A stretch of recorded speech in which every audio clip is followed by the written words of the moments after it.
proud to provide pest control in the Bay Area for over 35 years. Atco uses natural methods to give you a peace of mind and keep your family out of harm's way. Quality pest control doesn't have to empty your savings either. Don't wait. Go to atcopestcontrol.com for all your pest control needs. They got you covered. He's the best interview in the Bay Area. He looked like Steph Curry always has, so he still got it. I mean, I think the biggest thing when you're 37 is maintaining the level over the course of 82 games. And he joins Willard and Dibbs every week during the NBA season. We have a blueprint that everybody's feeling confident with. Steve Kerr is presented by Great Clips. In sports, success is about team effort, and the same is true for your hair. Great Clips. It's gonna be great. $5,000. That's the average amount of money people in the U.S. are now spending on gas in a year. $5,000. That's crazy. If you drive, you have to download Upside, the free app that gives you cash back every time you get gas. That's right. You can earn real cash back with Upside just by buying the gas you're already buying. You can literally start earning cash back today. I use Upside every time I fill up, and I've already made around $300. You're putting gas in your car anyway. Why not get real cash back? If you like free money, download Upside. I'm saving the cash I earn from using Upside to help pay for a vacation later this year. Download the free Upside app now to earn cash back every time you buy gas. Use promo code FRESH to get an extra 35 cents per gallon on your first tank. You can cash out anytime right to your bank, PayPal, or a gift card for Amazon and other brands. Just download the free Upside app and use promo code FRESH for a 35 cents per gallon bonus on your first tank. That's code FRESH for a 35 cents per gallon bonus. In San Francisco today, partly sunny with a high of 64 degrees. Weather brought to you by Staples. Staples has hot deals and low prices on everything for your business, like up to $125 off your print order. Ends 4/18. Exclusions apply. Visit staples.com/print for details. It's time to wake on up. With a nice cup of Joe. What's up, Joe, bro? Featuring Joe Spadoni. He's an Italian. And Joe, the Butcher Boy Shasky. I am slippery. Oh! The best part of waking up is morning roast in your cup. It is the Morning Roast, man, on 95.7 The Game.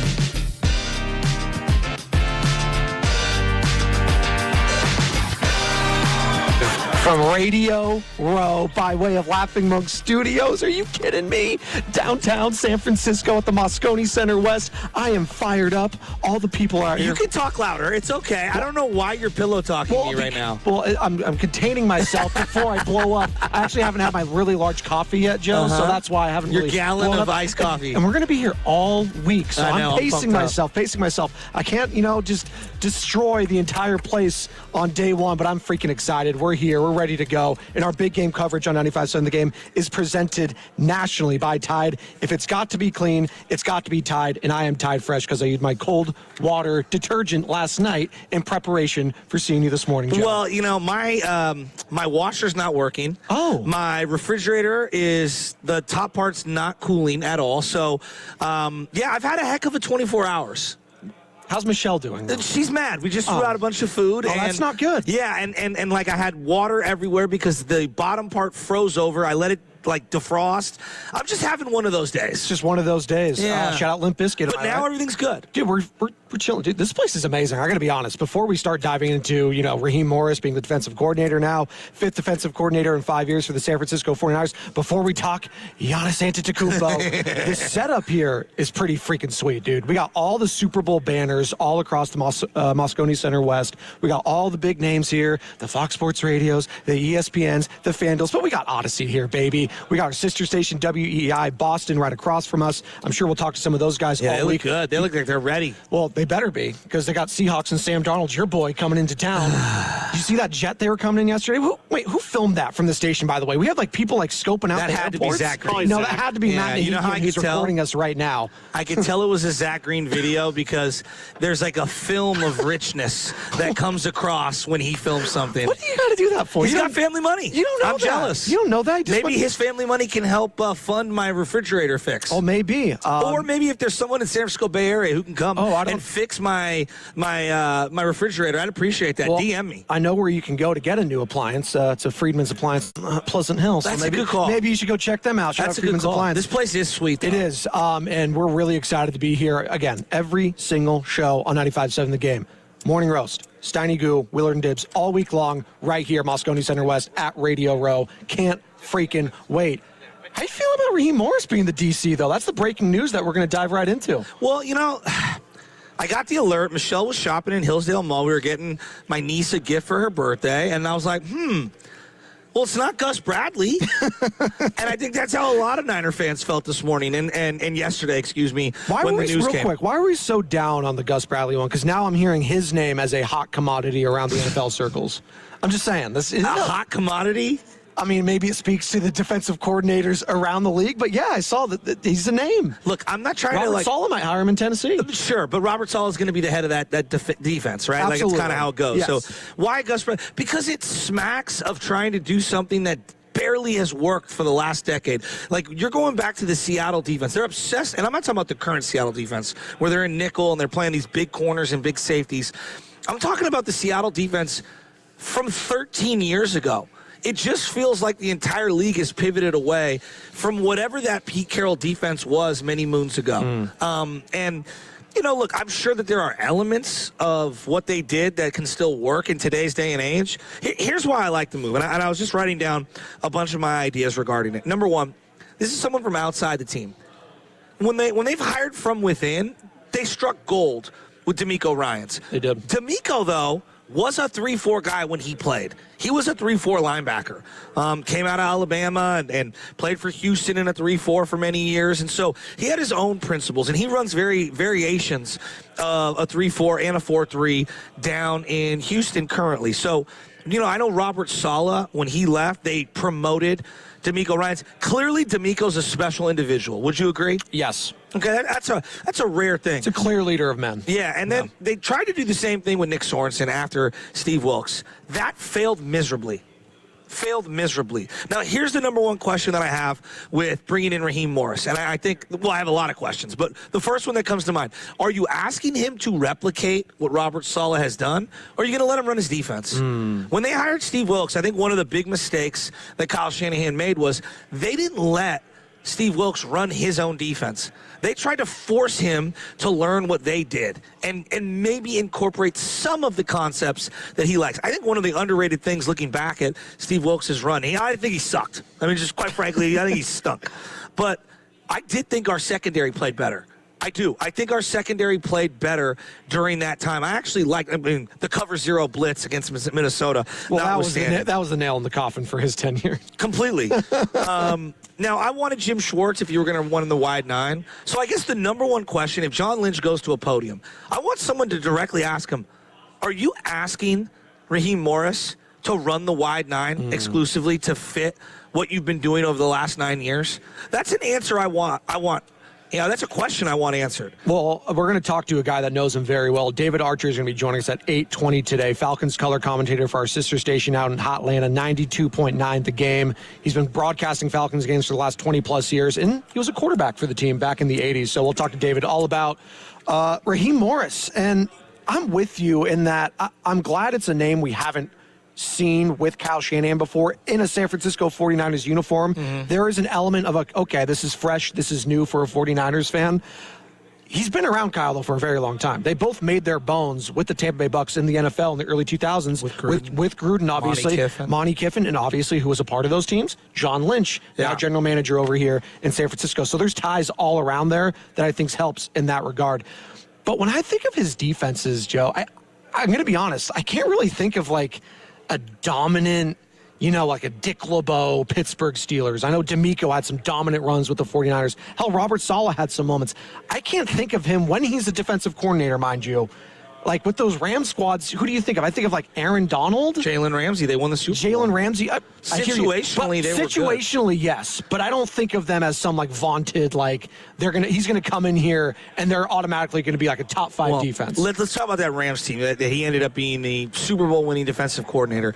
I mean, that team was top heavy. You paid a heavy price for Jalen Ramsey, and you obviously had to extend him, and you gave him a lot of money. That was the inception of the Les Snead F them picks. 100%. Yeah. And Aaron Donald was making a boatload of money. Yeah. They were spending on 2 players, and so he was making the most out of the least around the rest of that defense. Name another starter on that team. Oh, boy. Exactly. Oh, Von Miller. Von Miller was traded halfway through the season. Yes. And came in and really only had a couple of plays in the playoffs. Correct. I mean, I thought he was underwhelming, quite frankly. Yeah. Now, they won the Super Bowl, so they ended up winning, but it wasn't like he was dominant. Aaron Donald was dominant. He was. So, look, I get your point, and I'm not denying it. But I can do the same thing with Gus Bradley. You can. What's Gus Bradley ever done? No, it's fair. No, it's fair. When the Colts and the Raiders say goodbye, I kind of don't want to do business with you. Now, look, you could say, Joe, what did they end up doing in Atlanta? Nothing. I don't think he's a head coach. I think that's pretty clear. Some guys aren't head coaches. That's fine. You know, like, very few people are who we referenced, D'Amico Ryans. Right? They're just special individuals. So we will see. The bigger question is, what are they going to run up front? That's what I want to know. And you're going to be in your base defense probably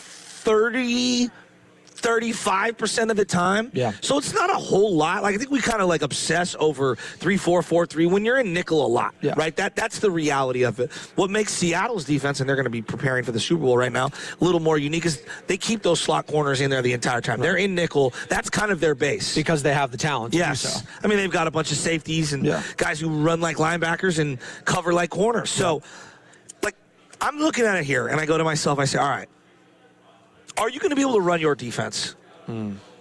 If Kyle doesn't let him run his defense and he's kind of lording over it, I mean, what are we doing? Let this guy run the defense. So that's something that I think we're going to find out how much growth and how much trust Kyle has in this individual if he allows him to maybe do some of the concepts that he wants to pull off. And again, you'd think he would have trust in this guy when they made their bones in the NFL together. I'm just going to go through the history of D'Amico Ryans. Hofstra, Cornell, so he's an Ivy League guy from that aspect. Played safety. Tampa Bay Bucks, quality control, 02, 05, defensive assistant defensive backs coach. Obviously won a Super Bowl there on that staff when they destroyed the Oakland Raiders then back at, Qualcomm, Southern California, 20-plus years, 2003, oh my God. Kansas State was a defensive coordinator there for a year, comes back to Tampa Bay, defensive backs coach, and then he's so damn young. What is he, 32, 33? Gets the head coaching job back in 2009. And I always forget about that, quite frankly. It always felt like he was ahead of his skis over there, and he's like, okay, so young let's guy. just tell people what we're waving at. Well, we got Sal Castine. This is what makes Radio Row. We've got one of the great local icons, Reardon alum, Sal Castine, with us here on the morning show. Mom, if you're watching on my mom's a loyal KTV watcher. Mom, he made she's it. not watching 95.7 The Game on Odyssey. But I got to say, Sal, you know I love you. Without Sal Castine, there is no Joe Shasky. That is the evolution. I was on the Sal and Steiny podcast way back in the day. Sure. Sal turned to me and he said, you should do media. You could do this. I swear to God, to this day, and I mean this from the bottom of my heart, you helped spurn the confidence in me to be where I am today. So you know I love you for that. You know, Shasky, you're actually, all kidding aside, you're a natural brother. Oh, I don't know about He's that. A natural. Naturally awful is probably what I more am. KTV Sal Castine. That's what's going to happen all week, Joe. Like, we might have people pop in and pop out. Yeah. Yes, we're going to talk sports. Look, this Giannis trade might happen, and I'm ready for it. Draymond Green did something Friday night. It's just... What do you do? Draymond, you have 108,000 technicals in your career, and you're blaming the referee. I watched that thing over and over and over. He said the guy put his hand. No, Draymond kept going at him. The guy had his hand, back up on me. Draymond, I'm so done with Dre. It's just so done. But we're talking about Raheem Morris right now. Steph also got hurt in that game. So they're monitoring. They're calling it runner's knee. There's a more technical term for it, but we'll monitor that as the Warriors play one more game tomorrow before the trade deadline Thursday. Yeah, and I guess, we got a million things going on, but people are going to be popping in and out. Of course. Well, this is why you tune in to 95.7 The Game this week. We're going to have a lot of fun with it. Getting back to Raheem Morris, are they going to let him run his thing? Yeah. Joe, I think that's the number one question. And then what does that mean for the current personnel? What does that mean for Chris Kocurek? If they're not running the wide 9, do they keep that defensive line coach? That's his bread and butter. The wide 9. Are they going to go in a different direction? And I think we maybe make too much of the wide 9 just in general. Right. But what does this mean for the guys that you just drafted? What does this mean for Nick Bosa? What does this mean for Fred Warner? So, I go right down the list, and I'm thinking about the team that they currently have. They don't have an edge pressure guy. They don't. They don't have a stand-up guy, outside 3-4 linebacker that you look for. Look what Atlanta just drafted last year. 2 guys in the first round. Pierce, 6'5", 240. Kind of thin, tall, athletic guy. He had almost, I think, a dozen sacks last year. And Jalen Walker, who I wanted out of Georgia, the teammate of Mykel Williams, 6'2", 250. Right. The Niners said no to both those guys. And they took Mykel Williams. They took Mykel Williams. I actually think Mykel fits in a 3-4 as a D-end. Okay. I actually like him probably better in a 3-4 as a D-end than I do a 2-down D-tackle who gets pushed out to the outside on rushing downs on 3rd down in their current system. So I actually like this for Mykel Williams. Well, that's another thing, and we talked about it. David Archer going to be joining us a little bit later, color commentator for the Falcons radio network. And I want to ask him, too, how involved he was with the actual selection of players when he was head coach in Atlanta. You like some of the players. I like a lot of their defensive talent and depth on that team. Was it him? Was it the general manager? Exactly. They're both gone. So I know that everyone wants to go to the Michael Penix pick first and foremost, because that was out of left field after the owner, basically Arthur Blank, was like, no, give us Kirk Cousins, and we're signing him for a fat contract. Oh, we'll also draft a rookie quarterback on top of it. So I think that's where people's minds go to first. But I go to the defensive talent on that team, and they have loads of it. That's why Kevin Stefanski was one of the first names, out of this coaching style that was picked up very quickly. He chose that team, obviously, for the offense. He's an offensive guy. But you have to be happy about the defense with all that talent. Well, and I think about right now, what do you do with Nick Bosa? I think that's the number one question. When you look at what the Niners have run, they like those lighter, faster linebackers, right? Which can work. I think Fred Warner can work in a lot of systems. I'm not going to downplay him. Nick Bosa is an interesting one. Is he a 3-4 D end? Is he a stand-up outside linebacker? Probably not. I don't think he is. Do you trade him? It's a $76 million cap hit. Yeah, probably not. I mean, you're asking that right now, and 888-957-9570. We'll continue to take your calls and texts today. Boxer and Gerson, work injury attorneys text line. But I just can't see you trading him when he's rehabbing from an ACL injury. The value is it's going to be non-existent. If anything, I think he gives you the most value of the team. Yeah, but I'd rather see him play some snaps in the regular season. If you still want to trade him, you have to trade deadline in the regular season to do that. I guess. But then you're waiting. You and I differ on that. I would trade him. I would. I would just don't think legitimately trade him. We'll talk to Baldy tomorrow. Yeah. He's going to be joining us here, by the way, at Moscone Center at Radio Row, 6 to 9. It's going to be courtesy of Unlock. I think in years past, they have found the D coordinator who fits the personnel. I wonder if this is the first time, a big change of philosophy for the Niners. Have they just found the best overall defensive coordinator, and they'll worry about the personnel later? And if that's the case, you're diminishing Nick Bosa's influence on this team, which I'm not saying is a bad thing. I don't know if it's a great thing, but I don't know if it's a bad thing either. Are they in a position to just move off a player of Nick Bosa's caliber? Joe, it's not move off of him. It's just. I mean, I think though. Yeah. I didn't say you're trading him. Well, no, I'm saying if you do, I'm saying, the risk of trading a Nick Bosa, then that tells me you are so damn confident in your ability to draft. Here's what I would say. And I feel like that's what Niner fans are pulling the hair out. I think I would say to you this. Nick Bosa's coming off his 3rd ACL injury, is almost 30 years old, and is making a boatload of money. What team in the league would be banking on that guy to be elite moving forward? You have to have, backup plans and contingencies. Now, if he is good, that's great. Yeah. But thinking beyond Bosa for the first time ever is probably one of the more prudent things they can do. I'm not saying they're trading him. I'm not saying he's done. I'm not saying he's finished. I'm not saying he can't fit in whatever scheme Raheem Morris decides to do.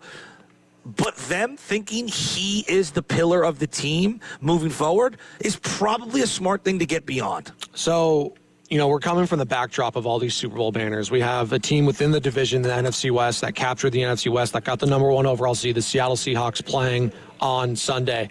And apparently all the coaching positions are going to be filled, all the vacant coaching positions, I should say, the head coaching positions. Clint Kubiak, offensive coordinator for the Seattle Seahawks, looking like he's going to go to the Raiders to be their head coach.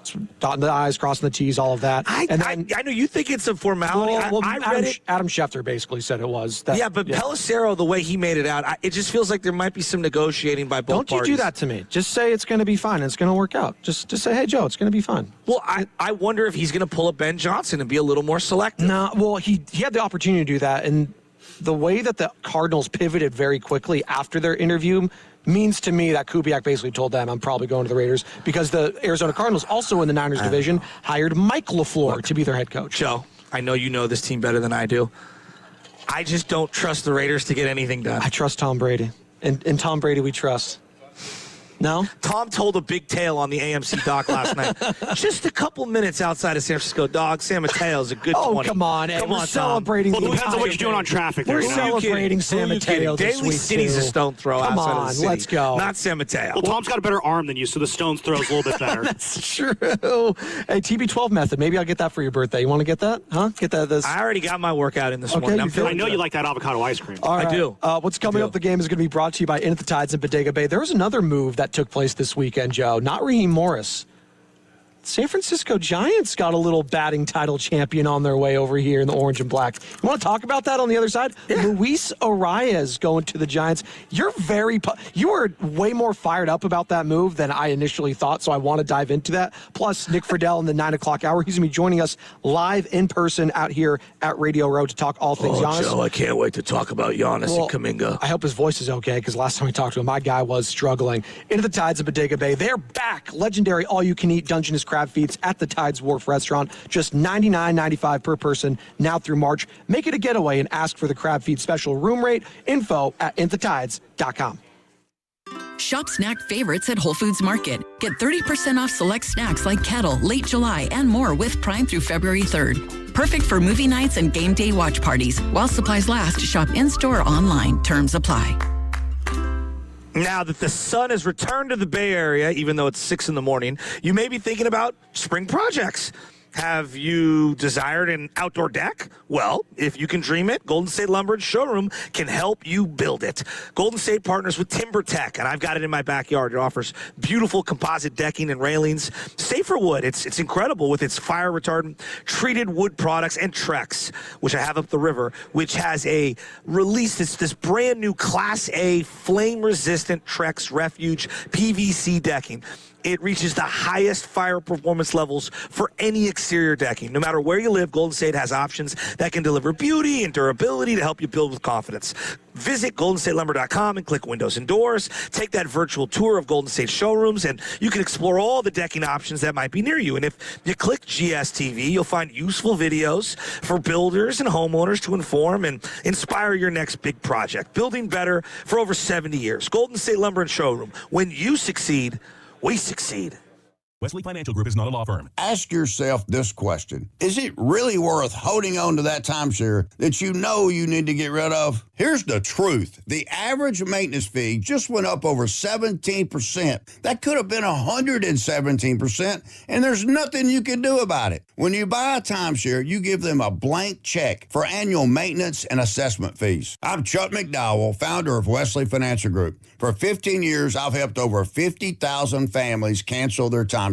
Not sell it, not transfer it, cancel it. Did you buy a timeshare because they told you it was a great investment and your maintenance fees would never go up? That's a lie. Are you ready to get rid of your timeshare once and for all? Simply call us and I'll send you our timeshare exit kit that explains all your options for cancellation. Call Wesley now for your timeshare exit kit. 800-990-3434. That's 800-990-3434. 800-990-3434. It's your boy Guru, and you know the big game is almost here, and there's nothing better to cash in during America's biggest sporting event with Prize Picks, where it always feels good to be right. And since the big game is right around the corner, that also means it's your last chance to get into the football action before next season. So close the season out right with Prize Picks by getting $50 instantly in lineups when you play your first $5. Prize Picks is available in California. I downloaded the app and I've been playing ever since. New feature alert, my favorite, Prize Picks now has early payouts. If your player gets off to a hot start, you now have the option to cash out those winnings before the game even finishes. Download the Prize Picks app today and use my code GURU957 to get $50 in lineups after you play your first $5 lineup. That's code GURU957 to get $50 in lineups after you play your first $5 lineup. Prize Picks. It's good to be right. Must be present in certain states. Visit prizepicks.com for details. Listen all week as 95.7 The Game broadcasts live from Radio Row in San Francisco. Join the Morning Roast with Shasky and Spadoni from 6 to 10 a.m., Steiny and Guru from 10 a.m. to 2 p.m., and Willard and Dibbs from 2 p.m. to 6 p.m. every day this week, live to hear all of the big guests, big news, and everything that is happening here in San Francisco for the big game. Brought to you by Waymo. Kick off the big game with autonomous rides. Get around the city with Waymo, the world's most experienced driver. Download the Waymo app and ride today. Discover the luxury of Monogram appliances at Friedman's Appliance in Pleasant Hill. At Monogram, it's not just one detail, it's many. From preheating your oven with voice control to checking your dishwasher cycle from your phone. Monogram blends innovation with elegance. Right now, receive up to 2 free eligible Monogram appliances or generous credits toward the appliances of your choice. Visit Friedman's Appliance in Pleasant Hill to explore the full Monogram collection, showcased in stunning live working vignettes or online at friedmansappliance.com. I know that hiring can be challenging. You need someone to match your role perfectly. Well, now you can meet them fast on ZipRecruiter. Build your team, build it sooner. Meet your match on ZipRecruiter. Just head to ZipRecruiter.com/free right now to try it for free. That's ZipRecruiter.com/free. Meet your match on ZipRecruiter. Try it free. Welcome back to Winter Hack Radio, the place for clever hacks to survive the season. Icy driveway? Well, try spreading sand or birdseed to help with traction. Snowy puppy paws? Well, grab a whisk, brush it off, done. Catch COVID-19? Well, just get... Actually, there's no hack for COVID-19. But if you test positive, prescription medications for COVID exist. Ask your doctor if they're right for you. Visit PfizerForAll.com to learn more. Sponsored by Pfizer. Catch the Black Crowes on their Southern Hospitality Tour. They'll be performing at Shoreline Amphitheater on August 20th. Buy your tickets at LiveNation.com. For your chance to win a pair of tickets to the show, courtesy of Live Nation, enter online at 957thegame.com.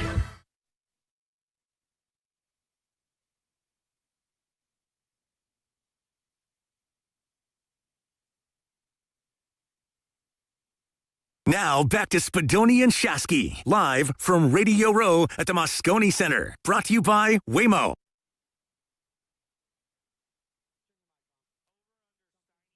Something on this task. Oh, 1,000%. Well, he'll have you see this glass right here? I think you can see it on our YouTube feed where we are streaming. You can see our beautiful faces here at 6:30 in the morning. He'll fill that with water and then spill it on everything. So Jordan, our engineer, knows that for sure is going to happen. So that cup's not making it through the week then? He's going to break. No, it's going to break. It's going to get wet. And you know what? Thankfully, it can be clean too because we have Tide right here. Yes, we do. And you know what? You want to be clean because it's got to be clean. It's got to be Tide. Come on, I'm built for this, Joe. Come on. Let's go. The whole clean thing, I think of Always Sunny in Philadelphia when Dennis is talking to one of the girls. And, yeah. Was it the McPoyles? Is that who it is? You will be clean. Oh, my God. Speaking of fresh and clean, you do, too, in your, what is that, the San Francisco Giants, the classic black jersey right there. You're all decked out in your San Francisco gear. Well, because you said you were going to do that. Every day I'm going to wear Frisco We're stuff. Celebrating the Bay Area, in particular San Francisco. That's where the Super Bowl is going to be this Sunday. Well, technically Santa Clara, but we won't talk about that. You're going to be wearing different San Francisco gear all week long. So you chose the Giants today, obviously, because they made a huge splash over the weekend. 1 year, $12 million deal for Luis Arraez. You like that? Well, I just double R. You got to roll them. I find this to be one of the funniest things of all time. Like everyone on the internet is losing their minds in both directions. Okay, you have all the younger generation like, all this guy does is hit singles. That's all he does. No. He hits singles. Oh my God, he doesn't do anything. Well, he is a terrible defender. That's a good Mark Grandy impersonation. But like everyone's losing their, and then on the other end, you got all the old heads like, oh, this is a classic, put the ball in play guy. Here's what I would say, like, guys, it's somewhere in between, right? Everyone needs to take a deep breath. We can't have nuance. This isn't the morning nuance. Well, like, what was one of the biggest problems for the Giants last year? Besides the fact they ran out of pitching, which they still need today. Getting on base. What? Getting on base? No, it wasn't just that. They struck out more than anyone in baseball, it felt like. They did. Okay? And getting runners home from second and third, Matt and I were literally talking about it before the show. Like, the amount of times they had a non-productive out where the ball never was put in play with runners on second and third or runner on third with less than 2 outs was mind-blowing. And do I think Luis Arraez is the end-all, be-all? No. But when you have a lineup that has Devers striking out 116 times in 80 games with 90 games with the Giants, when you have Ramos striking out 160 times and Chapman were injured for months on end striking out 125 times and Adames 180, and Patrick Bailey 133, isn't it nice to have one guy in the lineup who puts the ball in play and only struck out 21 times last year? In a 7-year career, he struck out 215 times. Right? So I'm not here to say that this guy should be at the top of the order, because I don't. And I think if he is at the top of the order on this team, clogging the base path, I think that they're in big trouble. They need a legitimate leadoff hitter. This guy should be batting 7th or 8th, all right, depending on what you do with the catcher spot.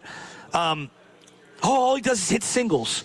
Well, Joe, on this team, he had 181 hits last year, a bad year for him, whereas on-base percentage was a little lower than it's been in years past. 181 hits.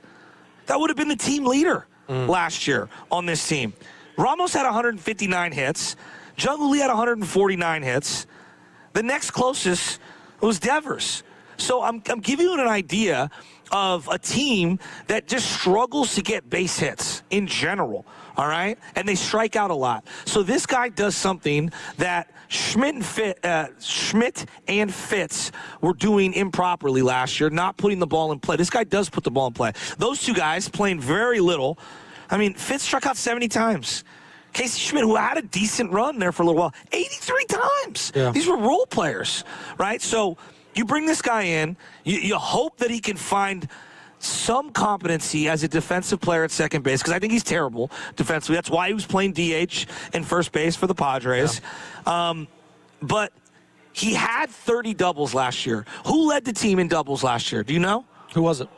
Jung-Hoo Lee with 31. Love him. So you want to talk about a team that just needs guys who can put the ball in play a little? It's probably this team.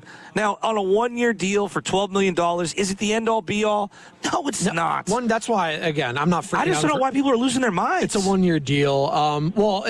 When you say a 1-year deal is underwhelming, it's a 1-year deal. It's not supposed to be overwhelming. It's not like, yes, in an ideal world, would I love to get Aaron Judge for a 1-year contract? Yes, it's not happening, people. So for me, it's a low risk, high reward payoff. And if it doesn't work out, it's a 1-year deal. I think Sam brought it up. It's like there's in the history of that Major League Baseball, Billy Beane said, there's no such thing as a bad 1-year deal. It's a great quote. The Blake Snell 1-year deal was pretty bad. Well, you had an opportunity to trade him. It actually worked out. That was bad from the Giants' perspective, not flipping when they have an opportunity to do it. Actually, there's a point I think that Shad's about to make on this. Well, they lost a comp pick. They lost their second-round pick for signing him. Timeout. Then it cost you money, not just year 1, into year 2. He only played 1 year with you, and then he went to your division rival. Like, there's like a variety of reasons. And by the way, did you know that he was on the books last year because you had to prorate the money over multiple years? Unless you're Farhan Zaidi, there's no such thing as a bad 1-year deal. You'd be shocked. Farhan blew that kind of out of the water for me. You had the opportunity to trade him, which we all said, except for Bonte. We had the opportunity to do it. They should have, and they could have gotten something in return. So that's why I still say it wasn't a bad contract. By the way, he won 3 consecutive batting titles. We want to make that known from 2022, 2024. He posted a .328 batting average and only struck out 106 times during that stretch. So it's insane. So last year was a down year for him. That's pretty obvious. He's positionless. That's what you're looking at right now. You're looking at a positionless player. His OBP was only .327, which is pretty low for him in his career. Chapman, Yaz, and Rafi Devers were the only guys on the team with a higher OBP. Okay, so again, I'm not here to say that this guy should be batting second or leadoff, which I've seen some people propose. I think that's ludicrous. I don't want a guy who's going to clog the bases and can't go first or third being at the top of the lineup. I don't want that. I want him at the bottom of the lineup. Honestly, I probably want him batting 7th or 8th, depending on what you do with the catcher. But the reality is, the one thing he does do a lot of in the last few years is ground into double plays. And that is a problem on this team, right? Flores, 14 ground into double plays last year. Ramos, 16. Well, this guy had 12, which would have been 3rd on the team. Devers didn't last year a lot because he actually gets a lot of walks. Adames, 9. Chapman, 8. Bailey, 7. So, again, I think where they bat him, to me, will indicate how much faith they have in him. And I don't want to see him in the 2 slot. I don't want to see him in the leadoff spot. I want to see him down in the order. I like the move. I don't think it's the end-all, be-all, but it's not what they need. What they need is a starting pitcher. They need to go out and get Framber Valdez. They need to give him a 3-year, $165 million deal, overpay for him, put him in the top of the rotation in the 2 spot, and now you got Webb, Ray, him, and like now we're cooking with something. Well, that was going to be my next. It's not their need. That's going to be my next question. 888-957-9570. How have you liked this offseason so far for the Giants? Harrison Bader, Luis Arias, Framber Valdez, if you were able to land him somehow, some way, that would be the only move I'm looking at. Like, wow, you hit this thing out of the park. Are you kidding me? Because you have Logan Webb and Robbie Ray. I wouldn't even be opposed to bringing Verlander back if he wants to come back. It's hard for me to say that you hit anything out of the park in an offseason where the Dodgers got stronger. Well, the Dodgers, just hear me out. They won the World Series in 2 years in a row. Yes. They got Kyle Tucker. They got stronger. They brought in more bullpen help. They're going to get another pitch. They might trade for Skubal. So I get what you're saying. Like, oh, it's great for the Giants. What are we, the plucky Pirates? No, you're the Giants. I want to see them land someone.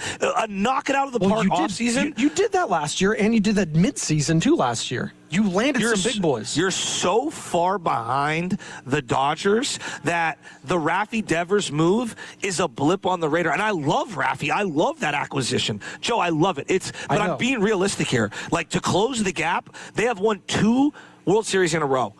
You have been the 4th place team in this division, essentially, for the last 3 years. I'm not even worried about them. Can you close the gap with the Padres and the Diamondbacks? That's what you're worried about right now. No one can close the gap on the Dodgers. In Major League Baseball, Joe, no one's doing that. Let alone the Giants. No one's doing that in Major League Baseball. American League, National League, KBO. That's their job. That's their job. That's their job to do it. And that's what I want to see them do.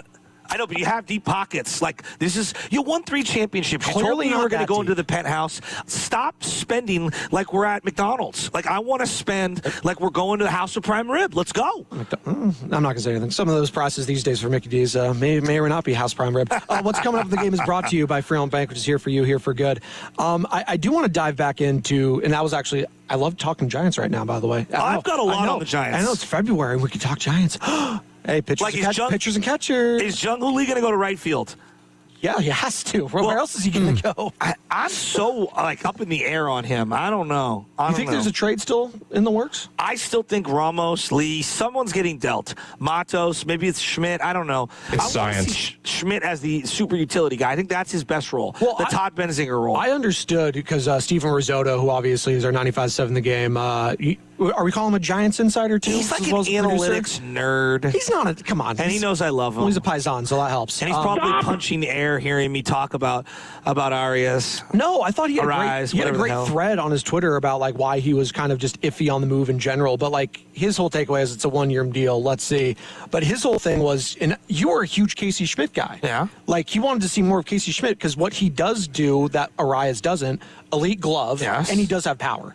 Yeah. So, like, in today's, like, in where we weigh things that are, what's the word I'm looking for? More valued in today's baseball. Those two things, elite glove and power, are at the top of the list. There's 162 games. There's plenty of at-bats out there. Guys get hurt. Chapman went down last year. Stuff happens. So I would keep him. I would not trade Schmidt. I want him as my super utility and playing all over the infield and giving guys days off. I think one thing I learned last year, Adames does need a couple days off. We are coming to you live from the Laugh Among Studios at Radio Row here on Moscone Center. Our big game coverage on 95.7 The Game game is presented nationally by Tide. If it's got to be clean, it's got to be Tide. It's Spadoni and Shasky's The Morning Roast. We are rolling, baby. And on the other side, let's dive back into the 49ers because Raheem Morris is now the defensive coordinator. And you said something that really got my ears perked up. Could Nick Bosa be on the move potentially? We'll explain on the other side, brought to you by Fremont Bank, here for you, here for good.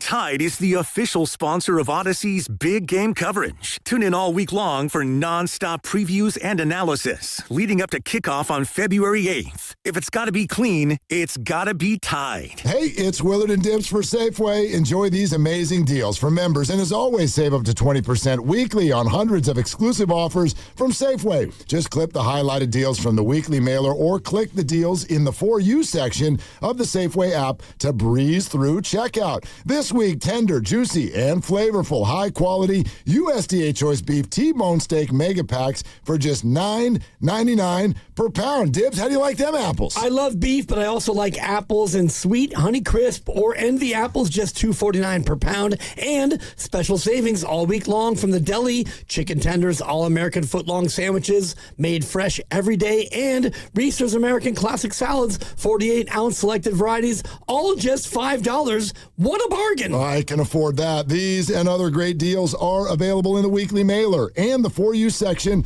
on the Safeway app. Of course, go to Safeway.com for all the details, and we will see you in the aisles. Boxer & Gerson, Northern California's premier workers' compensation law firm, helping injured workers get their lives back for over 40 years. Running a business means wearing multiple hats. So if you're like me, you probably started out using your personal phone, taking client calls and texts nonstop. As my business grew, I needed something smarter. That's when I switched to Quo, the #1 business phone system. Quo works right on your phone or computer. No carrying 2 phones, no clunky landline, just one easy app you can try for free. Your team can share one number and handle calls and texts together like a shared inbox. Any teammate can jump into the conversation, so customers get faster responses. And Quo's AI assistant summarizes your calls and responds to customers 24/7, so you never miss a lead or opportunity. All this starts at just $15 a month. That's basically 2 coffees. You can even keep your current business phone number. Find out why 90,000 businesses trust Quo. No missed calls, no missed customers. Try Quo for free at quo.com/sports. That's quo.com/sports to try Quo free. QUO.com/SPORTS. Hey, it's Willard for Underdog, football's biggest game right around the corner. Time to get in on this action with Underdog right now in California. If you're not on Underdog yet, now's the time. New customers score $75 in fantasy bonus entries when you make your first $5 entry. More on that later. Playing on Underdog, very easy. Get your players, pick if they're going higher or lower on stats like touchdowns and yards. Pair them together, you can win up to 5,000 times your cash, plus new promos are dropping daily in the app. You need to check them out. Great opportunities. The games lately, these are good defenses, so I would think in this one as well. I lean lower on a lot of these numbers. Download the app today. Use my promo code Willard to score that $75 in bonus entries. Again, my promo code is Willard. Underdog, make picks, win money. Must be 18 or over and present in California. Terms apply. See assets.underdogfantasy.com/web/play and get terms _DFS_.html for details. Concerned with your play? 1-800-GAMBLER or ncpgambling.org. This is the story of the one. As an HVAC technician, he and his digital multimeter are in high demand. So when a noisy office HVAC turns out to be a failing blower motor, he doesn't break a sweat. With Granger's easy-to-use website and product information, he selects the product he needs to keep everything humming right along. Call 1-800-GRANGER, click Granger.com, or just stop by. Granger, for the ones who get it done. Ready to get rid of that old car? Donate it to Cars for Kids. Call 1-877-CARS-FOR-KIDS to reach a friendly live agent. Donation is super easy and your car can be picked up as soon as tomorrow. Call now, 877-CARS-FOR-KIDS, or go to carsforkids.com. That's cars with a K.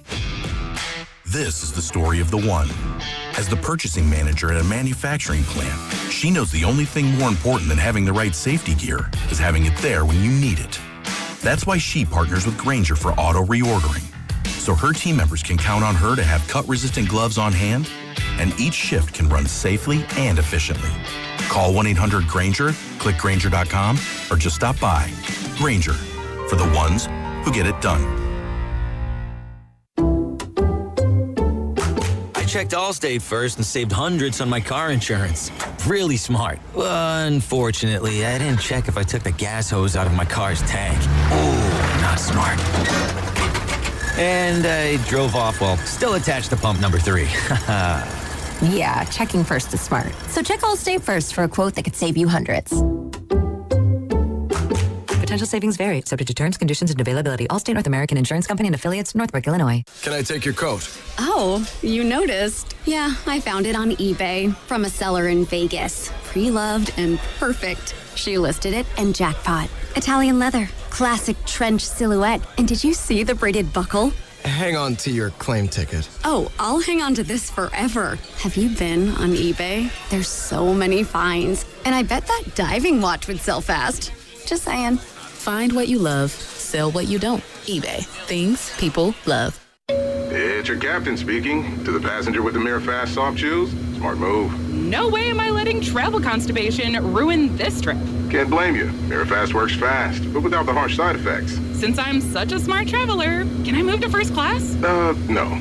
Close the curtain, Carol.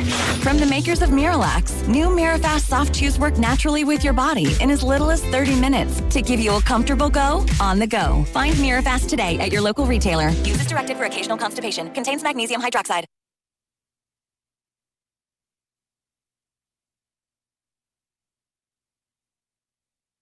Now back to Spadoni and Shasky. I love bicycles. Live from Radio Row at the Moscone Center. Brought to you by Waymo.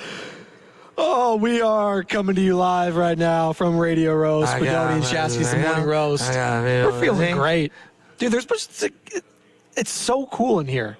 We got a bunch of interns walking around, first of all. I think they're all from Syracuse. They're all doing a cute little group picture right next to us. We got Tim Jordan locking it down. We got the pride of Philadelphia, the young, astute Sam. Sorry, Sam, I don't know your last name. And Sam Lubman over here as well. And we're rocking and rolling. We got Nahigian bringing us muffins. You got your banana in? Or do you feel better now?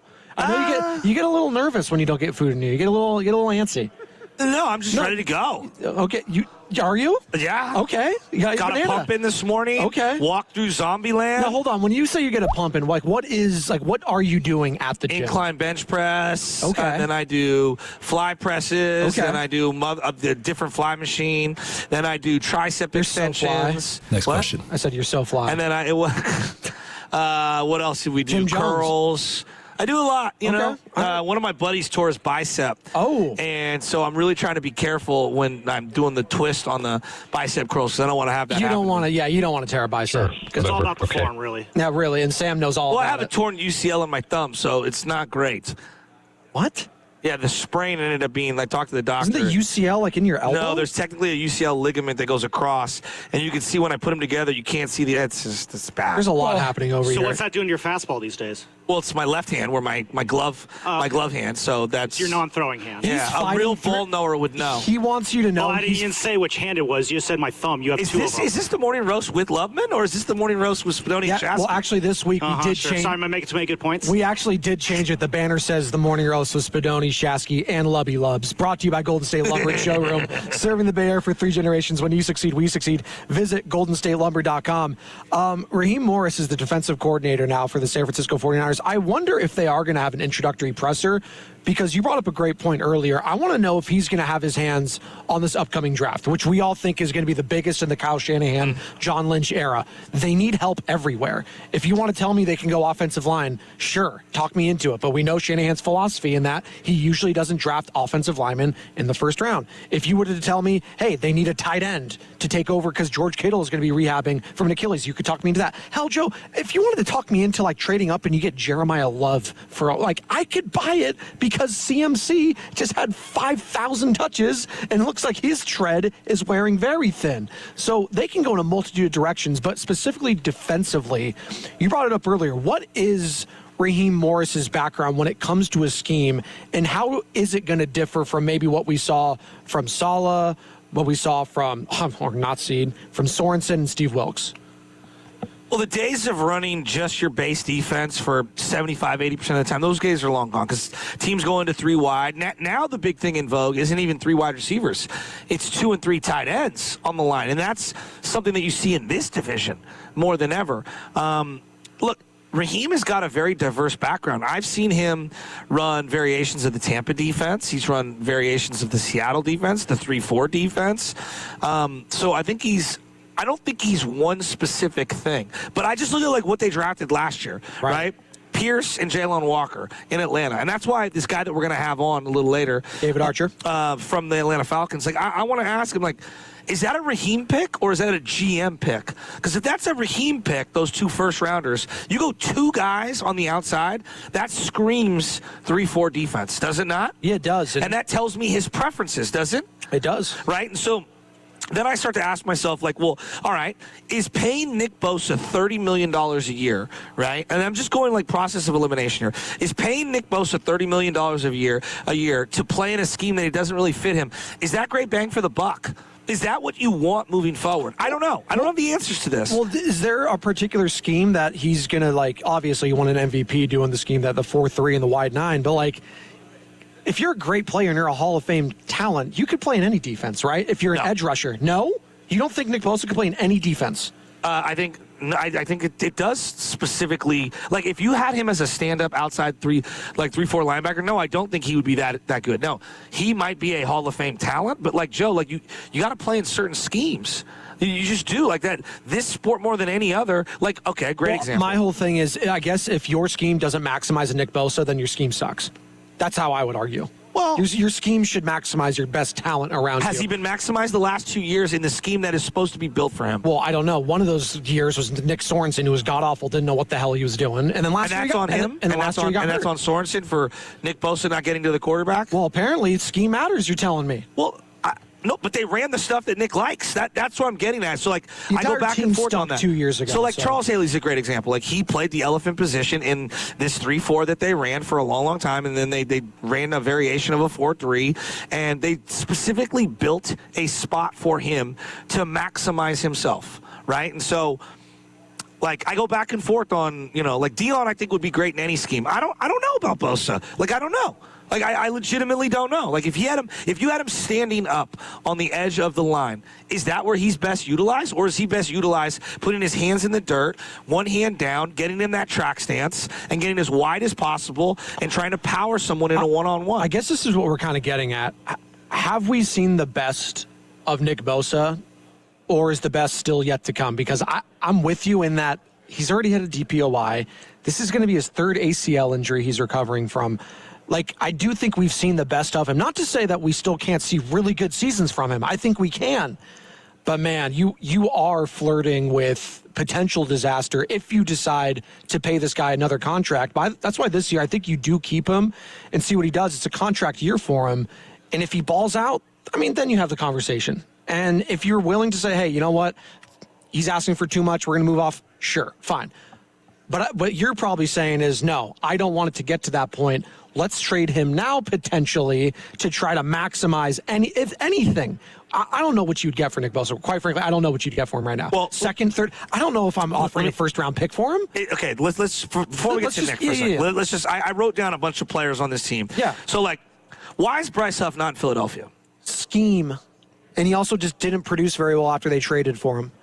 Talking about Philly? Philly, he didn't play very well. He didn't fit what Vic Fangio was doing, right? That's what they say. Right, okay. So much so that Philadelphia even paid for him to leave. No, he's a lesser player than Nick. That's pretty obvious. Like, no one would argue that he's better than. But, like, that's a great example of an individual player who's clearly scheme dependent, right? Sure. Yes.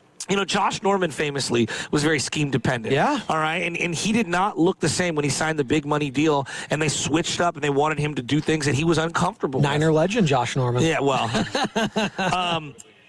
I think Fred can play in a lot of different defenses. Right. He is, originally when he came into the league, he was a lot lighter than other linebackers. So, will he have to put on a little bulk to kind of, switch and fit what Raheem's looking for? I don't know. We'll see. Like D. Winters. D. Winters does not fit whatever system that they're going to be running. I don't think. Well, I think he's too small. He's too light. He's too quick.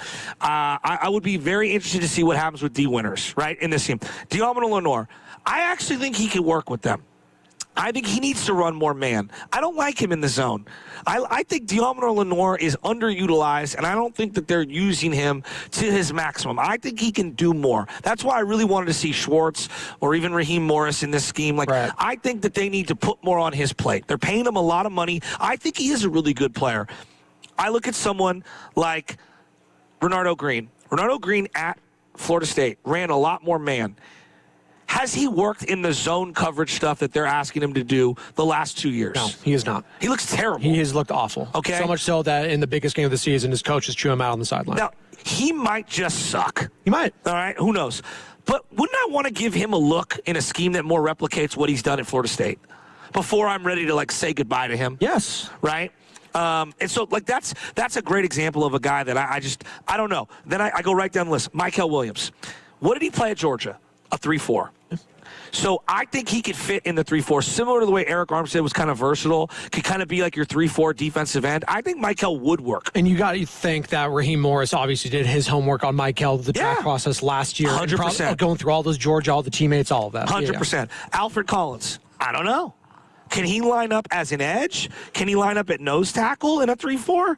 If they're running that, I don't know. Now, when they go to their nickel, I think he works, right? I think C.J. West is more of a nose tackle in a 3-4 than maybe Alfred Collins. I think he's a really good fit. But maybe Alfred Collins could be like a Ray McDonald type, and you throw him on the outside, and he just chews up two guys. Right. You know, that's what made Justin Smith and Ray McDonald so good. They open things up for others. You know, do their safeties fit what they want to do? Probably not. In the old scheme, their safeties have to come up and tackle. I don't really like those guys in any scheme currently, Jair Brown or Malik Mustafa. So, like, you see, as I'm going through the roster, I've got a lot of questions. For so long, it was, these are our best 4 or 5 players on defense. We want to run what they're accustomed to. This hire, if they go with what Raheem wants to do, is the reverse. It's, we're getting the best guy for whatever defense he likes, and hopefully some of our guys fit that, but we're just going to try to run the best thing that we like. And so I think this is a very interesting spot in the road for the entire team. It is, and I thought this was a huge get for Kyle Shanahan. Again, I think most fans are just happy, like you are, Joe, that it wasn't Gus Bradley, because they felt like that was just another retread. That was just another guy who's just kind of been being mediocre throughout his entire tenure as a defensive coach since being with Seattle with the Legion of Boom days, obviously. Didn't work in Jacksonville very well. And it just felt like, okay. But Raheem Morris, who's never been a part of Kyle Shanahan's head coaching staff, they've worked together for years and years and years, is someone that's trusted. So I think that is something with the Gus Bradley element. That was going to be like, okay, at least Kyle trusts this guy. He's learned, and I'll give Kyle credit this, he's learned he can't do the Nick Sorensen path anymore. You can't do the risks like, hey, maybe this is going to be a huge boom, but it has major bust potential going with an unproven guy like a Nick Sorensen. He's learned he can't do that, especially within your division right now. When you look at the Rams and the Seahawks, and obviously the Cardinals making their newest head coaching decision, Mike LaFleur. I'm going to zoom out in a second, but let me get real geeky. Maybe I'm getting too technical, and I apologize to the audience if I'm getting too football geeky, but like, Robert Saleh brought pressure with 5, one of the least in the league, meaning they would sit back and they said, we want you to like slowly go down the field and pick us apart. We don't think that you can do that. We're not going to give up the big plays. Raheem Morris comes from the school of thought that's the exact opposite. We're going to bring 5 more than, most teams in the league, and we're going to force you into, making mistakes, and we're going to force you into quick decisions. Like, that is a big philosophical change, Joe, for this team. For a long time, they don't send pressure. That's not what the Niners do. They don't bring extra rushers.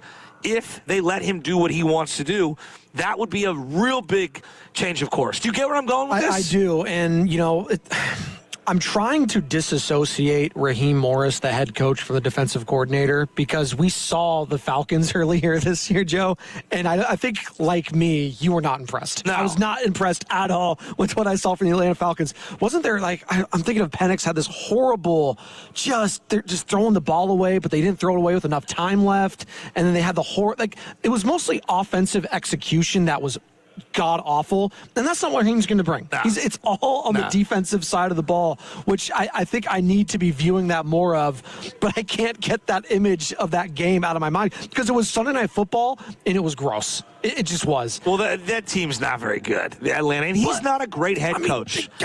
No, they have personnel. They have so many. But he's not a head coach. No, it's like he's North not. Turner was not a head coach. No. And by the way, I'm going to show you this photo. So this is down, I believe this is at 850 Bryant, the police office right now. They have got us up on the big TV. God, I am This is a big week for the police. This is a big week for the police. Not only are they sweeping the streets, and thank you to everybody who's out there, our first responders, they're making all the zombies go away, right? We like that. But also, the T-Virus is out there, there's Umbrella a Corporation? lot of big money who needs a lot of protection to and fro all week. So shout out to everybody doing that extra security work. For Bonte? No, not that king. I'm talking about real king. Kings of venture capitalism, if you will. Kings of tech, not kings of media. Okay, Kings of Leon. I know you're a huge fan of that band. What's the song that they do? Your sex is on fire. Oh, come on, bro. No, that was a pretty good. Is that their claim Let's to cut fame? that for a drop, guys in the back. What is that their claim to That's the fame song. Sam knows what I'm talking I don't know about. that song. Okay, you guys are tripping.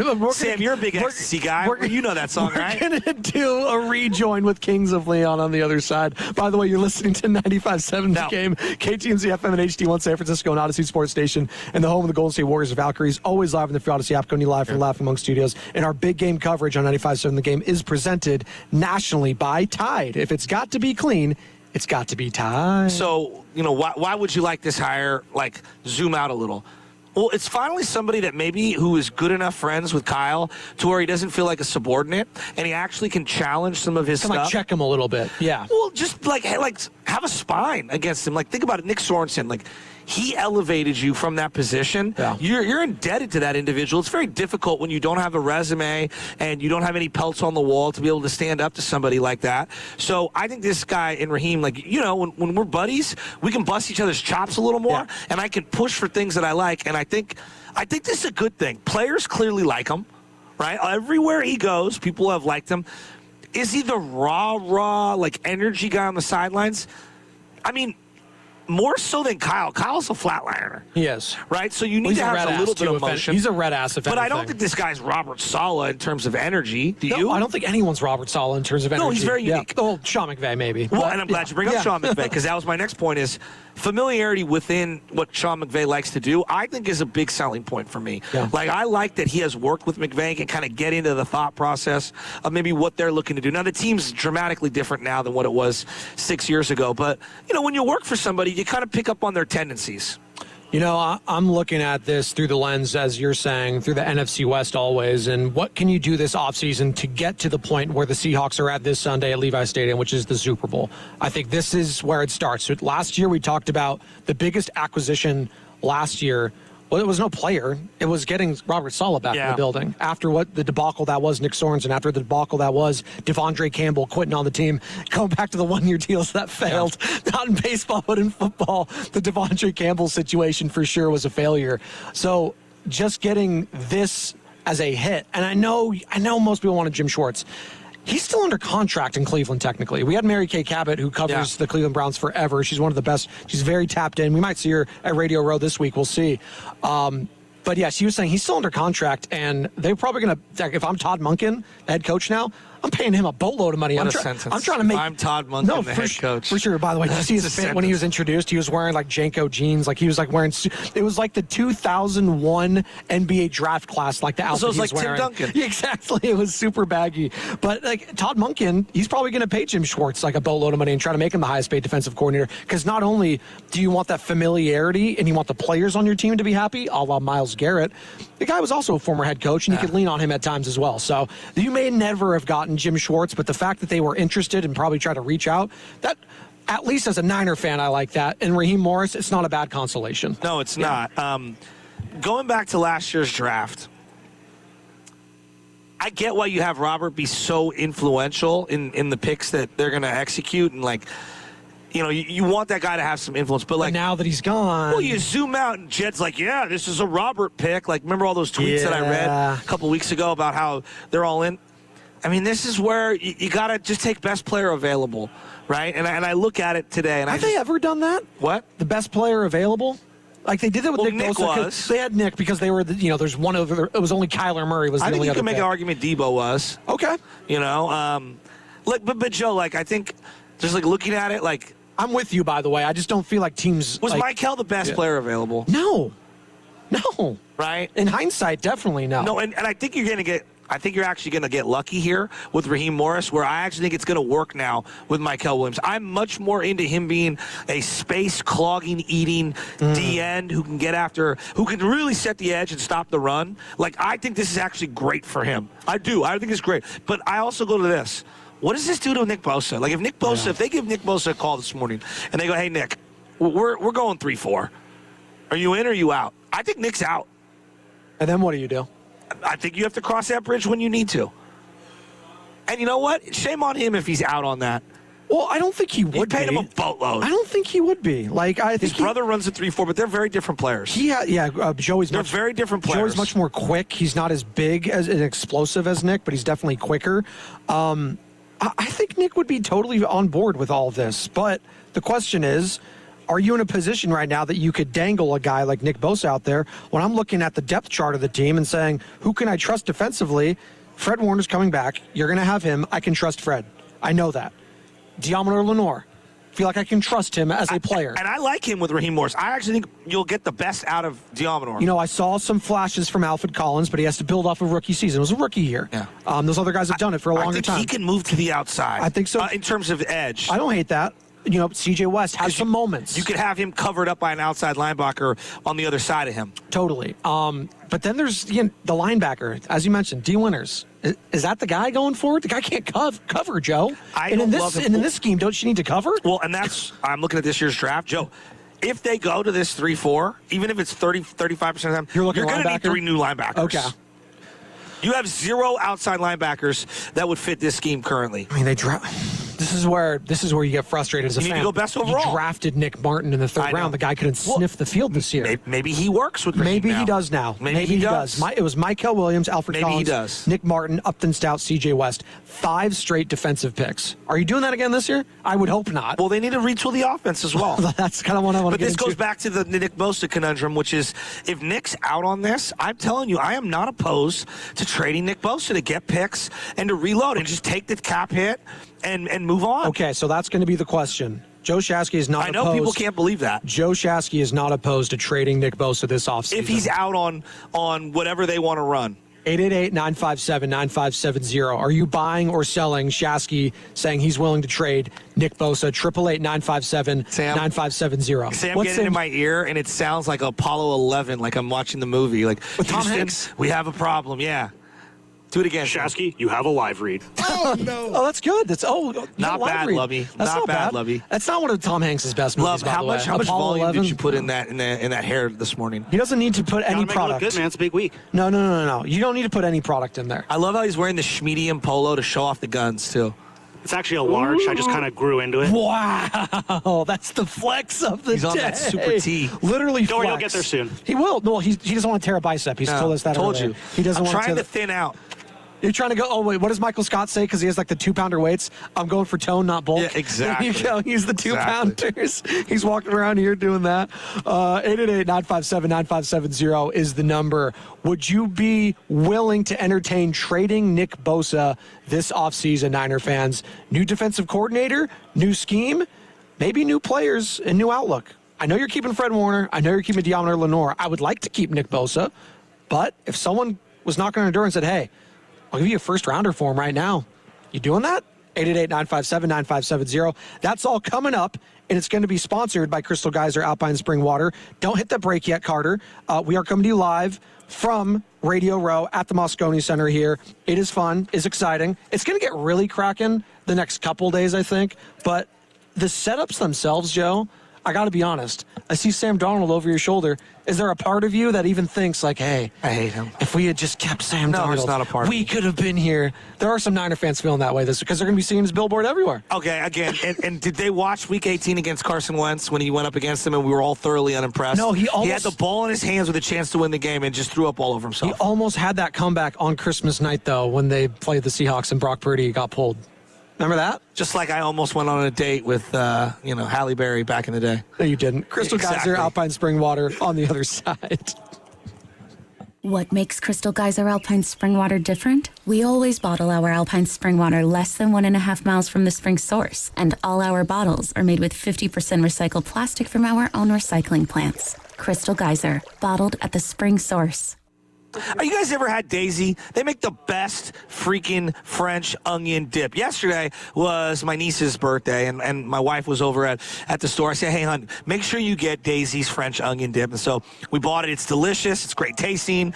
And we also went with the Daisy's ranch dip. So we had the celery sticks, the carrots, we had the chips, we had the Ridge style, kind of got a little surface area on them chips. And my little kid went absolutely bananas. He had French onion dip all over his fingers, the Daisy kind. He was licking his fingers. It was so good. It's made with ingredients that you can find in your kitchen. There's no preservatives, no artificial ingredients. And so I was happy with him eating it, and we ended up licking the bowl darn near. I tell you, I enjoy eating Daisy dips with chips, wings, veggies, you name it. It's at all the Shasky household parties, and it should be at yours. Go out and get you some Daisy's. Daisy's French onion dip. They also have the killer ranch dip. Check them out. Daisy's. Another amazing run by Team USA. Mom, think I'll be on Team USA one day? Well, I'll take this one. What? Are you speaking to us? Yes, and to answer your question, anything's possible, especially with Xfinity. So, I can be the best snowboarder ever? Well, I can't guarantee that, but Xfinity can guarantee that your internet price won't change for 5 years. Okay. What if I practice every day? Then maybe you'll be snowboarding for Team USA at the next Olympic Winter Games. And Mom, you'll still be paying the same price for Wi-Fi. Ooh, really stuck the landing there. It's the Xfinity Gold Medal Celebration. Now through February 22nd, get our best price on gig Wi-Fi for 5 years guaranteed, just $50 a month. Plus, get Peacock Premium included for 2 years. That's a $10.99 value per month. Xfinity. Imagine that. Proud partner of Team USA. Restrictions apply. Requires paperless billing and auto pay with stored bank account. Taxes and fees extra. Actual speeds vary. We've all been there. Sleepless nights, wondering if your business's security service is really protecting what matters. At Bay Alarm, we can put your security insecurities to bed. Our advanced technology and personalized support ensure you can rest easy knowing we're here for you. BayAlarm.com. You know, covering Bay Area sports for years, I've seen athletes go through it all. The highs, the lows, and the pain that comes with getting knocked down. But when it's not just a game, when you're the one injured, or when tragedy strikes someone you love, that's where Beam Law comes in. Beam Law is the Bay Area's go-to personal injury law firm. Whether it's a car accident, a serious injury, or a wrongful death, they're there to shoulder the legal burden so you can focus on what truly matters: rebuilding, recovery, and taking care of your family. Beam Law is local, and they win, with millions recovered for clients across the region. That's why SF Weekly voted them Best of the Bay 4 times. If you've been hurt or lost someone because of someone else's negligence, call Beam Law at 415-523-5555. 415-523-5555. That's 415-523-5555, or visit hurtinthebay.com. That's hurtinthebay.com, because it's not whether you get knocked down, it's whether you get back up. Beam Law, they've got your back, Bay Area. Join Odyssey and Chewy Gomez at BAHC Live at the Henry J. Kaiser Center in Oakland for the Big Game Watch Party this Sunday. Odyssey and Chewy Gomez appearances are brought to you by our partners at AC Transit. Let AC Transit get you there. With convenient service across the East Bay, AC Transit gets you close to the action. Avoid downtown parking, arrive stress-free, and catch every play this Sunday at Oakland's official watch party. Plan your trip today at actransit.org. If you're looking for energy, action, and a place that keeps everyone entertained, head to Ghostwood Kitchen in Redwood City. Ghostwood Kitchen isn't just great food and cold microbrews. It's all about the fun. Jump into a friendly game of Pop-A-Shot, race it out on Mario Kart, or grab a cue and challenge friends to a round of pool, all while enjoying a cold brew or a bite. Add in wall-to-wall sports and a lively neighborhood vibe, and it's easy to see why Ghostwood Kitchen is the local place to be. Come for the food, stay for the fun. Only at Ghostwood Kitchen. When back to the office means back in traffic. Crash blocking the 2 right lanes. Turn to the traffic leader, KCBS. Water in the roadway that's causing. Brought to you by your NorCal Honda dealers. Award-winning efficiency and great deals. There's a Honda for that. The Honda Civic Hybrid from your Northern California Honda dealers. At Uline, they know firsthand the road to success is an uphill climb. Uline started in the family basement, and through hard work is now North America's most trusted shipping and industrial supplier. They get what it means to have the support of reliable, hardworking partners. So they keep 41,000 items ready to ship. Whether your company is still in a basement office or expanding cross-country, Uline will be there on your road to success. Visit uline.com. You know that Big Bargain detergent jug is 80% water, right? It doesn't clean as well. 80% water?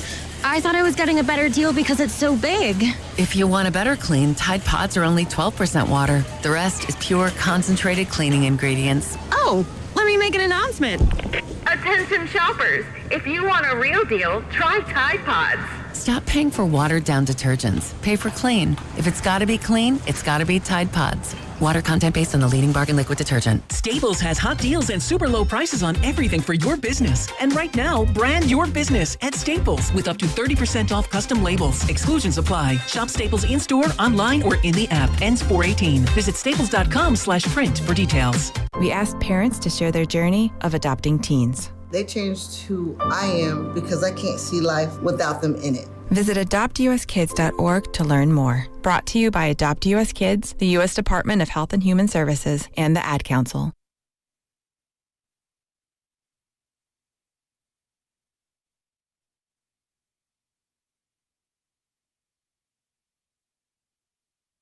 Now back to Spadoni and Shasky, live from Radio Row at the Moscone Center. It is 2-0 in the count. Brought to you by Waymo. The future's here with autonomous rides. Download the Waymo app and ride today. As a rejoin, but I will settle for Andre Nicotina in Equipto. Why are you smiling? As long as you turn your mic on. Jay-Z. Yeah, we don't do that. No, it's San Francisco. Have you not paid attention? Them Epstein files are getting everybody. Well, I saw getting everybody. Well, it's getting everybody except for people in America that I'm not going to get into it. I wanted to get them all. Get them all. Well, yeah, you should. Get them all. In theory, if you're linked to it, you probably. In theory, you're right. But this is real life in America, and things don't happen the way it should. Goo sent me about 15 different things regarding Jay-Z. Then the question mark: is this true? I don't know, Goo. You know as much as I do. I cannot wait until Guru walks in here at around 9:50. He's going to be strutting with his shades on. The waves are going to be glorious, and I do want him to join us. Is he going to wear full suit? He better. No. He's a sweater guy. He's a sweater guy, which I would run around this studio naked. He might do that here. Who knows? You ought to be locked in to YouTube. I don't know if they'll allow that. 888-957-9570. We're talking about the new hiring as defensive coordinator in San Francisco of Raheem Morris, and the scheme change. It's going to go from a 4-3 to a 3-4. We think. We don't know. No, we don't know. We don't know. We think, but we don't know. Okay, in this hypothetical, what's more important today, right now? Fitting the scheme to Bosa and Warner, or them just hiring the right guy and then trying to mold the team around whatever that guy wants to do? I think you should mold the team around whatever Raheem Morris wants to do now. I think those guys that you just mentioned, Joe, are getting older, man. Fred's going to be 30. He's 30, right? He's going to be 30. So does if this were 3 years ago, ACL. If this were 3 years ago, you would go in the other direction? Probably. Yeah, yes. I would agree with that. But right now, you don't have a plethora of talent defensively. You have a couple guys that you think are going to be good good next year. You don't know that. Yeah. Do I know that Fred Warner's going to look like Fred Warner prior to the injury? No. I hope that he is. Yeah. I believe in the person and the leadership, but I can't say that for sure. The only person I can say for sure that I can trust defensively right now heading into next season, this might sound insane, is Diablo Lenore. That's really the only guy I could look at and say, yeah, I know what I'm getting from him. Yeah. Everyone else, I have no idea. And people might say to Poo-Poo, you don't believe in Fred Warner. It's not that I don't believe in the guy. It's just, I have to see it on the field first. Yeah. He dislocated his ankle. Just say it out loud. 30-year-old linebacker with a ton of wear and come tear. On. And then Bosa, third ACL, bro. Coming back from look, I'm not going to bet against him, but I'm not going to bet on him being exactly what he was. So when Mike McDonald took over in Seattle, obviously Seahawks, Patriots, Super Bowl's this Sunday. We're going to be talking about that game all week long. We'll have a bunch of people on from all the different stations. Hell, Boston WEI, our sister station's right across from us. So they're going to be talking about it. We're going to be talking about it. But the reason the Seahawks got to this point is because of Mike McDonald's scheme, but also the players around said scheme. He identified the players he wanted for his scheme. Eamon Worry. I mean, are you kidding me? Great pick. Some of the free agents that either they inherited or went out and got. Leonard Williams, some of these other guys that anyone could have had, right? The list goes on and on and on. You can keep naming names, but ultimately they're here because of their defense. And I have never seen a Kyle Shanahan offense stymied the way that they were stymied those last two games against the Seattle Seahawks. And honestly, I think was eye-opening for me and 49er fans, where they were like, okay, offensively, I trust Kyle. We could retool. We'll figure this thing out. But how do I get that defense, man? How does my team get a defense like that? Now, I'm not saying Raheem Morris, Joe, is going to be Mike McDonald. That's not what I'm selling. But I'm selling he clearly instituted his scheme and molded the players around him. And I think that's ultimately what Raheem Morris, if he has sway with Shanahan and John Lynch in this upcoming draft, needs to do. Yeah. And free agency period, quite frankly, because they're going to have some room. Well, the salary cap went up to about 305. Does it ever go down? It's always going to go up. COVID year. Yeah, that's true. You're looking at a situation where they've got an extra 25 to 30 million off just the salary cap expanding. But also, we don't really know exactly right now what the situation is regarding Brandon Ayuk's money and the exacts that are coming off the books and not accounted for. Right. We don't have that number right now. And so I think they're going to still go after more money, quite frankly, Joe.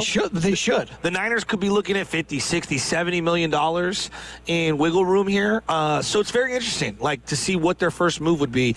And when you bring in, Raheem, do you let him splurge a little in free agency?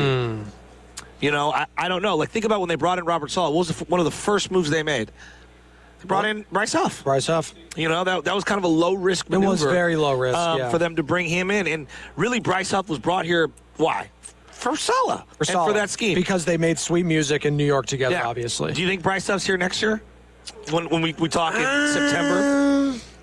Maybe not.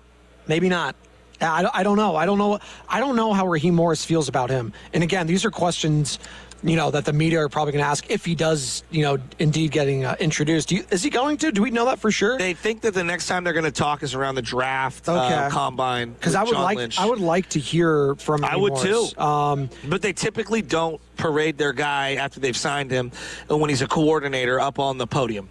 So we got. Some free agents.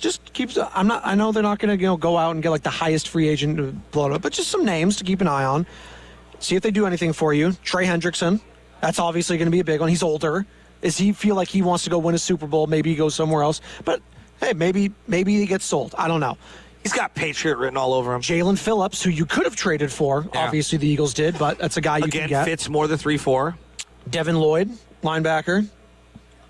Brian Cook, safety. Jalen Watson, Cam Curl. There you go. I'm just throwing some names out there. And just anything? Nothing I just said is I think if you're going to go free agency, knowing Kyle, he likes veterans on offense. Okay. I think he's going to have either he's going to go after an offensive lineman, a wide receiver, or a tight end, I believe, in free agency. Okay, you're going to think more that's what I would offensive believe. Side of the ball for sure. Okay. No, I'm not if mad. I had to lean. I'm not mad at that either. Last year, it was their priority in the draft to go 5 defensive picks in a row. I just don't know if you have that luxury to do that this year because you don't have Brandon Ayuk coming back. You thought maybe he could, but in hindsight, there was just no shot he was. Ricky Pearsall, we'll see. I have no idea. Again, this is why I'm so fascinated with this offseason, Joe, because I have no idea what they're going to do. Hell, we're even talking about the possibility of them even trading Nick Bosa. That's me speculating. Well, no, but I could buy into it. Hell, we talked to Bonte last week, and he was like, "Hey, if they traded Bosa, would that be a bold move?" He said, "No, actually, it wouldn't be a bold move because he says you could talk yourself into it because you're getting rid of a guy a year or two early rather than a year or two late." So. In that regard, yeah, but I'd still think it would be a bold move or it would be a kind of an out-of-left field move if they decided to do that, coming off a torn ACL. And how does that look if you're going to do that when he is rehabbing from an injury? Is that a bad look for the team? No. I look like because the NFL. I compare it to what Jimmy Butler's doing right now, right? Yeah. So we're doing a cross-board thing here. Jimmy Butler out for the season. Did you see the Nick Friedel report? Well, Cousin Nixon joins at 9 o'clock. What's the report? You didn't see the report? Tell me. The report is... I probably did, but I'm the playing Warriors the audience have promised Jimmy Butler that essentially he will not be dealt, and they're going to stick with him through the rehab process. So one of two things, when I saw that report from Nick Friedel, came in my head. Number one, either everyone in the league has told the Warriors, we do not want the year and a half of Jimmy Butler in a trade, period. We just don't want it. Or two, the Warriors think that they can keep Jimmy Butler, and at some point he can come back to help them on this run next year. See, we've talked about this, and I think you and I are in lockstep here. where I would try to keep Jimmy, and somehow if he gets healthy next year potentially, or you revisit in the offseason, that you could pair him with a potential Giannis and Stephen Curry combo. And I would try to package Draymond and a couple of other players. Like, that's what I would try to do. But I don't know if fans agree with you on that one. Should Jimmy Butler be not untouchable, but that's kind of what Nick Friedel made it out to seem, right? That he's untouchable. Let me pull up Brett Siegel, NBA now. Clutch points. Yeah. You love Brett Siegel. Clutch points, National NBA Insider reporter. Yeah. His reply to someone today, last night. Sorry, you keep filibustering. Well, by the way, so we got David Archer joining us at 8:20. He covers the Atlanta Falcons, color commentator, not covers them, commentator for our sister station, 92.9 The Game in Atlanta, broadcasting for the Falcons since 2004. Damn, 20-plus years covering the Dirty Birds, and we'll talk all things Raheem Morris with him at 8:20 and how much of an impact he had with the team's drafting last year and how much of a say he will have potentially with the San Francisco 49ers this offseason heading towards the draft as well. Plus, cousin Nick Friedel joining us live in person here at Radio Row, 9:20. Can't wait to talk to cousin Nick, our Odyssey NBA insider, and covers the team for the Athletic, the Warriors. Brett Siegel last night. The Warriors are in the mix for Giannis. As I've reported since last week, if a Giannis trade happens, it will be with Golden State. Meaning, if it happens in the next week before the deadline, it's going to happen with Golden State. I think Windhorse kind of echoed those same sentiments for ESPN. We will have new details this morning, so don't worry. If anything happens, it won't be until Wednesday night at the earliest. And then we'll be coming in here Thursday morning talking Giannis potentially to the Golden State Warriors, Joe, at Radio Row. How insane would that be? Have you even allowed yourself a possibility that's going to happen? Or are you protecting yourself? Watching Friday night and watching Draymond Green, he was acting like an individual who knew he was gone. No, that's acted like Draymond's been doing this forever, right? No. No? I thought it was different. He was I was honestly disgusted's too strong.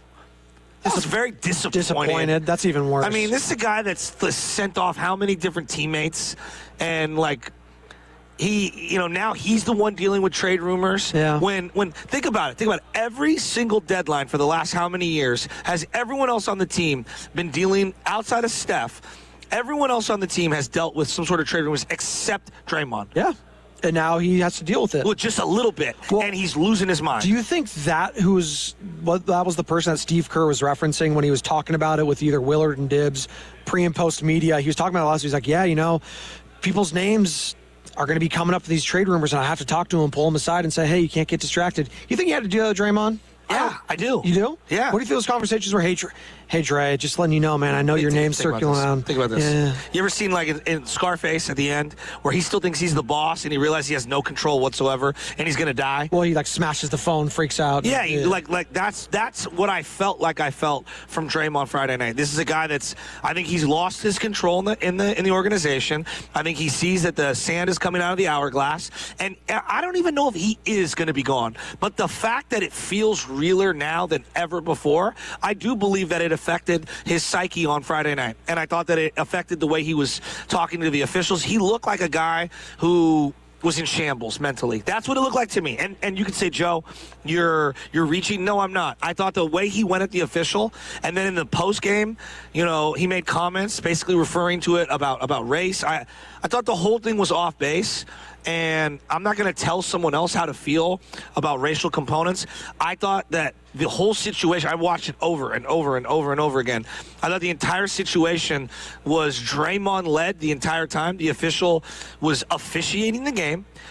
Did one of these where the hand was down here near his, I would say, his abdomen, waist area. Sure. Whoa. It was more of a self-defense, hey, relax or something like that. Yeah.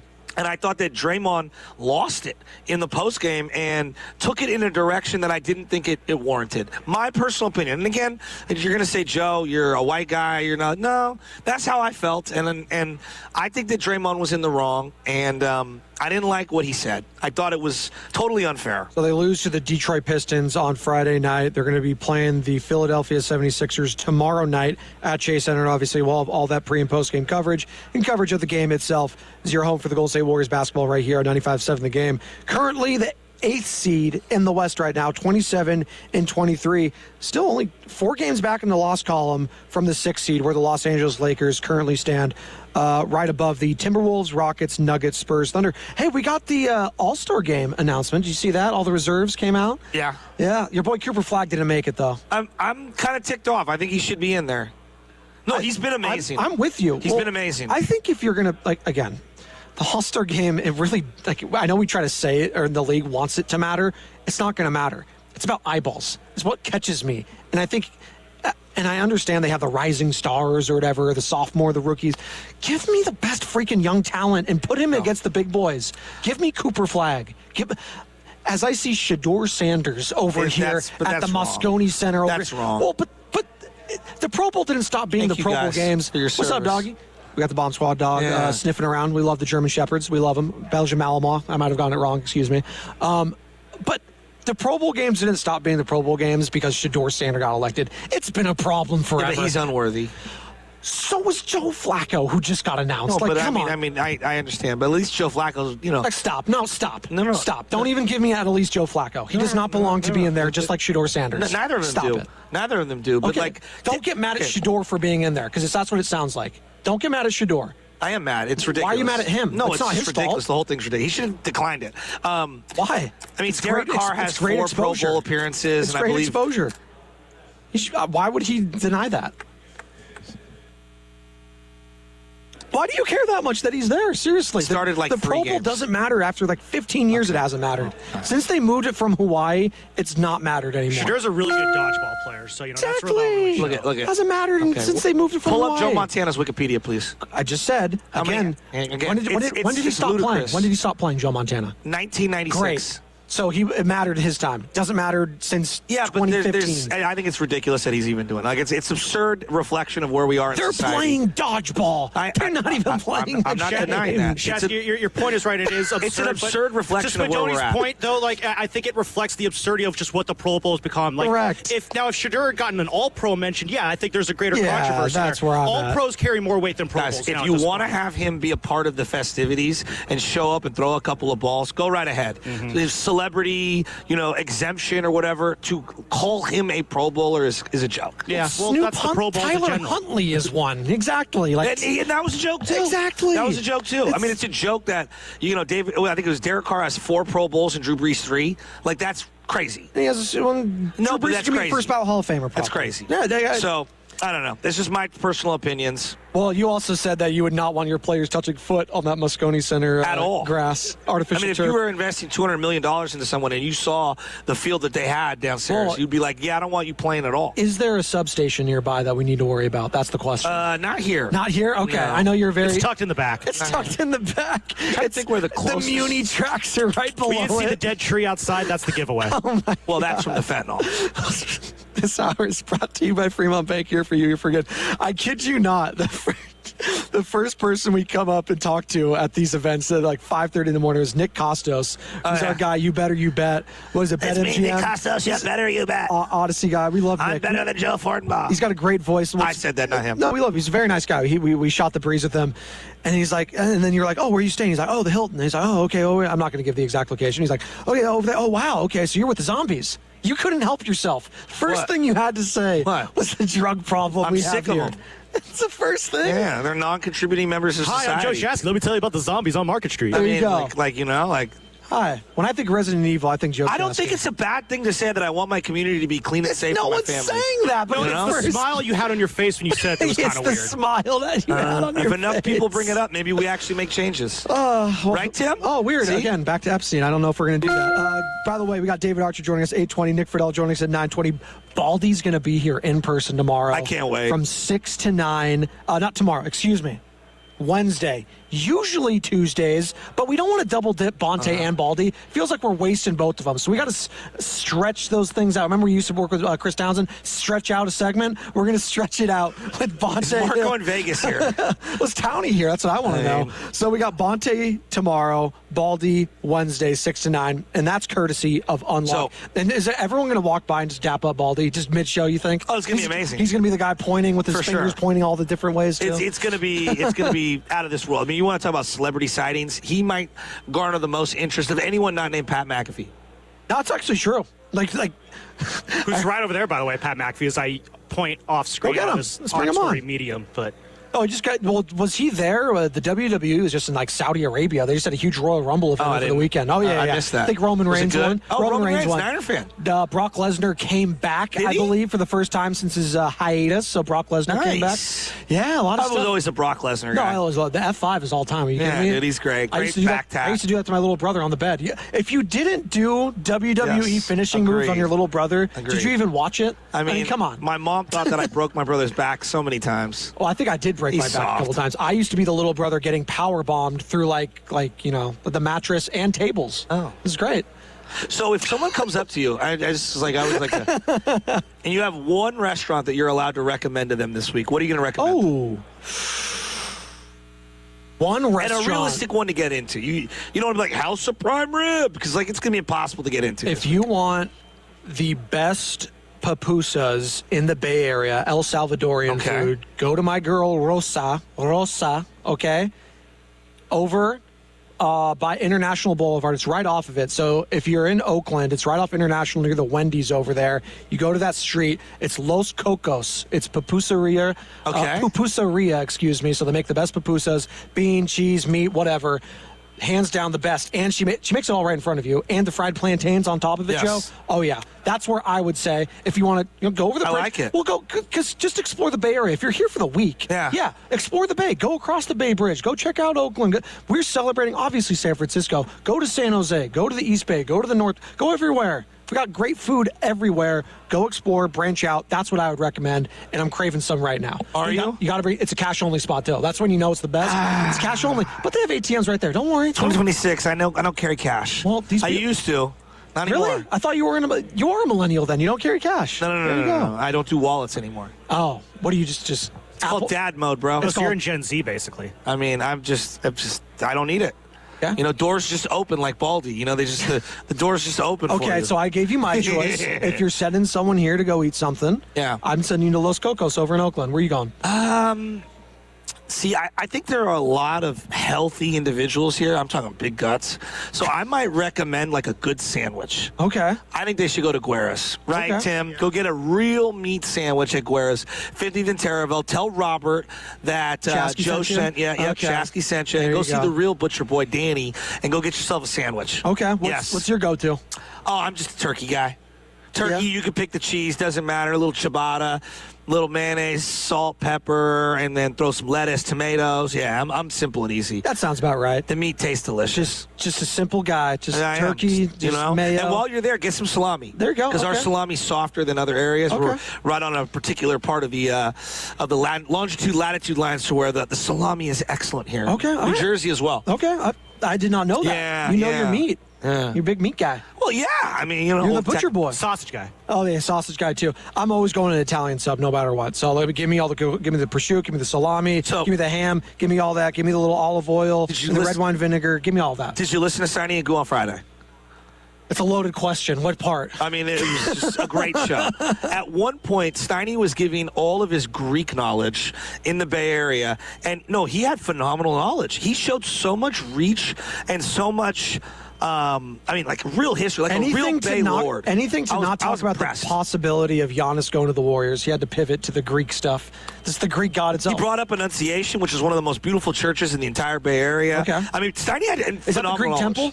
Is that the Greek temple in Oakland? It's a Greek Orthodox church. Okay. I don't know if it's called a temple. Well, they call it there. That is the church. I don't know the vernacular. It's right near the Latter-day Saint Church, which looks like a castle if you're driving in the East Bay. Yeah, my brother went to Holy Trinity, which is a Greek Orthodox school here in the city. I didn't know that. I don't know if it's still around. I know the church is still around on Alamany, but around Brotherhood Way. But I think everybody's lining up ready for Giannis. And I'm really worried that if the Warriors do not land Giannis, there is going to be a huge depression setting in for the Warriors. Well, are you allowing yourself to actually entertain it now? It's been a couple days here. We got a couple days till the deadline. I'm still saying it's a long shot. If you're asking me the possibility of Giannis going to the Warriors, I give it a 10%. 10. So 90% he's not coming here. I'm giving you the 10% still. Where do you think he's going? I don't think he's going anywhere. I think he's going to stay. But that doesn't mean... If he gets dealt, do you think they have the best chances? Yeah, I think it's this trade deadline, he's only going to the Warriors or he's staying with Milwaukee, from what I've heard. And we'll talk to Nick Friedel in the 9 o'clock hour, who joined us here live. If I'm Milwaukee, I think you'd be really foolish to not take the deal.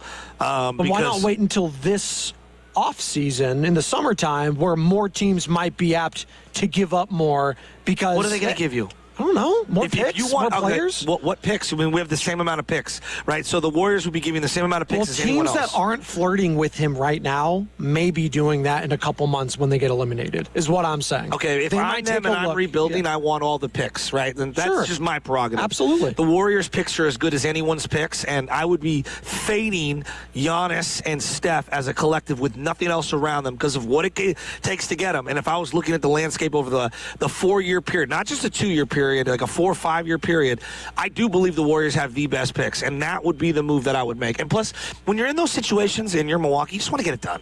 Just get them out of here and let's just start fresh and start the tank now. Well, that's what I would do. From Giannis's perspective, if I was like in his camp, I would tell him the same thing. Just get out of there. Just get out of there. Rip the Band-Aid off. Yeah. That way you finish this season in a different team's uniform, kind of like Jimmy Butler last year, not to the same level because Jimmy obviously tanked his own value, tanked it with the fan base, with just around the league, all of it. Giannis hasn't really done that. There's been some chirping behind the scenes, but by all accounts, he's one of the nicest guys in the league. I've never heard a bad thing said about him from other players. Everyone likes the guy. He has $1 million smile. Like, that's why from that aspect alone, just putting him with Stephen Curry, the two most likable. I think the league wants it. Well, could you think of two, I can't think of a time where there was two more likable athletes that were the best players on the team. Like Joe Montana's Jerry Rice, both likable guys. Yeah. Steve Young, obviously. Ronnie was so beloved. He was, but he was intimidating, right? No, I know, but he was beloved. But he was a nice, he wasn't like a bad guy. Yeah, but he was totally different. You're right. In terms of just smiling, God, that's a good. I'm just trying to think about that. Yeah, right. Just two of the best players on the team family-friendly. that are just family-friendly, you think of model citizens, you think them. Because I think they might be one, too. I think of some, opposites. But even, You mean Draymond and Jimmy? Yeah, they were the combustibles. Is the that suspendables. The suspendables, both of them, right? And then nothing ended up coming to fruition there, which is actually kind of crazy. But I think about, guys that might not have had a lot of drama, but guys that, were kind of just divas in general, like LeBron. He's a big diva. Who watched last night? No, the Knicks game. I catch some of it, but why? It's just, it felt like it was all about LeBron, and I don't know. The more and more I think about it, you think he might be done after this year? I think he's going to go to the Knicks in the offseason. Really? Yes.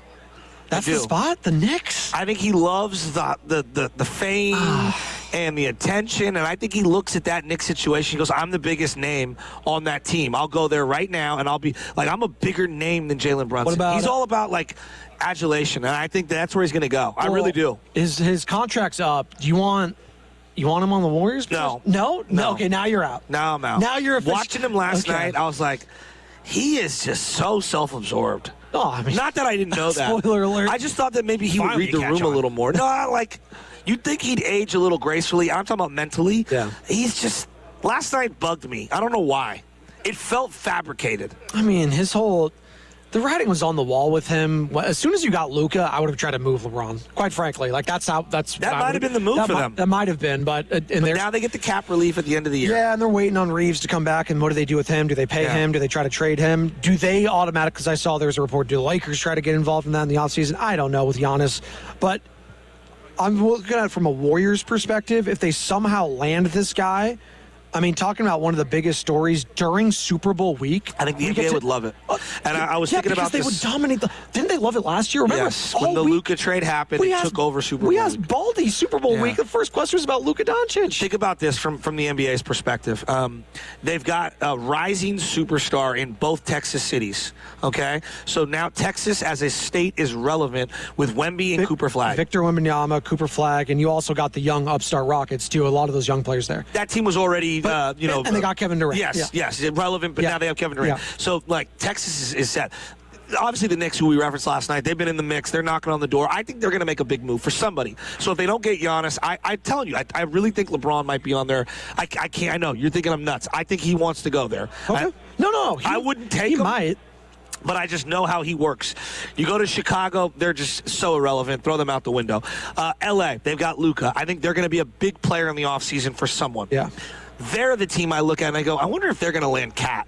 I wonder if they're the team that would land somebody who's on the way out at their current location. Just thinking out loud. Okay. And then I go to the Warriors, and if I'm the league and I'm saying to myself, I got to keep Steph Curry relevant. I got to keep him in the playoffs. I got to find a way to do it. They would go gaga if Giannis was on the Warriors in terms of television. They got a bunch of national games coming up. A bunch of them got flexed to national games. I just wonder what the league, and if they had it their way, I think they would rather pair Giannis with Steph than Giannis with Luka. Ooh. I think they want the flexibility of the offseason narrative talk to be able to link everyone to the Lakers all offseason.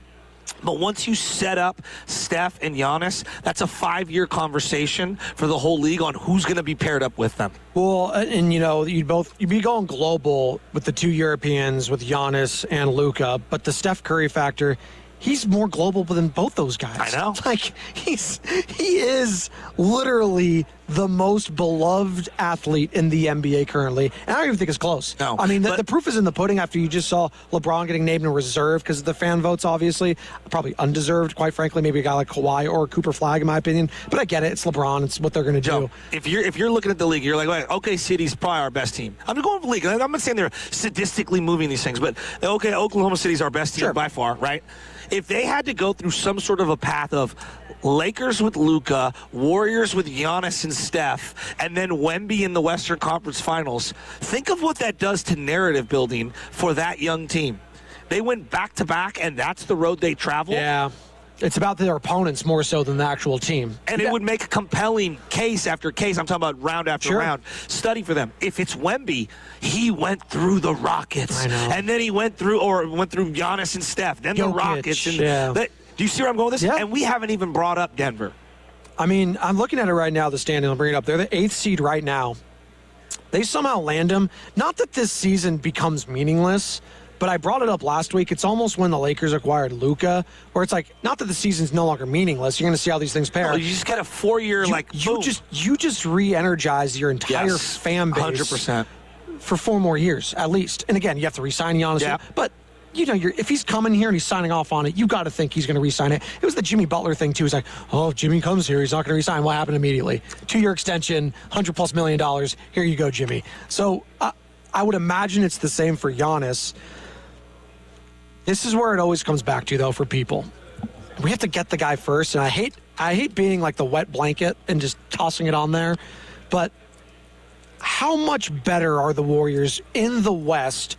They get rid of all these guys. Let's say it's Draymond, Kuminga, Pods, Moody, whatever. Get rid of all these guys. You bring in Giannis, you pair him with Stephen Curry. Now what?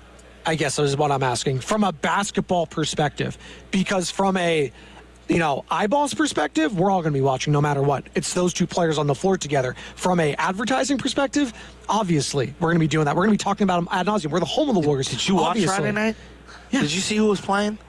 The Detroit Pistons. Yeah, I saw them. Cade Cunningham. Did you see who's playing for the Warriors? Yeah. It's a bunch of role players. Hey, Santos here. Come on. Like they can't find more role players? There are the gazillion role players to be had in the NBA every offseason. But you can't sell me Giannis playing with Steph, Pat Spencer, and Guy Santos is going to win me anything of significance. In these hypotheticals, you would still have Buddy Hield or GP2 or, you know what I'm saying? Like, those guys are NBA players. Okay, sure. Right? Now I'm asking the question. Like, right now you're playing Buddy Hield and GP2 without Giannis. You're playing him with Draymond Green offensively. How's that look? The whole question, though, is if I'm mortgaging the future with all of my picks that I clearly want to covet right now because we don't have the young talent that we deem necessary to compete in the West, that I better be getting a guy that's worth like 5 of those other dudes in Giannis Antetokounmpo that's instantly going to make me, hey, him and Steph, you got to sell me that they're at least going to be a top 6 team in the West. No, it's a great starting point, and then you pivot from there. No one thinks that they're finished. Like, that would be absolutely foolish. You got to round out the rest of the team, and that's where I think to your point about the Luka thing, where the Lakers got Luka, it's like, this is what we have for right now, and this is what we're going to have next year or the year after or whatever. And I think they're in the process of doing it. And I don't think that they're as desperate right now because of the age of Luka, so they can take their time. They don't have to be so reckless with it. The Warriors would be in complete off-season, like anything's on the table around Giannis and Steph Curry. And that's where the Moody contract becomes dealable, GP2, who's making not a whole lot, but those types of slots would all be up. And then, you got Al Horford this year with Jimmy Butler, and look, he's playing better. He is. I'll give him this. Playing better. He's playing better. So, you're looking for ring chasers at that point. Okay. And do they think it's the best place to win a ring in the Western Conference, tying yourself to a guy that historically has been hurt a lot, and Giannis Antetokounmpo, and Stephen Curry, who's going to be 38, going on 39 next year? It's not about, 7 guys. It's a couple guys. Dante DiVincenzo came to this team on a mid-level exception and ended up being a really, really, really good player for them. There will always be individuals and players that you can find that are undervalued for whatever reason. Otto Porter Jr. came to the Golden State Warriors at one time when his career was in a crossroads. Was a really good pickup for the Warriors and had some ups and downs, which I freely acknowledge. But you can find those other individuals to round out the team. Remember, at one point, GP2 was a two-way player like Pat Spencer. And now he's been an NBA player for how many years? 6? Yeah, quite some time. Right? Yeah. So the league is littered with guys like that who have a similar story, who are devalued for whatever reason. They come here, they find themselves, and they go. You don't need them for 5. Just need them for a couple. All right, let's go to the phones here. 888-957-9570. You can call or text the Boxer and Gerson Work Injury Attorneys text line. And Joe, I want to make it clear. It's not easy. No. I think once you land Giannis, not that the more difficult part is rounding out the roster, but it's tricky. Yeah. It's going to be very, very tricky for them. And is Mike Dunleavy the guy that you trust to do that? In this hypothetical. If he lands Giannis, you have to let him do all the other stuff, because if somehow he gets that, then you got to trust the guy. Even a guy and I'm just going to throw a name out there. I don't think he would come back, but Klay Thompson gets bought out. Oh. He's on a veteran minimum. As a spot shooter off the bench in a specific role, could do a lot worse than one of the greatest shooters of all time. Oh, and think of it, just how much the fan base would love that alone. Are you kidding me? If Klay somehow comes, again, this is all on the heels of the Nick Friedel article or report was that the Warriors want to keep Jimmy. He's told them that they're going to keep Jimmy here. Well, then that means the salary would only have to work out that Draymond has to be a part of a trade for Giannis. So somehow Draymond gets traded away in this scenario. You bring in Giannis. Klay gets bought out. You bring back Klay, and you pair him with Stephen Curry. It'd be ironic. It would be. But the other part of the Draymond, the other part of the Draymond Giannis deal is that you might be able to get back a Bobby Portis, who's excellent. Yeah. He's an excellent fit. That's the name that's been floated around, or Kyle Kuzma as well. So I think either one of those. And if they don't work after a couple months, you can always flip those individuals in the offseason. Let's go to Cam out in Antioch. Wants to join the conversation. Cam? What's up, Cam? You're on the roast. Hey, could y'all bring me up next? Or bring somebody else up. What? Are you okay, bud? Yeah, I just don't want to wake my daughter up. I'm trying to. I get it. Okay. Please get that as a drop. Okay. I don't want. Sorry. That's the first time in the history of going. We got the callers producing the show now. What's going on here? That's the first time I've ever gone to a caller and said, "Actually, go to someone else." He was in the restroom. I'm gonna wake up my daughter. I'm having a tummy ache. Well, no, I thought those too. Call me back. I thought something else was happening. I thought he was midstream or something. I was like, "Bro, what is going on?" I don't want to wake my daughter up. Right now, the biggest pressing issue on the Warriors is the Steph knee injury. They're saying it's runner's knee. That's not serious, though. I didn't talk to Doc Pondia or At UCSF. 28, it's not serious. At 38, all these injuries are serious. But it's normal. At 38, it's just wear and tear. It's just, what? Wear and tear at 38 kind of hits a little bit harder than it does at not 38. Well, no, wear and tear at 38 makes sense. If it's bilateral, knee tendonitis when you're 28, then I have a problem. Right? No? I mean, I'm not worried about it. Can we meet in the middle? It's not good. Well, sure, but I'm not here Steph is sitting there oh yeah, I love these knee issues. I'm not freaking out about it. If he misses, 2 weeks, sure. Hell, his brother, who's younger than him, is dealing with the sciatica. He's played 2 games. And he's going to be reevaluated in 2 weeks. I haven't seen him in forever. What a signing that was. Well, we had that one game. Might see him on the injury report today. Oh, my God. He's going to be their new Gerard Encarnacion who never plays. Is that what's going to be? Golly. I think the way I view the Giannis move is twofold. There's the now, and then there's into the future. And I think for the now, it's, who's, after you make the deal, you look at the dust settle, who's on my roster, who can stay and who can go in the offseason. And then there's the long-term view of how to retool this thing beyond the Steph Curry years. But in the interim, it's how do you build a contender with what you have available and the resources you have at your disposal? And I don't think anybody thinks they're Giannis away from winning a title. They're a Giannis away from luring in people to help build a title team. Listen, if they just trade for Giannis, I'm just giving it you from like the sports talk radio perspective. Yeah, this team is significantly more interesting to talk about for the next 4 years because of that guy. Same with the media, all media, not just radio, television, just streaming, all of it. Like, he's going to be the face. He's going to be on all the billboards around here. You see Fred Warner, you see George Kittle, you see Steph, you see Draymond. It's going to be Giannis all over the place. You kidding me? The other name that we haven't brought up, and I'd like to get into it, is the Pajemski deal, because he's extension eligible at the end of the year. Thanks, and I think if you're going to deal him, now's the time to deal him. Otherwise, you're staring at this extension thing, and I'm not saying it's like for like with Kuminga, but then it becomes the posturing of how much is he worth? How much does he want? A team that would deal for him would have to like the extension that he's on, or be willing to extend him. Like, if you're going to deal him, this feels like the time to deal him. If you're not, then now we have these extension talks. And I feel like it's a little premature to have extension talks, but this is the nature of where he's at in his contract. It's not his fault. What do you think you could flip for Pajemski right now? I don't know what his worth is. Okay. I think it's all over the place. I don't know. Well, that's Nick Friedel. I legitimately, I think he's more valuable here than he is viewed elsewhere. I agree. But then I get back to the coach. Am I going to extend someone who, maybe the coach is not here? I think Steve Kerr would stay here if they traded for Giannis. But, I do. That's obvious. But actually, Joe, I don't know if it's obvious. I don't know. I want you to pull up their SPO track. Beyond this year. Yeah, the Warriors. There's not a lot of money on the books. I think that's the one thing that they've done really good is they have not committed long-term to anyone. So as ugly and dire as it looks right now, depending on what the, beyond his current deal looks like for Steph Curry, they've got a lot of flexibility, which means a lot of open slots. What have they not had the last 6 years? Open financial slots. And that is one thing that they do have, which is advantageous. And if you do have Giannis, now we're cooking. All right, so I'm pulling up their 2026, 2027 cap table, which is what you wanted, which is correct? the final year. Okay, so... And then go beyond that. And then go beyond go beyond 2026, so 2027, 2028. So you're looking at a year from now. Go to 2 years from now. That's minus $141 million in cap space. You really only have on the active roster cap hits. Yes. Buddy Hield, Moses Moody, and Will Richard. See, there you go. So you're open after that. Yeah. That's 3 max slots. Yeah. In theory. Injury report time? We can do it. Let's hit it.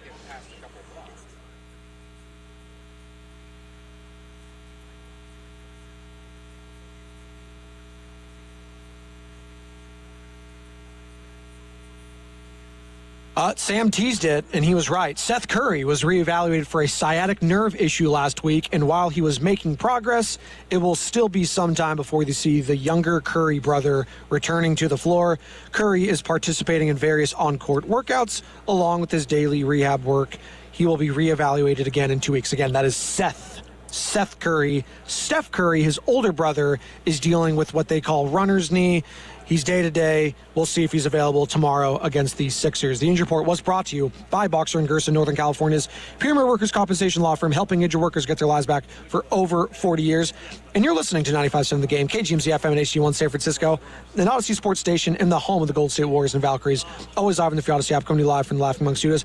Our big game coverage on 95.7 The Game is presented nationally by Tide. If it's got to be clean, it's got to be Tide. So, when you're planning stuff out, right, you have a short-term and a long-term plan. I talk with a lot of young kids, or maybe they're thinking about what they're going to do in college or beyond college. It's like you're doing an interview too, though. Your 5-year plan, right? Sometimes they ask you. Well, those things are always ridiculous because it's like 5 is a lot. I go 6 months in a year, 2 years. That makes more sense. Yeah. Yes. So, when you're running the Warriors, these things you do have to be 3 to 5 years out on all these things. So, look at right now. If this is 2026, right now, acquire Giannis. That is action 1. Right. Okay. Acquire Giannis. I'm just writing them down. All right? 2026 offseason, which goes into the 2027 season, you have Steph, you have Giannis. Now, in this hypothetical, you still have Jimmy coming back. That's Jimmy's final year of his deal. It's probably the last max contract he'll ever get. Yes. So whether you keep him, don't keep him, whatever, he's not going to be a $60 million a year player after that. Would you agree? I would agree. All right. So right there's cap relief, okay? And then whether you keep him, move him, whatever, you have got a slot of $60 million to play with. When was the last time the Warriors had a slot of $60 million to play with? Years. Been basically the KD years. KD, yeah. Right? Okay? Steph Curry has 2026, 2027 left on the books. After that, I don't know. Is he still a max player? Well, this is the interesting part. I don't know. Does he take a hometown discount a la a Tom Brady to add more talent around here? If Giannis is making the max and he takes that super max, his number will be about $70 million, give or take. Yeah. It's going to go up every year because it's tied to the salary cap. And if Steph takes half, right, $35 million, now not only do you have the 60, you got the extra 30. You're looking at how you can round out that team beyond 2026, 2027. And if they were to do that, something does tell me that Steph would be a team player and would take a hometown discount. I'm not reporting anything. I'm not, this is pure speculation. I think he would be the type of guy that can do that because his ego can be pushed aside because of how much he's made. Again. But let's play it the other way. Yeah. If you don't get Giannis, now I think you do owe it to Steph to be a max player. Now you got to do for the rest of his career. Now you got to do the Kobe. But here's the double-edged sword that makes it more difficult to, round him out with competent talent. So I think it's imperative. Step one right now is acquire Giannis at all costs. And are they going to do that? We're going to talk to Nick Friedel in the 9 o'clock hour. Before we talk to Nick, we're going to be talking to our guy over with the Hot Atlanta Falcons, or I guess not Hot Atlanta. They did hire Kevin Stefanski, though. I did like that hire for them. Ooh. David Archer. I like the move. I know Stefanski's Q rating is at an all-time low because Baker Mayfield's been clapping back on Twitter, but I still think it's a good hire offensively for that team. That's got Bijan Robinson. I don't know if they have a quarterback, but they start with Bijan. It's a good start. David Archer, 8:20, so in about 18 minutes, Falcons color commentator for our sister station 92.9 The Game in Atlanta, going to be joining us. He's been broadcasting for the Falcons for over 20 years. Raheem Morris, obviously their former head coach, get his thoughts on the Niners' new DC. Now here comes the difficult thing to ponder, which you've been alluding to, and then we get to it right Christian now. Ponder. Let's say you don't get Giannis. Now what? Do you take this right up to the deadline and it's Giannis or bust? Or do you pivot? I'm looking at this team, and I think if you don't land Giannis, you need to know by Wednesday night. You cannot let this linger into Thursday morning. Well, Thursday morning is the deadline, noon time, our time. You cannot be missing out on other potential deals and stand pat, because what I saw Friday night, and even though Steph went out, Kuminga didn't play, we can't do that the rest of the year. Well, that inspires no confidence. There's a big chance they do nothing. Yeah, well, that's unwatchable. Well, just from a product. I'm just telling you that there's a chance that they do nothing, or they just trade Melton, and that's it. If they don't accomplish anything, they're unwatchable right now. This fan base will be with pitchforks storming the gate of Mike Dunleavy. But what if they say, we're spoiled? We're spoiled. But hold on. The reports have been we don't get Giannis at the deadline. That doesn't mean we're out of him in the offseason. Yeah, but what about Kuminga? What are you going to do there? No, Kuminga. You're just going to have him not play for you the rest of the year? Do you need Kuminga to make that trade with Giannis actually go through? If you hit the offseason, Kuminga's off the books. I don't think so. Doing free agency stuff elsewhere. You might lose him for nothing. You don't have you can't trade him. That's what I'm saying. So you might not be able to get I don't think he's worth a lot right now anyways. What is he worth? No one wants him. Joe, it's not what he's reporting. No one wants him. He's worth more than Moody. Would you meet me there? I don't know, because Moody's contract is pretty easy to nobody wants Moody. Well, maybe. Moody makes Moody makes $11 million right now. I don't think anyone wants him. Yeah, but no, the contract is tradable. It's easy contract. Yeah, but okay.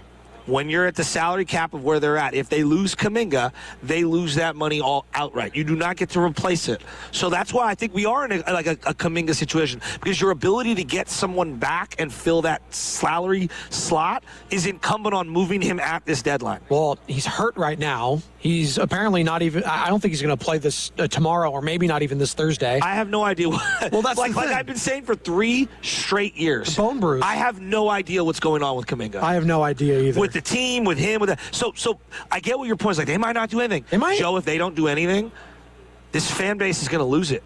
Now, you can say, Joe, they're spoiled. I'll listen to that. We are spoiled. I'm the first to admit it. I'm spoiled. I heard Bonte yelling at me last week. You're spoiled. Yeah, I am. I admit it. I am spoiled. But I also realize we have a very rare gem in Steph Curry, and so it's created, hysteria, quite frankly. I always like that argument, though. It's like, you're so spoiled as a fan base, like the Patriots fans over here that are going to be across from WEI. Of course we are. No, but we are. No, but you don't blame the kid that got spoiled. You blame the parent for spoiling them. That is true. So blame the Warriors for setting this high standard. Can I defend blame the parents? The 49ers for setting the standard. Can I defend the parents? It's hard to say no sometimes. Oh, no, it is. It is. I have a really hard time. Well, you say maybe, that's why. And maybe most of the time mean no. Your point about Kuminga. Yeah. Forget fair.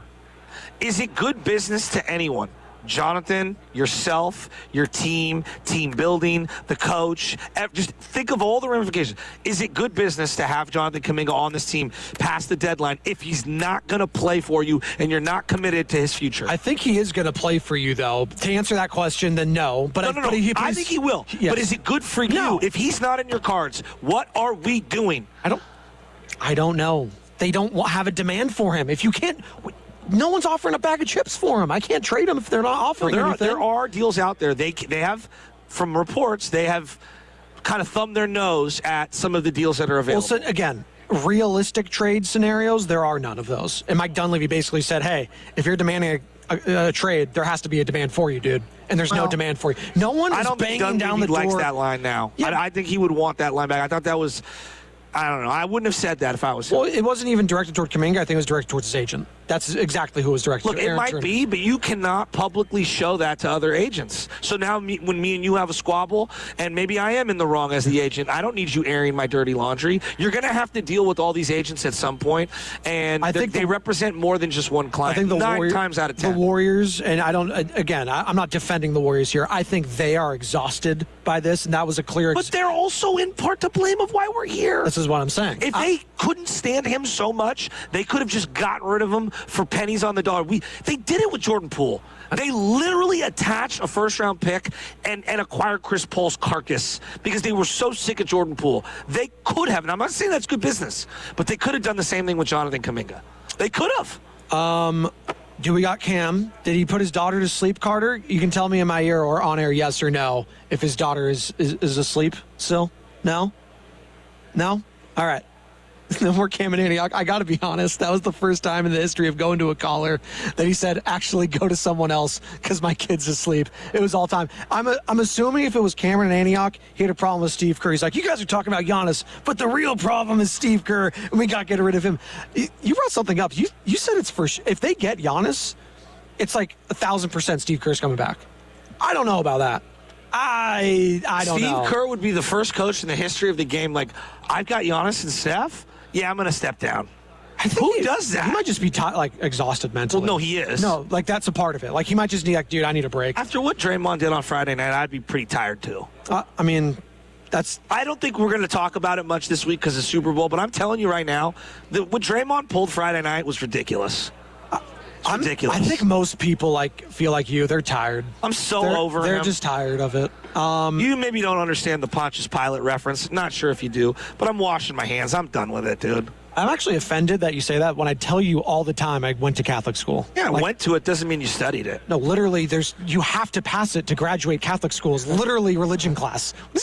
I was a confirmed Catholic. Apologies. No, I don't think you are. You don't listen. Honestly, I didn't have a Pontius Pilate reference even happening on this show. No, he's done it before. You got to wash your hands. You know what that reference is too? Is that when he condemned Jesus to die? Yes. He said it's not. He's basically saying it's not me. It's not on me. It's on the people. So I did that. Yeah. Carter, you should know in the back and see. Well, Carter's out here trying to split the baby. The Bible reference. Well, I talked to Carter on air and he refused to respond, which means Risotto's probably on the board right now. Is it your first day of school, Matt? Because it's a cute backpack. Why does he have to do this? We're on air. He has to go at the boss with his Gatorade Zero that he has 50 of those a day, which I appreciate. They're good. They're very good. And he looks good today. What's the heater count currently? Stop. You're really bothering him. You need to stop. He knows I love him. You need to stop. 888-957-9570. We got David Archer coming up in about 10 minutes, Joe, Falcons color commentator for our sister station, 92.9 The Game in Atlanta. Because the big story this weekend, not Luis Arias, not Draymond Green, not Giannis Watch. It's Raheem Morris being named defensive coordinator of the San Francisco 49ers. I think it's exciting. Spent some time in Atlanta as their head coach. First off, I want to ask David, too, why didn't it work out there? I think I know why, because the offense is kind of just booty. I mean, that's just. Well, you know who's going to be a free agent? He's likely to be cut. Bijan? Kirk Cousins. Oh, never mind. So if you trade Mac Jones, I actually am not mad at Kirk Cousins coming in as a backup. And I want to know, does he have anything left? No, what? Kirk Cousins? As a backup. If you trade Mac Jones and I said, hey, you can have Kirk Cousins as a backup, You could do a lot worse. Oh, no. The conversations would start immediately. No, he's done. No, he's at the end of his career. Kyle's going to be looking for an excuse so bad. Brock Come on, misses guys. hold on. So we knew it was Brock's team last year when Mac Jones is out. He kept saying, this is Brock's team. When he's ready to go, he's ready to go. He comes back. All right. But the moment Brock gets hurt with Kirk Cousins at the backup, we got to ride the hot hand, guys. This is Kirk Cousins. I mean, we got to ride the hot hand. I'm kidding. But that would be hilarious if it happened. If I told you had your choice right now, Reclamation Project, Zach Wilson, who with 3 other good, decent coaches has looked terrible, or Kirk Cousins at the end of his career, knowing he's a backup, you'd probably take Kirk Cousins. I don't know if I would. I might take the Reclamation Project of Zach Wilson because he's younger. Sean Payton said no to him. I'd take Kirk. Mike McDaniel said no to him. Well, Sean Payton didn't kick a field goal with his backup quarterback. What but does he know? does know offense. Come on. I mean, he doesn't diminish. Doesn't know situational football. Right, What's coming up the game is brought to you by Fremont Bake. Here for you, here for good. David Archer, Falcons color commentator for our sister station 92.9 The Game in Atlanta.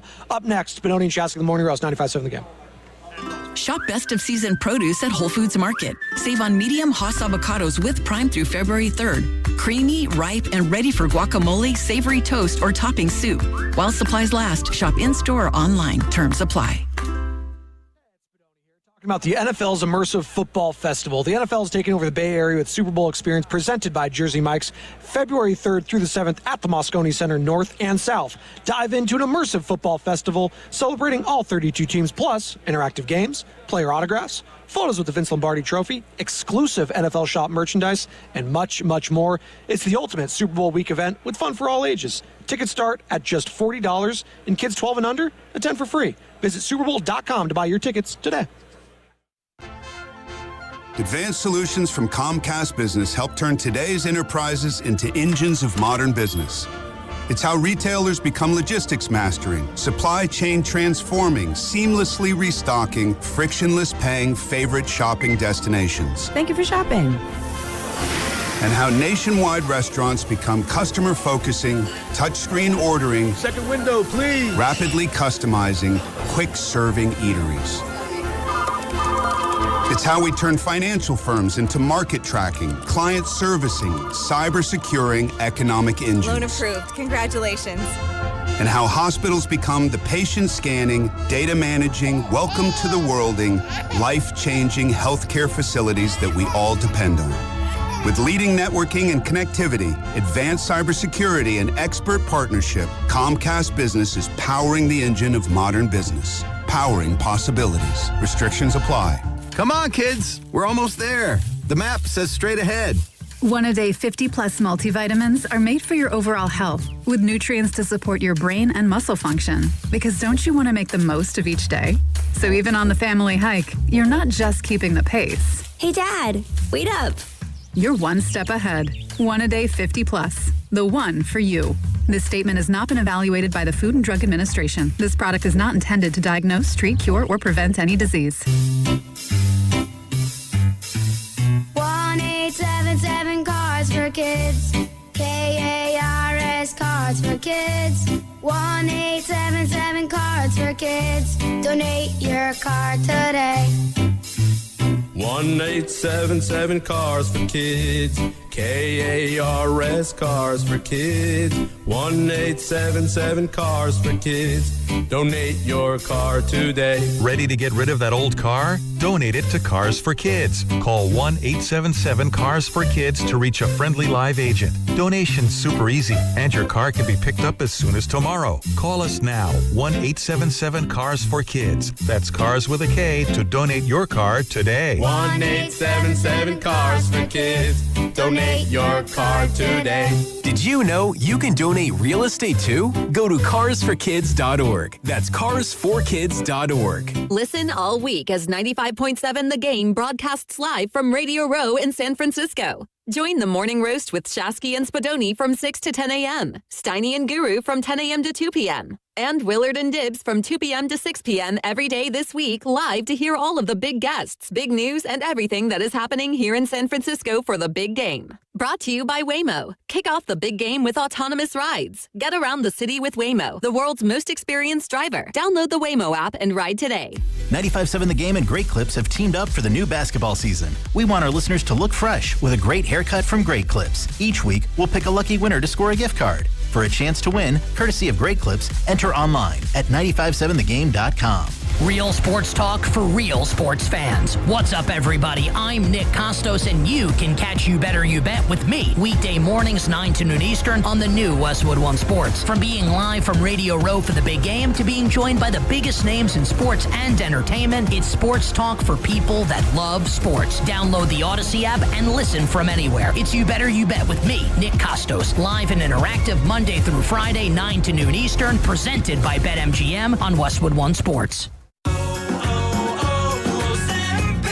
Hi, I'm Michael from the Warren Treaty. You know the jingle. Now discover the facts about Ozempic, a GLP-1. Only Novo Nordisk makes FDA-approved Ozempic. Learn about the real thing. Talk to your healthcare professional today. Call 1-833-OZEMPIC or visit Ozempic.com to view the medication guide and to learn more about Ozempic. Semaglutide injection 0.5 milligram, 1 milligram, and 2 milligrams.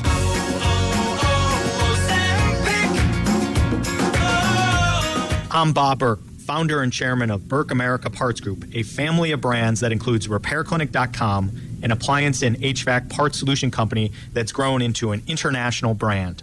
Before AmericanEagle.com, we partially launched a new technology platform developed by another firm. American Eagle helped take our technology to a whole new level with digital marketing, software development, and business insights into our key markets, appliances, HVAC, and outdoor power equipment, and did so both on time and on budget. AmericanEagle.com has the resources, experience, and talent needed to produce solutions. Our new technology platform, developed by AmericanEagle.com, has produced tremendous results with higher traffic, conversion, engagement, and online revenue. If you have any home repairs you need to take care of, check us out at RepairClinic.com. If you need a world-class website or technology project, then I would highly recommend AmericanEagle.com. Call AmericanEagle.com at 773-NETWORK. That's AmericanEagle.com, 773-NETWORK.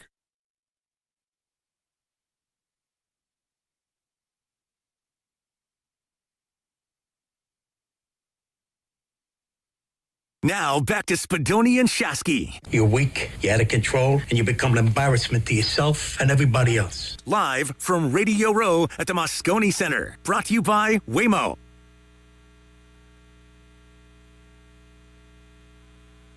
Oh, we're rolling, baby. Spadoni and Shasky Morning Roast live here from Radio Row at Moscone Center. Having a great time, man. It's starting to fill up. You're starting to feel it. A lot of people, a lot of faces. The vibe is good. I saw Steiny walking around. Steiny's up at 8:18 a.m. First time ever in the history of his existence he's up this early. Come on. No, Steiny's usually at the station around 8 o'clock. No, please. Yeah. Well, he must be in a corner that just staying away from everyone then if that's the case. He likes to hit the vape pen. Well, no, you know. Friday. You didn't just see Steiny walk around the floor? I just saw him. Oh, okay. That's the joke. Hello. Sam. What are you doing? I thought you just missed him. Sorry. I was. No. That's the joke. Oh. You okay? You good? Yeah. All right. Hey, just keep cracking the mic, dude. I don't think you've had enough good contributions today. Hey, he's fired someone's up, got to bro. contribute. Hey, he is. David Archer is going to be contributing with us momentarily. Let me know in my ear when we get him, guys, because I don't have my phone on me right now. I think it's in my pocket, and quite frankly, I don't want to stand up and get it. It's too tough. Falcons color commentator for our sister station 92.9 The Game in Atlanta. We're going to be talking about the Niners' newest addition over the weekend, defensive coordinator Raheem Morris. What's up? We got the latest? Sideline sources are saying, report, the Knicks are not aggressively pursuing Giannis Antetokounmpo because they like their current team. I'm telling you, dude, LeBron thinks he's joining that team. Mark my word. Mark my words. Sure, why not? Mike Brown, God love him if that's the case, because Mike Brown obviously coached him once upon a time in LeBron's Cleveland. the coach when he gets there, but yeah, fine. By the way, he'll fight with Jalen Brunson. Mark my words. Just I see the moves that he's creating. Who does 5 he miles think away. he is? He's like 5 years old. He thinks he's the guy who got Bronny drafted in the second round with the highest contract in the history of He said second he had rounders. nothing to do with that. Yeah, and no one believes him. Well, technically, he's not, because it was Rich Paul, the guy that had something to do with it. So again, wiping your hands clean, Pontius Pilate. I had nothing to do with my son getting drafted. There you go. By the way, Nick Friedel going to be joining us in the 9 o'clock hour. Knifing Anthony Davis in the back.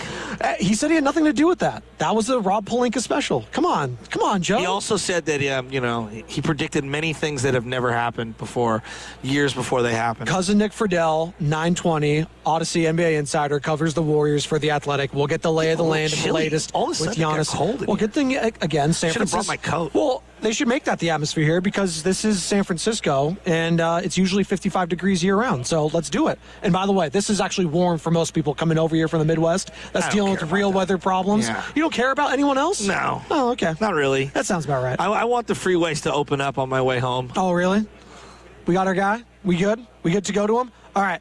Joining us now on the River Islands guest line, none other than Falcon color commentator for our sister station, 92.9 The Game in Atlanta, David Archer. David, good morning. You're on with Joe Spadoni and Joe Shasky. We're live from Radio Row currently. How you doing, man? Good to be with you guys. I guess you guys got some pretty good news out there, I guess, huh? Yeah, we got Raheem Morris as defensive coordinator now. Over the weekend, it was announced. And first and foremost, that's why we brought you on. Let's just start off here. Why is he no longer the head coach of the Atlanta Falcons? Yeah, that's probably I don't know if we'd have 3 hours to do your show. I mean, there's a lot of things that go on. You know, you're a lot of times when things don't work out, you're a victim of certain circumstances, and I think that to a certain extent, that's where Raheem falls from a head coaching standpoint. I thought we were pretty solid defensively. We were somewhat dysfunctional offensively. Some of that had to do with the quarterback situation, young quarterback learning his way, and Michael Penix, then he gets hurt.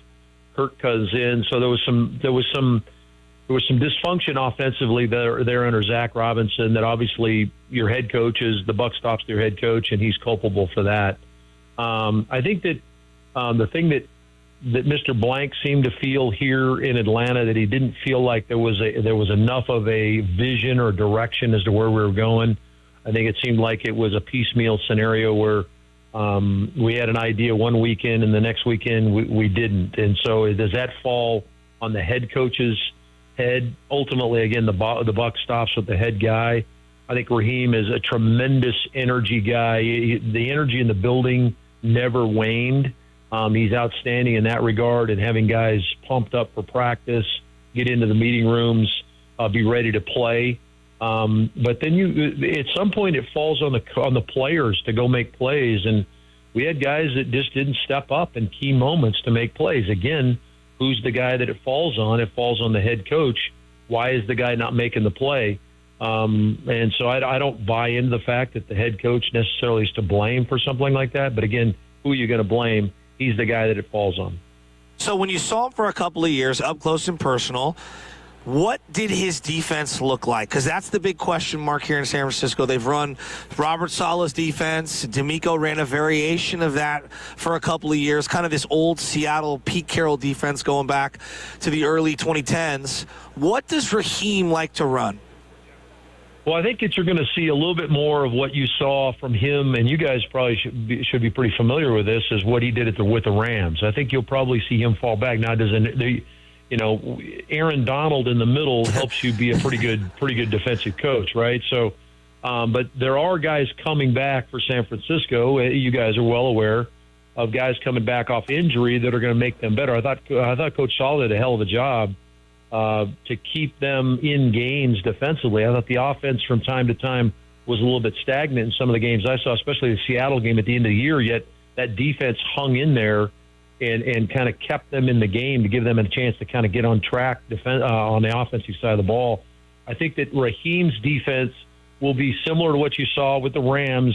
I think they'll be an attack. I think he learned some stuff from Jeff Ulbrich this last season. They had an attacking style of defense. So I think that what Raheem likes to do, I don't think you're going to see him sit in zone the whole time. Now, they did play some more zone in L.A. when he was the coordinator there.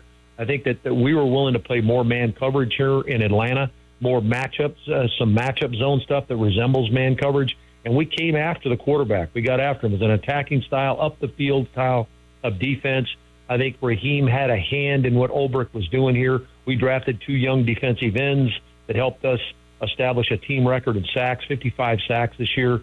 So Raheem did a good job with that. And I think Raheem does a nice job in the back end, too. Our secondary, the 2 safeties were outstanding in the back end, and Raheem helped out back there as well. Yeah, our safety play was terrible this year, quite frankly. How much influence did he have on the draft? And the reason why I'm asking is because the Niners had an opportunity to take whoever they wanted ahead of Atlanta. They took Michael Williams, who came out of a 3-4 at Georgia. And you guys drafted two guys that Niner fans at least did our homework on, in Pierce and Jalen Walker afterwards. Were those Raheem-style picks, or was that the GM? Because those two selections would give me some insight into what Raheem looks for in a player on his defense. Yeah, I think you're looking probably more at Raheem and Jeff Ulbrich than you are Terry Fontenot as far as selecting those players. And ultimately, it with the way the regime was built here, I guess Fontenot had the final say potentially in who they took. But I think Fontenot was leaning on those two guys that were defensive guys. We needed to rebuild the defense. We could not get after the passer here for the last couple of years, so they wanted to attack that. So they spent a ton of time. Raheem and Ulbrich spent a ton of time with James Pierce because we didn't think Jalen Walker was going to be available. Walker was projected, as you guys know, as a top 10 selection, and when he fell to 15 to us, there was a mass regrouping of what they wanted to do because Walker was high on their list and didn't think he'd be there. The Georgia product, they took him and then obviously traded back into the first round to get the guy they were originally going to take at 15 in James Pierce Jr. All that being said, that was Raheem and Ulbrich. Those were two guys that they had targeted to begin with, and they really had targeted James Pierce Jr. because they thought that's who they were going to have a shot at. They didn't think Walker was going to be there, and that's why they burned this year's first-round pick to jump back in to get the two guys that are going to be our bookends for a while on the defensive end. David Archer joins us live in the Odyssey Sports Zone at Radio Row, presented by Tide. If it's got to be clean, it's got to be Tide. Falcons color commentator for our sister station 92.9 The Game in Atlanta. Been broadcasting for the Falcons since 2004 and the quarterback from 1984 through 87. David, what kind of fit do you think Nick Bosa would be on a Raheem Morris type defense? Well, first of all, I think Nick Bosa would have fit in just about anybody's defense. You know, healthy Nick Bosa is a problem, and so no, he'll be a fine pick for them. I mean, you remember I talked about Aaron Donald. Aaron Donald, a little bit different guy, interior guy. They did use Aaron Donald and slide him out into a 5 and sometimes a 7 technique outside and let him rush off the edge. Nick's that pure edge guy that can control the run game with his ability to set the edge in the run game and then obviously get after the passer. I don't know that there's a defense, quite frankly, guys, that he doesn't fit into. So I think that Raheem Morris will be very excited to have him and Fred Warner back on the field. All right, so I'm going to ask you a random one here, all right? Just bear with me. Kyle Shanahan has had an infatuation with Kirk Cousins for years. It looks like Kirk's going to get released, and, you know, the Niners have Mac Jones that they're probably going to trade, who's the backup quarterback to Brock Purdy, and a lot of, you know, people are fretting over who is going to be the backup in San Francisco. And I'm just thinking out loud, like, could Kirk Cousins come to the Niners as a backup? Does he have anything left in the tank? Would he make a suitable backup for Kyle Shanahan and the 49ers behind Brock Purdy? Yeah, absolutely. He certainly has the ability to be one of the better backup quarterbacks in the National Football League. I don't know that you're looking for him to be your full-time starter, but to do kind of the stuff that Mac did for you guys out there, that Mac played extremely well, gave you guys an opportunity to be a part of the mix and almost secure that number one spot out there. I think he's capable of doing some of those type of things. Now, the interesting part about what Kyle does offensively, and obviously we had him here when Matt Ryan was here, and Matt and Kirk are similar. Matt's a little bit more mobile than Kirk is. That's where you get a little concerned because of the facilitation of the run game, the wide zone game. The counter to that has come off of that with bootleg, and Brock does such a great job with that. Mac, they didn't do that as much with Mac, and Kirk doesn't do that at all. They don't do the bootleg stuff. We certainly didn't do it here with Kirk coming off. He just doesn't move that well. So, but his ability to read defense, get the ball out, distribute the football, I thought he did a really good job with that point guard mentality when he got a chance to come in. We won our last 4 games of the year. One of those was against the Rams. One of those was against a Tampa team that was fighting to try to win the division. It ultimately didn't happen for them because Atlanta was able to beat them on a Thursday night. So there were some key games late in the season that were important for the opposition that Kirk played in. He played extremely well. David, how are Falcons fans today feeling about one Kyle Shanahan? Once upon a time, I don't know if you remember this game back in 2017 against the New England Patriots. 28-3 might ring a bell. How do they feel about Kyle Shanahan today compared to that Super Bowl? Well, he is endured and now is loved here in Atlanta because there's a lot of animosity towards the organization because Kyle wasn't kept as the head coach. They wanted to ship Dan Quinn off and keep Kyle as the head guy. Now, our senses have dulled a little bit over 8 years. Kyle had an opportunity in that game to seal the game, and he didn't do it. Julio Jones makes an unbelievable catch down near the 20-yard line, a super big-time grab, first and 10 at the 20. You're one score ahead. A field goal is going to seal the game. We threw the football twice. Ryan got sacked once, and we got an offensive holding call that moved us out of field goal range. Ultimately had to punt. Brady went down, and the rest is history. So there's some people that still remember the intricacies of that game and how it was called late. They had angst about that for several years, but that is kind of dulled now that Kyle's done what he's done out in San Francisco. So there's a love for Kyle Shanahan that's kind of grown over the years as we've kind of forgotten what happened in 2017. All right, we're asking all our guests a fun question. You're not a Niner fan, but obviously you've seen them from afar, competed against them. They haven't won a Super Bowl in 31 years. They've lost 5 NFC Championship games, 3 Super Bowls during that time period.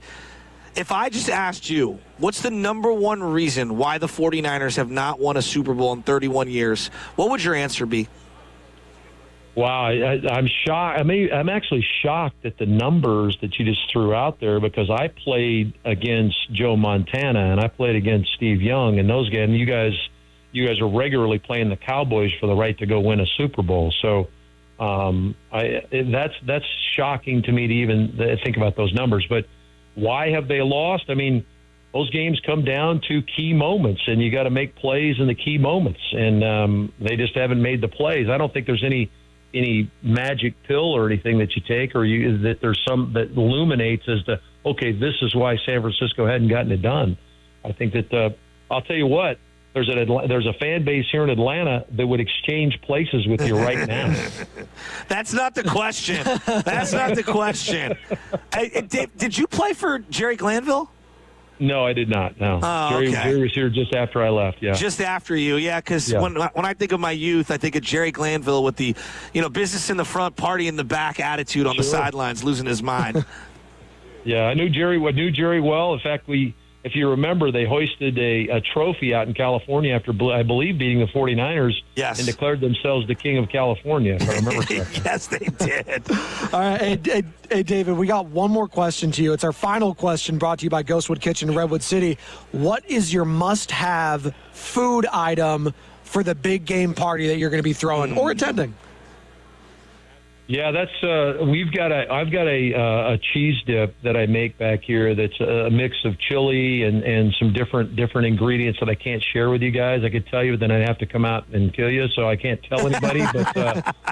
But that is a must-have cheese. I'm a big chips and dip guy, and this cheese dip is a Super Bowl must. I'm a big fajita guy too, and there's some seasonings on some fajitas that we'll need to do for the Super Bowl as well. Let's go. Hey, David, great stuff this morning. We really appreciate your time, and let's do it again in the future, man, all right? I'll look forward to it, guys, and good luck. Raheem's a great guy to talk to. You guys will have a lot of fun with Raheem. I really appreciate all the insights, man. Have a great day. That's David Archer, Falcons color commentator for our sister station 92.9 The Game in Atlanta. He was really good. Great knowledge. All right, so... He said cheese dip, by the way. You in on that? Yeah, why not? I love cheese dip. Right. I love cheese, period. Okay. All right. Yeah. Do not go white Mike on me. Pierce and Walker, I've been kind of on this all morning, and maybe I'm like hung up on this, but like they took 2 outside linebacker edge rushers basically, and that's like not what the Niners would do. Like they take a traditional D end to get pressure. They take their linebackers to be more coverage guys and stuff to run a little here and there. If those are exactly what he says, which is Ulbrich / Raheem Morris, I mean, they're going to a 3-4. Yeah. That's what it feels like. And he said what I was saying earlier. Nick Bosa is going to work in damn near every defense. He felt the same thing. Nick, you make a guy like Nick Bosa work for you. You do. I mean, we will see. We will see. I mean, we will see. I'd got to think that he's going to have, just listening from David here, Raheem's going to have a lot of say with some of this personnel that they're going to draft or target in free agency. So, again, he's not the head coach like he was last year, working with his DC, but he's tight with Kyle. He coached John Lynch. You got to think he's part of these conversations. No, I understand that, but your Bosa thing, I think when you think of TJ Watt, what do you think of pre-snap? What do I think of TJ Watt pre-snap? I think of him on the edge. Yeah. Standing, right? Yeah. I mean, he occasionally he moves around. No, I know, but he occasionally puts his hand in the dirt. Yeah. What do you think of Bosa? Does he ever stand? No, he's at a stance. Right, and so now he's going to be inside the tackles, right? Not on the outside of the tackle. He's going to be inside the tackle. And I'm not saying that he can't do it, but what I'm saying is that he's a guy that has only played one way. And this is a huge shift for him. And I'm not saying he can't do it. I wonder how open he is to it. I just know how particular they are. Part of why they've made every hire over the last 9 years in the direction that they did was to keep these guys happy, which made a lot of sense. What do you think the first call Raheem Morris made when he became DC was to who? Shanahan? Kyle Shanahan. Player. Oh, player? Fred? I don't know. I don't know. I don't think he reaches out to these guys? Well, that's just one I'm curious. I would probably reach out to Fred before Nick. Okay. Just because I know Fred would answer the phone. I don't think Nick's leaves you unread. Hey, man, I'm just enjoying my Stellar 12, and I'm not knocking him. I think a lot of guys are that way. Just chilling, man. Fred, I guarantee you, Fred has 0 unread emails. 0? Yeah, he keeps a clean inbox. There was actually a really funny, maybe we can find this out at some point this week. Fred Warner was on the, I forget what it's called, the Amon-Ra St. Brown podcast. Whatever the podcast is, I apologize for not knowing the name. But they're talking about his time in BYU and him having to sign what is it? An integrity contract? Yeah. What's your face looking at? It's a luminary. It's a luminary. Okay.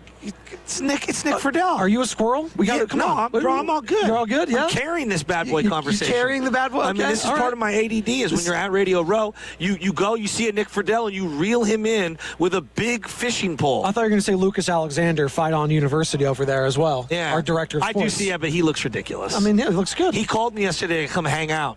We've seen so many people here. Loser, we saw Rick Tittle. We saw Damon Bruce. We've seen some 95.7 The Game legends out here. Yeah, that's right. We got a good Dude, group. let's go. I can't freaking wait to go walk around, talk to some people after this is over. But we have a show to do still. I keep going back to Bosa, and to me, he's the guy that I wonder what the conversations are today. And look, you can say, Joe, you're making way too much of it. I don't think I am. He has played outside the tackle on the far end. Part of the whole wide 9 thing was literally Bosa has thrived in it for years. And that was the sell of Jim Schwartz, obviously, being the architect of the wide 9. Now he does more sticky man coverage, too. That's what he does on top of it. But that was the selling point with him because you could say, for sure, if you were to bring in Jim Schwartz, hey, I know this guy's going to maximize Nick freaking Bosa. I know he's going to do that. You have question marks whether or not Raheem Morris either can or would want to. And then he also brought up that they run a lot of man coverage. And this is getting in the weeds, but just remember that the Niners ran so much zone, and it was driving me nuts, was it not? Well, driving me nuts this year. The Seahawks destroyed them doing that. Not even just the Seahawks. There was moments in that Philadelphia Eagles game where I'm like, why are you 10 yards off A.J. Brown? Run up on the guy. Put Renardo to the side. I think Upton Stout is going to benefit from this. I actually really like because if you like sticky man coverage and you like guys getting up on it, Stout's kind of your guy then. Because he's physical, he's going to press you, he's going to get up in on you. He likes to tackle. When you play man coverage, you better be able to come up and beat one-on-one and tackle. And I think Diomino Lenore is going to thrive in this. The question mark I have is, where does this leave Renardo Green? Is he now more apt to coming back and just giving him a second chance with a new guy? I don't think he fit the zone at all. And if they were going to go with Gus Bradley, I think it was 100% locked that Renardo Green's out the door. Now I don't know. I have no idea on Renardo Green. Quite frankly, one way or the other, you could talk me into it. You could talk me into him leaving. I'd give him a second chance. Well, only because there's a new coordinator. Yes. I saw under Sala, this just wasn't working. Yeah, it just wasn't. I mean, agree. when the head coach is ripping you a new one in the biggest game of the year on the sideline, it's not a good look for anyone involved. And it shouldn't have to be the head coach doing that either. It should be the defensive coordinator going at him. So that's going to be a major question mark. And I haven't got my Todd McShay, Mel Kiper hat on yet. I don't know if this is a great secondary draft or not. I mean, that's honestly, when you think of the hardest position to nail in the draft for me in the NFL It's the cornerback. It's easily. It's. I feel like those are so few and far between. Maybe linebacker too, but those two positions, you just saw the Seattle Seahawks knock them out of the park. And that's also what you're dealing with. That was the difference in the game.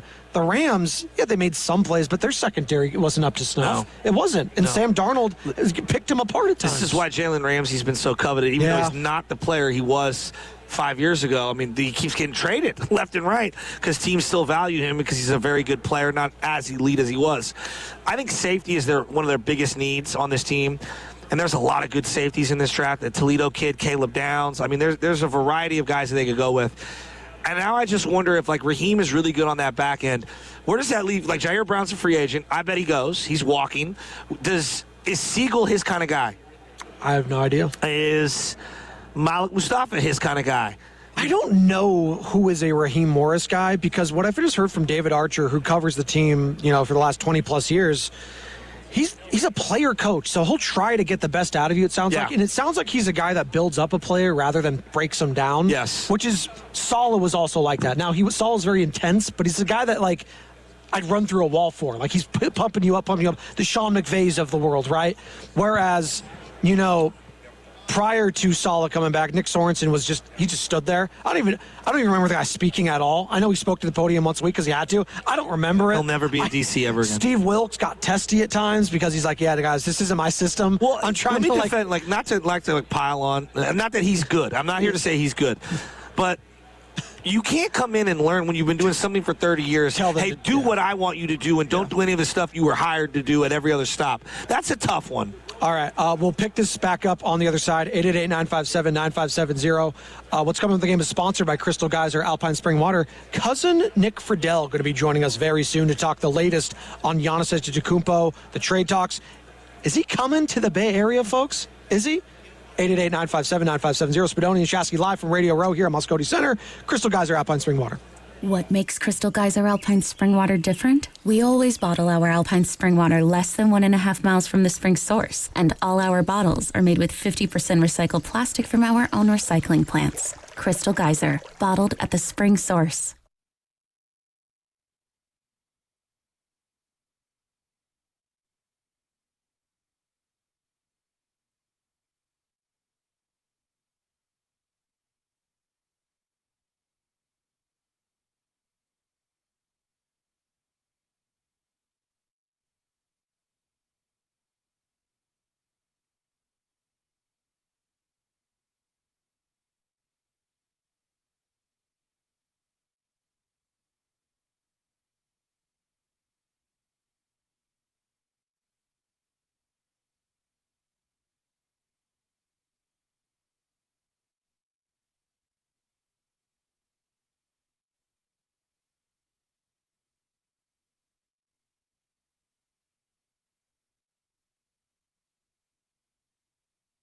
Game that we've got going. Daisy Dips. Get the ranch, get the French onion dip.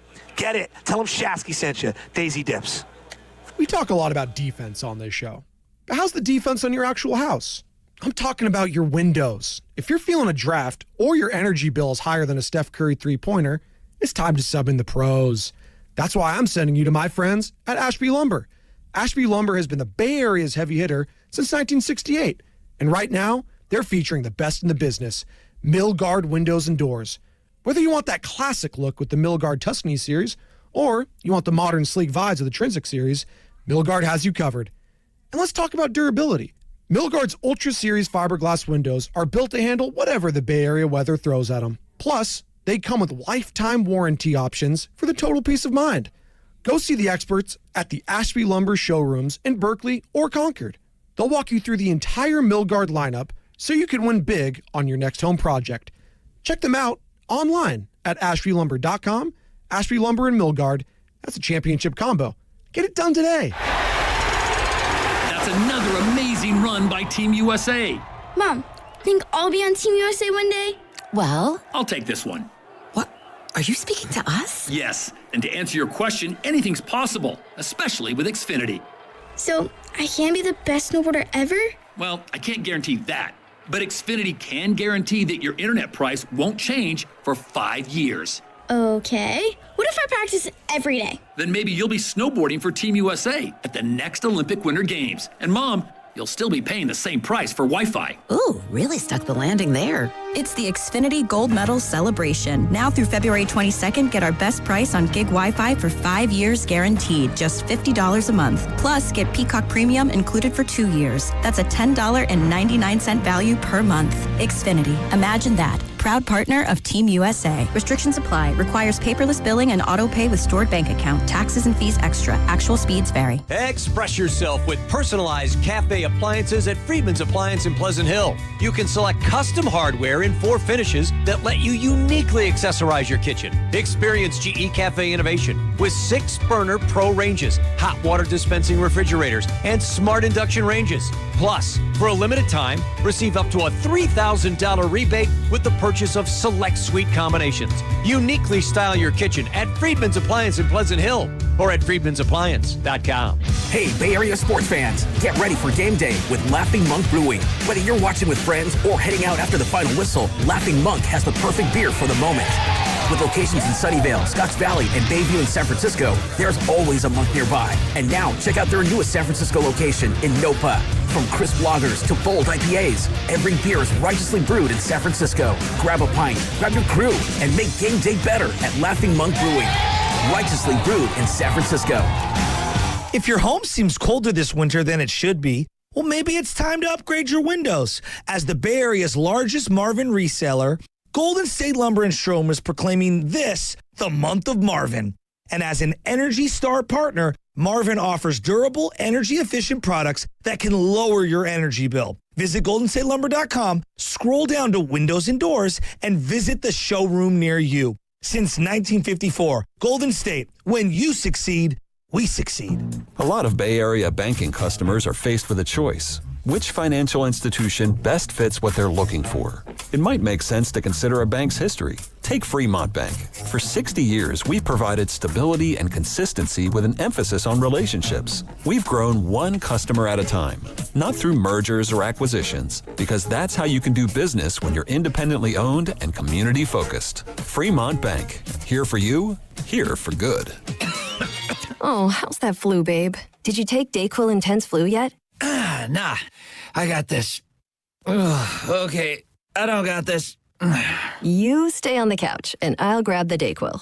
Undo your flu symptoms with Dayquil Intense Flu. Dayquil Intense Flu provides powerful relief of your flu symptoms. I'm ready for that to-do list. Wow, you do got this. Dayquil Intense Flu. The daytime coughing, aching, fever, under your flu medicine. Use as directed, keep out of reach of children. My name is Whitney Allen, and I'm a widow. After my husband died, the last thing I wanted to think about was money. Ethos made it affordable to get life insurance. Signing up was fast and 100% online. I knew that I could pay our mortgage and have food in the fridge. I could focus on my kids. No one ever tells you how much you're going to depend on that policy. I am so grateful we had coverage. Get your free quote at ethos.com/life. That's ethos.com/life. Paid spokesperson. Time spent on application may vary. Online health questions required. Get ready for heart, hustle, and a whole new kind of hero in Sony's GOAT, the animated sports adventure exclusively produced by Steph Curry. In theaters February 13th. For a chance to see it before it releases, courtesy of Sony Pictures, enter online at 957thegame.com.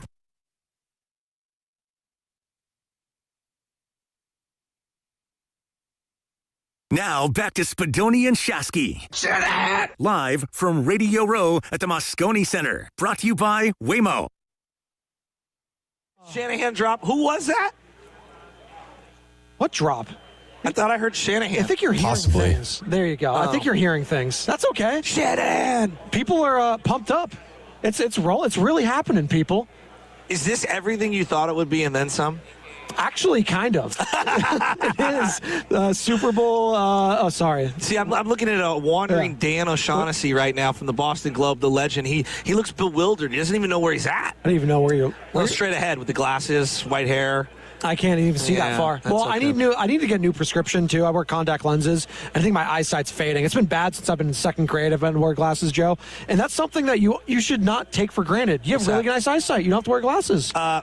Currently, I mean, who knows what happens in the future? Knock on wood. I don't know. Yeah. I mean, you know what I mean? You never know. By the way, we got Nick Friedel, cousin Nick. I think he might be joining us a little early. He's walking around making his presence known, wearing a nice little suit he looks jacket. Incredible. Looks great. He looks incredible. Does he think COVID out of his system? He sounds great. That's the most important. So much better. He gave him a big hug. He cleared my back up. He's going to be joining us here momentarily. Does he think Giannis Antetokounmpo will be a Golden State Warrior by week's end? We'll ask him, plus much, much more. We'll ask him about the debacle that was Friday night at Chase Center with that loss to the Detroit Pistons. Warriors back in action tomorrow against the Philadelphia 76ers. But something just came across my timeline. What's that? That I think is important to talk about. It was just sent to me, actually. I'll give him credit. I'll give him credit to the guys because they sent it 10-plus minutes ago. Rams have signed head coach Sean McVay and general manager Les Snead to contract extensions. So Les Snead and Sean McVay here to stay in the NFC West, and Stan Kroenke just made this announcement, who's obviously the owner and chairman. As we enter their 10th season together, it is only fitting to reflect on the tremendous success Sean and Les have brought to the franchise and the indelible impact they have made on Los Angeles and the NFL. So are they linked up? Did they say on the extensions how many years? Are they all together? Did not give that out. I think the understanding, and no one knows for sure, but it sounds like the understanding is that Lynch is entering the final year of his contract, and Shanahan has 2 years left on his deal. But no one knows that for sure. Let me ask you this. Those guys just got signed together, though. They got extended together. Would you do that right now with John Lynch and Kyle Shanahan if you're Jed York? 888-957-9570. I mean, what's the rush? I'm just curious. There's no rush, but I would like to keep Kyle Shanahan, as I'm seeing 10 other head coaches become available, or head coach positions this offseason. It's a premium right now, and I want to keep that guy in my building for as long as possible. Well, yeah, I mean, but he's still under contract, right? Sure. So you got 2 more years. You play this year out, and then I think heading into next year, you think about it. I think Lynch, I want to see what he does in the draft and in the offseason before I make any decisions. Okay. And kind of see how he reshapes this team. So not so much John Lynch. You would be okay extending Kyle Shanahan. Lynch, you have question marks with. Just by nature, and I think, my opinion has I asked it that way evolved. In particular because, I know. Yeah. My opinion has evolved on this over time. In years past, just tack on as many years, whatever. Now, I like having your feet to the fire a little. Bonte used to actually convince me on this. I like guys in contract years. I get the best out of them. And I was always, anti that. And the more and more I think about it, I think it's very specifically, it's individually based. Sure. I think John Lynch can do his job with 1 year left. And we'll just kind of see if it's good or not. And just kind of let's see. I just kind of want to see. Kyle Shanahan's got 2 years. If this year is another good year, which I believe it to be, I'll give him another 3 or 4 year extension. I got no problem with that. I'm not opposed to that. But I'm just in no rush to pay anyone in the modern day. Every time we have to pay this guy, we have to pay that guy. It just feels like we end up having to buy years out that we didn't need to. No, but I will say this. If you are going to extend them, the signal would be, to me, if I'm a fan and to the fan base, is that there is a sense of stability within the organization. It's been here 9 years. That's not stable? No. It's continuing that. They're entering their 10th season too, Sean McVay and Les Snead together. Same as Kyle Shanahan and John Lynch. Obviously, Les Snead was there a little bit longer before Sean McVay was there. But no, it signals to me and to the fan base that this level of stability should not be scoffed at. I in today's NFL, to have Sean McVay and Les Snead and have John Lynch and Kyle Shanahan being together this long, it's almost unheard of, Joe. No, seriously. Okay, but it doesn't happen as much anymore as we see the constant turnover. Raheem Morris on line 1. Yeah, but I just don't think he's not going anywhere. He's under contract for 2 more years. So, for this year, I don't. There's not a sense of urgency for me to go out of my way to make sure that Kyle and the fan base feels secure. They should feel secure. They've been here 9 years. We have been a model of stability, and I think that you reward a job well done. They've done a great job. That's why they're here the 9 years.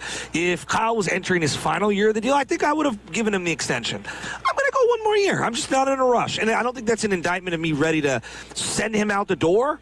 I think it's more just, what's the rush? I mean, if a year you're going to extend a guy after what we just saw, hell, he could end up winning Coach of the Year. We got the NFL honors happening. What is that, this Thursday, I want to say? So we have the NFL honors there. So, I I would be okay with extending Kyle Shanahan. The question for me is, would you package that with John Lynch and say we're extending both of these guys at the same time? I don't know if I do that. I don't know if I'm willing to do that. Head coach, yes. John Lynch. So let's look at this. Let's play the extremes here. All right, Kyle has another great year. Lynch has a great year. Knocks the draft out of the park. Yeah, we come back to the table next year. We'll extend you next year. Let's say they don't, though. All right, and you do give them this extension. What if Purdy gets hurt again? I'm playing out these hypotheticals, okay? And I got 4 extra years. So you're good. Yeah. I got 4 extra years tacked on to Kyle's contract, and this is the guy he chose to pay, and I had to say goodbye to a lot of really, really good players. Like, again, this is... in the NFL, I'm in no rush to pay anyone. Kyle has been here 9 years. He's under contract for 2 more, apparently. Under contract for 2 more. If it's the final year of the deal, hey, I got no problem. Let's give him another 3. Tack it on. We're good to go. I don't think that there's this sense of urgency that it has to be done. Now, Lynch, I can understand where he's coming from. But Lynch is a man with options, and he's also a man that I think has done a lesser job than what Kyle's done. I think Kyle's been better at his job, coaching the team, play calling, things like that, than building the team. Now, you could say, hey, Joe, part of John Lynch's building of the team is hampered by Kyle's desires as a personnel man. I'll listen to that. That's why I think I'm not giving anyone extensions till I see this year's draft. I want to see what they do, because I might take some power away from Kyle while still extending him.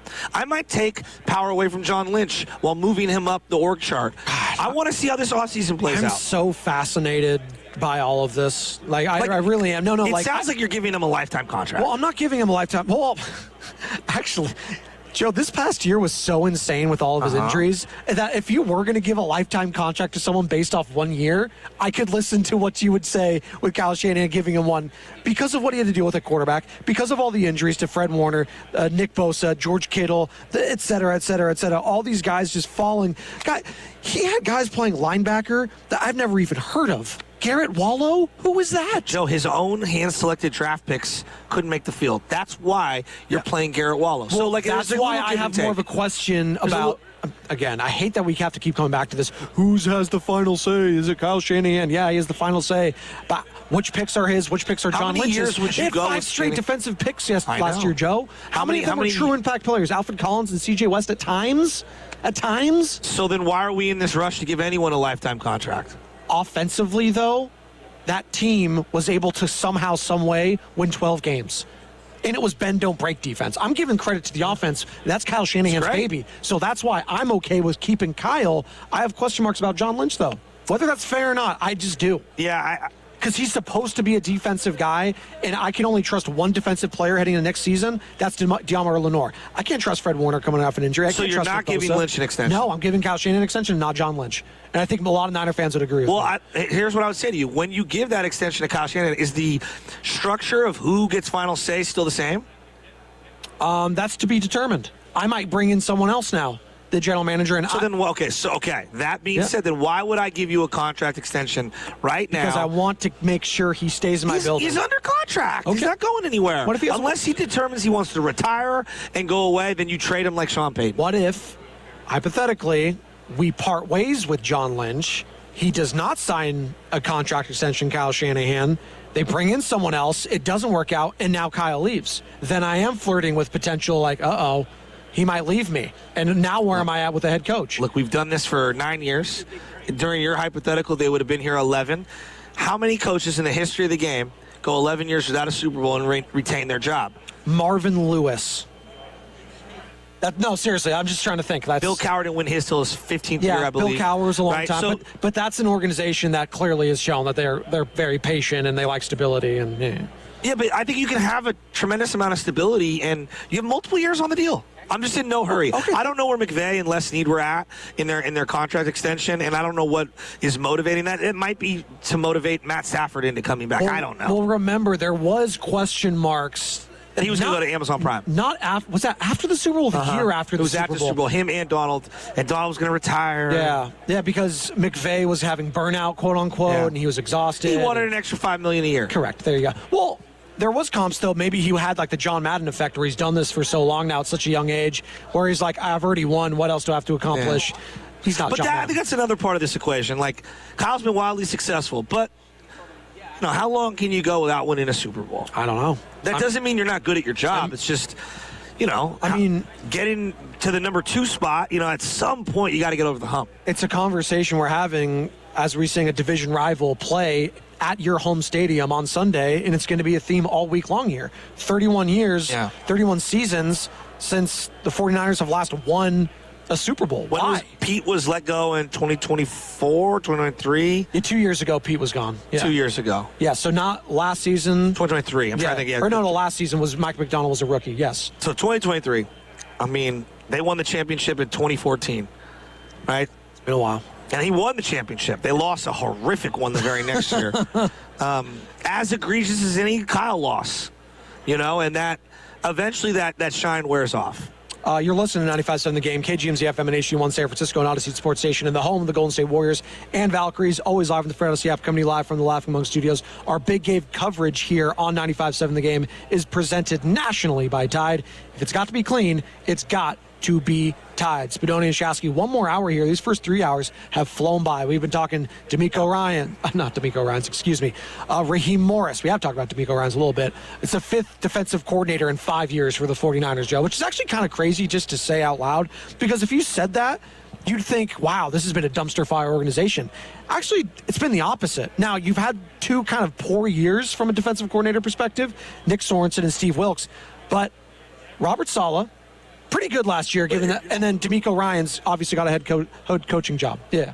The Robert Saleh thing's interesting to me because early on, we all hated him. I remember. No, I was a producer on the station. Cassius Marsh was their best defensive lineman, and people were furious with them. How many segments, and I was on the board for this, taking calls too, that you and Bonte talk about, we need to fire Robert Saleh. We all thought it at one point. And then 2019 happened. They upgraded the roster, and he was really good. 2020, a lot of injuries. He was really good. He takes off. D'Amico Ryans, it was up and down for the first half of the season. And then I thought he found his stride at the end of the year, and they got significantly better. But they did not start off the season great, just as a team. It wasn't just the defense, by the way. But it wasn't like they were a number 1 defense all year with D'Amico Ryans. He's a very unique individual, which is pretty clear. He was one and done. And then Wilks, So why I have faith that this is actually going to work really well with Raheem Morris is because the familiarity with him from John Lynch, from Kyle Shanahan, because I can only go off what I've seen as a San Francisco 49ers head coach. If he has familiarity with the defensive coordinator and that guy's either had a job in the past or worked his way up, it's succeeded. Now, Nick Sorensen, you could say, what about Nick Sorensen? Nick Sorensen never had any background as a defensive coordinator, or really, quite frankly, as a defensive guy. He was more of a special teams guy. Now, I know he played defense in the NFL, but he never really had that. He didn't have the skeletons in the closet like a Raheem Morris does. He has the pelts on the wall, if you will. That's why I have faith that Raheem Morris is going to work. And are we spending too much time even talking about the defensive coordinator too, is another question, Joe? How much does it matter truly in the NFL? If they didn't have Robert Saleh this year, there's no way they make the playoffs. Okay, just flat out. If you have Nick Sorensen this year, do you think they make the playoffs? No, but people try to tell me, it's the DC, it's not that important. You guys are freaking out over it. I think on this team it's important. Okay. I think on this team it's extremely important. I think on a lot of teams it's important. It's just, this is your architect of getting stops at the end of games. I just look at who they're playing. Look at what they went through. And you tell me Nick Sorensen is going to get 11 wins out of that team? No. Think about this. The year before, was the personnel that much worse? They had a healthy Nick Bosa, and Fred Warner, he had hurt his ankle, and he was out. Not out, but not the same player. They had a healthy Nick. Their defense was terrible. This year would have killed to have Leonard Floyd, and Leonard Floyd wasn't even good, really, the year prior, but that speaks to all the injuries happening here. Sorensen was terrible. No, he was not very good. He'll never get a job as a DC ever again in the NFL. And if he does, then that whole crew's getting fired. You know who's not getting fired and who is not terrible? That's cousin Nick Friedel, Odyssey NBA insider. Do we want to hit the open boys in the back? Do we want to do that? We have to. I'm putting you on the spot, Carter. You better be ready for it. Sam, I hope you were communicating with him too. That way, dude, let's go.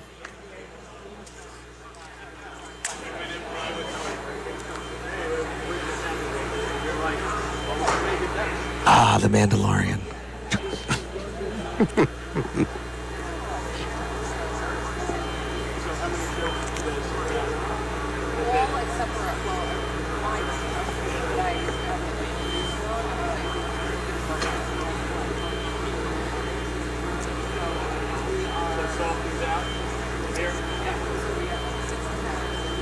That aged so well.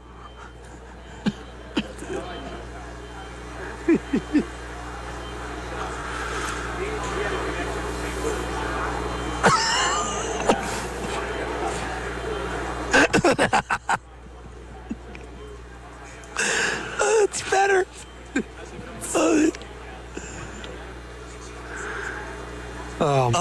Kelly Oubre. Joining us live here at Radio Row at the Moscone Center, courtesy of River Islands, his cousin Nick Friedel, our Odyssey NBA insider, covers the Warriors for The Athletic. Nick, thanks for stopping by, bro. How you doing? It is great to be here, guys. Is it? I was an intern for 670 The Score in the Odyssey family at the Bears and Colts Super Bowl. Wow. Wow. Oh, my God. That was a wet one. 06? Yeah. That was in Miami, right? It was in the beginning, I want to say, of 07. Yeah. And to be back in here and see all the people, I mean, it's really cool for me. No, we appreciate you coming over here, and obviously we're going to the best voice. We're going to no, he does. Well, it sounds way better than we had him on Thursday. You were struggling on Thursday. We were scared for you, bro. That was my cousin texted me after you guys are like, oh, what's wrong with him? She's like, are you all right? Shout out to my cousin Kira, who's I'm sure driving in her car right now, but she was like, are you all right? I'm like, yeah, I'm going to make it. That trip was rough, but there is a lot going on in Warriors land right now. So what? Sure. Okay, like what happens right now? Like obviously, Giannis. Like, Nick, just between us, pretend no one's listening. Mm-hmm. Yeah. Wendy telling you that it's going to happen? The homie. Are you guys tight, Brian Windhorst? By the way? Brian is he going to be in town this week? That I don't know, but I'd be surprised if it went down before the deadline. Whatever it was with Giannis. Okay. I'd be surprised. So Thursday. Okay. So here's the question that I have on the Warriors.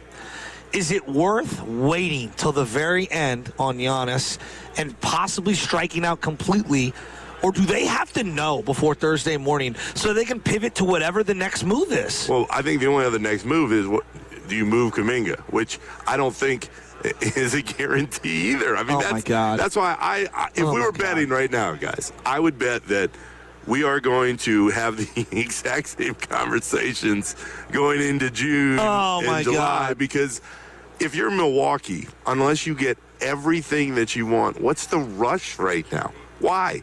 That's what I don't understand. Just to be done with it. But I don't think it's worth it unless you think you're loving the deal that's coming back. Gotcha. And the part that I think is getting lost here is if you're Milwaukee and you know giving up Giannis is hitting the button on the rebuild, if you're giving up Giannis, what is going to make you feel like you're even near whole again? And that's what I don't see any of these teams being able to do it, but especially with the Warriors, I don't think it's as big of a rush as it is made out to be right now. Nick Friedel joining us live in the Odyssey Sports Zone at Radio Row, presented by Tide. If it's got to be clean, it's got to be Tide. So that's what I want. Clean. He looks clean. He's very good. I've got Tide in my house. You got oh, do you? Yeah. Me too. I just said that. Cold water clean. I'm a cold water guy only because I can't be shrinking those clothes or getting the pinks. Cold water only. Yeah, I do. I got a lot of kids, Joe, so we got to just toss everything in there. We'll figure it out. No, we separate. There you go. LJ knows how to separate. Yeah, that's good. I can't do that. I don't got time. Your son knows how to separate. You're kidding. Well, he's going to be a wide receiver, so the Niners could use him. We're working on launch angle. There you go. You know? So he knows how to separate ball from glove. Yes, right. Cousin Nick. The first round picks clearly is the prize here. That's what everyone keeps bringing up. That's why I was kind of shocked when all the reports started coming out and Windhorst, your boy at ESPN, was like, everyone's got to beat the Warriors package. Which I'm like, wait, huh? Like they have picks. I get that, but Pajemski, Kuminga, the Jimmy Butler potentially who's coming off an ACL. I don't see it, and I think that's where the average fan is trying to put it together. I was like, well, if the Knicks have a player of whether you like him or not, he's an all-star, Karl Anthony Towns caliber to dangle out there. Why would Milwaukee just want the picks? Don't they want a player of some sort? Or maybe they don't want players at all and they just want the picks and that's in the salary dump, whatever. No, they want everything. I mean, well, too bad. You can't get it. How about that? Well, I think that's what's going to get found out here, not just in the next couple of days, but going into the summer. Giannis is incredible. Giannis is also about to be 32 a few months from now, and he's got calf problems. When you play at the level that he does with the physicality and the speed that he has, that is not the type of thing that's going to hold up over time the way it does for Steph shooting the ball from the outside. I would be very concerned if you were the Warriors or anybody else in investing in the future of Giannis and expect him to play at the exact same level. That's why I would be worried if I were a Warriors fan that you're giving up all these picks and whatever else to acquire him. And that's why, Spadone, my guess, and I'd like to think it's informed talking to enough people around the league right now, is there's always this fervor, oh my gosh, the stars on the market, let's see what happens. I don't know if the offers and the teams are going to be as exorbitant as everybody thinks they are right now.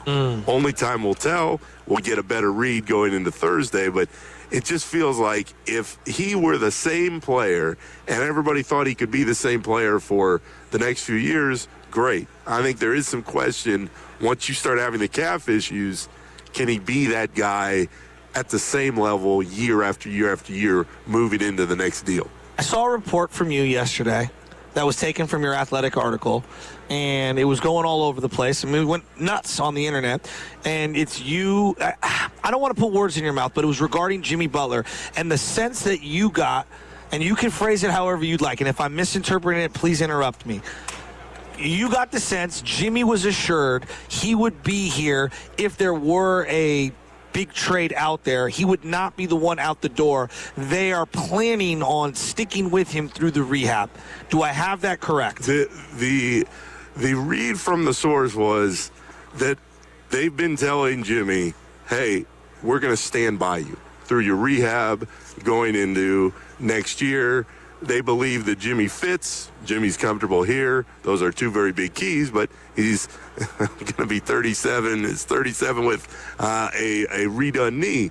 The key, though, is, Joe, I think what happens in the next few days is going to tell us everything, because you can sit there and say, Jimmy, we believe in you. You're the guy. We're going to stand by you in rehab. And Thursday could roll around and everything could change. So I think that Jimmy knows that he feels wanted, but it's also pro sports. Yeah. It's a business. So I am very curious to see how it plays out the next couple days with that, knowing that if you're the Bucks, in this case with Giannis, do you want Jimmy, who is basically a contract slot at this point, or do you want Draymond, who you could potentially flip to somebody else, whether it's right away or in the summer?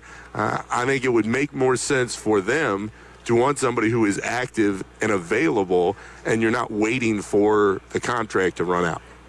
Is the Jimmy $60 million that expires after next year, is that still a desirable asset when you look at the landscape of the NBA? I see teams that are so far over the cap. Dallas is an example. Does it still hold weight like it used to 10 years ago? It doesn't feel like it does, Joe. It feels like if you're giving up that kind of asset, you're either going to need a really desperate team or you're going to attach the same picks, Spadone, that we're talking about in this deal to a different deal to get somebody to take back what's going on. So it's all in the eye of the beholder with those massive $60 million spaces on the cap. Us even discussing moving Jimmy, given what he's going through, there's a part of me where it feels cruel, but I understand it's the business. Would it be viewed by other players around the league as a cruel move? No, I don't think so. I think players understand the business of the game. And this speaks to what Draymond was talking about the other night post-game. Because I think even Draymond, who is way more perceptive than people give him credit for and understands a whole bunch of different levels of the NBA, knows that there is a chance. There is a chance that he gets called on Wednesday or Thursday and they say, all right, thank you for everything, but this is the direction that we're going in. But I think the players know there's always a chance for anything. The only untouchable there's only one. Or maybe LeBron, but there's only one here, and it's Steph. And that's it. And he knows it, and that's what makes so much of this so much more fascinating, guys, because no matter what the hell happens, if it's Draymond who ends up moving in some deal, nobody's going to point at Lacob or Dunleavy or anybody else. They're going to go, I can't believe that Steph actually signed off on this. And that's what makes all of this. It's why we're sitting here right now. I'd still be surprised not only if there's a deal, but if Draymond were included in the deal, because everybody understands that Draymond helped build this thing with Steph and Clay, and if Draymond were to be moved, the first person that everybody would look at is Steph. So if it doesn't happen at the trade deadline on Thursday and it passes, does that mean it's all over for this summer potentially? Because I keep hearing reports and seeing reports either from you, from Windhorse, saying, hey, just because they don't get him here doesn't mean they can't go offer the similar package during the summertime. The only problem with that is obviously more teams that are going to be involved in that and maybe more desirable for a player like Giannis. Looking at that, like the Miami, or if an LA team, I don't know how financially they can do that. Maybe an LA team says, hey, you know what, you want to come play with Luka or something like that, right, and he forces his way over there. So is that why it's more incumbent right now for the Warriors to try to get this thing done on Thursday? Spadone, I might be in a minority here, but I have never felt that the Warriors are under some pressure to do it right now. Okay. That if they don't do it now, that they couldn't do it in July or leading into the summer. Maybe that's just from the fan base. It feels like there should be pressure. Well, we're in the middle of a season. Yes. But the other idea is more teams will be available with assets to make different deals. But this is what is so crucial. And again, I feel like it's getting lost in the larger conversation of Giannis as a whole. We don't know what he wants. And if he really wants to be out here, whether it's in 3 or 4 days or if it's in 4 months, he can push behind the scenes to say, hey, I want to play with Steph Curry. I want to be out there in the Bay. Help me make this happen. And so that's why I don't buy that if it doesn't happen right now, it'll never happen. I think the odds would be better for the Warriors because they do have the picks and they have the assets that could match. But I don't think it's then a 0 3 or 4 months from now because of all the different layers involved. So now that we have some of this stuff regarding Draymond Green possibly could be moved in a deal, I got the sense Friday night, and even the game before that, boy, he felt very desperate. There's a sense of urgency on the floor. And then even more so in the postgame, I just got a whiff of, oh, man, I could be the one out the door. Am I reading that wrong? You're in the room every day talking to these guys. It felt like the first time ever where, not that he's on the chopping block, it's probably not the way of putting it, but that he's cognizant that he could be the one that's out the door. Joe, he admitted as much. He said, it might be me. Is that shocking? When we were standing there, I mean, in true Warriors fashion, there's like 4 different storylines that are coming out of I know. Draymond's press conference on its own. But when he said that, you kind of got, okay, well, even Draymond is well aware of the situation right now. Yeah. So I think he knows there's a chance, as he said several times, not losing sleep over it. He knows what he's built. They all know that it's going to be an interesting couple days, but I think the acknowledgement he made in, hey, you know, it could happen.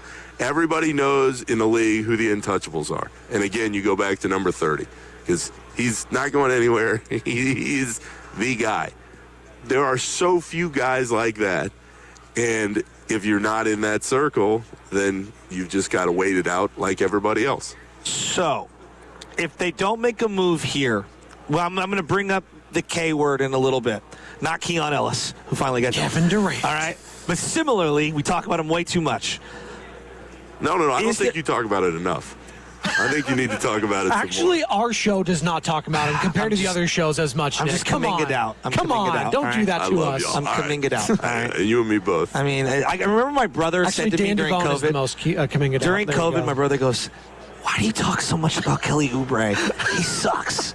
My brother's like saying that. And my dad's like, yeah, I kind of agree. I'm like, Dad, that's where we're at right now. All right. Oh, boy. And by the way, the fans wanted Oubre over Andrew Wiggins for a period. It's something with Nick, the special Ks. It's either Kuminga, Kyrie, or Kelly Oubre. We don't be careful. Oh, or relax. ketamine. All right, so where were you here's going? where I'm going with Draymond. Is the genie out of the bottle? Meaning now that he's actually been dangled, or he feels a sense that have been dangled, is he now off limits after we get past this deadline? Would they go into the offseason? Is he now like, okay, now we've kind of explored trades for Draymond, and there's actually an appetite for it? Or is that, hey, it's Giannis, that's it, we're going to put the genie back in the bottle, there's no going back? Because I'm thinking about Kerr, I'm thinking about Draymond, I'm thinking about next year, thinking about Draymond's status on this team. It's a long-winded way of saying Is this it? No, I don't believe this is it. Go back to a couple years ago. There was all that speculation about the Memphis move. That's true. So I think everybody has been through this. I don't think that all of a sudden everything would break down to a point where Draymond would go, oh, no, that's it. I've had it here. I don't think that at all. This is part of the business of the NBA. And when you have the potential of acquiring a game-changing guy like Giannis, you have to look into it. The thing that would scare me, guys, is we talk through all these different parts of this, is if you gave up whatever you gave up to get Giannis, immediately people would be interested. You would have the bridge, assuming he signed the extension from Steph cap relief to Giannis. Down the line. You'd feel better. What scares me is this team that much better with Giannis giving up the pieces that you would than the team before Jimmy got hurt? Not really. That's what worries me the most. But see, to me, there's the 2026, 2027 outlook, which would be next year. And then there's all this money off the book, whether it is Jimmy's expiring deal or whatever. Like, does Steph sign another max, right? Like, I'm thinking about it from that perspective. When was the last time the Warriors had $60 million slot even open on the open market? They've always been so far over the cap. We can't lose this slot. On the second apron. We can't lose this slot. So now I get back to Kerr and Kuminga past this deadline. They land Giannis. Is Kerr automatically in for next year? I take Kerr at his word. He said it repeatedly throughout the season. They'll sit down at the end of the year and they'll talk through what they want to. Personally, and it's only my opinion, I don't believe that Steve Kerr is going to walk away from Steph Curry, because Kerr and Curry have built a partnership. Sure. And Steve understands that Steph wants him there. Steve also knows that if he extends for a couple of years, Joe, we're talking about $20 million. Yeah. Like a year. Now, who's walking away from that unless you are so burned out, which it sounds like he is, quite frankly. I think he is pretty burned out. But I think anybody who's sitting there going, oh, I'm so burned out, I'm going to walk away from $40 million guaranteed. Steve has different priorities. Maybe he wants to do some different stuff. The answer, though, is I don't believe that Steve walks before Steph walks. Okay. Interesting. Kuminga doesn't get dealt. I just now what? He plays.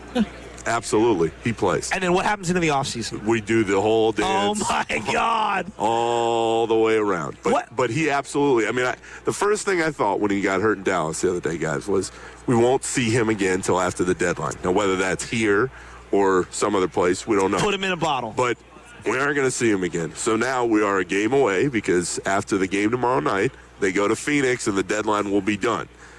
Kuminga is going to play. Whether it's with the Warriors or somebody else, it'll happen. But if he stays, Kuminga's playing the second half of the season. He's going to get the runway to do whatever he's going to do, and then we will do the exact same thing this summer. Odyssey NBA insider Nick Fidel joining us here at Radio Row, covers the Warriors for The Athletic.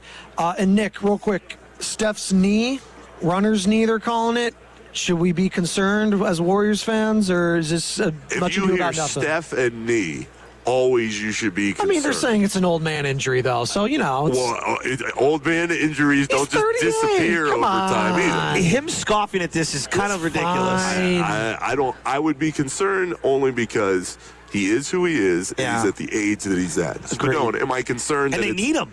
Right. Am I That's concerned that this is going to linger forever and ever? I don't think so. He'll get treatment and he'll feel better. What worries me, though, on a broader sense, guys, is if you're the Warriors and no deal happens after all this speculation, there has to be an acknowledgement of, hey, this season we are just not good enough.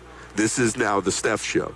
And you hope that he can play and he can be great, but the hope that they had, even if you didn't buy that they weren't a title team and Jimmy wasn't going to be that big of a difference maker, that's gone because they don't have anybody to fill in that role. So the next few days are very, very interesting in that regard. And then I think they need to know right now, today, what they're doing with Pajemski, because he's extension eligible for, there's an October 20th, give or take, every year deadline. So either you know today that you're going to extend him at some number, whatever that number is, I don't know, or we're going to be going through a similar Kuminga conversation with him because teams on the receiving end, how much do they like him? Do they want to extend him? What's he worth? Like, you need to know today whether you're keeping or moving him, because if you're extending him and you're keeping him, you got to know what that number is. Mm-hmm. Now that's on your books. It's the only contract beyond 2026. Do you see where I'm going? I think Pajemski's actually a very fascinating person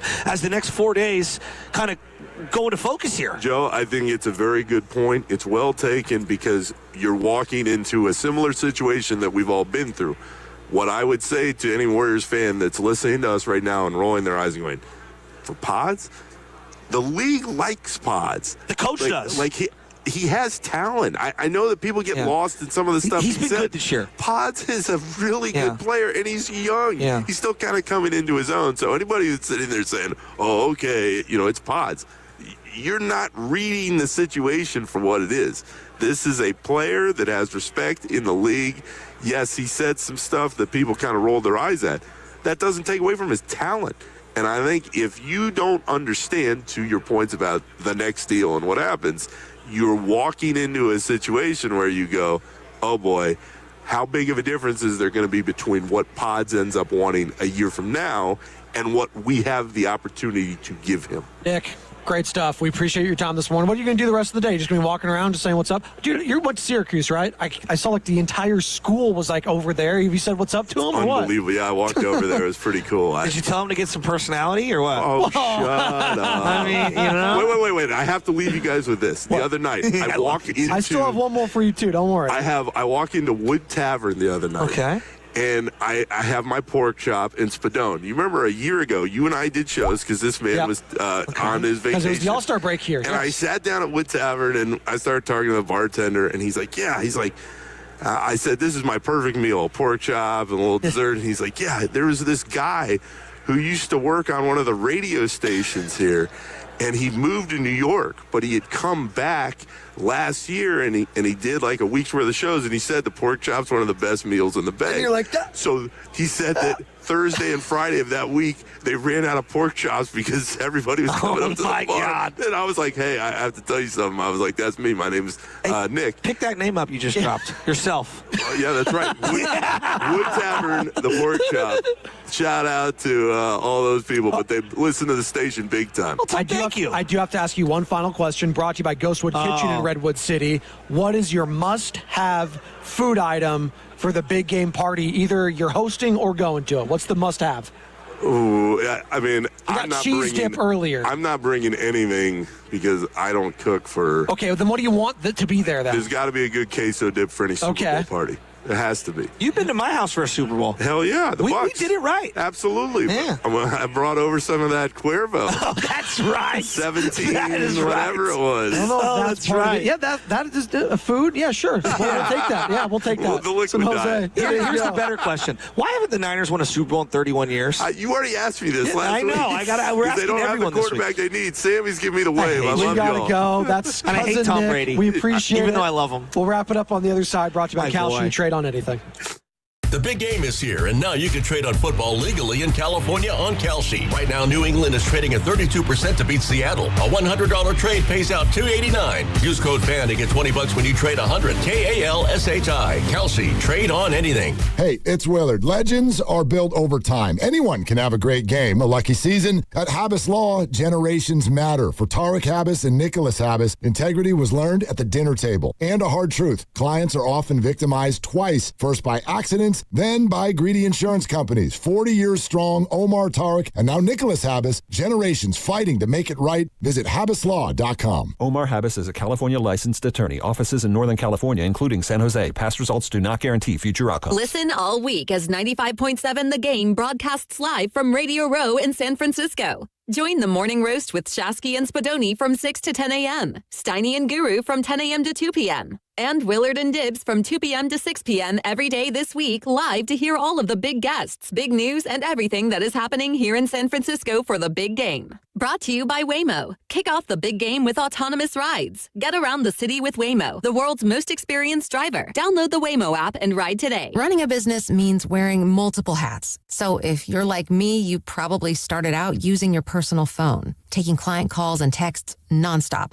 As my business grew, I needed something smarter. That's when I switched to Quo, the #1 business phone system. Quo works right on your phone or computer. No carrying 2 phones, no clunky landline, just one easy app you can try for free. Your team can share one number and handle calls and texts together like a shared inbox. Any teammate can jump into the conversation so customers get faster responses. And Quo's AI assistant summarizes your calls and responds to customers 24/7, so you never miss a lead or opportunity. All this starts at just $15 a month. That's basically 2 coffees. You can even keep your current business phone number. Find out why 90,000 businesses trust Quo. No missed calls, no missed customers. Try Quo for free at quo.com/sports. That's quo.com/sports to try Quo free. QUO.com/SPORTS. Now it's time for the closer of the week. Presented by LiftMaster and R&S Doors. Turn your garage into the envy of the neighborhood. Visit rsdoors.com. This week's closer comes from Sadie from San Mateo. Thank you to R&S for responding right away and helping us with our new motor installation. Nuia is such a great technician, very nice, and installed our new gate system. I truly appreciate all the work you guys have done for us. Recently, my garage door opener was not working. I was in need of a closer. I was put in touch with R&S Doors, and they hooked me up with a brand new garage door opener from LiftMaster. With LiftMaster's MyQ connectivity, my garage door opener can be controlled right from my smartphone. You'll know when a door or gate has been left open and can close it with a tap, no matter where I am. Be one of the first 10 callers and receive 20% off a LiftMaster garage door opener. Call 1-800-FIX-A-DOOR. That's 800-FIX-A-DOOR. Or visit rsdoors.com. R&S Doors. Look for the red truck. This is Marshawn Beast Mode Lynch with Prize Picks. The big game is almost here, and there's no better way to cash in during America's biggest sporting event than Prize Picks, where it's always feel good to be right. That also means it's your last chance to get in on the football action before the season is over with Prize Picks by getting $50 instantly in lineups when you play your first $5. It's simple to play. Pick at least 2 players, pick more or less on their stats, and submit your lineup. Prize Picks also has early payouts. If your lineup get off to a high start, you can cash out those winners before the game even finished. So don't miss any of the action this season with Prize Picks, where it's good to be right.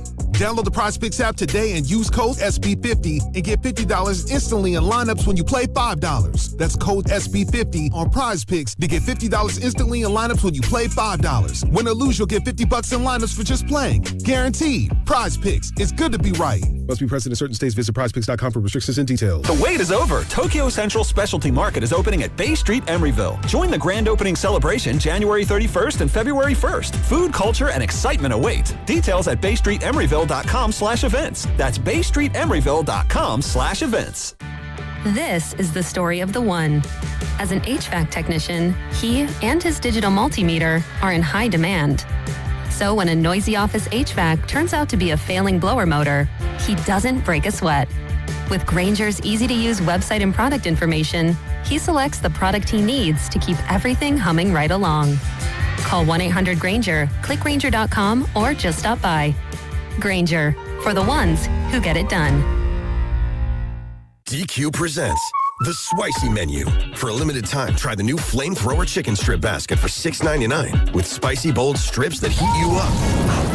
Served with a side of famous DQ soft serve as a dip to cool you down. That's right, dip those spicy chicken strips right into soft serve. Plus fries and toast, all for just $6.99. And add a new pineapple lemonade sparkler or cooler made with tahini. It's the limited time only Spicy Menu. Get it delivered in the DQ app. Happy, tastes good. Participation may vary. I built this business the old-fashioned way. Hard work and a whole lot of spreadsheets. Yeah, about that, I upgraded us to Odoo. Odoo puts everything we need, sales, inventory, accounting, on one connected platform. No more juggling systems, no more headaches. So it all works together? Exactly. Odoo is the all-in-one business software that makes running and passing on a business easier than ever. Take your business into the next generation. Try Odoo free at odoo.com. That's ODOO.com. Traditionally, you're going to be something.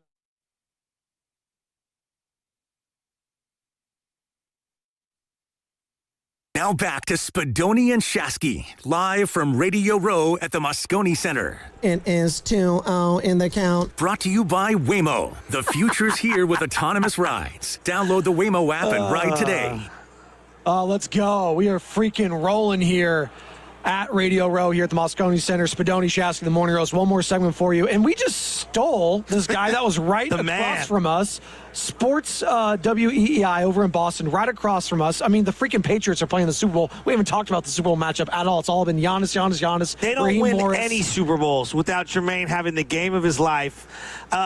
Most catches in that game? Well, the Tuck Rule game? Well, I mean, originally it was. Why'd you do this to me? It was the snow game, the infamous snow game. Everybody obviously remembers that game. It had 10 catches in that game. Let him know. It was a record until Deion Branch broke it. So that's right, Deion Branch. Yeah. But I was MVP. I was the last catch before the Vinatieri field goal to set that up. So I mean, I had a decent career as somebody who was undrafted. Played 8 years in the NFL. You broke his heart because he's a Raider fan. Oh, is he? Yeah. I mean, well, the Raiders do that. You have to be born a Raider fan. Your heart is already broken as it is. Yeah. Unless you're my dad who grew up, in the heyday. Yeah. It's sad. Hey, but we're getting Fernando Mendoza. Rules once a week. You can't bring me down from his high. So you got Brady. We got Tom. Let's go. Hopefully, but then again, you're probably going to trade Max Crosby, so you're probably stupid to do that. Well, that's all right. You know what? I mean, we'll take him. That's fine. He'll add another tattoo to his chest. Yeah, we'll take him. Go to the Greg Hill Morning Show on our sister station, WEI in Boston. For Patriots tight end Jermaine Wiggins joining us, and obviously Super Bowl 36 champ as well on the River Islands guest line. Jermaine, thank you so much for stopping by this morning. Let's just dive right into it, dude. How did the Patriots get here? Seriously. Good coaching and a good quarterback and a very, very good team. I think when you look at Mike Vrabel, I was fortunate to be a teammate with him and won a Super Bowl with him and kind of know how he is as, not just as a coach, but also as a person and as a former player. I think the biggest thing is his authenticity really rings out, especially with the younger players nowadays. I came up in a different era. I don't want to sound like the old man out here, but I started with Bill Parcells and, obviously Bill Belichick. But Vrabel brings that kind of personality that these young guys can relate to because he has kids that their age. He's got this cool attitude. He's with the joking, but he's also serious, and they respect that. And then obviously the player Drake May, which you got to give a lot of credit to Josh McDaniels for that one. Yeah, Drake May's interesting. I told these guys maybe 4 or 5 weeks in, I go, he's who Trevor Lawrence was supposed to be. Yeah. Big, strong, can throw, can run, great touch, good leader. I mean, I've been so impressed with him. Is it as simple as Josh McDaniels? I think it is. I mean, you guys would know better than anybody being out here in San Francisco and having Kyle Shanahan. Look what he's been able to do with quarterbacks. I mean, granted, I wouldn't have gave Purdy $250 million, but that's just me. Hey, that one in Philly, though. Come on. That was pretty good with no. So but if you look at what Shanahan's been able to do with quarterbacks, right? You think about, we had Mac Jones in New England, and look what he was able to do when, Mac was able to play a few games for the 49ers. And that's what Josh McDaniels, understanding quarterbacks, understanding what makes them click, how they work, what they do well. And that ultimately, I think, is the biggest thing. And Josh has really been able to, get Drake to see that. Now, he's still young. You got to understand. It's his second year technically, but first year really of getting a full season. So he's still got to work on some of the ball security and feeling the pressure in that pocket. But Josh McDaniels, man, you got to give him a ton of credit. We saw you guys last year at Levi's. I went to the game. Brissett's quarterbacking. The team was terrible. And I said, this might be the worst personnel in the league. Yeah. And in 1 year, they flipped it. Yeah. And I think a large portion of that is, ownership and Robert Kraft knowing that he made the mistake with Gerard Mayo. And granted, they didn't give him every opportunity to be successful. But then he was like, you know what? We got to fix this here. And that's where we ultimately went. And Robert Kraft made the decision. Obviously he had great respect for Gerard. And went and said, you know what? I got to go in a different direction. And, was able to get Mike Vrabel. And look at what Vrabel has been able to do. And that's like, when you start to look at some of these teams in the NFL, and I'm just like, man, so stupid. Like, you have the opportunity. Imagine if you're the Tennessee Titans. Oh, my God. You're going, Thank you. You're going like this. You're going, we had Vrabel, and we got rid of him to bring back Robert Saleh, who fell on his face in New York. Now, get it. I get he's a good defensive coordinator, but, maybe the head coach didn't think, who the hell knows? Failed with a young quarterback. Yeah, and so now you give him another young quarterback, and I think, and now you start to see what Vrabel's been able to do. So, but then again, there are a lot of dumb owners out there. So yeah, there are. Let's get into the ownership for 1 second. I know you're going to say something. You're good. I'm ripping you off here. No, you're good. Bob Kraft, because we were talking about, we got a guy, Joe Lacob, who runs the Warriors, and everyone's like, what's he going to do after Steph Curry? What's he going to do after Steph Curry? Are you as surprised as we all are that he's doing this post-Belichick, post-Brady? I think so, because a lot of us Patriots fans were like, I grew up in the 80s, so I was 11 years old, 10 years old in 85, 86 when they played the Chicago Bears in the Super Bowl. So that was kind of like the heyday. I remember I always tell people all this time, I'll never forget. I grew up in a single-parent household. I grew up in the heart of Boston. My mother was Italian, and she was. Spadoni over here. Yeah, you got me, bro. So I grew up in an Italian household, and we never had anything. She'd always used to say, we don't have a pot to piss in or a window to throw it out, right? And there's an image. Yeah, right. And so I would never forget, she got me this shirt. It said Squish the Fish. It was the AFC Championship against the Miami Dolphins. Yeah. And then, we were able to win that game. And then she got me Bury the Bears hoodie for the Chicago Bears. We were up 3-0 in that game, but that's kind of... William Perry. Yeah, that's just so much. That was, so when you start to see like where we are as kind of fans and what we kind of do in ownership, and you start to see all these things, and when you have an owner that goes wow and is able to turn it around, I mean, you think about this, we're in the playoffs in 2021, it didn't go our way, but here we are, what is this, 4 years later, and we're back in the Super Bowl. The Patriots are back in the Super Bowl, basically after dominating for so many years, and now you have a quarterback and a coach that looks like, okay, the trajectory is going to be like, these are the expectations moving forward. So, I mean, I feel for the rest of the teams in the NFL. Jermaine Wiggins joins us live in the Odyssey Sports Zone at Radio Row, presented by Tide. If it's got to be clean, it's got to be Tide. And yes, we were talking about that last week. It's like this freaking team that had only a few years of actually, quote-unquote, suffering in the NFL. They're already back. We just had the Celtics. He's so we happy. had the Red Sox. We got the Patriots for the Bruins. Yeah, I mean, hey, listen, we lost to Golden State, so I mean, I'm a big basketball fan, and I obviously know what the Golden State Warriors have been able to accomplish. I know it's been a while for them, and obviously losing Jimmy Butler is going to be big. But you have an owner like you talk about, Joe Lacob, with the Golden State Warriors, and it's about an owner who's willing to say, you know what, in the NBA, it's you know what, I'm going to go above and beyond these luxury taxes or whatever these aprons now in the NBA, and I know there's been whispers about Giannis and everything. So I mean, it'd be interesting to see Giannis and Steph Curry playing together. Yeah, we want it back. We're the home of the Warriors. Yeah, we want it back. Because you only have a few more years left with Steph Curry. Yeah, I'm with you. Let's be realistic here. No, I'm with you. I want to get into Belichick though, because you were talking about growing up in the 80s, following the Bears and the Patriots Super Bowl. The New York Giants I hated. And Tuna had this little tiny guy with the red New York Giant jacket on the sideline, and it was Belichick. He was the DC, and I despised them. They used to come into Candlestick and own Bill Walsh. Yeah. They had his number. So I have tremendous respect for Belichick, and what he did as a head coach, I was blown away. I mean, look, they did it to T.O. I get it, but T.O.'s T.O. No, but even then, T.O. It was ridiculous. Listen, and I've said this before. Yeah, I want to hear it. We've said this on the Greg Hill Show. I personally believe if you ain't played in the NFL, you ain't coached in the NFL, and if you weren't in the front office in the NFL, you should not be voting for who the hell is in the NFL and in the NFL Hall of Fame, or even when it comes to the MVP voting. But I would still, and I don't want to just give it to anybody. I mean, come on. Feel you. Let's be honest. There are people I've come and I respect, and you think about what Cam Newton says about fool's gold, and I wouldn't want him having a Hall of Fame vote or an MVP vote, because sometimes people take it personal. Ryan Kalak, who said that Tom Brady wasn't a generational player.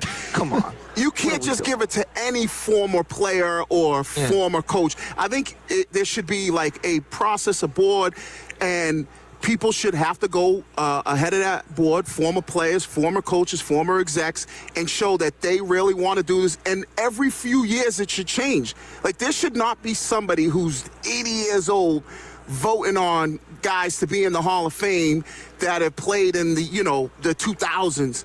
It's just, that's me personally, because it's too many of the grudges. Like the fact that Bill Belichick's not a first ballot Hall of Famer. It's ludicrous. It is so stupid. I agree. And here's my other thing. If I was the commissioner of the NFL, here's what I would do. NFL loves money, right? They love that money, right? You know what I'm saying? We out here in the Bay Area. I'm learning things. Don't get bipped. I like to get high feet. Eat 40, too short. You know, I know all that. LaRussell's the new one. LaRussell. Yeah, yes. I'm from the Bay. He's great. I was listening to that. I'm from the Bay, right? I think Little John's on there too as well, right? Yeah. So here's what I would do. I would televise the voting process just like they do the draft and all these other things for everything, for Hall of Fame, for MVP. So if I'm sitting here and I got to vote and I'm voting for MVP and I want to vote obviously for, let's say, Drake May, and other people are voting for Matthew Stafford, I have to make my case. And now everybody knows who I voted for. Now that you're in the media, this is one of the things I always get pissed off at people. I go, I put my name on every take I have. That's it. My name is attached to every opinion I ever have.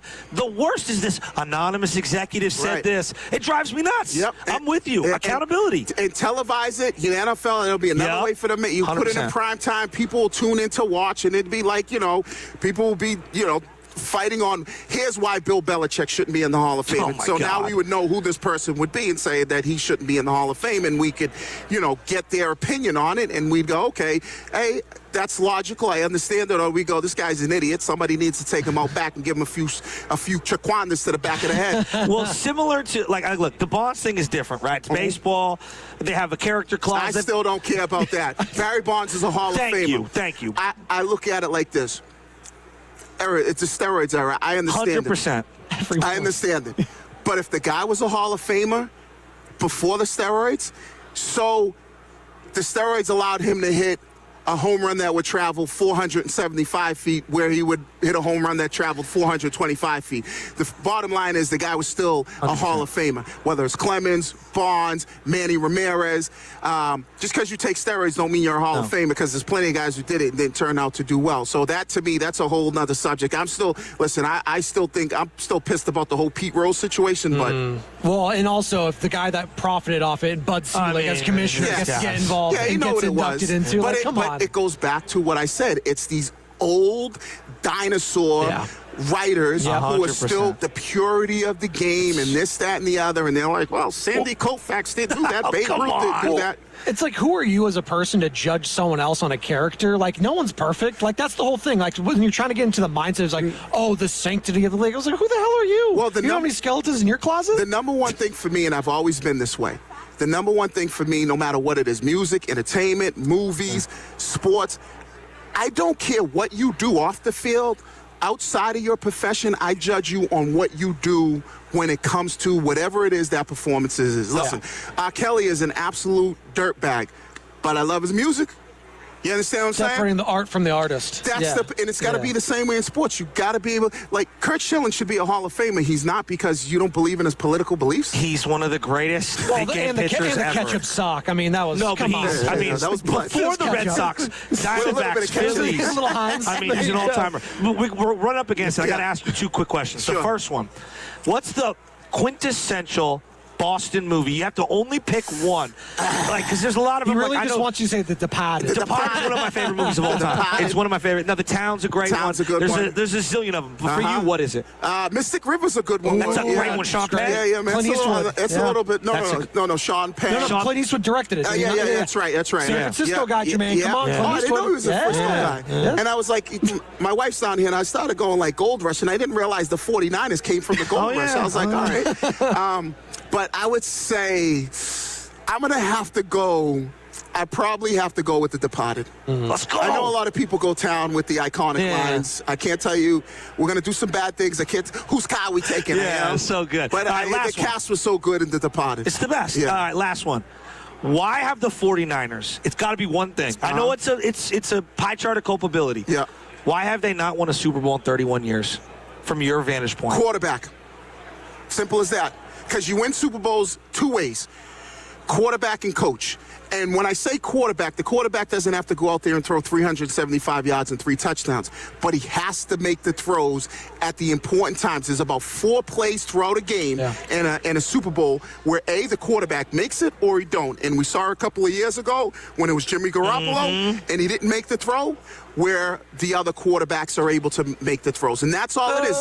And that's going to be the difference in this game. Yep. Can you make Sam Darnold win the game with his arm? Yep. Ultimately, that's what you have to do. Or even Drake May. Even Drake May, both of them. He made plays with his legs in the last game. But the Niners couldn't even do it. And then the Rams, obviously, they had the fumble. Special teams, it always comes back to that. It comes down to those couple of throws in a game that a quarterback has to make. All right, one more, really one more for you, Jermaine here. Jermaine Wiggins, it's time for the final question, brought to you by Ghostwood Kitchen, Redwood City. E40.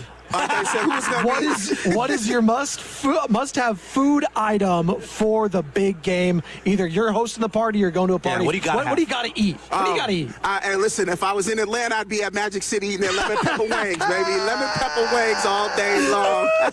I'm not mad at that. It's a great Careful, Eugene Robinson. Careful. I mean, it is what it is, man. It is what it is. Blue cheese dip, where are you going? No, I'm straight lemon pepper, dry rub. Okay. Yes, nice. I love it. Let's go. I appreciate it. Let's go. Shout out to Too Short. That's who I want to meet. I want to meet Too Short. Blow the whistle? I want to meet Too Short from what was it? The Pimp Chronicles? Oh, yeah. Cocktails. Getting all the cocktails. Get it where you fit in. Yes. I mean, come on. I got them all. Little Drew Down First tape I ever got was from my cousin.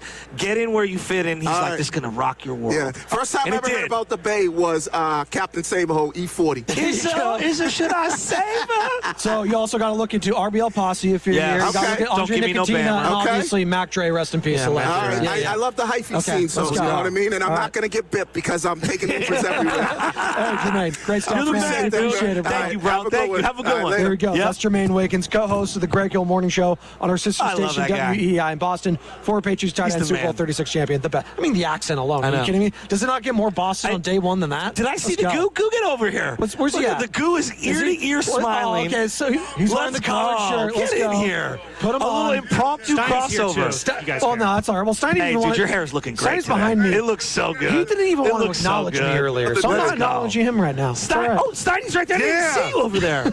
He's asleep. Sorry. He's sleeping. What up, What's up, dude? Hey, we had a bet going. Like, what is Goo going to be wearing? He thought so I'm disappointed you guys. He thought he was wearing a sweater. Oh, okay, yeah.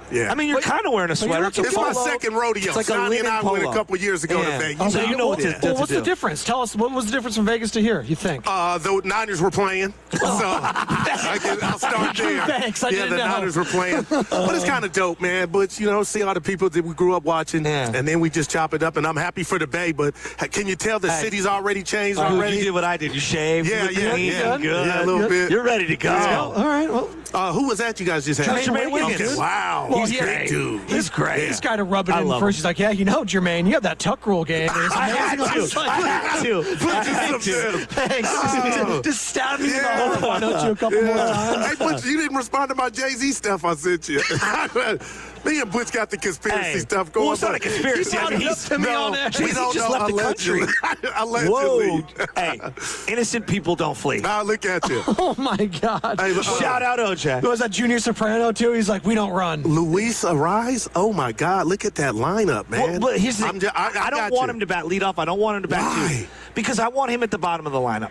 They need a legitimate guy who can be a terror on the base pass. Jung Hoo Lee, I thought, but did that work? Yeah, that's what. He wasn't really a great base stealer. I got you. So I was thinking Luis. No, Luis doesn't really do that well either. Okay. I'm not losing my mind in one way or the other. It's a fine acquisition. No doubt. No he's saying they strike out too much as a team, so I want a guy who can put the ball in play. Check that at 6:30 when he yelled at Steven Risotto for 10 minutes. Oh, so there well, this thing that oh my God, he's only getting singles. He would have had the second most doubles on the team this year. All right, I got you. I thought it was a nice pickup, man. Yeah, I didn't see it coming. It's fine. Dude, what do you guys got going today? Giannis watch. Okay. What do you think? I don't know.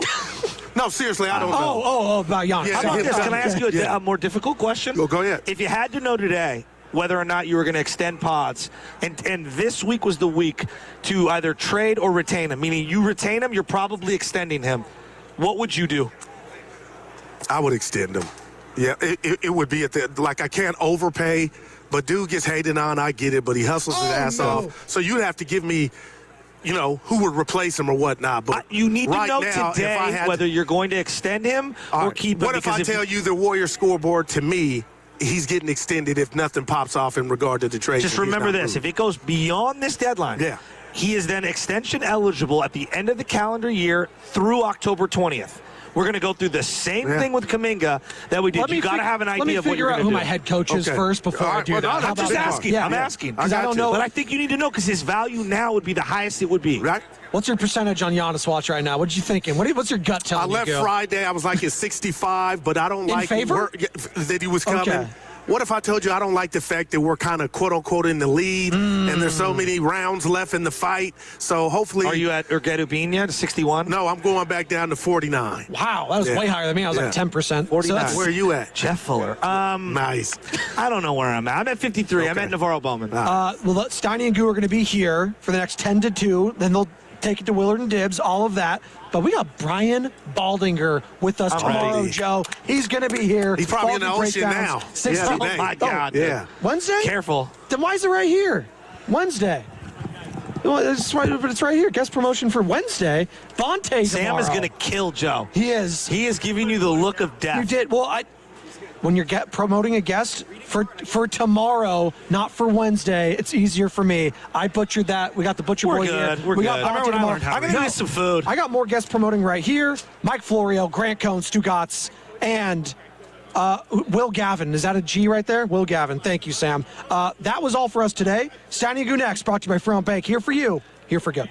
Hey, it's Willard and Dibbs for Safeway. Enjoy these amazing deals for members. And as always, save up to 20% weekly on hundreds of exclusive offers from Safeway. Just clip the highlighted deals from the weekly mailer or click the deals in the For You section of the Safeway app to breeze through checkout. This week, tender, juicy, and flavorful, high-quality USDA choice beef T-bone steak mega packs for just $9.99 per pound. Dibbs, how do you like them apples? I love beef, but I also like apples and sweet Honey Crisp or Envy apples, just $2.49 per pound, and special savings all week long from the deli. Chicken tenders, all-American footlong sandwiches made fresh every day, and Reese's American Classic Salads, 48-ounce selected varieties, all just $5. What a bargain! I can afford that. These and other great deals are available in the weekly mailer and the For You section on the Safeway app. Of course, go to Safeway.com for all the details, and we will see you in the aisles.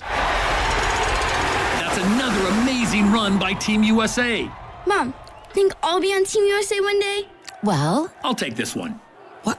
Are you speaking to us? Yes, and to answer your question, anything's possible, especially with Xfinity. So, I can be the best snowboarder ever? Well, I can't guarantee that, but Xfinity can guarantee that your internet price won't change for 5 years. Okay. What if I practice every day? Then maybe you'll be snowboarding for Team USA at the next Olympic Winter Games. And Mom, you'll still be paying the same price for Wi-Fi. Ooh, really stuck the landing there. It's the Xfinity Gold Medal Celebration. Now through February 22nd, get our best price on gig Wi-Fi for 5 years guaranteed, just $50 a month. Plus, get Peacock Premium included for 2 years. That's a $10.99 value per month. Xfinity. Imagine that. Proud partner of Team USA. Restrictions apply. Requires paperless billing and auto pay with stored bank account. Taxes and fees extra. Actual speeds vary. Wesley Financial Group is not a law firm. Ask yourself this question. Is it really worth holding on to that timeshare that you know you need to get rid of? Here's the truth. The average maintenance fee just went up over 17%. That could have been 117%, and there's nothing you can do about it. When you buy a timeshare, you give them a blank check for annual maintenance and assessment fees. I'm Chuck McDowell, founder of Wesley Financial Group. For 15 years, I've helped over 50,000 families cancel their timeshare. Not sell it, not transfer it, cancel it. Did you buy a timeshare because they told you it was a great investment and your maintenance fees would never go up? That's a lie. Are you ready to get rid of your timeshare once and for all? Simply call us and I'll send you our timeshare exit kit that explains all your options for cancellation. Call Wesley now for your timeshare exit kit. 800-990-3434. That's 800-990-3434. 800-990-3434. Excuse me, can you tell me where... I don't know. Those big box stores, they don't know. But Dolan's knows. For 60 years, Dolan's Lumber's been serving the Bay Area with the materials and the knowledge to make your next home improvement project stellar. Lumber, doors, windows, you name it. Dolan's knows exactly what you need. So skip the guessing. Go with the experts. Remember, Dolan's knows. Call now for a quote, 800-9-DOLANS, or visit dolanlumber.com. What makes Crystal Geyser Alpine Spring Water different? We always bottle our Alpine Spring Water less than 1.5 miles from the spring source, and all our bottles are made with 50% recycled plastic from our own recycling plants. Crystal Geyser, bottled at the spring source. Are you ready for an epic Yosemite road trip? We've got 3 amazing lodges ready to welcome you for an incredible Yosemite adventure. Like Evergreen Lodge, an iconic mountain resort near Yosemite's lesser-traveled Hetch Hetchy region. You'll find daily activities for all ages with fun surprises around every corner and no hidden resort fees. It's like having a backstage pass to Yosemite. Go to YosemiteHotels.com to book your Yosemite getaway today. Tune in to 95.7 The Game's GOAT Report nightly on game nights to hear the GOAT, Steph Curry's game night stats. Brought to you by Sony Pictures GOAT. Executive produced by Steph Curry. Exclusively in movie theaters February 13th. What's good, y'all? It's Von Miller, Super Bowl MVP, Sagmaster, and now your host of Free Range. This is where NFL meets real talk. Every week, I'm bringing you inside the game, from locker room stories to league-wide headlines. You want football IQ, locker room insight, and real conversations with the people shaping the league? Welcome to Free Range with Von Miller, where nothing is off limits and every down counts. New episodes every Wednesday. Listen and follow Free Range with me, Von Miller, wherever you get your podcast. We all hear the radio ads about the IRS. They tell you to be afraid, to be scared, and they try to frighten you into calling. I'm not here to do that. Tax Relief Advocates is different. TRA is here to tell you that if you owe money to the IRS, whether it's $5,000, $50,000, or $500,000, we have a solution. It doesn't matter if you're sitting in your car, at work, or with your kids. No matter where you are, call now. 800-575-9834. Don't lose hope. TRA can eliminate or reduce what you owe to the IRS. Generous programs are now available that can give you a fresh start. Our passion is taxes and helping individuals fix their IRS problems. We have over 1,000 5-star reviews on Google and an A+ with the Better Business Bureau. You don't need to be afraid of the IRS any longer. End your tax nightmare today by visiting us online at TRA.com or call 800-575-9834. That's 800-575-9834. Tax Relief Advocates. Real solutions for real people. You're listening to 95.7 The Game, KGMZ-FM and HD1 San Francisco on Odyssey Sports Station and the home of the Golden State Warriors and Valkyries. Always live on the free Odyssey app and now coming to you live from the Laughing Monk Studios. He brings the passion. For what? I want to know now. I'm mentally invested. Don't tell me to pray and you don't say what for. He brings the perspective. Yeah, I think they both have a great point. Get off me, text line. He's truly one of a kind. That is wow. Oh, my God. Oh. And he's doing a great job. I need you to man up and say what you really want to say. Diamond, you're doing a great job. Next question. And together, they are Steiny and Guru. Yeah. On 95.7 The Game.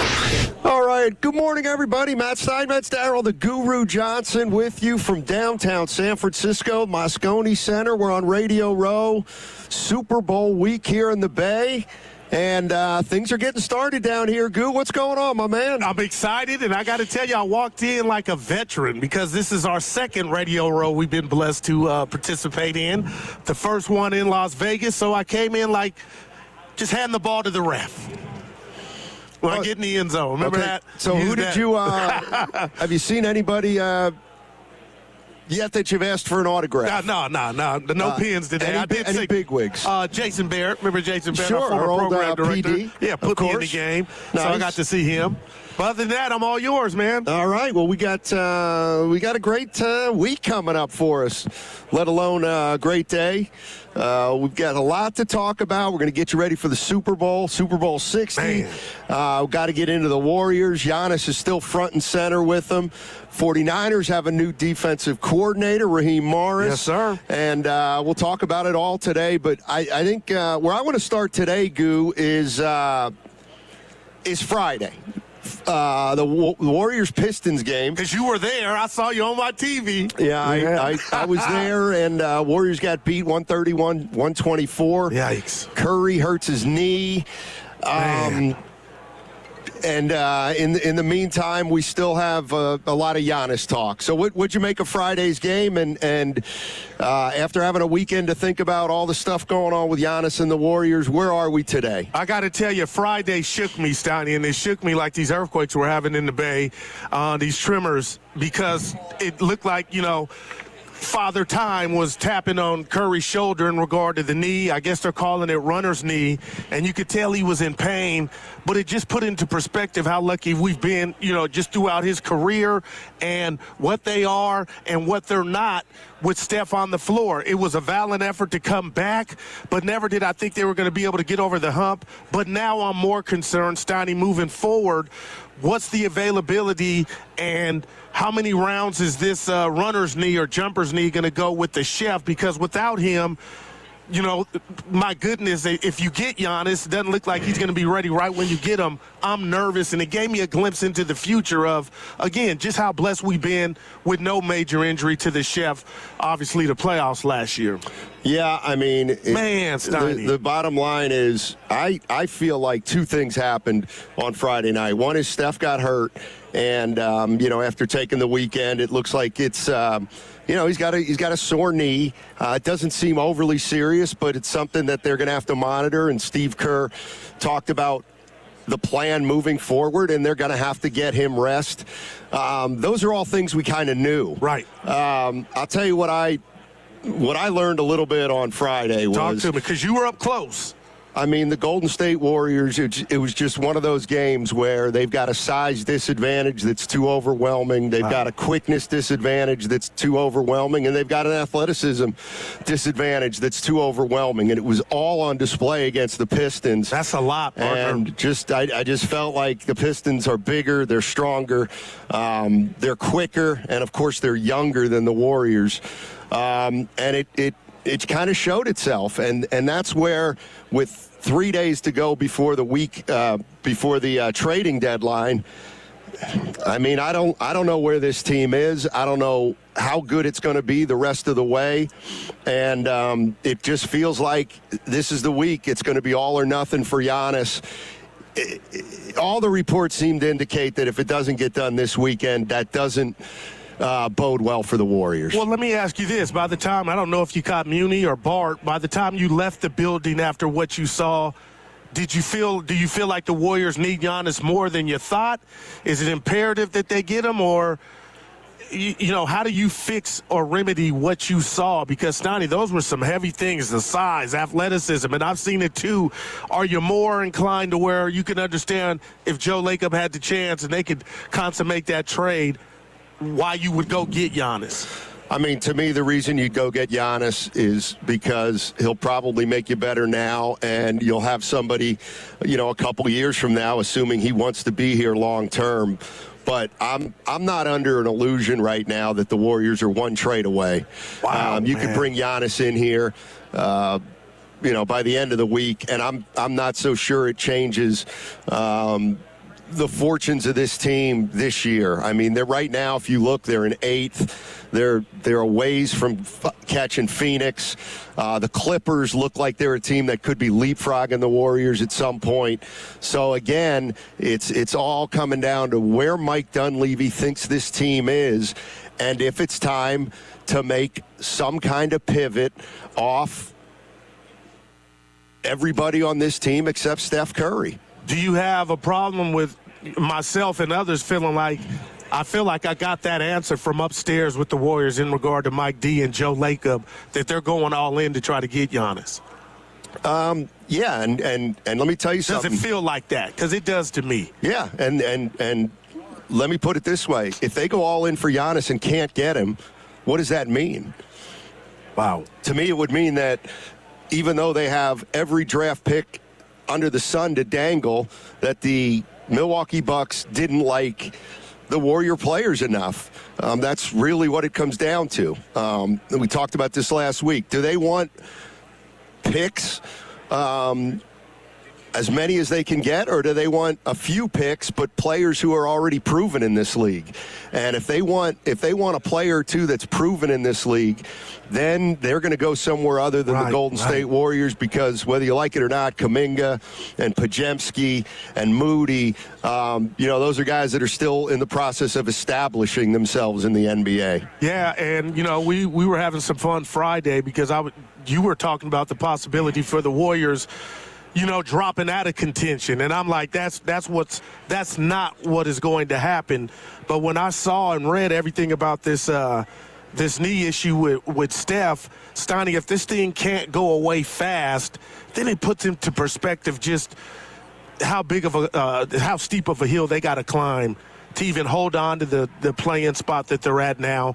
So I don't want to panic, but that just gave me oh my gosh, I was just frightened that this could be, the Warriors' reality, and Steph being hampered at 38 years old. So I'm all in. I'm lighting candles, opening the Bible, leaving it open, reading my Proverbs, hoping somehow they can go get Giannis. So just the future is a little less murkier and it clearer to where you got a cornerstone player like Giannis that you can build around. But not having them and watching the chef age naturally with what you talked about, guys that are trying to prove themselves in this league. I mean, this is not how I envision, the latter years of Steph Curry.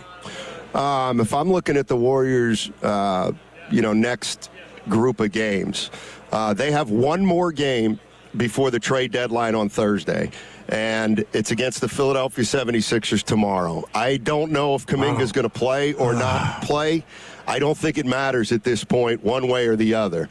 But think about it this way. If the Warriors don't make a move, all right, they don't make a move, and they play Philadelphia on Tuesday, I mean, they're going to have to play at Phoenix, at Lakers, then they play Memphis, then they got San Antonio, Boston, Denver, at New Orleans, at Memphis, and then they've got the Clippers, the Lakers, the Rockets, the Thunder. So in the next month, this team is going to really, really be tested. And I think it's going to, if they don't make a move, I think it's going to be tough to get through this next month because the schedule really toughens. They've got some tough road games, and they won't have they won't have the good feeling of getting somebody and feeling like they can make a push. This is a big week for the Warriors. Yeah, no doubt. And I know we're up against it. What about Steph? Do you think this is just one and done, a couple days, some icy hot, and he'll be fine? Or lo and behold, my worst fear, Stoney, this follows him. Well, it's gonna probably. This is and we'll get into some of the sound on the other side. I mean, this is what they're going to have to do regarding Steph Curry. He's got a sore knee, and they got a game tomorrow, and they've got to decide whether it's best to rest him in the hopes that he'll be better on Thursday. But that's something that's not going away. That's been the case for a couple of years, and it's going to be the case until, Steph calls it a day. All right, 888-957-9570 is the number. Giannis is still on the table, obviously. But I also want to get into something that happened on Friday's game. Obviously, Steph's injury, but also Draymond Green with another technical foul. I want to talk about that and where the Warriors go and whether Draymond could actually be on the block. 888-957-9570. What's coming up on the game is brought to you by Fremont Bank. Here for you, here for good. That segment was also sponsored by Kalshi. Trade on anything.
VP of Digital Marketing for the American Management Association, a company focused on the management training skills needed to enhance the careers of business professionals. We did our research when it came to the best companies for website development and chose AmericanEagle.com. And we couldn't be happier. AmericanEagle.com worked closely with us to understand the front and back end requirements needed to launch an e-commerce website that could handle the complexities of running thousands of seminars nationwide. Our robust new website and improved SEO saw immediate increases in site traffic and web revenue. If you're in need of managerial effectiveness and success, visit our website at amanet.org. If you're in need of a website that provides an unparalleled consumer experience, I highly recommend AmericanEagle.com. Transform your business today. Dial 877-WebNow1 for a free digital consultation with AmericanEagle.com.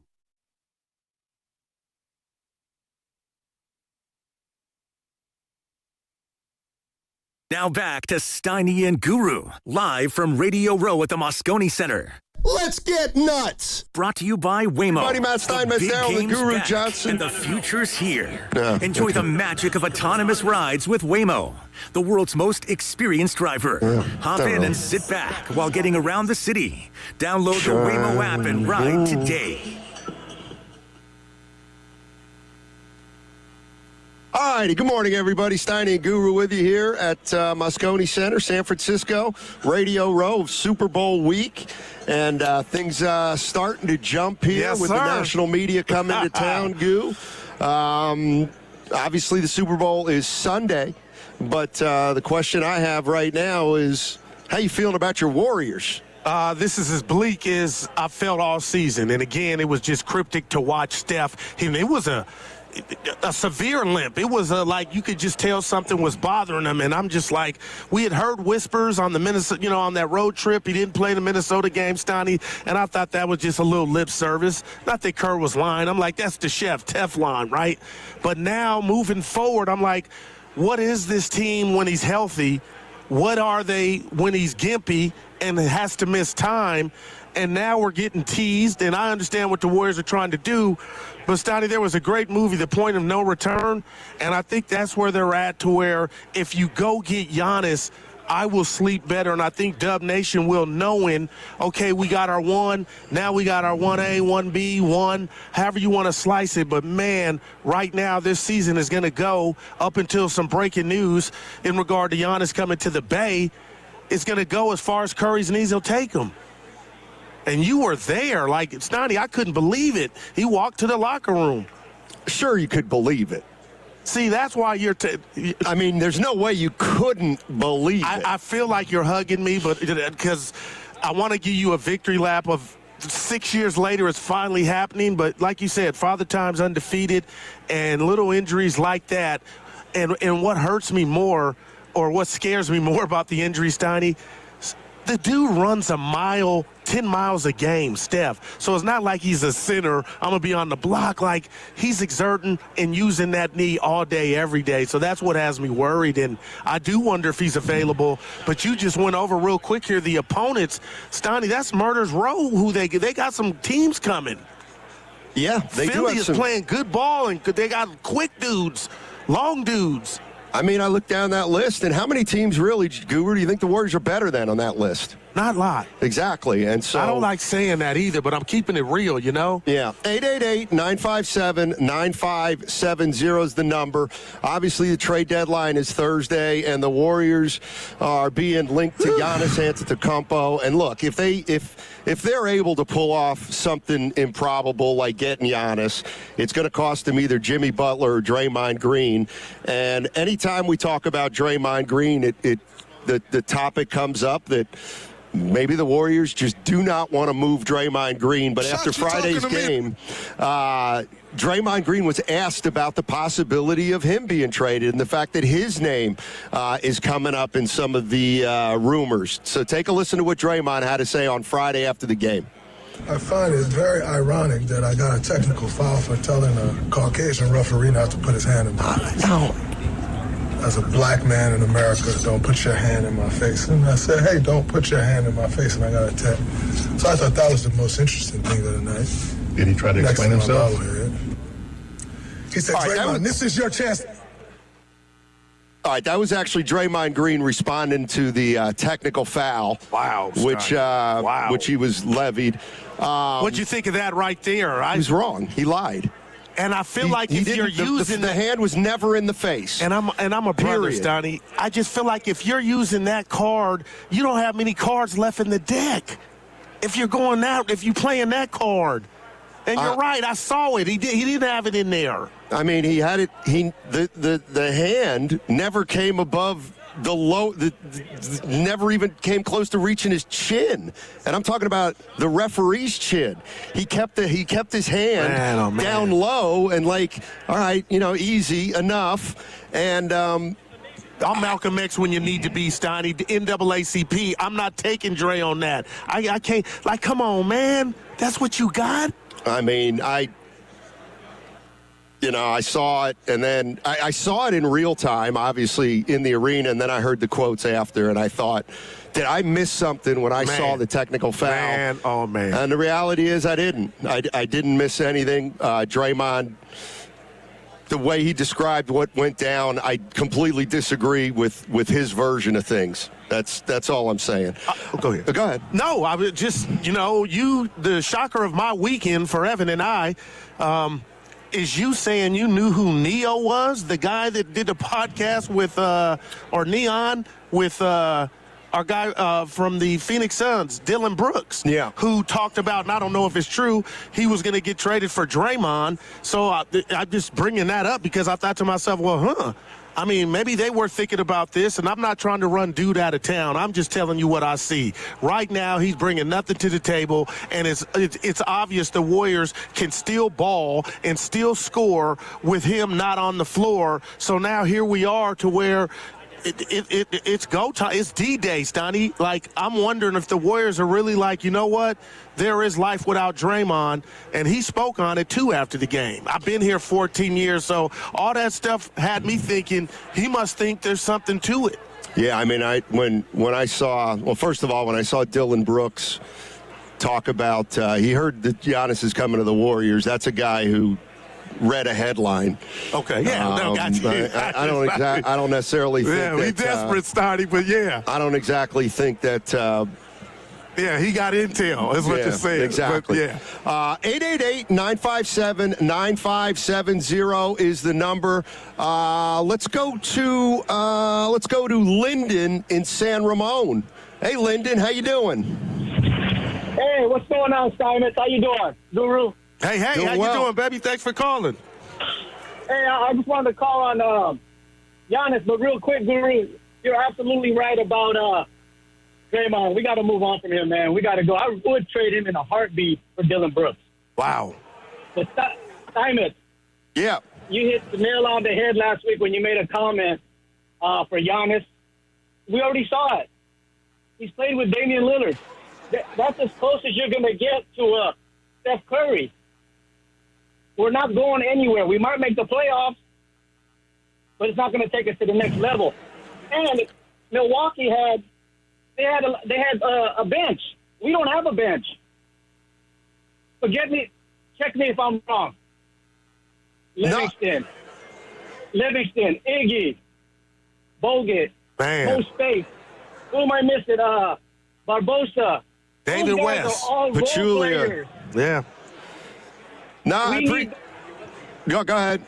Do it for us. I appreciate the call, man. I've been here. Go ahead. Well, I have two thoughts. One is I don't want to. Obviously, I don't want to mortgage the future if I don't think this team can take a significant leap. By the same token, if you can get Giannis and your team becomes better, even if it's just incrementally, why wouldn't you do that? No doubt about it. The problem is you might get better incrementally over the next year or two, but then 3 or 4 years you're going to get worse incrementally because you won't have the picks to rebuild your team if that's the case. So I think that's what the Warriors are trying to figure out right now. Anyway, Draymond Green, this is the sound I was talking about a little earlier. Draymond Green he's been around for a while, and he knows that trades are part of the business. So how's he looking at this? This is from Friday. I've been here for 14 years. I have no reason to sit and worry about. But if I'm traded, that's part of the business. So it is what it is. I ain't losing no sleep, though. I slept great last night. Incredible. I slept longer than I've slept in a long time. So. All right, so he's not sweating it, but he said, this is the time of year when everybody's kind of paying attention. I'm no psychiatrist, Donnie, but words are powerful, and I know Dre is a prideful dude, but that sounded to me, nobody's asked you, Dre, are you losing sleep? The bottom line is you bring that up when you're being defensive. And I think he's being defensive because the reality is set in that he might possibly be moved, and now he can understand why his employer and the state of the Golden State Warriors, Donnie, let me just throw this. I feel like we're hemorrhaging. They're hemorrhaging, and the future is cloudy and uncertain.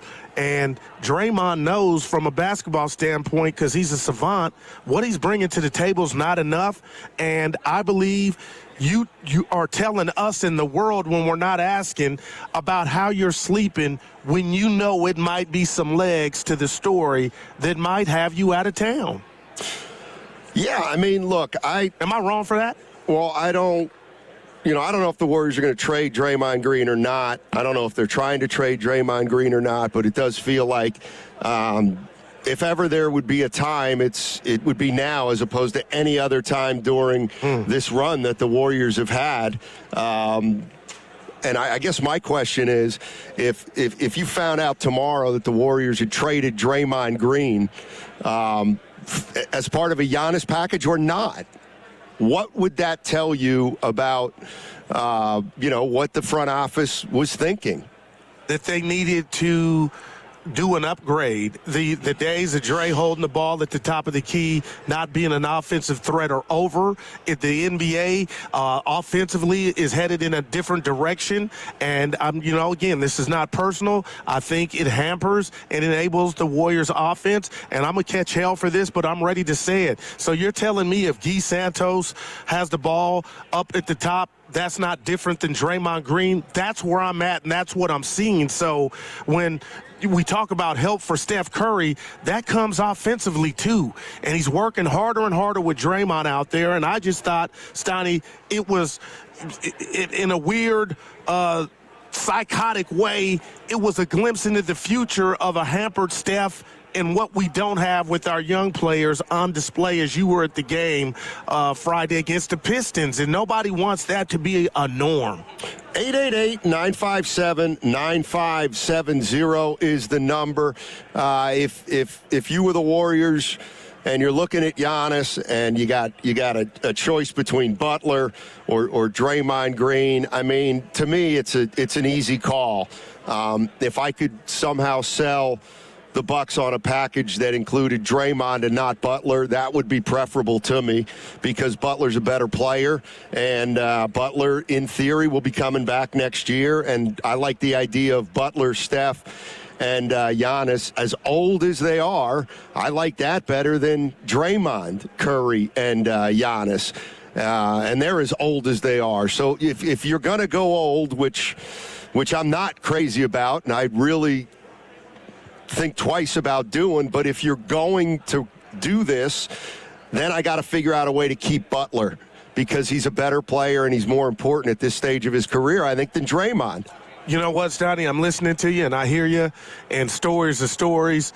And, the fun part about our job is, a lot of times you don't know what's real and what's not. A lot of things have lip service, but I'm trying to eat healthier, and the reason I bring that up is I'm eating a nice Mia-made chicken Caesar salad Saturday night after going to the movies, and I'm thinking to myself, after reading story after story, do you find it odd that all of a sudden the Warriors, it feels like, now these are stories, are serenading Jimmy to the point of, okay, guy just gets hurt, kind of catastrophic injury in regard to ending his season, but they're telling him he's not going anywhere. I don't know how true those stories are, but I found it odd that they were re-putting the ring on the finger to let Jimmy know you're not going anywhere. And the reason I bring that up is I thought about, if they're doing that, what does that mean for Draymond?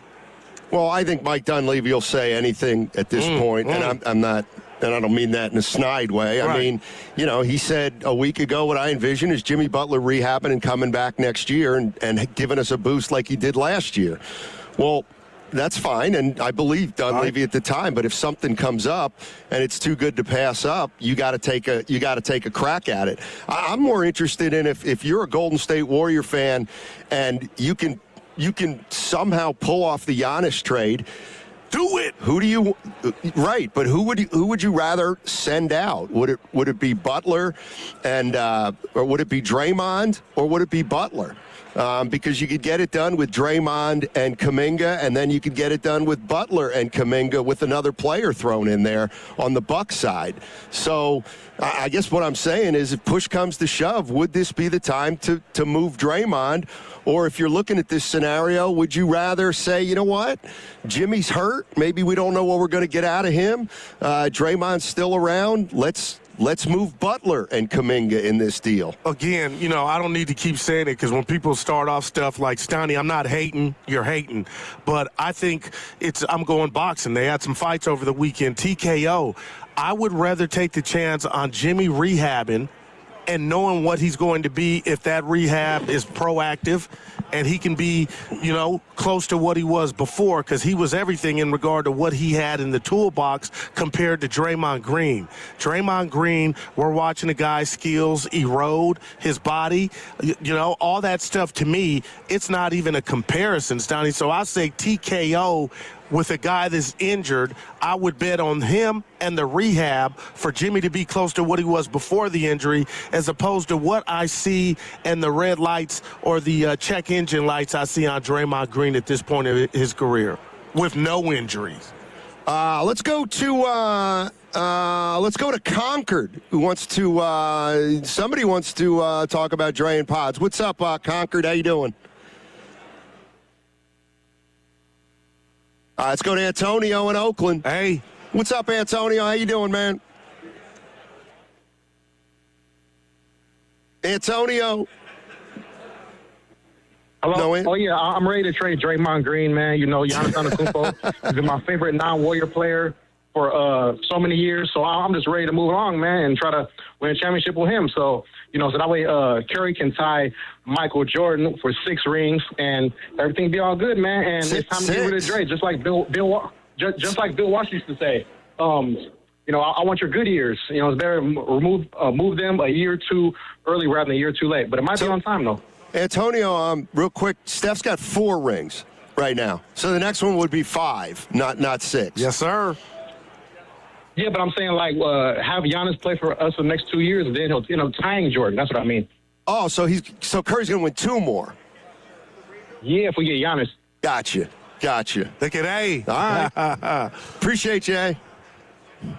Man, Giannis represents to me, you didn't ask, just competition to be, out of this cockamamie playing stuff. And I don't know when opening day would be. I'm stealing from baseball. They got to rise. The Giants did, Stoney, but I'm bringing that up only because if he needs to be shut down, I'm all in, because I am frightened about what we have right now currently. And if that was the way the organization chose to go, but I'm listening. Who over the weekend said, Doc Rivers did an interview yesterday, and he expected Giannis back this year. Yeah, I mean, I was like, whoa, okay, let's go. I mean, I still think Giannis will be in Milwaukee on Friday is better than not.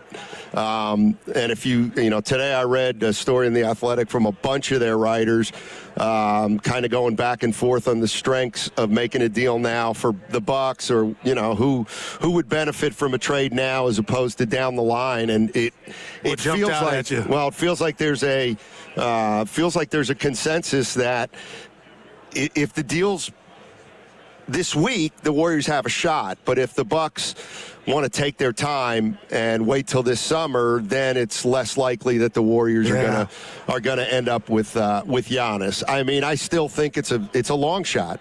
I think it's a big time long shot, and I'm more concerned with the excitement that brews today, tomorrow, Wednesday, and then up to Thursday, and then what happens Thursday night when they got to go to Phoenix, play the Phoenix Suns, but they theoretically haven't made a move. Does that? I don't know if it'll affect the team or not, but I know damn well it'll affect the fan base because, when things are talked about like this, it'll be a letdown. Of course it will. An emotional letdown from the fans. Exactly. And then we're going to start talking about they weren't really in it in the in the first place. All right, coming up in here's what we're doing. Coming up in 20 minutes, we're going to talk some Warriors up until then, but then Super Bowl guests start coming in. Yeah. We got Mohamed Sanu going to join us at 11 o'clock. Oh. Former 49er receiver, also played for the Patriots and the Bengals and the Falcons. Played for both Kyle Shanahan and Bill Belichick. So we're going to talk to Mohamed Sanu at 11 o'clock to get us going on football. But right now it's Golden State Warrior talk. Let's go to Nick in Berkeley. What's going on, Nick? How you doing, man? Hey, man, congratulations for being on the road and everything, man. You guys are great. And, Goo, I really think you got something with the I really think you got something. I'm feeling you with the Draymond getting a little defensive. I think Draymond may know something. I mean, I think he may know. I mean, he's playing a little. He's getting a little catty right now. And he's feeling a little. I never slept better and all. I mean, why would you say that? Yeah. Like maybe they told him, hey man, we might move you or we're gonna move you, but I pull the trigger, do whatever you got to do to get Giannis. I would love to see what Steve Kerr would do with his playbook with a guy like Giannis and Curry out there. Oh my God, Nick, I'm with you. Think? Yeah, Snotty, what do you just to his point?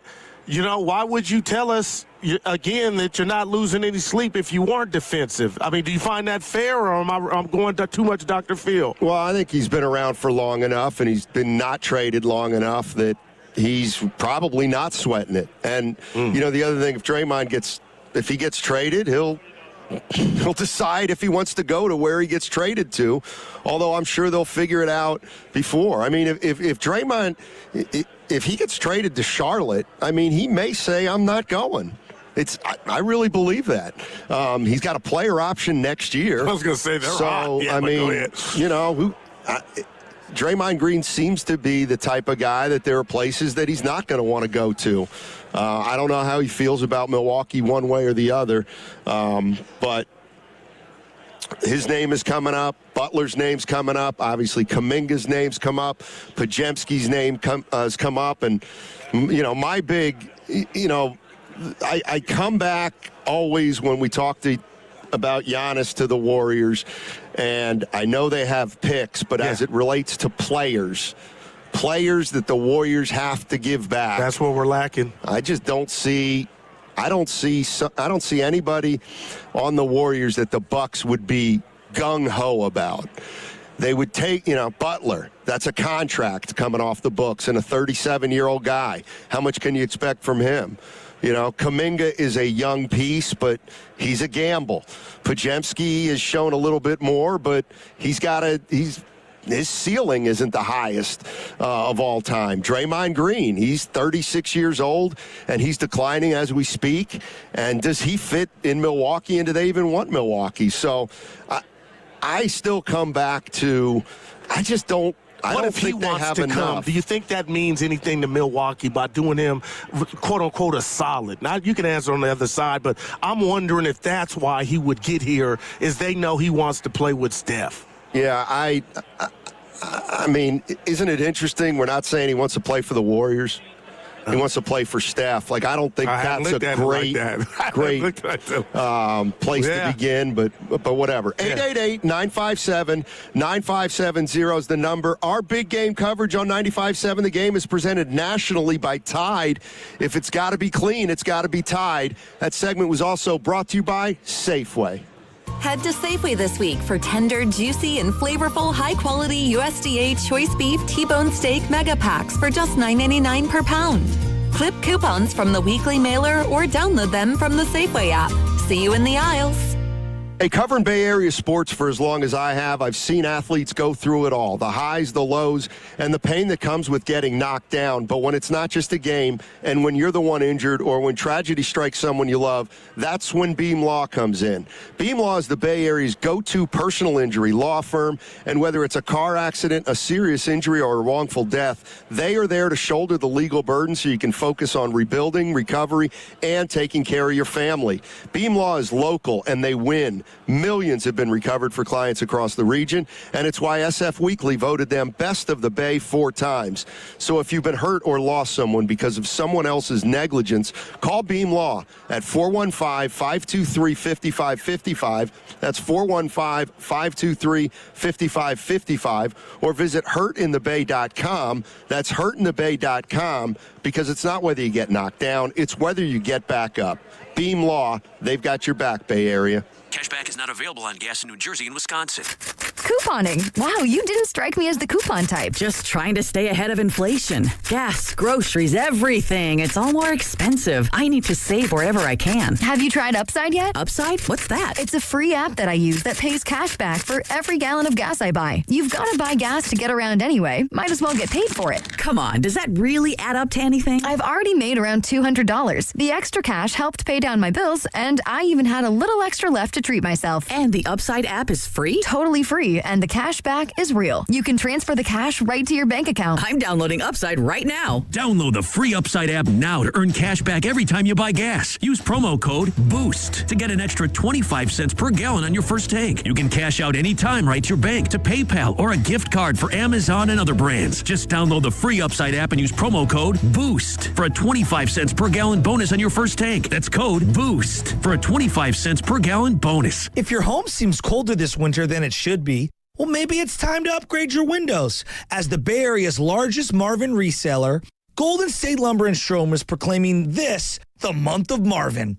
And as an Energy Star partner, Marvin offers durable, energy-efficient products that can lower your energy bill. Visit GoldenStateLumber.com, scroll down to Windows and Doors, and visit the showroom near you. Since 1954, Golden State, when you succeed, we succeed. That's another amazing run by Team USA. Mom, think I'll be on Team USA one day? Well, I'll take this one. What? Are you speaking to us? Yes, and to answer your question, anything's possible, especially with Xfinity. So, I can be the best snowboarder ever? Well, I can't guarantee that, but Xfinity can guarantee that your internet price won't change for 5 years. Okay. What if I practice every day? Then maybe you'll be snowboarding for Team USA at the next Olympic Winter Games. And Mom, you'll still be paying the same price for Wi-Fi. Ooh, really stuck the landing there. It's the Xfinity Gold Medal Celebration. Now through February 22nd, get our best price on gig Wi-Fi for 5 years guaranteed, just $50 a month. Plus, get Peacock Premium included for 2 years. That's a $10.99 value per month. Xfinity. Imagine that. Proud partner of Team USA. Restrictions apply. Requires paperless billing and auto pay with stored bank account. Taxes and fees extra. Actual speeds vary. In sports, success is about team effort, and the same is true for your hair. At Great Clips, we save your haircut details in clip notes, so every member of the highly skilled team knows exactly how to create your signature look. And with our easy-to-use app, you can check in from anywhere and get a ready next text when you're up next for a cut. It's the confidence of a great haircut delivered by a team you trust. Download our app today. Great Clips. It's gonna be great. The NFL playoffs are here, and Heed the Call NFL podcast with Dan Hansis and Mark Sessler is your destination for coverage of every round, from Wild Card Weekend to Super Bowl Sunday. Heed the Call covers every game, every storyline, everything that matters, and we have fun. No fake hot takes, just entertaining football talk from your favorite buds at the bar. Wait, Mark, which bar? Well, like the typical neighborhood bar. We're the witty sports guys at a place like that. Ah, I like that. Follow and listen to Heed the Call wherever you get your podcasts. I know that hiring can be challenging. You need someone to match your role perfectly. Well, now you can meet them fast on ZipRecruiter. Build your team, build it sooner. Meet your match on ZipRecruiter. Just head to ZipRecruiter.com/free right now to try it for free. That's ZipRecruiter.com/free. Meet your match on ZipRecruiter. Try it free. Are you 50 or older? This news is for you. The CDC recommends you get vaccinated against pneumococcal pneumonia. Even if you're healthy, your age puts you at risk. People 50 or older are over 6 times more likely to be hospitalized with pneumococcal pneumonia compared to adults 18 to 49. Just one shot can help protect you. Learn more and schedule at vaxassist.com. That's VAXassist.com. Sponsored by Pfizer. Catch the Black Crows on their Southern Hospitality Tour. They'll be performing at Shoreline Amphitheater on August 20th. Buy your tickets at livenation.com. For your chance to win a pair of tickets to the show, courtesy of Live Nation, enter online at 957thegame.com.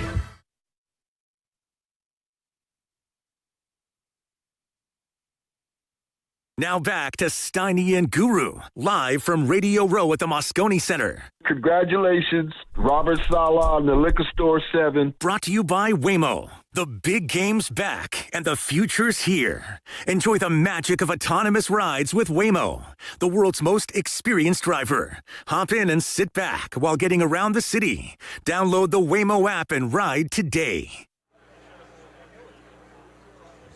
All righty, welcome back. Downtown San Francisco, Moscone Center. Steiny and Guru with you.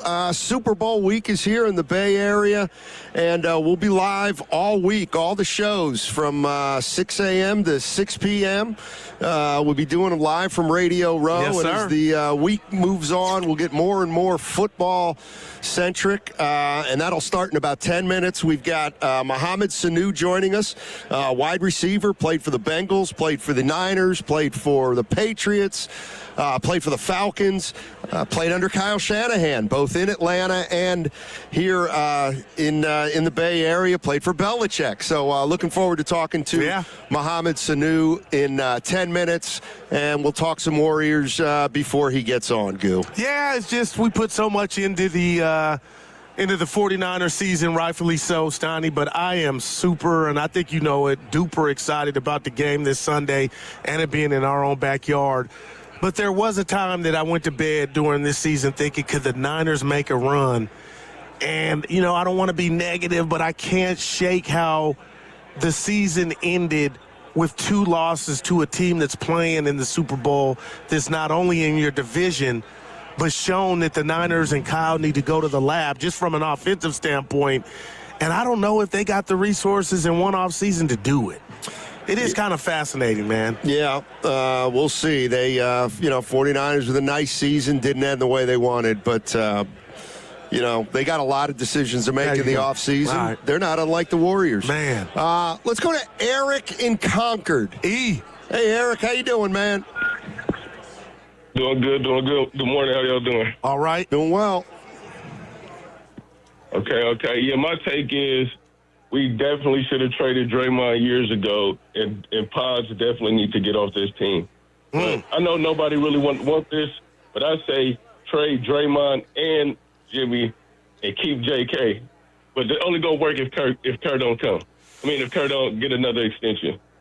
But the things Kerr do, like taking Moody and Gee out the game in the fourth quarter when we were almost coming back, we brought it to 4 points, and then he puts Pods in, and everything always goes right to the garbage every time he goes with these small lineups.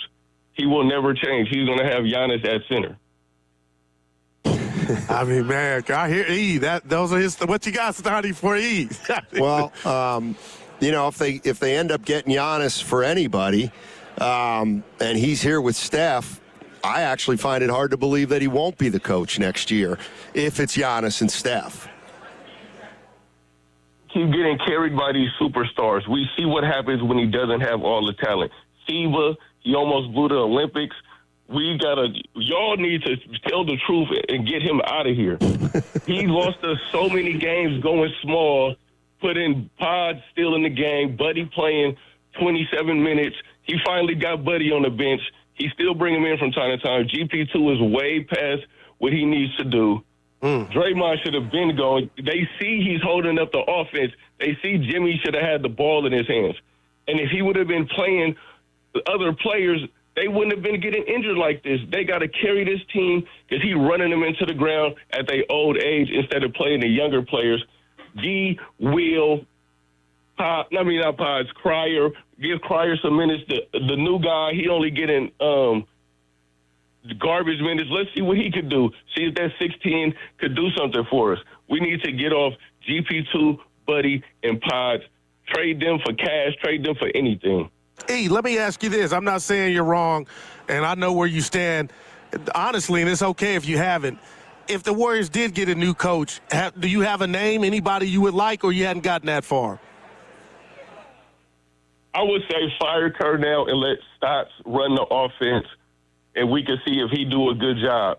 There's no point to let Kerr ruin another season of Steph Prime. The last 3-4 years, I feel like we could have at least went back-to-back or three-peated if Kerr would have been coaching the right way, playing the right players. And I hate when y'all say the two-time line didn't work.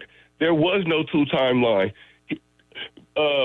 Moody and J.K. was not getting minutes because of the older guys. They was not getting minutes because of Ty Jerome, Anthony Lamb, JaMychal Green, all these random players that's probably not even in the league no more. He wasn't going against Clay or Draymond. Well, probably Draymond's spot was going to be taken. But other than that, they try to say we did two-time lines. No, we did not. We had younger players on the team, but they didn't get a chance to play. Even when they did good, Kerr would bench them and DMP them the next game or give them low minutes. And this has been happening since Wiseman. I don't think Wiseman got a fair shot, but I don't really care about that. I say we keep. No, appreciate the call, man. Appreciate the call. The two timeline things, looking back on it, was foolish because you drafted some projects and you still had Hall of Fame players playing at a really high level, and the reality is they couldn't get on the floor for them to develop. And that'll be the forever discussion about this time period, whether Steve Kerr didn't develop them or whether they weren't good enough to get developed because they were still obsessed with winning championships in 23, 24, and 25. It's really that simple. And listen, I think he's being too hard on the coach. Steve Kerr has gotten four chips. And I'm not going to sit here and say Steve Kerr's perfect. I'm not. But I will always wonder, and Moses Moody is carved out. He's going to be a 10, 12-year NBA player to collect his pension. If it's not with the Warriors, it's somewhere. So he's popped. But I do also just sit back and not basketball fantasize, and think about had Ty Jerome and Anthony Lamb's minutes went to Kuminga and Moody early on, where they would be. And it's kind of hard now because some will say and defend, and I get it, hey, Moody's fine. But that Jonathan Kuminga, had he been given those minutes, those two, I do scratch my head and wonder, how further along individually those two gentlemen would be. Yeah, let's go to, we got Big Smoothie in Oakland. What's up, Smoothie? How you doing, man? Hey, good morning, gentlemen. Good morning. Hey. Well, listen, man, I'm kind of, again, I don't believe this trade is going to happen, but if it does, I'll be pleasantly surprised. But here's the thing, man. We need shooting. Remember we used to be a great shooting team? We don't, outside of Steph, nobody is able to hit a consistent jump shot. Why don't we if we can't get Giannis, let's get a couple shooters and a rebounder. I mean, if we don't get him, that's okay because our team will be depleted. But from what I'm hearing, there is a plan B and C being worked upon. I'm just not buying this trade. I would like to see it, but if it does happen, I think we will have to say goodbye to Dre. And, you guys know I'm the biggest Draymond Green apologist, but, man, his skills are eroding quickly, and his arrogance is high, which makes you not really feel bad for him. But yeah, we got to get some shooting, man. We are a bad shooting team. It's like when it's bad, it's just terrible. We haven't had a consistent other shooter since Klay Thompson, and those days are gone. Let's get some of these young gun shooters in there. Everybody's looking at Giannis. Now here's what I say. Why Giannis would want to play here? Somebody said that earlier. Yeah. It's because with Steph's gravity, he's going to have a super open floor, which he hasn't had in years. That's why he would want to come, because the opportunity to be able to navigate in an uncrowded lane is appealing for his career. So anyway, that's all I got to say. You guys have a great day. Thanks a lot, Big Smooth. Appreciate it. I will say this, Donnie. Moody's shooting 40% for deep. Paz is not too far behind him, but I didn't know if he was just talking about mid-range or whatnot. But, I look at Al Horford. I look at Moody, who's been a flamethrower here late, and Paz can. So they're not the worst three-point shooting team, but it feels like that's all they try and do because we have nobody who can put it on the floor and go to the basket, especially now that Jimmy's gone. Yeah, 888-957-9570 is the number. Coming up in 5 minutes, though, we got Mohamed Sanu, former 49er receiver, former Patriots receiver, played for Shanahan both in Atlanta and here in San Francisco, also played for Belichick. Looking forward to talking to him as we get the Super Bowl talk rolling. But before we do, let's finish up Warrior stuff with Leroy in Oakland. Lee. What's going on, Leroy? How you doing, man? Hey, what's up? What's up, guys? Happy Super Bowl week. I know y'all enjoying yourself out there. I watch the news every morning. I was looking at Sal mess with Damon Bruce and all that, man. It was good to see Brucey. But yes, sir. Check this out. Check this out, guys. The Warriors are looking at the wrong guy. They're looking at Giannis, but who they should be looking at is Michael Porter Jr. Give me almost 26 points a game. Give me 4 years younger. Give me that shooting. I mean, I don't know what all this is with Giannis. They're both 6'10", 6'11". But like the last caller said, Michael Porter Jr. can shoot better. He hasn't had all these injuries, and I would love to pair him with Steph. I mean, they're barking up the wrong tree. Throw all your eggs at Michael Porter Jr. And not only is he good for now, but he's good for the future. Giannis has been going hard. He went hard for that championship. He went hard for Milwaukee. And I think it's cost him health-wise. I think his body is going to wear down quicker than people think. I remember watching the finals with Giannis, and I said, I have never seen anybody in a league of three-pointers. Everybody shooting the three-pointers, right? Him do it, shooting twos, putting his head down and going. And so I think Giannis, all that wear and tear, what he's coming with, how much we have to give up. Let's go with Michael Porter Jr. You get the shooting, you get the rebounds, and I just think he's a better fit for the future. Lee, let me just give you this before you go. It takes two to tango. There's a for sale sign with Giannis. He wants a new home, but Michael Porter Jr., I don't know how, much Brooklyn wants to move him. Well, I'm saying go for it. Brooklyn, they like to stack up on, first-round talent. So, we could throw a couple of first-round outers. That's what Brooklyn does, man. They're just, stacking money and stacking picks. So, man, if we can tap into that, we good, Goo. I say go with Michael Porter Jr., man. He's going to do nothing but get better and better. Let me ask you guys something. Do you see Giannis getting better? Or do you see him just being right where he is? Yeah, I don't think he's getting better, but I hear you. Porter's younger for sure. Problem is that I don't think New Jersey or I don't think Brooklyn wants. They don't want Kuminga. Oh, they just don't want Kuminga. Doesn't seem like a lot of people do. So if they don't want Kuminga, I don't know where that particular trade can go. I'll tell Leroy and you this, Donnie, and the listeners. Giannis set the bar so damn high that, okay, is he what he was 4 years ago? Maybe not, but that's still damn good, and he's still a problem.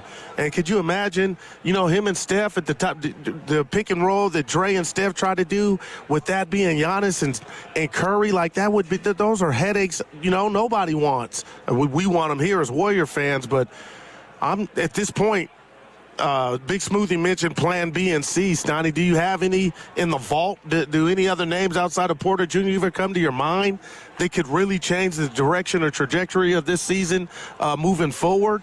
Giannis is the only antidote I can come up with. And I don't really see how he changes the direction of the season this year if he's going to miss the next month. I was assuming he wouldn't, like Doc was saying, Doc Rivers on the telecast yesterday. I'm assuming he's going to be out for another month, and this schedule that they've got, they may struggle in the next 3 weeks with this particular team playing the particular teams they do. But and the thing that's going to have to be found out, and it's probably found out already, but not by the media, is what's Giannis's first preference?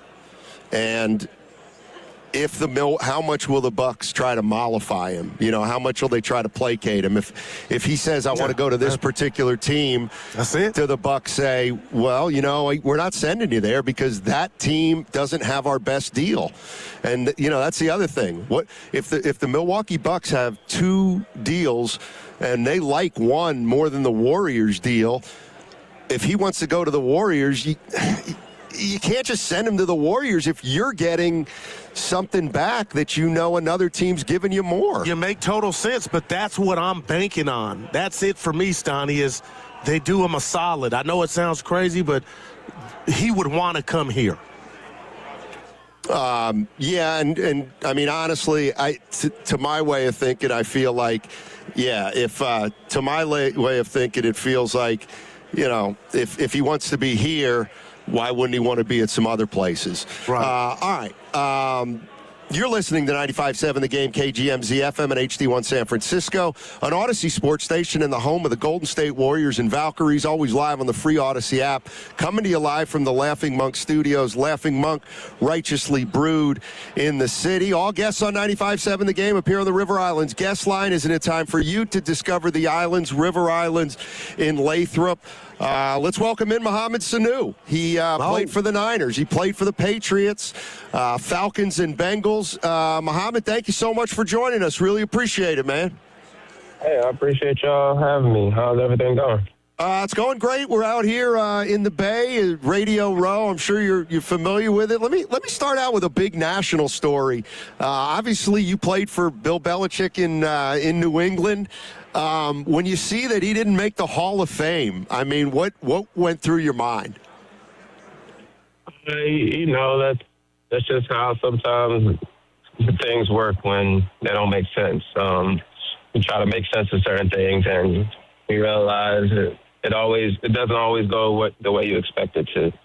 But we all know him as for all the great things that he's done for the game and for the sport and for a lot of people's lives. So that's what those that understand it will recognize it as and know who he is as a coach and what he's done for the sport.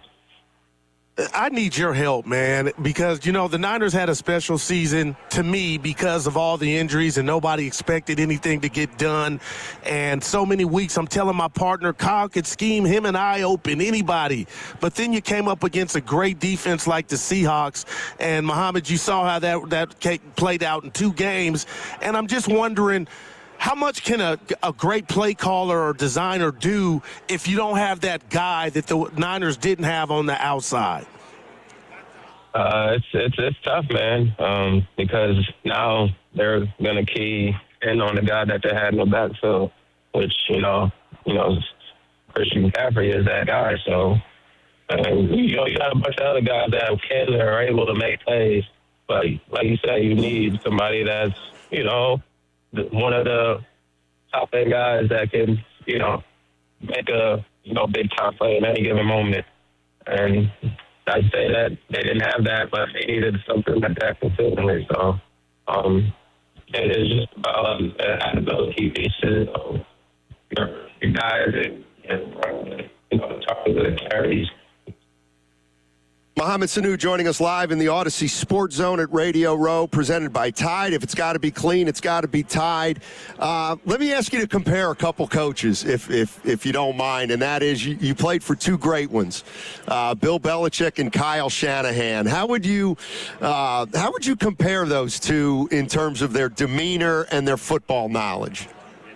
Oh, okay, so he dropped. Yeah, we'll get him back. Okay, we'll get him back. I'm here. Oh, you got him? Oh, we got you. Mohamed, did you hear my question about Belichick and Kyle Shanahan? Yeah.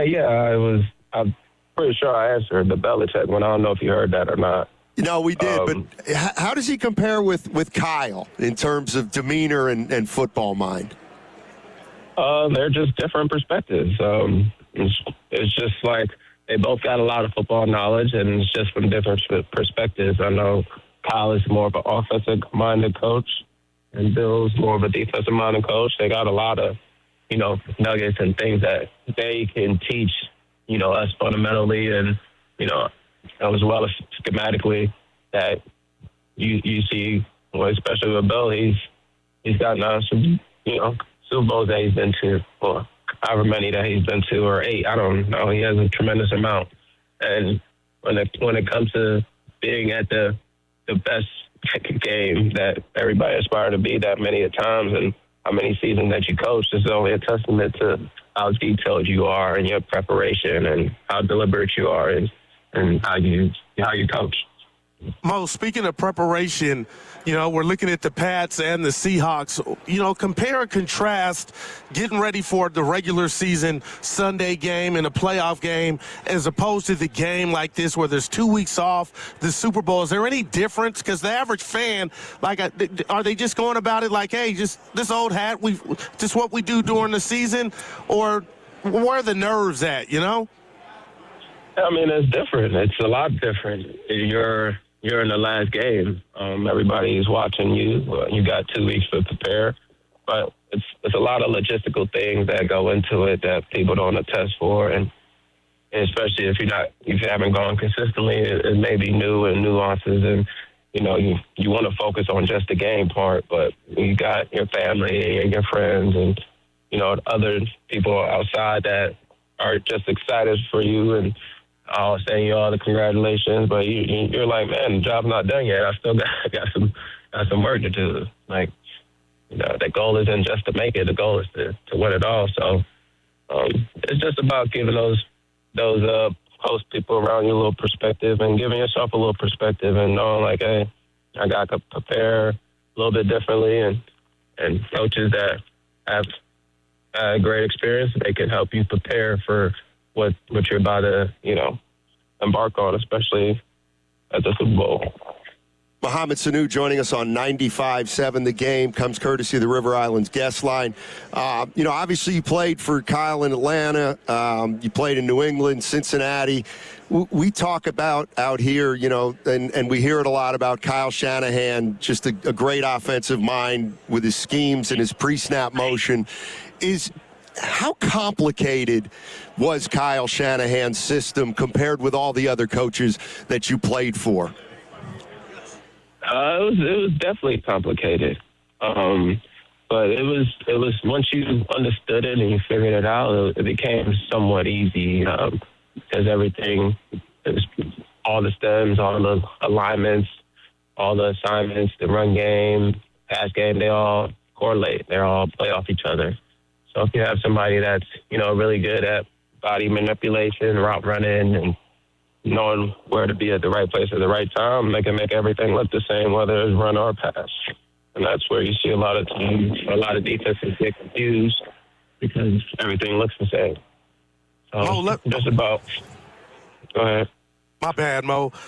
Sorry, I was just going to ask you, how surprised are you that we got this matchup, and how do you see it playing out?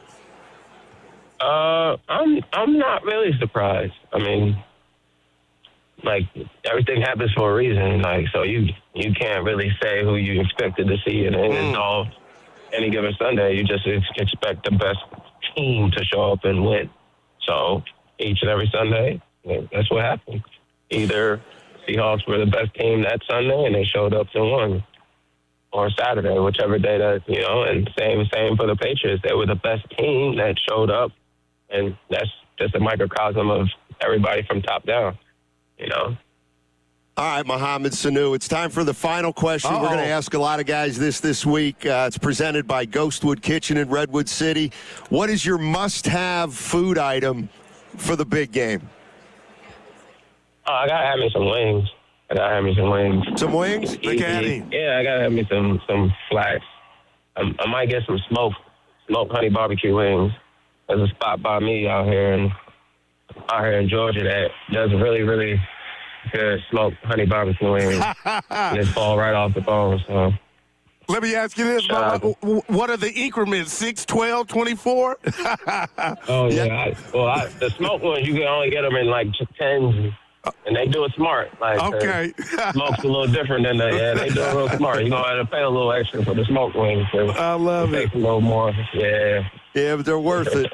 Hey, Muhammad, thank you so much for joining us, man. Really appreciate it, and have fun watching the game. Hey, no doubt. Y'all enjoy it too, man. Y'all be safe. All right, Mohamed Sanu joining us on 95.7 The Game. And our big game coverage on 95.7 The Game is presented nationally by Tide. If it's got to be clean, it's got to be Tide. What's coming up on The Game is brought to you by Fremont Bank. Here for you, here for good. And that segment was also sponsored by the Super Bowl experience presented by none other than Jersey Mike's.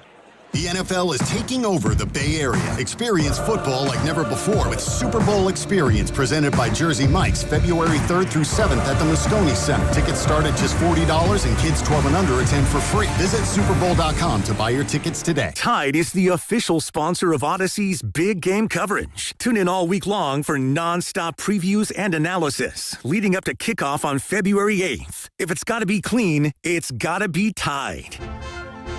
Advanced solutions from Comcast Business help turn today's enterprises into engines of modern business. It's how retailers become logistics mastering, supply chain transforming, seamlessly restocking, frictionless paying favorite shopping destinations. Thank you for shopping. And how nationwide restaurants become customer focusing, touchscreen ordering, second window, please, rapidly customizing, quick serving eateries. It's how we turn financial firms into market tracking, client servicing, cyber securing economic engines. Loan approved. Congratulations. And how hospitals become the patient scanning, data managing, welcome to the worlding, life-changing healthcare facilities that we all depend on. With leading networking and connectivity, advanced cybersecurity, and expert partnership, Comcast Business is powering the engine of modern business. Powering possibilities. Restrictions apply. Your home is your sanctuary. Keep it that way with the beauty and performance of Milgard windows and doors. From the elegant Tuscany series to the modern slim profile Trinsic series, Milgard offers energy-efficient solutions and lifetime warranty options. At Ashby Lumber, our experts are here to help you find the perfect Milgard fit for your project, whether you're a DIYer or a professional contractor. Visit our dedicated door and window showrooms in Berkeley or Concord to see the Milgard difference in person. Start your project today at ashbylumber.com. Ashby Lumber, your trusted building partner since 1968. Listen all week as 95.7 The Game broadcasts live from Radio Row in San Francisco. Join the Morning Roast with Shasky and Spadoni from 6 to 10 a.m., Steiny and Guru from 10 a.m. to 2 p.m., and Willard and Dibbs from 2 p.m. to 6 p.m. every day this week, live to hear all of the big guests, big news, and everything that is happening here in San Francisco for the big game. Brought to you by Waymo. Kick off the big game with autonomous rides. Get around the city with Waymo, the world's most experienced driver. Download the Waymo app and ride today. Hey, it's Willard. Legends are built over time. Anyone can have a great game, a lucky season. At Habas Law, generations matter. For Tarek Habas and Nicholas Habas, integrity was learned at the dinner table. And a hard truth. Clients are often victimized twice, first by accidents, then by greedy insurance companies. 40 years strong, Omar Tarek, and now Nicholas Habas, generations fighting to make it right. Visit HabasLaw.com. Omar Habas is a California licensed attorney. Offices in Northern California, including San Jose. Past results do not guarantee future outcomes. This is Marshawn Beast Mode Lynch with Prize Picks. The big game is almost here, and there's no better way to cash in during America's biggest sporting event than Prize Picks, where it's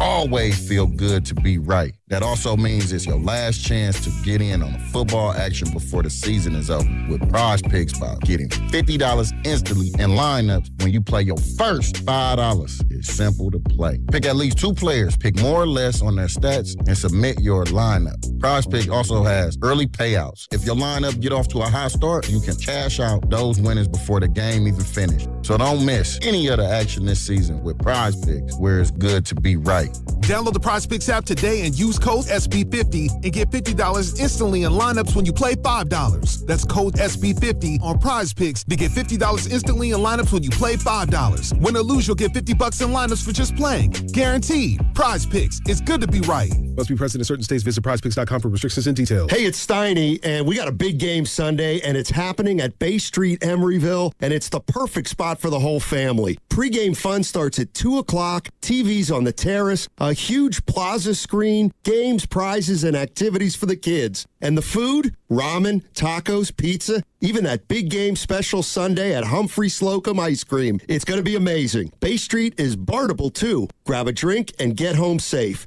Details at baystreetemeryville.com/events. Everyone needs to take care of their mental health, even running back Bijan Robinson. When I'm on the field and feeling the pressure, I usually just take a deep breath. When I'm just breathing and seeing what's in front of me, everything just slows down. It just makes me feel great before I run the play. Just like Bijan, we all need a strong mental game on and off the field. Make a game plan for your mental health at loveyourmindplaybook.org. Love your mind. Brought to you by the Huntsman Mental Health Foundation, the Arthur M. Blank Family Foundation, and the Ad Council. This is the story of the one. As the purchasing manager at a manufacturing plant, she knows the only thing more important than having the right safety gear is having it there when you need it. That's why she partners with Granger for auto reordering, so her team members can count on her to have cut-resistant gloves on hand, and each shift can run safely and efficiently. Call 1-800-GRANGER, click Granger.com, or just stop by. Granger, for the ones who get it done. Well, good morning, kiddo. I love that you're home from college. I've missed you. Still taking your Nature-Made vitamins? Every day. A multivitamin and a probiotic. You better be taking yours. Still looking out for me, Mom. I'll never stop. Made to care for you every day. Nature Made, the #1 pharmacist-recommended vitamin and supplement brand. Find us in the vitamin aisle, based on a survey of pharmacists who recommend branded vitamins and supplements. Too many tools, too much stress, and way too many bills. Odoo replaces it all. One connected platform for every part of your business, so you can work faster, smarter, and for less. Odoo, the only software you'll ever need. Try it free today at odoo.com. That's ODOO.com.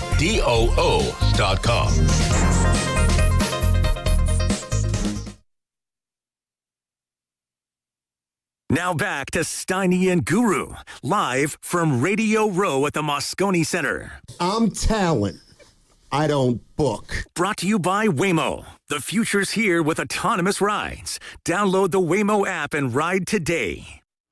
All righty, we are in downtown San Francisco, where we always are, but this time we're at Moscone Center, Super Bowl Radio Row. Of course, Super Bowl 60 is on Sunday at Levi Stadium, so the media is getting into town today. We'll be here all week, and the guests will start coming in more and more as the week rolls on, Goo. You know what, Sonny? We've been together, 8 years? 8 good years. All right. And I was living vicariously through you Friday night as I was bragging to my brother and sister-in-law. We saw you on TV with your close seats, and I wanted to be there with you. I wasn't. Shout out Dan Daly. You look great on TV. But I text you, hey, have you ran into Bonte and Molly? Right. And I'm not needy, but it went crickets after you were texting earlier. What happened? What do you mean? I was trying to just see, did you run into him? Yeah, I said hello to him. Yeah, but you didn't respond to my text. I was at a game. I was at a game. Evan, I text Evan on the side like, dude, who's the dude think he is? That was Presley, damn. I did get sweated by this guy. Uh-oh. Who apparently sat next to you one. Sean Cook, he's a pretty damn good dude. Yeah, he wanted me to shout him out, but you know what? Since you just did it, I don't have to. Dude, is he a good dude, Yeah, Sonny? Great guy. Yes, sir. Yeah. He was sitting next to us. And, Well, he had his grandmother with him. Was it his grandmother? Or his... I don't know. Yeah, but he's a good guy. Careful. Yeah. I'm not sure. But anyway, the Warriors game on Friday was... Dude, it was sobering. Yeah. Yeah. And when do you think Curry is this just just watching him, look human was just humbling. But my boy Raymond just texted me, Raymond Bahia. He goes, tell Steiny what if the Bucks got, let's just say, 4 first-round picks? What if they went to dangle those to other teams to get that young talent you say the Warriors don't have? Or are you telling Raymond, I don't want to speak for you, you can? No, they can just go get the young talent off other teams that have them. Well, they can do that. I mean, it might be a 3-team trade. That's one reason where they say the Warriors might have a little bit of an advantage it's because they do have a trade that they can do straight up with the Bucks. But I think there's 2 parts to this story, and I think we've only really examined one of the parts. And here's what I mean. All right. Everybody's talking about the Bucks and what do the Bucks want to do? Yeah. Do they want to do something immediately, or do they want to do something this offseason? The reality of the situation is, let's take a look at the Golden State Warriors and where they're at right now. 2 weeks ago, they were starting to think that they were putting things together with Jimmy Butler. Yes. And now he got hurt. And he won't be back till next December or January. And the more I'm thinking about it is that this has happened so fast that I'm not convinced the Warriors know what to do here, whether they think this is the time to try to pivot or not. And I could see the Warriors feeling like we too should wait till the offseason rather than do something really drastic right now. Well, I'm hearing you, but if you choose to do that, then you're basically, to me, Stoney, and tell me if I'm being negative, and Dub Nation, you could chime in too, you're bowing out.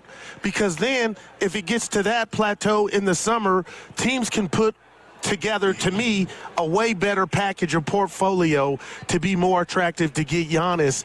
And I would, if you can, for the listeners and myself, Stoney, can you elaborate what Giannis means to you? Because to me, he symbolizes the next. And I know he's 31, but he's not 38. He's not 37. So I'm talking about life after Curry. And if you want to, quote unquote, blow it up, but you still have that nugget that is Giannis and build around Giannis and Steph as we ride this out, I mean, that to me is the Halle Berry version, way more attractive than what we're looking at today, and Steph on a knee that's, giving him some problems. I mean, doesn't the fact that, do you put Steph's knee into the equation at all?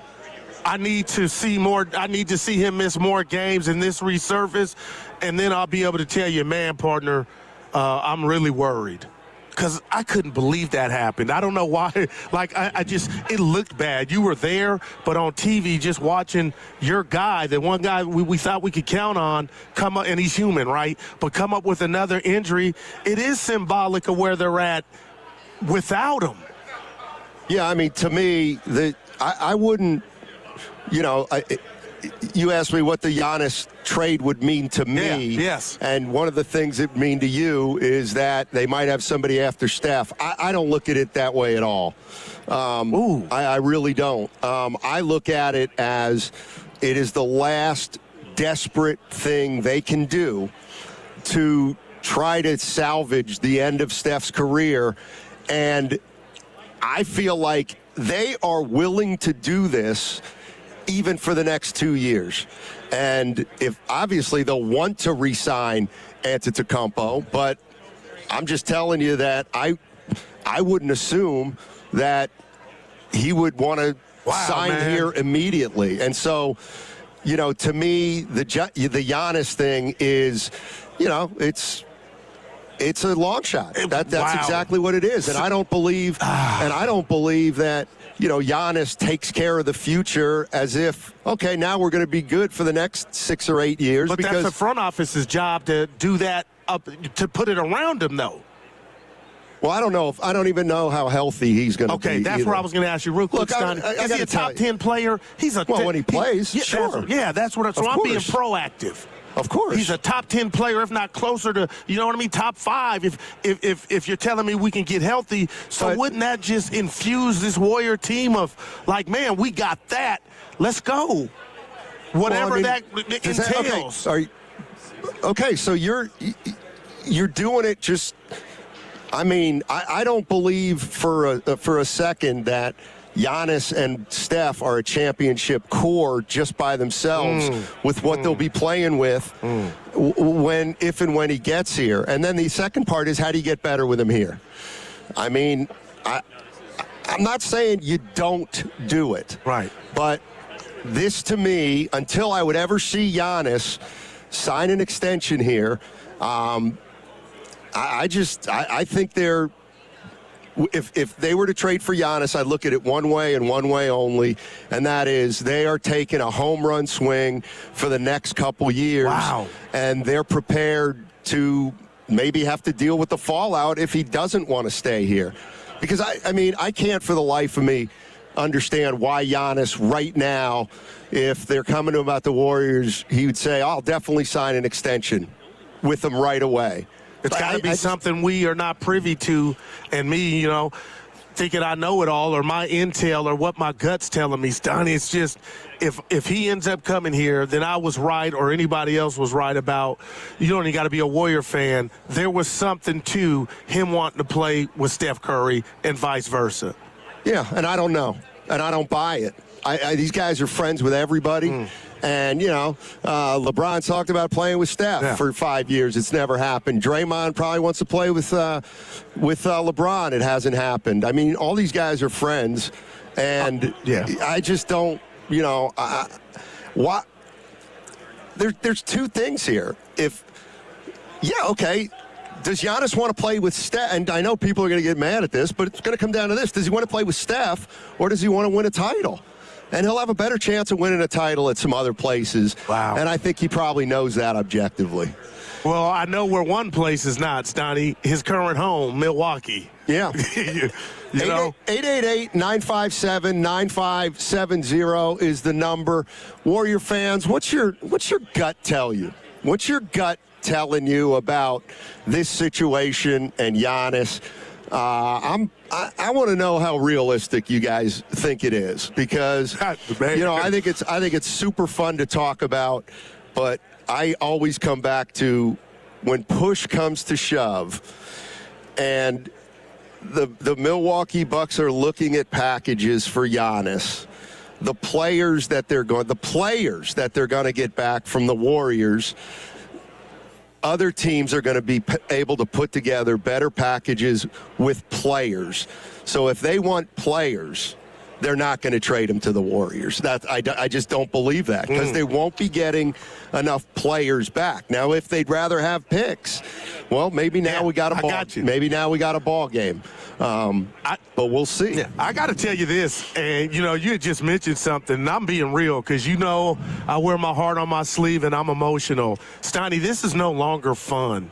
This is going to be serious heartbreak for your boy and all of Dub Nation that has got to this spot. 3 years ago, when we were in the old building and Giannis was still a stud and he hadn't been hurt, Milwaukee was what they were, a threat coming out of the East. It was fun then, but now, I'm getting a little nervous because I'm emotionally involved. I'm becoming attached to the noise. I'm back on Twitter. I got that squared away, Stoney. So I'm back in the cesspool, and all these reports, Warriors, and it's my fault. But, man, I think we're past the point of feelings are involved now. So if something were not to happen by Thursday, that to me would really signal, because the one thing the Warriors had going for them is those picks and the microwave part of this right now. And if nothing is consummated by Thursday, I think a lot of Dub Nation, whenever the Warriors' next game is, I think they play Thursday, it is going to be hard for me to jump back in. Whose fault is that? I'll say mine. Well, and the Warriors. And whoever is feeding the media this idea that the Warriors are in going there. Now, I'm not saying they're not in it, but if they don't get Giannis, then where does that leave us with all this speculation over the course of the last 3 or 4 weeks? The other thing I was thinking about is, let's say you're Giannis and you got 3 deals out there, and one of them's the Warriors.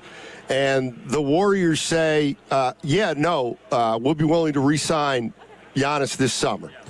And Giannis says, you know what, I'm willing to re-sign this summer with the Warriors. Then I got another question. Why would the Bucks trade Giannis to the Warriors with Steph Curry, knowing that those draft picks, if those two guys play together for 2 to 4 years, aren't going to be great ones? You know, it's I'm almost, if I'm the Bucks, I want to trade him to the Warriors and then hope he leaves the Warriors, so that in the course of the next 4 or 5 years, they're looking at great draft picks. So that's the other thing. Like, what are the making Bucks? Too much sense, and it's scaring me. Well, what do the Bucks want out of these picks from 2027 to 2032? But what if they look at it like, you know what? We hadn't won a damn thing. We haven't been relevant since Marcus Johnson. What are you talking about? I'm just talking about the Bucks before Giannis. And I know you're going to laugh, and we go back and forth, and you say, Goo, you couldn't be a GM, or you don't know business. But a lot of this, to me, is going to be, hey, Giannis, you got us a chip. You made us relevant again. And people out there can scoff at it. But the Guru computer's going off from, yeah, this ain't the best damn package, but Giannis, we had a good relationship. Well, kind of do you a solid by taking that Warrior deal, when what you just laid out, like the great late Johnny Cochran, makes me think nothing. They're not going to get him. But Stoney, there could be something to, if I'm right, and Giannis wants to come here, they would kind of take a lesser deal just to do a solid for him. I mean, the fact of the matter is, and Warrior fans may get upset with this, but the Warriors may be in a position that other teams had been in, that the Warriors kind of would always scoff at, and that is Giannis isn't going to sign an extension. Giannis tells the Warriors, you know, I'll come, but I'm not signing an extension this summer. Okay. Well, guess what? Teams like the Sacramento Kings, specifically with a guy like Chris Webber, said, you know what? We're going to trade for him. Man. And we're going to try to sell him on our organization for the next year and a half. Man. The Warriors may have to do that. They may, because I would not sign an extension upon arriving this summer to Golden State. But you're mortgaging the future with the caveat of rolling the dice. Then don't do it. Like that's what I mean. You would have to know. Well, but why would Giannis do that? Again, if winning is the most important thing, then the team he goes to, he'll probably have to decide this summer, if he goes in the next week, whether he wants to sign an extension there. And maybe there are teams that he says he will, and maybe there are teams where he says he won't. I feel like the girl that the girl's trying to break up with the guy, and then he's trying to sell her on what they've been and what they've meant. Don't break up with me. I hear that, but we're robbing the Warriors of doing their due diligence to put something around attractive to where the Warriors with Steph and Giannis could compete. We're kind of just saying, oh, they're not going to have anybody. Well, but we don't know that. Well, how are they going to get players? Like, functionally, they're not going to have salary cap space. So they'll have an exception or two, and then they're going to have to trade, but free agency's out.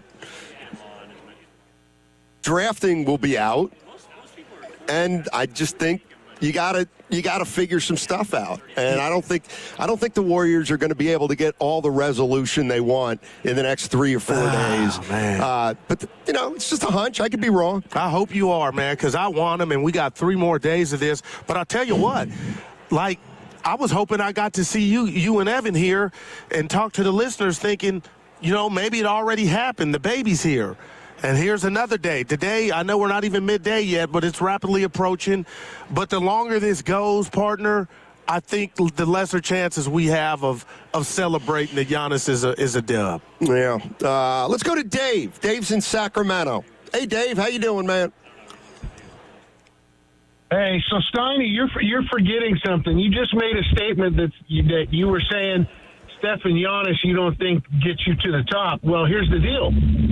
Especially if you include Jimmy in this trade, they have to give something else with it, and that's going to be Kuzma or it's going to be Turner. Now, one of your experts that was interviewed on your station yesterday said they would rather give up Turner than Kuzma because he's on books for 4 years for $20 million a year.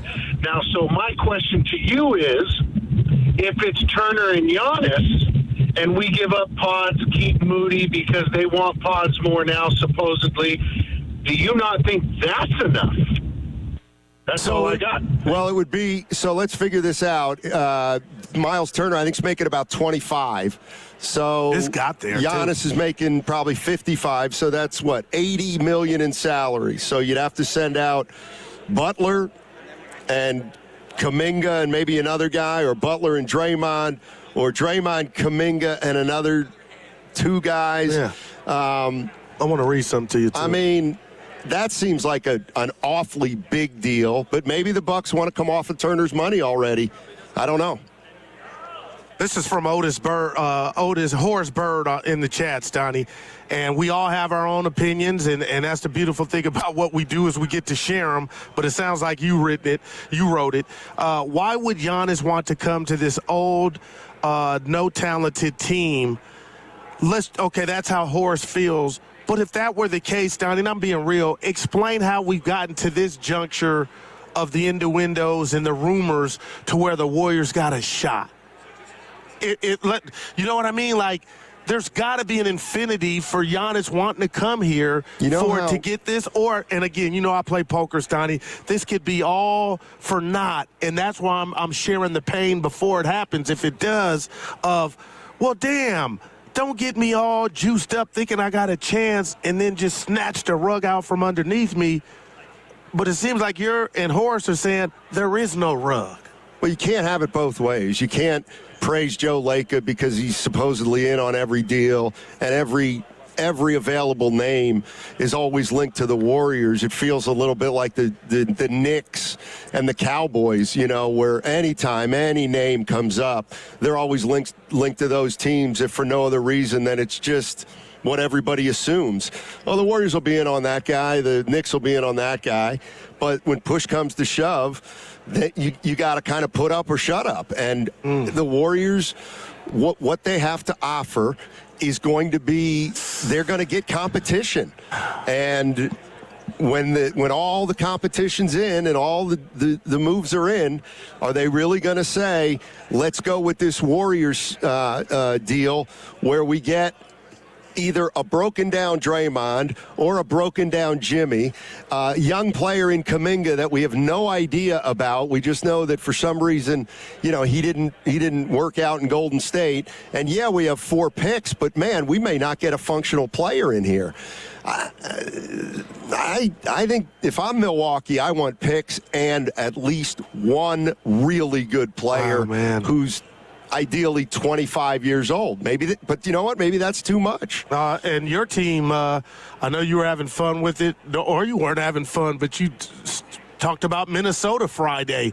I'm reading Brett Siegel right now, and he follows the NBA Snotty on Twitter, and he's got Minnesota just as a team that's interested, with a bunch of others. But, man, I'm just thinking about that roster and what they have at their disposal that could be attractive. Now the Knicks remember I said, why aren't the Knicks being mentioned?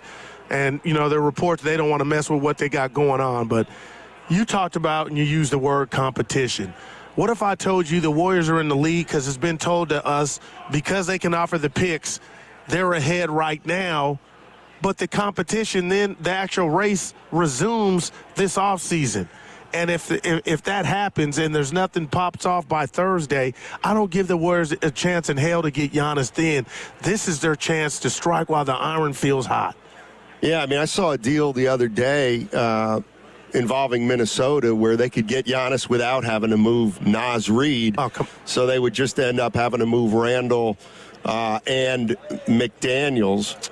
And, you look at a team of, two good players. Who would it be? Giannis, Edwards, Gobert, Reid, DiVincenzo, and I'm forgetting somebody. But, I'm sure Giannis is sitting at home kind of, looking at all the teams and putting himself, dropping himself onto teams with the guy who, with guys who he's going to be traded for, being off the teams and kind of seeing, what he likes and where he thinks he's got the best chance to win. And whether it's Golden State or not, we'll find out. Do you think they have a plan B or C? A player that's not Giannis, but, Wiggins is not coming here, but a guy like that to where I'm so desperate, I was like, I'll take him. Do you think, they have a metric to where, okay, Goo is not Giannis, but we won't take the Cadillac fully loaded, but we'll get a nice, Nissan Accord, fully loaded. If Giannis costs you 4 picks, could you somehow get Trey Murphy for 2 picks? Or could you get Michael Porter Jr. for 2 picks? That way you don't go all the way in on a Giannis. That's not a bad way to go if you could pluck one of those guys. But I'm not sure what those teams want. And I'm talking about the Nets, and I'm talking about the Pelicans. All right, 888-957-9570 is the number. Giannis Antetokounmpo still front and center 3 days before the trade deadline. Warriors obviously are a team in the mix. How realistic is it? We'll talk about it on the other side. And again, the number 888-957-9570 if you want to jump into the conversation. That segment was sponsored by In at the Tides at Bodega Bay. Picture yourself in a cozy room by the fire, enjoying breathtaking views of Bodega Bay. This time of year is magical at the Inn at the Tides. Special midweek rates are available at just $199 per night. So book your escape now, inatthetides.com. And as you know, I've covered the Bay Area for a long time, and I've seen athletes go through it all. Highs, lows, and the pain that comes with getting knocked down. But when it's not just a game, and when you're the one injured, or when tragedy strikes someone you love, that's where Beam Law comes in. Beam Law is the Bay Area's go-to personal injury law firm, and whether it's a car accident, a serious injury, or a wrongful death, they are there to shoulder the legal burden so you can focus on rebuilding, recovery, and taking care of your family. Beam Law is local, and they win. Millions have been recovered for clients across the region, and it's why SF Weekly voted them Best of the Bay 4 times. So if you've been hurt or lost someone because of someone else's negligence, call Beam Law at 415-523-5555. That's 415-523-5555, or visit hurtinthebay.com. That's hurtinthebay.com, because it's not whether you get knocked down, it's whether you get back up. Beam Law, they've got your back, Bay Area. That's another amazing run by Team USA. Mom, think I'll be on Team USA one day? Well, I'll take this one. What? Are you speaking to us? Yes, and to answer your question, anything's possible, especially with Xfinity. So, I can be the best snowboarder ever? Well, I can't guarantee that, but Xfinity can guarantee that your internet price won't change for 5 years. Okay. What if I practice every day? Then maybe you'll be snowboarding for Team USA at the next Olympic Winter Games. And Mom, you'll still be paying the same price for Wi-Fi. Ooh, really stuck the landing there. It's the Xfinity Gold Medal Celebration. Now through February 22nd, get our best price on gig Wi-Fi for 5 years guaranteed, just $50 a month. Plus, get Peacock Premium included for 2 years. That's a $10.99 value per month. Xfinity. Imagine that. Proud partner of Team USA. Restrictions apply. Requires paperless billing and auto pay with stored bank account. Taxes and fees extra. Actual speeds vary. Express yourself with personalized cafe appliances at Friedman's Appliance in Pleasant Hill. You can select custom hardware in 4 finishes that let you uniquely accessorize your kitchen. Experience GE Cafe innovation with 6-burner Pro ranges, hot water dispensing refrigerators, and smart induction ranges. Plus, for a limited time, receive up to a $3,000 rebate with the purchase of select suite combinations. Uniquely style your kitchen at Friedman's Appliance in Pleasant Hill or at friedmansappliance.com. Hey, it's your boy Guru. Every time we put a rat on the table during our show, it's brought to you by Atco Pest Control. Atco Pest Control is a family-owned local business proud to provide pest control in the Bay Area for over 35 years. Atco uses natural methods to give you a peace of mind and keep your family out of harm's way. Quality pest control doesn't have to empty your savings either. Don't wait. Go to AtcoPestControl.com for all your pest control needs. They got you covered. When back to the office means back in traffic. Covering from an earlier crash. Turn to the traffic leader, KCBS. Has multiple lanes closed. Brought to you by your NorCal Honda dealers. In stock and award-winning, there's a Honda for that. The Honda CR-V from your Northern California Honda dealers. Tune in to 95.7 The Game's GOAT Report nightly on game nights to hear the GOAT, Steph Curry's game night stats. Brought to you by Sony Pictures GOAT. Executive produced by Steph Curry. Exclusively in movie theaters February 13th. We've all been there, sleepless nights, wondering if your business's security service is really protecting what matters. At Bay Alarm, we can put your security insecurities to bed. Our advanced technology and personalized support ensure you can rest easy knowing we're here for you. BayAlarm.com. 95.7 The Game and Great Clips have teamed up for the new basketball season. We want our listeners to look fresh with a great haircut from Great Clips. Each week, we'll pick a lucky winner to score a gift card. For a chance to win, courtesy of Great Clips, enter online at 957thegame.com. Blue and Gold fans, let's get engaged. Cast your vote in our Expo online before every basketball game on Willard and Debs. Brought to you by Shaneco, your friend and jeweler, where you'll find the Bay Area's best selection of unique engagement rings and their unmatched free lifetime warranty. Visit Shaneco today. Never have I ever called my sister from the finish line of my first marathon. Hello? You won't believe where I am. Are you running? Mile 26. I'm gonna make it. Switch to T-Mobile's 55 Plus plan and get iPhone 16e with its advanced camera system on us. Plus 2 lines for just $30 a line. Guys, I can't believe it. I knew you could do it, babe. That was amazing. Mom, how do you feel? I feel great. I can't feel my feet. Let's take a picture. And then you may carry me to the car. Share every stride, every mile, every memory on America's best network. Switch to T-Mobile's 55 Plus plan and get iPhone 16e on us and 2 lines for just $30 a line. With 24 monthly bill credits and 2 eligible port-ins on Essentials 55 Plus for well-qualified customers with autopay plus taxes, fees, and $35 device connection charge. Credits end and balance due if you pay off early or cancel. Contact us. Finance agreement 128 gigabytes, $599.99 required. Best mobile network in the U.S. based on analysis by Ookla Speed Test Intelligence data 1H 2025. Visit T-Mobile.com. In San Jose today, low clouds then sun with a high of 69. Weather brought to you by Staples. Staples has hot deals and low prices on everything for your business, like up to $125 off your print order. Ends 4/18. Exclusions apply. Visit staples.com/print for details.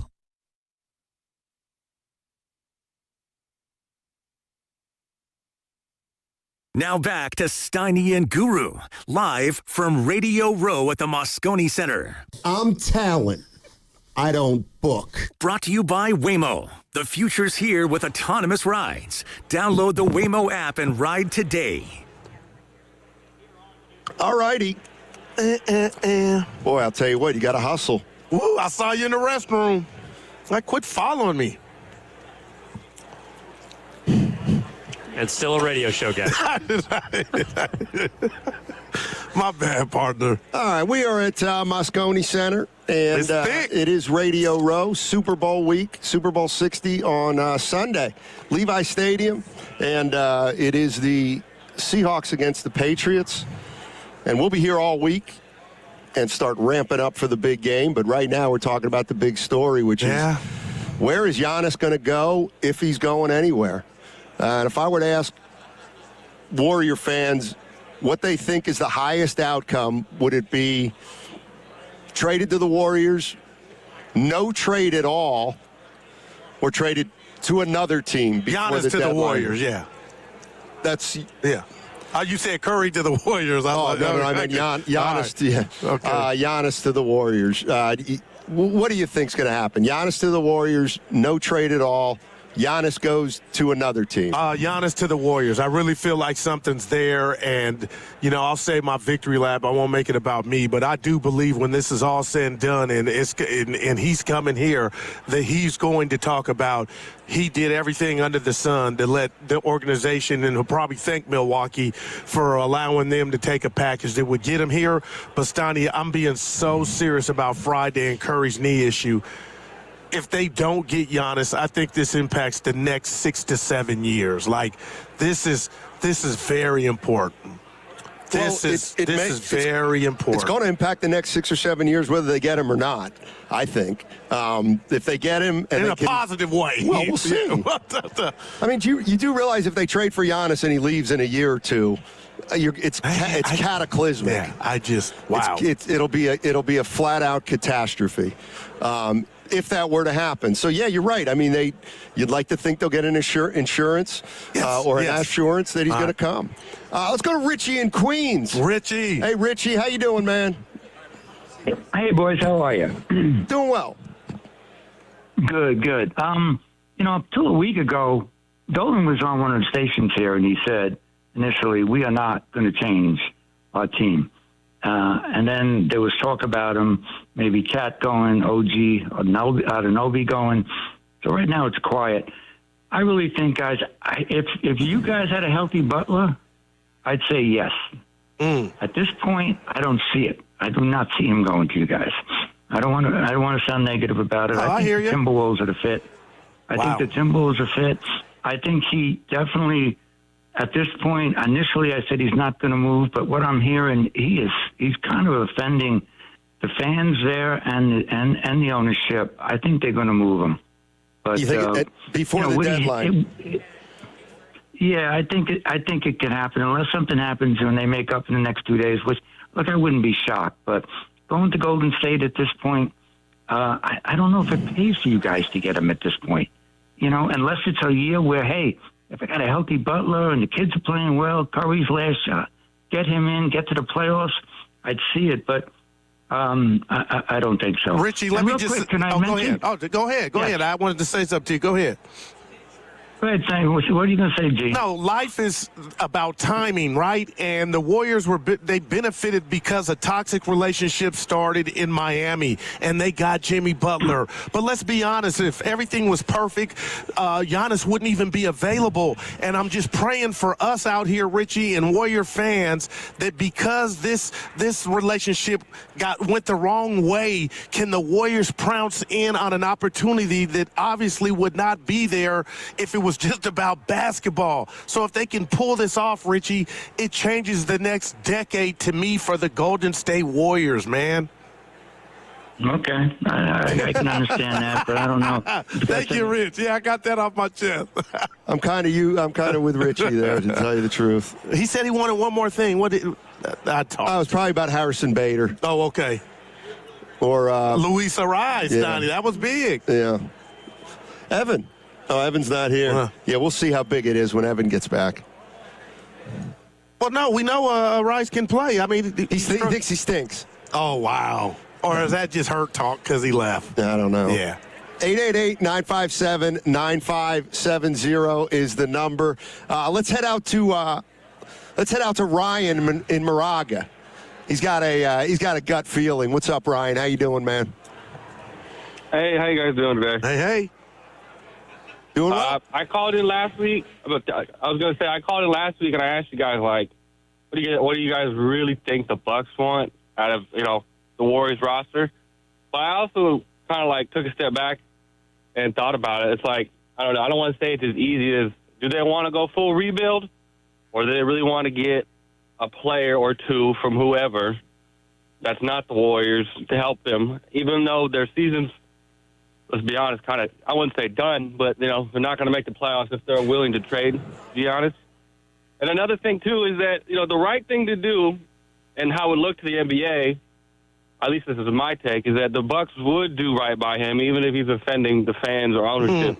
And I mean, and in reality, like, he wants that extension. He wants that max. And the Warriors, players that, we're talking about is Kuminga or Butler, like, Kuminga's deal is not, too outrageous. It's only for a couple years, if I'm not mistaken. And then Butler, you don't want him next year. You can get rid of him. So you could clear your books and get all our picks if the Bucks really want it. So it's like, do the Bucks want to go rebuild, or do they want to hang on to maybe, whatever seed they could get this season or next? With this player that everyone's talking about, whether it's from the Knicks or for the Timberwolves or whoever.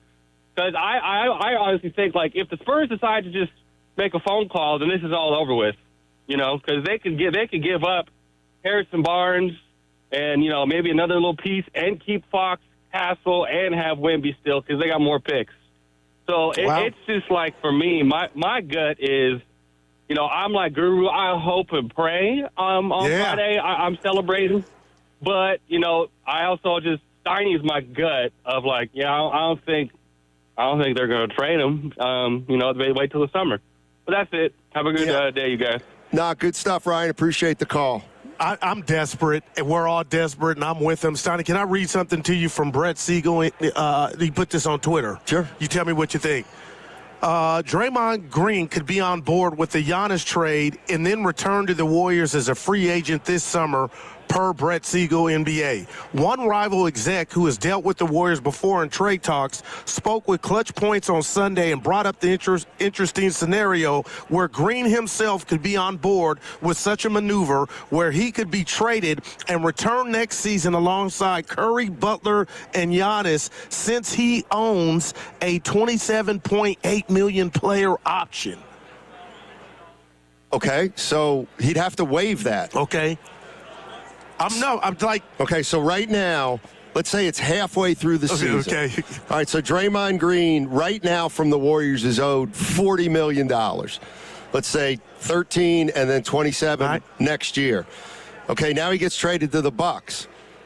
He's going to opt out, so he's going to give up $27 million. And then what are the Warriors going to pay him to come back? That I don't know, but it's going to have to be more than $27 million. I'm reading this like for whoever the rival exec is, even if they exist. I'm saying for it to even come up with that scenario, and again, it's just words, but I get excited hearing it. Like Dre could go if they think they're going to shut these guys down, or let's just get guys healthy, and then next year will be the year. And then Dre would come back and return to his old stomping grounds. But he was used as a pawn to get Giannis. One more time. Why would Draymond Green give up $27 million, which he'll have to do to become a free agent at the end of the year? Like, I get it. He can opt out, but you know what? They're saying, what are the Warriors? How much would he lose? I got you. Because they're not going to say, okay, Draymond, come back for $25 million, $25 million. Everyone has a personal agenda. I mean, that's now, good, would it be possible that, I don't know what that mid-level is going to be next year, but, I mean, would it doesn't even sound logical at this point. Like, if the Warriors trade Draymond Green and bring him back in the summer, but they end up paying him more money than they did. Like, for example, if I'm Draymond and we're talking about all this, like, I might say, yeah, I'm going to opt out, but then you guys need to give me a 2-year, $30 million deal. And I'll play for, next year and the year after. I mean, if you're gonna go through the process of sucking it up and trading Draymond Green, if it's a painful decision, if you're going to make it and then bring him back at the end of the year, I mean, I guess if he could pull it off and you really want him on this team, fine. The reason I read it, because I'm begging and I'm desperate, we're desperate, Dub Nation, is because let's just say this were true, then that means they're in the lab and they've really had these conversations. But when we played the Draymond sound to start the show, where I said, and I still feel like he was defensive, that doesn't line up with they got something, they've talked and they got a plan. Draymond wouldn't be talking with that type, I'm going Spider-Man, with that type venom. You know what I mean? With what he said, hey, I'm going to sleep right. I felt like he was defensive. If this were true, I don't think we get that version of Draymond in that soundbite. Yeah, I don't know. I think Draymond's, I don't know how well he sleeps, but to me, vintage Draymond, who's been in the league 14 years, he probably doesn't lose a lot of sleep. Well, he's responding to Dylan Brooks now about his podcast, on his podcast. What do you mean? Dylan Brooks said he didn't like his podcast. I hate guys that play and talk. They said, what about Draymond's? That Neo guy, And Dre said he talks too much for me, so Dre's response. You're listening to 95.7 The Game, KGMZ FM and HD1 San Francisco, an Odyssey sports station, and the home of the Warriors and the Valkyries, always live on the free Odyssey app, and coming to you live from the Laughing Monk Studios, which we've brought downtown. Laughing Monk, righteously brewed in San Francisco. Let's go to Marvin. Marvin's in San Francisco. What's up, Marvin? How you doing? Hi, guys. Here's my point. The other teams that might have better players, they risk losing their depth, just like Milwaukee did. The Warriors next year, if the trade did not include Jimmy Butler, I can't imagine a Jimmy Butler Giannis and Curry on the same court at the same time, not meaning that Giannis would have a chance to win 2 championships here with Curry and so forth. If the trade involved Draymond Green, and let's say the trade involved Pajenski too, because Milwaukee could really use a point guard, that's 2 young players between Kuminga and Pajenski that they could put in that trade, and they could get Bobby Portis along with Giannis to fill it out. I think you need to take the collective bargaining agreement rules into account in this kind of a thing, because the Warriors don't get to send an even number of salary that they would then get back. It has to do with they can only get half of what they send out, and so on and so forth. So the trade has to be equalized. And I think that if I'm Giannis, a lot of players now, they want to go someplace and win a ring, right? Mm-hmm. You put him on the Warriors with Jimmy Butler, and I think they have as good a chance as anybody to win a championship the next 2 years before you get past the Curry's effective date. Those are my points. Thank you very much. Thank you. Appreciate it. Man, he said 2. Not 5. Not just get him here, man. Get her done. So this is what I mean about when we were talking about, who you might trade him for and who you wouldn't. And I said, obviously if you get Draymond Green, I would rather move Draymond Green and keep Butler if for no other reason than you leave yourself a sliver of a chance if Jimmy Butler were to come back in January or February next year. But I also have to tell you, I mean, I get it. The names are great. Jimmy Butler, Steph Curry, and Giannis. The names are phenomenal. But I'm done thinking that they can all play into May and June and expect to win a title. I can't see it. Now, if I'm sitting in that front office and they're saying, well, it is kind of a long shot, but we've got to do something.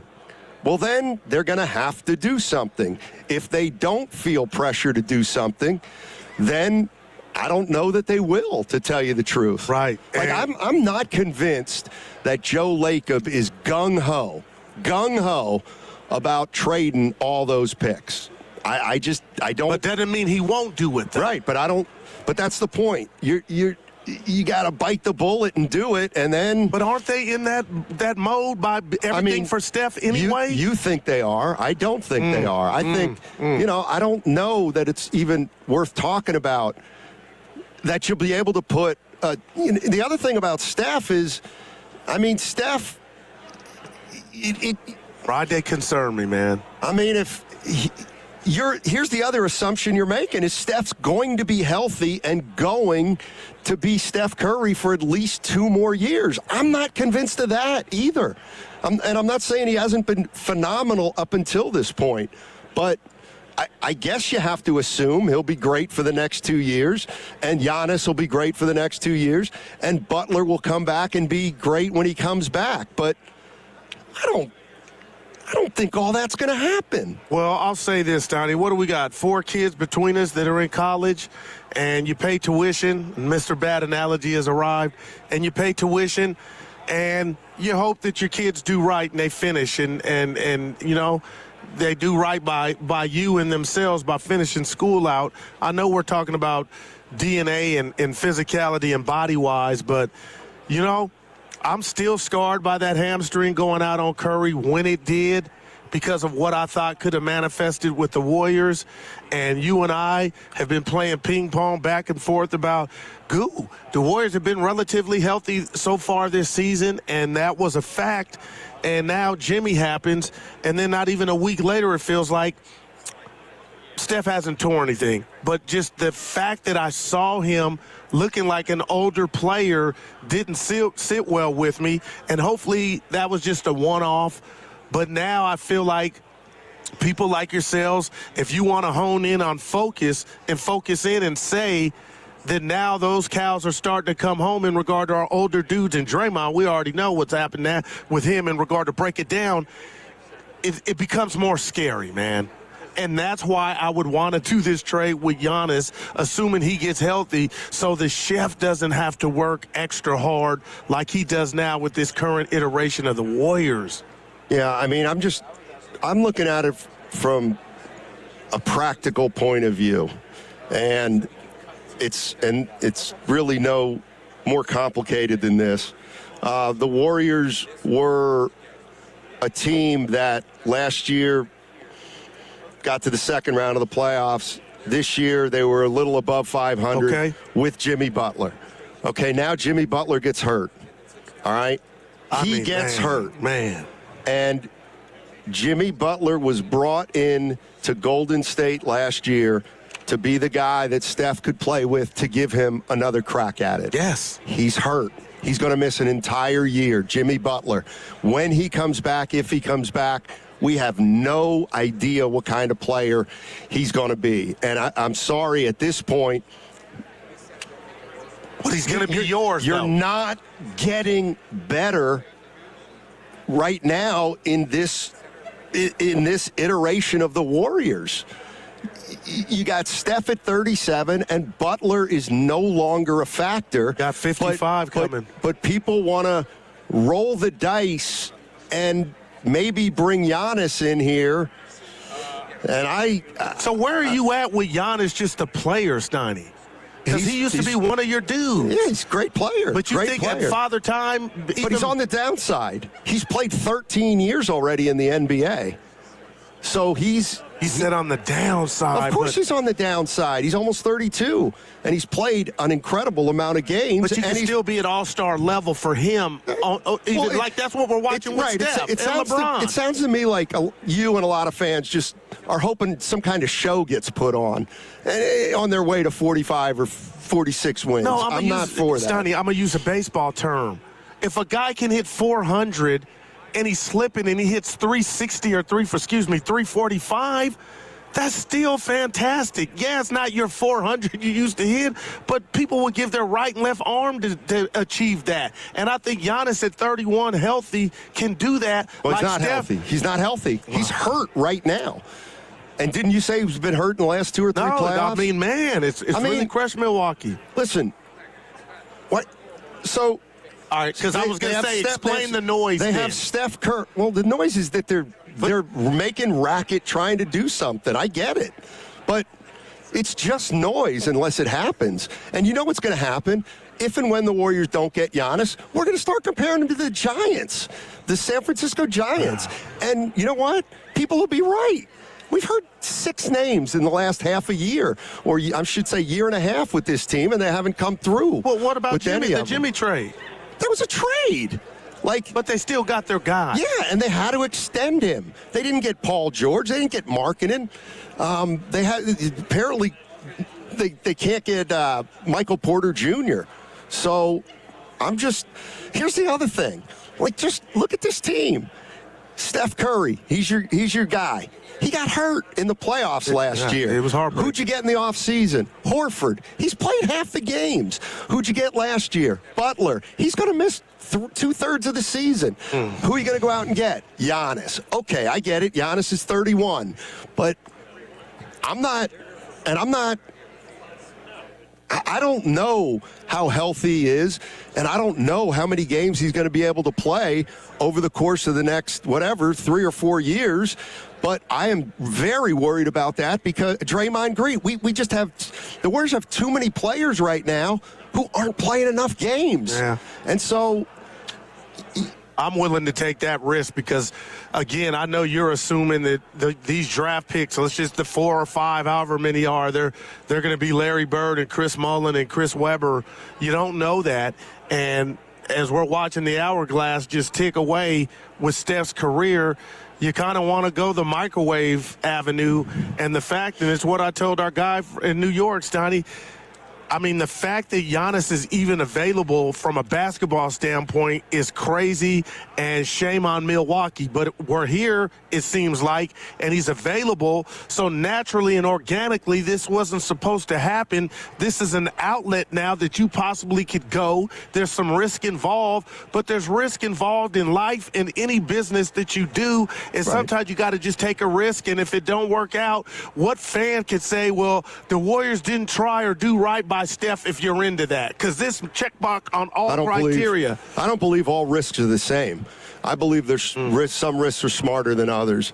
And I believe that this particular risk, while, yeah, I mean, you could get Giannis and he could be here for the next 4 or 5 years. And, man, my problem is I don't know where that leaves you either.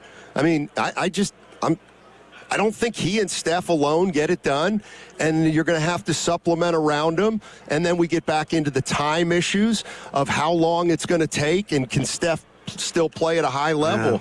Yeah.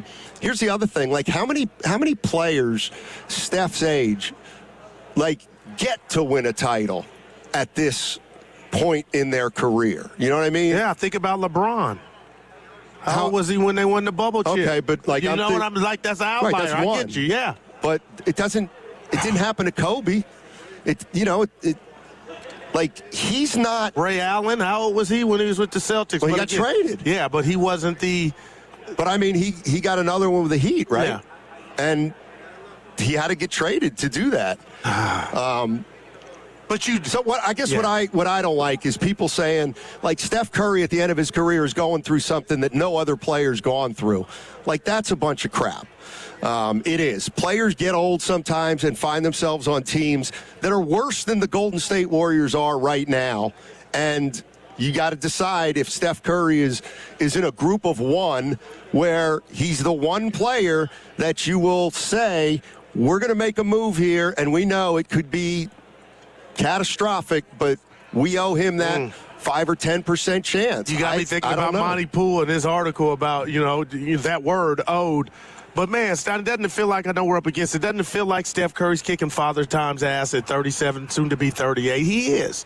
Well, until Friday. Well, you can say that, and I would tell you that he missed the most important games of the season last year when you needed him most. And this year, after, 38 games, he's missed already about 14 or 15. So when he plays, we all know what he can do. But when he doesn't play, this team is in a world of hurt. 888-957-9570 is the number. Our big game coverage on 95.7 The Game is presented nationally by Tide. If it's got to be clean, it's got to be Tide. That segment also sponsored by the Super Bowl Experience, presented by Jersey Mike's. The NFL is taking over the Bay Area. Experience football like never before with Super Bowl Experience presented by Jersey Mike's, February 3rd through 7th at the Moscone Center. Tickets start at just $40 and kids 12 and under attend for free. Visit superbowl.com to buy your tickets today. Hey, it's Willard and Dibbs for Safeway. Enjoy these amazing deals for members, and as always, save up to 20% weekly on hundreds of exclusive offers from Safeway. Just clip the highlighted deals from the weekly mailer or click the deals in the For You section of the Safeway app to breeze through checkout. This week, tender, juicy, and flavorful, high-quality USDA choice beef T-bone steak mega packs for just $9.99 per pound. Dibbs, how do you like them apples? I love beef, but I also like apples, and sweet Honey Crisp or Envy apples, just $2.49 per pound. And special savings all week long from the deli. Chicken tenders, all-American foot-long sandwiches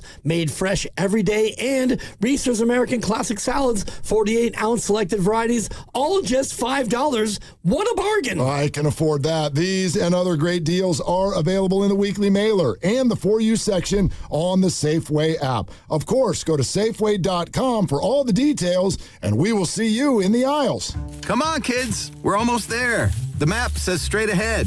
One-a-day 50-plus multivitamins are made for your overall health, with nutrients to support your brain and muscle function. Because don't you want to make the most of each day? So even on the family hike, you're not just keeping the pace. Hey, Dad, wait up. You're one step ahead. One-a-day 50-plus. The one for you. This statement has not been evaluated by the Food and Drug Administration. This product is not intended to diagnose, treat, cure, or prevent any disease. The following is an attorney advertisement. If you get sidelined by your workplace injury, the workers' compensation attorneys at Boxer & Gerson can help you get back in the game. Our team of skilled attorneys will fight by your side for the treatment and compensation you deserve. We care about justice for injured workers. That's what makes us Northern California's premier workers' comp law firm. Call Boxer & Gerson at 510-835-8870 or visit boxerlaw.com for a free consultation. Boxer & Gerson, your life is worth the fight. Hey, it's Willard for Underdog. Football's biggest game right around the corner. Time to get in on this action with Underdog right now in California. If you're not on Underdog yet, now's the time. New customers score $75 in fantasy bonus entries when you make your first $5 entry. More on that later. Playing on Underdog, very easy. Get your players, pick if they're going higher or lower on stats like touchdowns and yards.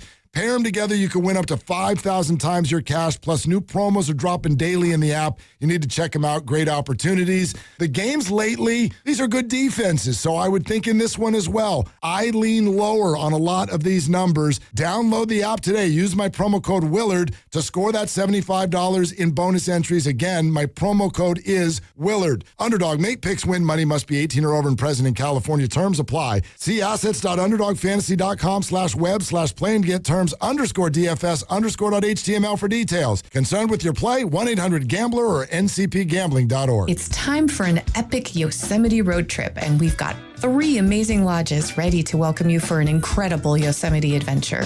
Like our gorgeous new resort, Firefall Ranch at Yosemite. Unwind with endless amenities or join in daily activities with no hidden resort fees.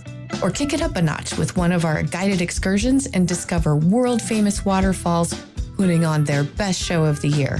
Go to YosemiteHotels.com to book your Yosemite getaway today. Listen all week as 95.7 The Game broadcasts live from Radio Row in San Francisco. Join the Morning Roast with Shasky and Spadoni from 6 to 10 a.m., Steiny and Guru from 10 a.m. to 2 p.m., and Willard and Dibbs from 2 p.m. to 6 p.m. every day this week, live to hear all of the big guests, big news, and everything that is happening here in San Francisco for the big game. Brought to you by Waymo. Kick off the big game with autonomous rides. Get around the city with Waymo, the world's most experienced driver. Download the Waymo app and ride today. At Uline, the prevailing opinion is, if you don't live it, you don't believe it. The people at Uline believe in hard work, and they live it by being there 24/7 to answer your call, having 41,000 items in stock, and offering same-day shipping from 12 locations across North America. Business owners, sellers, buyers, shippers, and packers believe it. Uline is the hard-working, dependable source for your shipping and industrial supplies. Visit uline.com. I checked Allstate first and saved hundreds on my car insurance. Really smart. Unfortunately, I didn't check if I left the pizza box on top of my car before driving home. Not smart. Oh, and a semi just turned my deep dish into a thin crust. Yeah, checking first is smart. So check Allstate first for a quote that could save you hundreds. Potential savings vary, subject to terms, conditions, and availability. Allstate North American Insurance Company and affiliates, Northbrook, Illinois. As a mom, comforting my family is what I do best. Vicks Vapor Stick provides soothing, non-medicated Vicks Vapors in an easy-to-apply stick, and it dries fast, so there's no mess. I use it to comfort myself and my family. Thanks, Mom. Vicks Vapo Stick, soothing comfort for the whole family. And try Vicks Vapo Shower Max for steamy Vicks Vapors when you need more comfort for yourself. Use as directed.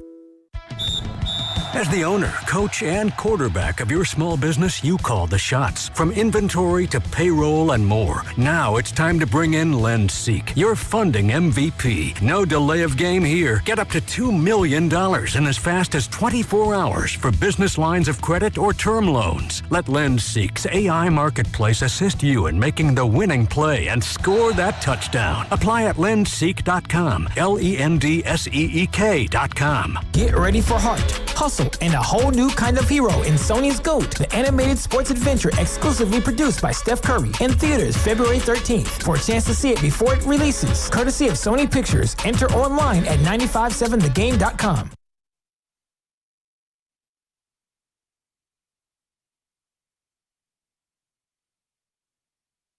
Now back to Steiny and Guru, live from Radio Row at the Moscone Center. What's the question? I think you just answer your own question. Brought to you by Waymo. The future's here with autonomous rides. Download the Waymo app and ride today. I think you just answer your own question. All right. How's everybody doing? A lot of cameras around here. Yeah, man, a lot of action. I get a lot. And it's only Monday. Kind of nervous. Yeah. And I never know where these are going to be used. You're not that important. Probably in a male. You work for a male modeling magazine, and you're taking candidates. Look at her. No. That's we'll awesome. See. Yeah. Well, some people are talking about, we're talking about the Warriors, but it's Super Bowl week, and we'll talk. We're gonna have a lot. We got all Raheem Morris. Yeah. I think people want to know how you're doing on Radio Row. See, a lot of people aren't here. It's a very exclusive kind of club.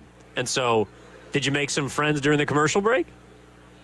Looked like I saw you talking. I know a lot of people here. I've been in the business for a while, Evan. It looked like you booked a guest for us Wednesday, too. Well, we'll see. Steiny's in action, baby. No, I hear some people on the, YouTube chat saying, how come they're not talking football? I could tell you right now we could get the Buffalo Bills. I guess they have Fan of the Year, and every team elects one fan. You got to be kidding. And that was her. No way, Steiny. She was the Buffalo Bills fan, so she's going to come here and try to be the Fan of the Year. Now that's dope. And does that mean 49er Frankie can come down? Man, he was supposed to be here Wednesday. No, he can't. Possibly. Fan of the Year for the Niners. They've had the contest already. And I wonder what it consists of. Like, who? You know what I mean? Yeah, you got to love the team. Well, and 49er Frankie, they watched those post-game videos after a loss, and they said no. All right, just real quick, did you see what the station tweeted out yesterday after Raheem Morris got hired? I did not. Our interview, who was our guy from Atlanta, and you asked him about Morris. And they played his answer about Morris. That wasn't it. I thought it was a cheap shot. I think we have the sound somewhere. Do we have it? Hey, kid, can you play it? Remind Steiny. What does Raheem Morris hang his hat on as a head coach? How would you answer that? Raheem Morris is, I think, first and foremost, a player's coach. He doesn't seem like there's a lot going on for him on the sideline in game. I have to believe that during the week he gets with his defensive staff and gets his input in there, and then lets them kind of cook, gives them some stuff, and lets Joe Falbrick do his thing and kind of stays out of the way, I guess. But we, as a Falcon franchise and a Falcon fan base, have kind of been trying to figure out what exactly Raheem is doing most of the game. I'm sure there's some motivational stuff. I'm sure there's some stuff he talks to Ulbrich about him. But there have been some issues like timeout, situational 2-minute drill type stuff where it just kind of looks like something else needs to happen and he's not pulling the trigger. So all those things you said about Kyle Shanahan, I would agree with. And on the flip side, Raheem seems to be just like a comfort animal? Yeah, something like that. But, I mean, whatever it's doing so far, it's working for the most part this year. So I like the guy a lot. I played against him in college. So he played safety and corner and did some things. And he's his second time around as a head coach. And I think he's getting better every single week. But it's a great question because I don't know exactly what he does on the sideline all game long. Dude. Well, he'll be a DC. Him and Kyle have been on 3 different staffs together. Right. They're friends. And if Kyle and John are going to sign off on him, I'm in. And he's never had, like, the top-rated D in the league. But I look at Morris like, okay, this is your realm, a DC. And I'll say this. If your friend's coming in, I believe that means something. And let's just talk about Wilkes. It didn't work, right? Even though I think he got jobbed. Also, Sorensen, it didn't work, right? So hopefully Morris will come in, but he's got this is a tall task, right? Warner off the ankle. Bosa, what's he going to be? When are they going to be available? So a lot of youngsters on this defense. This is not an easy task. I'll say that. No, they got some young players and they got some guys coming back from injury. So we'll see. But we obviously we will start rolling toward football as the week continues. But right now, it's still about Giannis Antetokounmpo and whether or not the Warriors are a realistic destination for him. Let's go to KC in Marin. KC in Marin, what's going on, man? Gentlemen, good afternoon. Yes, sir. So I don't think the Warriors have any young, tangible talent that most franchises would want. So I think it's going to make trading difficulty other than the first-round draft picks. But I'll say I don't want the Warriors to touch Giannis with a 30-foot pole. I think he's too old. I don't think there's an opportunity for the franchise to grow after Steph leaves. If it was just Giannis, they would be chasing somebody else. What I hope they do, it'll be really hard. I hope they're able to figure out a way to get a young player under the age of 28, 27, who's already under a supermax, figure out a way to trade for one of them. Because a lot of these franchises who have signed these younger players as supermaxes, in a couple of instances, there's multiple players like Orlando. They're not going to be able to afford them. They're going to have to get rid of them. And I would rather have a 26, 27-year-old supermax player than a 31. Yeah, we lost you there, but you know what? Who's that guy, though? Okay, let's say he's right. Trey Murphy. But it seems like everybody and their mom wants Trey Murphy, and the Pels are saying he's good. He's ours. I mean, I would, and this is where I tend to, and I'd have to need all the specifics, but I would tend to lean in agreement with the caller.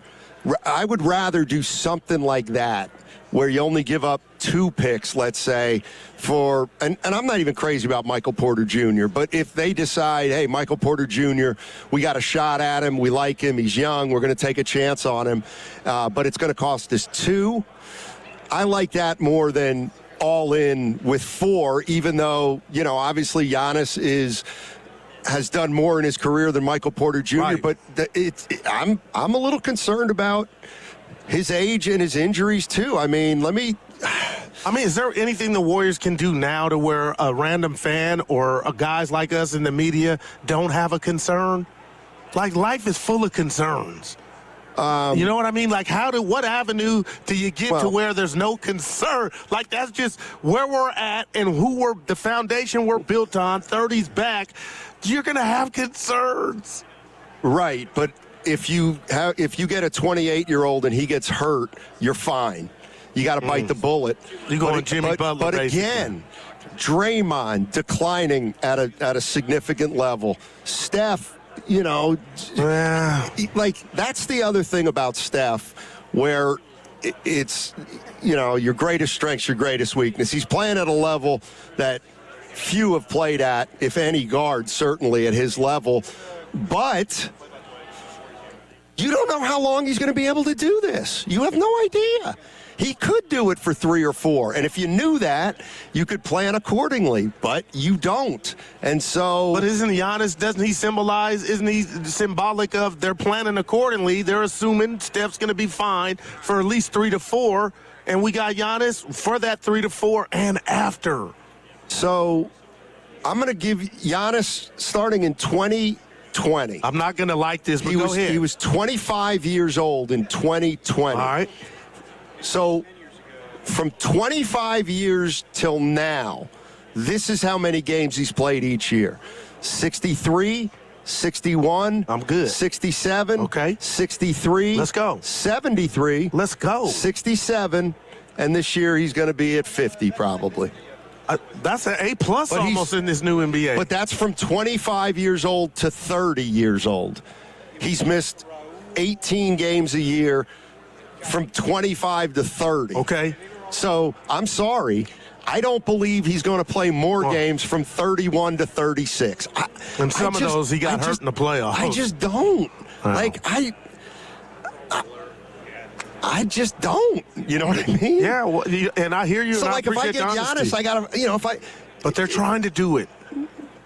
We don't, you know what? We'll see if they're trying to do it, or we'll see if they're saying they're trying to do it.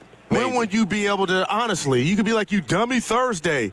Stoney, I believe something would, you don't think this is just smoke and mirrors and the dog and pony show that they're in on you. Like, I really believe they're trying like hell to get this done. The front office for the Warriors. They might be, but I don't think it's up to them. It's up to the Milwaukee Bucks and Giannis. Wow. And, you know, that's the other thing. Now the Warriors have put themselves in a position where somebody's been feeding the media a lot of positive stuff about the Warriors and their ability to get Giannis. On the surface, it seems like it would be very difficult just because of their roster and such. But if they're said to be in it, I guess they're said to be in it. But I'm skeptical of when the rubber hits the road. Let's go to Tim in San Diego. Hey, Tim, how you doing? Hey, guys, how you doing? Great show, as always. Oh, thank you. Hey, Steiny, I got to agree with you on this. I think trading for Giannis is just way too risky, and I just think that as our team is today, I mean, literally watching Steph play, it's like, whew, it scares me every time he hits the floor. Wow. And then I also think the name out there, and I think you got to check out Memphis. A guy like Jaren Jackson would be a great fit for this team because you got a young stud there who's still got a lot of tread on the tire. And Giannis's game is not going to age well, especially in Kerr's offense. He's not going to become a better shooter. Right. He's not going to become a better playmaker as his skills diminish. And that's the problem with Giannis, is that that's another guy that's going to eventually clog up the lane, and I just don't trust. I don't trust his health, and I don't trust what we have in the cupboard. And I just think we got to bite the bullet. Oh, man. Yeah, Tim, I don't like that, Tim, but I hear him. Well, and that's another thing we really haven't talked about. But, you know, we always talk about, well, Steph's game's going to age great. But Giannis's game, I do see a limitation. Like, I mean, he looks like Hercules still. He looks great, but he's soft tissue. No, I mean he's going to lose athleticism, and like it's one thing when Butler loses athleticism because he plays a certain way. Giannis is just going to have to use brute strength. And I don't think he's overly skilled. I just think it's a very fair point to worry about or wonder about what Giannis is going to look like, 4 years from now at 36, having been in the league 17 years, running like he's running, and already experiencing some stuff over the last 4 or 5 years that just, ankles, give you a warning. Well, I'll say this, Don. He looks like the superhero Plastic Man. I mean, he's so damn long, and I've seen nothing. I don't feel like I've seen nothing like him ever before.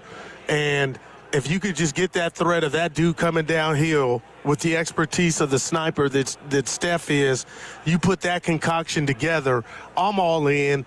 And I know you said, Goose, some risk are more risky than others. So, investments or deals or whatnot. But at this point, that's what I feel like Steph Curry is owed, is to go pull this trade off, if you can, for Giannis with the risk of him getting hurt or Steph getting hurt. The debt would then be paid. And if it didn't work, Steiny, outside of the fans wanting the new Steph Curry, and we might have to wait some years, I mean, isn't this how it's supposed to end? How? Doing it all for Steph and going in and trying to get a top 5 player when he's healthy? I don't know. I'm trying to think of a team that's made it as clear as the Warriors of a player the age of Steph and still saying we're going to do everything for him. The other thing I was thinking too is it's just from a straight up point of view. If the Warriors, let's say theoretically the Bucks are like, we want to trade Giannis. Okay.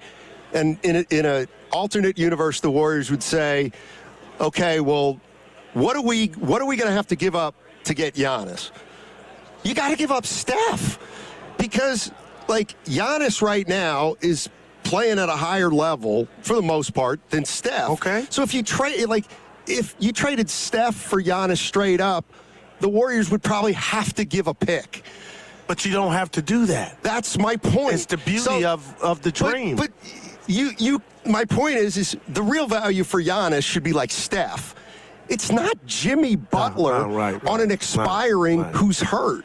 It's not Jonathan Kuminga who hasn't proven anything in this league. Real quick, Stoney, with that logic, it's kind of why we got Jimmy Butler on the cheap, because Miami wanted him out of there. because things got so toxic.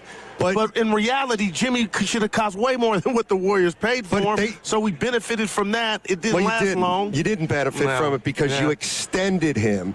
That was the only way he was coming was if you extended him. But it made sense to do it, though, that's right? Fine. But you know what? It was a risk. And oh boy, an older player got hurt. Surprise. When you say it like that, I get it. If I'm Giannis or I'm the Bucks and you just name me a team, okay, Minnesota. Right. Well, Minnesota should have to give up Edwards for Giannis. Well, but they're not gonna. So you got to go down. All right, well, who are the other players? Randall and McDaniels? Yeah. I mean, what are we doing? Why would the Bucks want Pods and Kuminga and Jimmy Butler who can't play? A lot of that would be predicated on doing I saw Rob Parker walk by, doing Giannis a solid. Yeah. Well, and again, you're assuming that a solid for Giannis is coming to the Warriors. We have no idea. See, but Stoney, I think it's better than what we got going now, because Friday was cryptic, if that's our reality moving forward. They made a run. Yeah, but Milwaukee, the game was over to me. Well, that's also the best team in the Eastern Conference. So you ain't one of the best teams in either conference right now. And Giannis, I don't think it's enough to push you into the top 4. I hope you're wrong. man. First we got to get him for me to find out if you're wrong. Tim's in North Carolina. Timmy. What's up, Tim? How you doing? Hey, guys. Hey, I don't think anybody's – sorry, you just alluded to it a minute ago, but I don't think anybody's asking, does Giannis want to come here? Like, Jimmy came. Jimmy didn't want to come here like it was out there. He came for the money. You got KD that literally stopped the trade, didn't want to come back. I mean, these guys got this little fraternity of basketball, and you don't think they kind of talk and see things from afar? Like, do we know that he wants to come and revolve around the sun, right? You know what I mean? He's used to being who he is.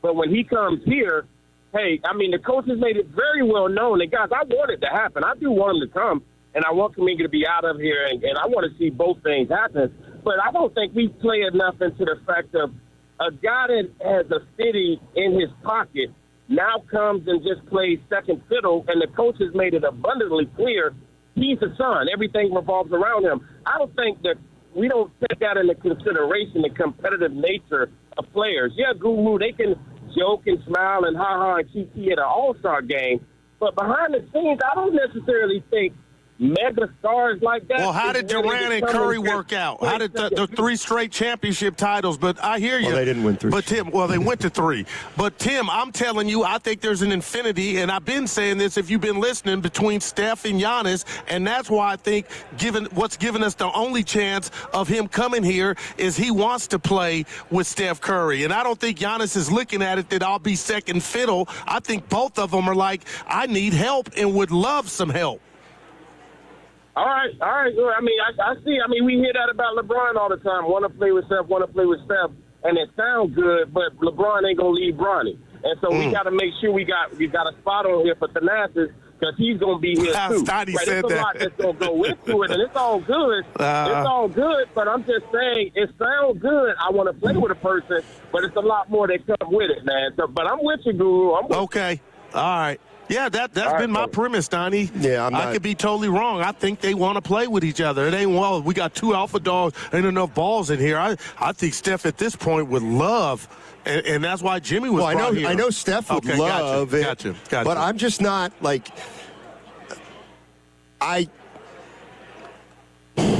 Chris Middleton got old so fast. He's helping the Wizards right I now. watched him the other night, cost me some bread. But I'm just telling you, Stoney, that's what happened. And then they went for Dame, and Dame's not the same Dame, and I love him, Oakland's own.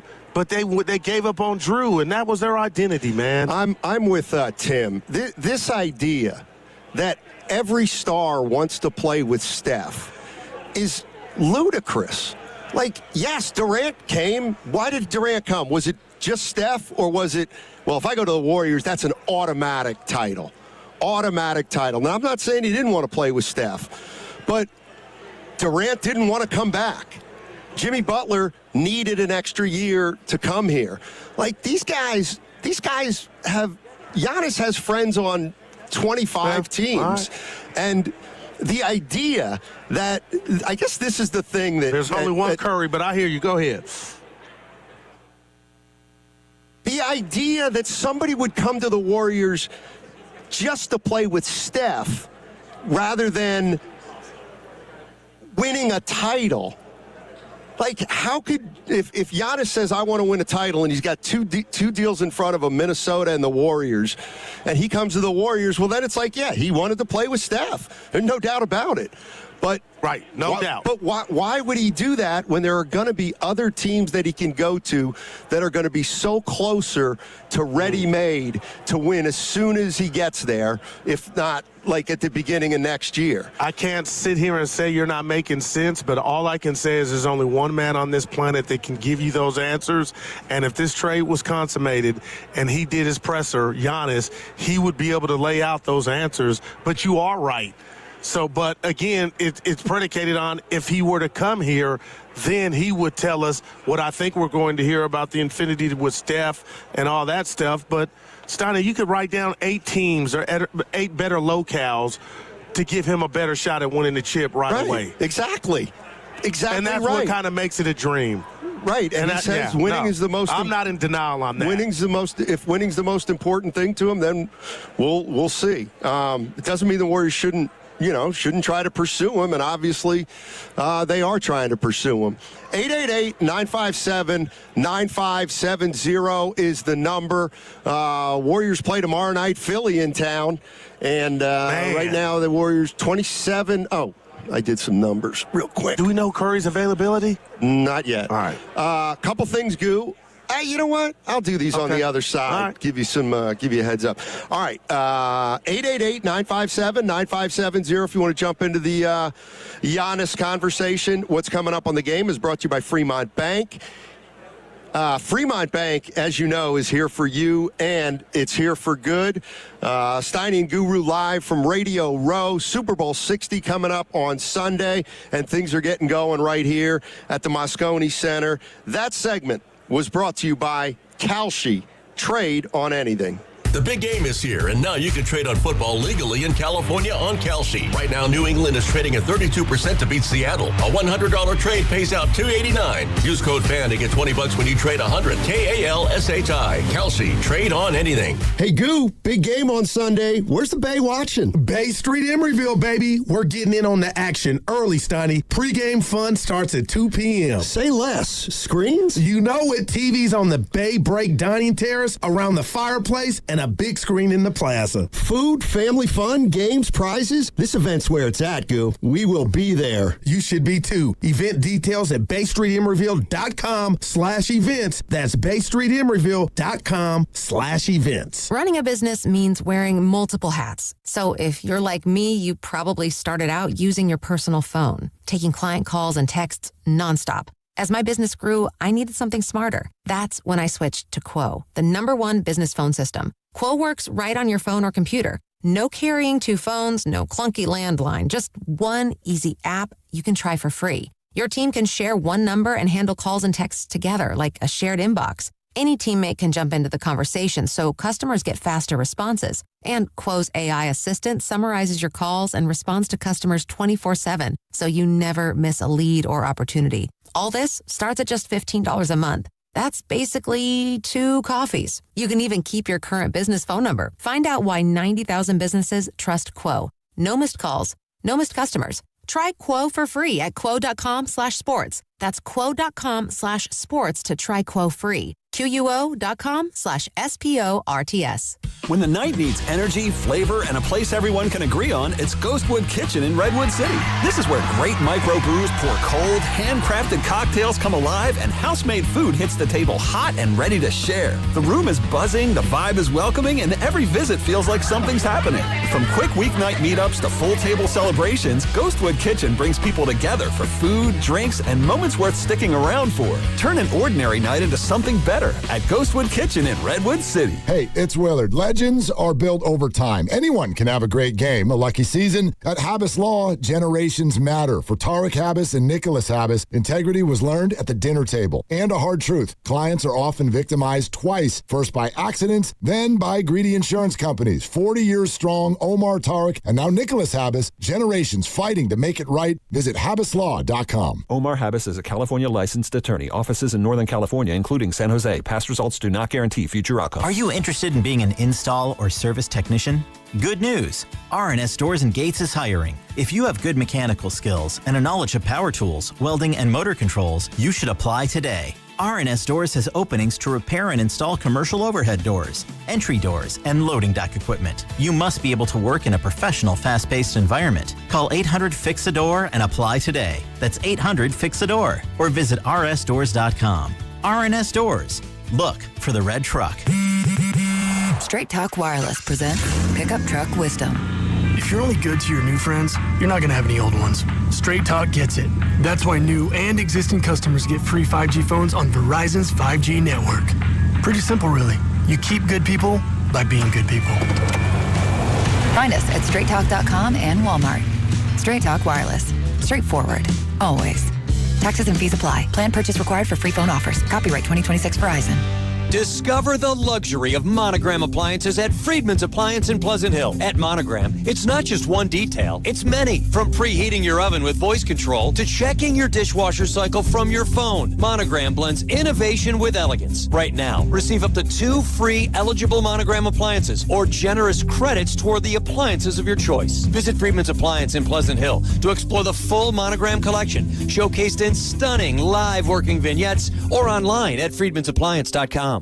He's the best interview in the Bay Area. He looked like Steph Curry always has, so he's still got it. I mean, I think the biggest thing when you're 37 is maintaining the level over the course of 82 games. And he joins Willard and Dibbs every week during the NBA season. We have a blueprint that everybody's feeling confident with. Steve Kerr is presented by Great Clips. In sports, success is about team effort, and the same is true for your hair. Great Clips. It's gonna be great. $5,000. That's the average amount of money people in the U.S. are now spending on gas in a year. $5,000. That's crazy. If you drive, you have to download Upside, the free app that gives you cash back every time you get gas. That's right. You can earn real cash back with Upside just by buying the gas you're already buying. You can literally start earning cash back today. I use Upside every time I fill up, and I've already made around $300. You're putting gas in your car anyway. Why not get real cash back? If you like free money, download Upside. I'm saving the cash I earn from using Upside to help pay for a vacation later this year. Download the free Upside app now to earn cash back every time you buy gas. Use promo code FRESH to get an extra 35 cents per gallon on your first tank. You can cash out anytime right to your bank, PayPal, or a gift card for Amazon and other brands. Just download the free Upside app and use promo code FRESH for a 35 cents per gallon bonus on your first tank. That's code FRESH for a 35 cents per gallon bonus. Catch the Black Crows on their Southern Hospitality Tour. They'll be performing at Shoreline Amphitheater on August 20th. Buy your tickets at livenation.com. For your chance to win a pair of tickets to the show, courtesy of Live Nation, enter online at 957thegame.com.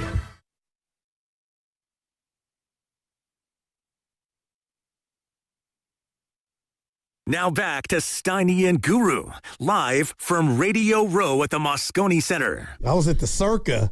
Putting in work. Brought to you by Waymo. The future's here with autonomous rides. Download the Waymo app and ride today. All righty, Steiny and Guru with you. Moscone Center, It's downtown San Francisco. It is Super Bowl week here in the Bay. Super Bowl 60 on Sunday. Seattle against the Patriots. But downtown San Francisco starting to come alive. And we are here at Radio Row talking some basketball, talking some football. Yes, sir. Warriors remain at the top of the discussion when it comes to the NBA. And the only story, it's like Brian Windhorst of ESPN said the other day, the trade deadline is Giannis. Although we've had a trade already. No, what did you make of that one? What were the Kings doing? I actually like it for both teams, though it won't matter for Sacramento. Tell me why. Hunter will get lost there. I mean, Sacramento's where players go to fade away. And, you know, you got a good year last year, and I think Cleveland wanted more depth. They traded one player for two rotation guys. So everything Chris Webber built up there when you said he took a leap of faith, they built that thing back up. It's rubbles now, huh? They got a long way to go. Long way to go in Sacramento. Yeah. But you know what? So do the Warriors. Hey. So do the Warriors, 27-23. Did you say hey? Yeah, they don't have a Steph Curry. Who? The Kings. Right. So they don't have constraints on them like the Warriors do. I mean, I do look at it that way. I mean, yeah, you're right. They don't have a Steph Curry. That means they don't have to be married to anything. The Warriors have Steph Curry, and they want to stay in the business with Steph Curry. So that makes it a little – they have less options than the well, not less options, but there's nothing they should be afraid to do, the Kings. The Warriors obviously are probably not going to touch Steph Curry, and rightfully so. Yeah. All right, 888-957-9570 is the number. We're talking about Giannis and the Warriors and where they are right now. And they're 4 games over. The trade deadline is in 3 days. And the one thing I'm thinking about, Goo, is if nothing happens on Thursday, where do the Warriors go? And I know people hate it, but you finish out the season. Yeah. And you try to win as many games as you can, and you'll probably end up in the play-in. And then, to my way of thinking, I know everybody hates the play-in, but I think when you're the Warriors, you got to look at it more positively. And if you're in the play-in, what are one of two things that are going to happen? You're either going to win the play-in game or games, and you're going to the playoffs. And then you get your shot with Steph Curry, even though you might not be whole. Or you finish in the play-in, you don't make the playoffs, and then you're in the lottery. And get lucky like Dallas?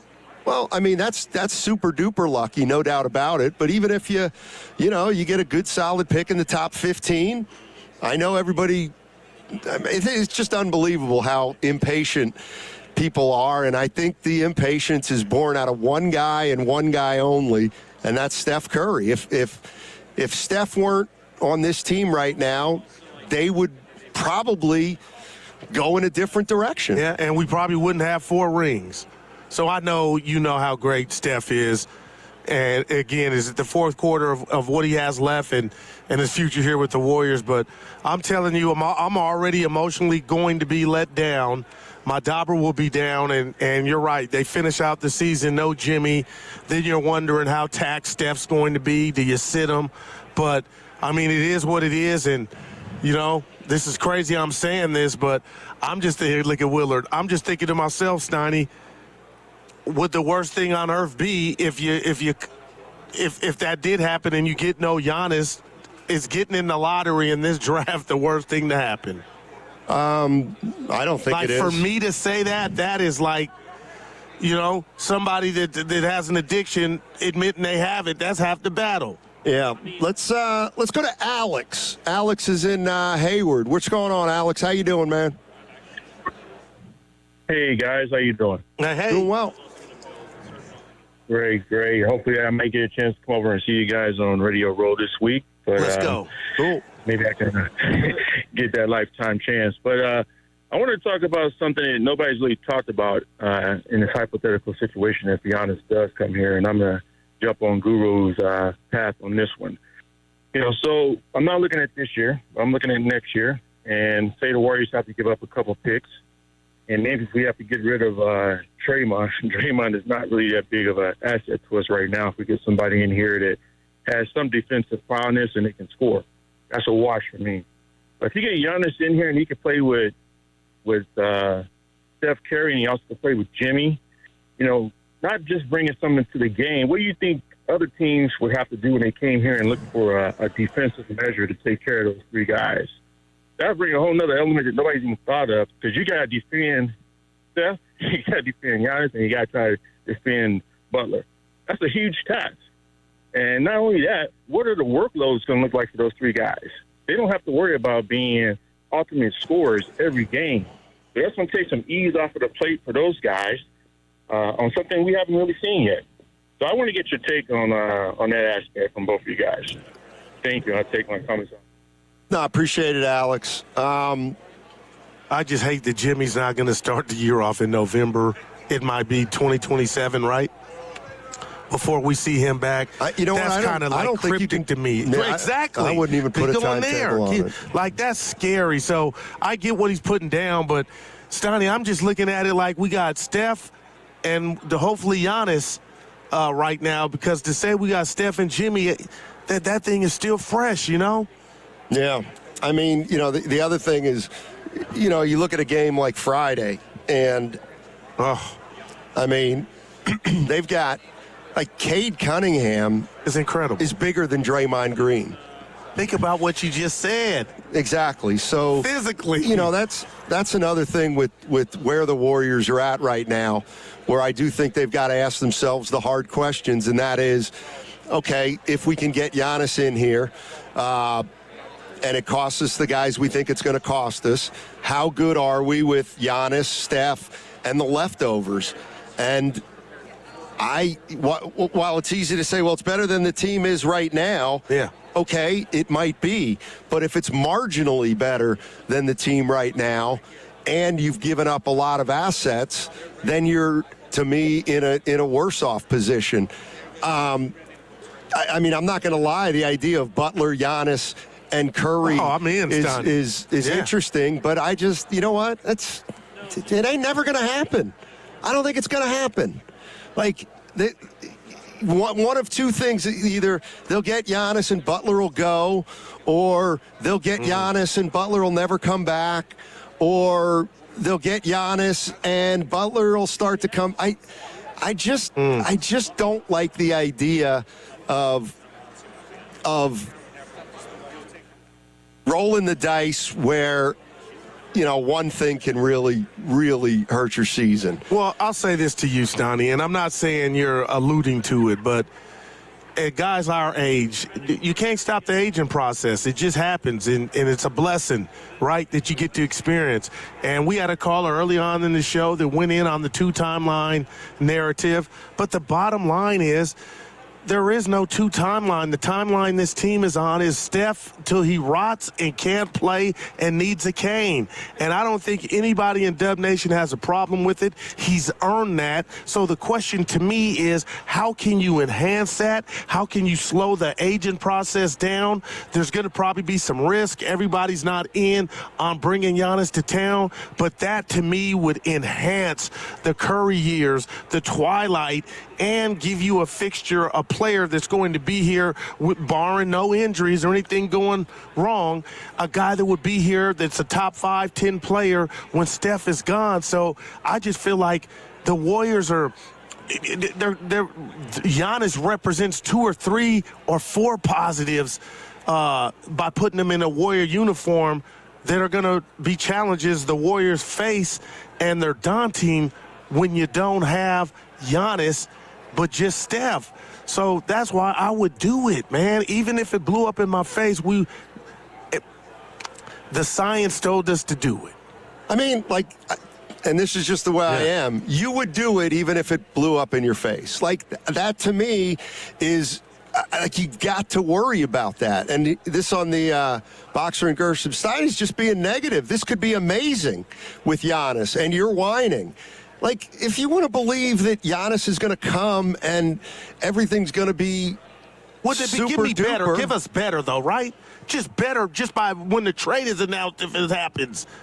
It's already better if Giannis were coming here. According to you, or according to the fans that want that. I'm not convinced. But real quick, what part of where they're at right now is attractive to you to where you would compare it? Because the idea that they're going to get Giannis and all of a sudden they're going to win a title this year or next, do you really believe that could happen? I do. Okay, I don't. And I just have to I got to take it down one notch. And you're going to say, oh, good, they got bounced in the second round. I saw Jimmy Butler. Jimmy Butler's not going to play anymore. No, I'm not just saying, until January. His impact he had when he came. Okay. So what would Giannis's impact be? A greater player, a younger player. Really? That's what I would be betting on. Okay. Well, you know what? I don't know that Giannis, like Jimmy Butler, say what you want, like Giannis rebounds more than him. Giannis scores more than him. Giannis is more, aggressive than Jimmy Butler. But Jimmy's pretty good at playmaking. No, I got you. So, maybe you take a step back in terms of, I don't think you can play the same way. Not that matters. I don't mind how we play if we got to change it with Giannis, but I just, there's always a downside to a trade, and it's like, obviously because Steph's involved, or for whatever reason, that there's still this hope of this title, that everybody's saying, well, I'd do it even if it didn't work. Like that. Well, that was right. I ain't going to come off of that. But that's what Joe Lacob's got to think about, too. Joe Lacob does have to think about, one way or the other, that if this thing goes south, or you get Giannis and it doesn't work, ain't nobody coming to see this team in 3 or 4 years. Like, I think he kind of knows that. But what if that naturally happens as Steph gets older with no help? It's gonna. And then was my whole point. You could kind of stave that off if it did work and you got Giannis after Steph. But we get to get Giannis with Steph before that happens. Now we're talking about 5-6 years. Yeah, you're out. It's not that I'm out. It's that it's not like this is without risk. And again, I've told you, I saw the Warriors miss the playoffs 12 straight years. And, they couldn't get, they just couldn't build through the draft, and they had nothing for a long period of time. And to me, if you've got draft picks, you've got two things. You've got hope for the future, and then you've got assets that you can trade. And I don't think they've got a lot of assets that I think that's what we're finding out. They don't have a lot of player assets. They just have a lot of pick aspect. They just have a lot of picks. You know what bothers me, and you're not relishing in the fact that Jimmy's hurt, but you and the others were like, be careful with older players. Father Time's undefeated, and we know that.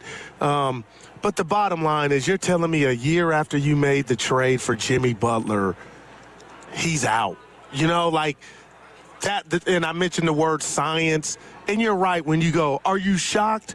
Yeah, I'm shocked, but you're right. The medicals and just the science is like something is going to happen, and here we go with Giannis with this calf, which I'm begging. I'm lighting candles, opening the Bible that, that thing, this is just a footnote, and he'll get past this, but you can't run and hide from age. But I think Giannis is 31. I can make an argument it's closer to 28. Well, why? Why would you say that? Like, I'm just very curious why he's closer to 28. Because he turned the ankle in the playoffs and he was out the series. But this one now, with what we've seen with Halliburton, and it starts off like this is the most serious one. But again, I'm going to Doc Rivers yesterday, and only Giannis knows his body. I'm just looking at it from the vantage point of what if it's not that serious, and we get Giannis and his twilight, Steiny, and his twilight is still, people would give their right arm to watch him age from 31 to 37, and you have a shot at a couple titles, if not more, if he remained healthy and upright. I don't assume they, get Giannis and they've got a shot at a couple more titles. I gotta see. Like, I gotta watch that team play. I gotta watch how Giannis plays with Steph. I mean, on paper it sounds great, but how many games do they end up playing together if they're on the same team? Listen, I get it. It sounds great, but the reality of the situation is, the game's won on the court, and best ability is availability. And I'm, we're Listen, Giannis, Butler, and Steph, they're still all great names. There are still great names. The question is, how great of how great of players are they now at this level? And can they realistically carry you for 6 or 8 months during a season? Because that's the other thing. If you get Giannis and Butler somehow comes back, you're probably going to have to be attacking the playoffs next year from a 5 or 6 spot, because you're not going to have Butler for most of the year. Now, you could say, well, we'll take our shot in the playoffs, and that's to me what it would be about. If you get Giannis in here and Butler stays, you're doing something for 1 year, because Butler's up and Steph's up. Not that Steph's going to go anywhere, but at that point you're going to have to redo the team anyway, because Butler will be coming off. Yeah, but you would, and a no shade at Jimmy, you still would have Giannis and Steph though, so you could keep moving forward, and you still would be very top heavy with just those two as you build around those. Yeah, those two guys. Like the Jimmy departure wouldn't be a death sentence. Be like, damn, yeah, if he, if you take Jimmy Butler off, you put Giannis on, and you lose Kuminga and Pods or whatever. To me, why would you expect that team to be a championship-type team when you had a team that was clicking with Butler? And Steph's Cammy went out. Oh, because it's... No, I really, truly believe that's why what happened last year, Stoney. Okay, and it could mean something when this is all said and done about them thinking we really thought we had a chance, upstairs, Lakeup and company, to where they pull this off predicated on what they saw transform with Jimmy and how that could be with Giannis and Steph. Just a thought. 888-957-9570 is the number. Let's go to Bernard in Antioch. Hey, Bernard, how you doing? Hey, how you guys doing? Hey. Doing well.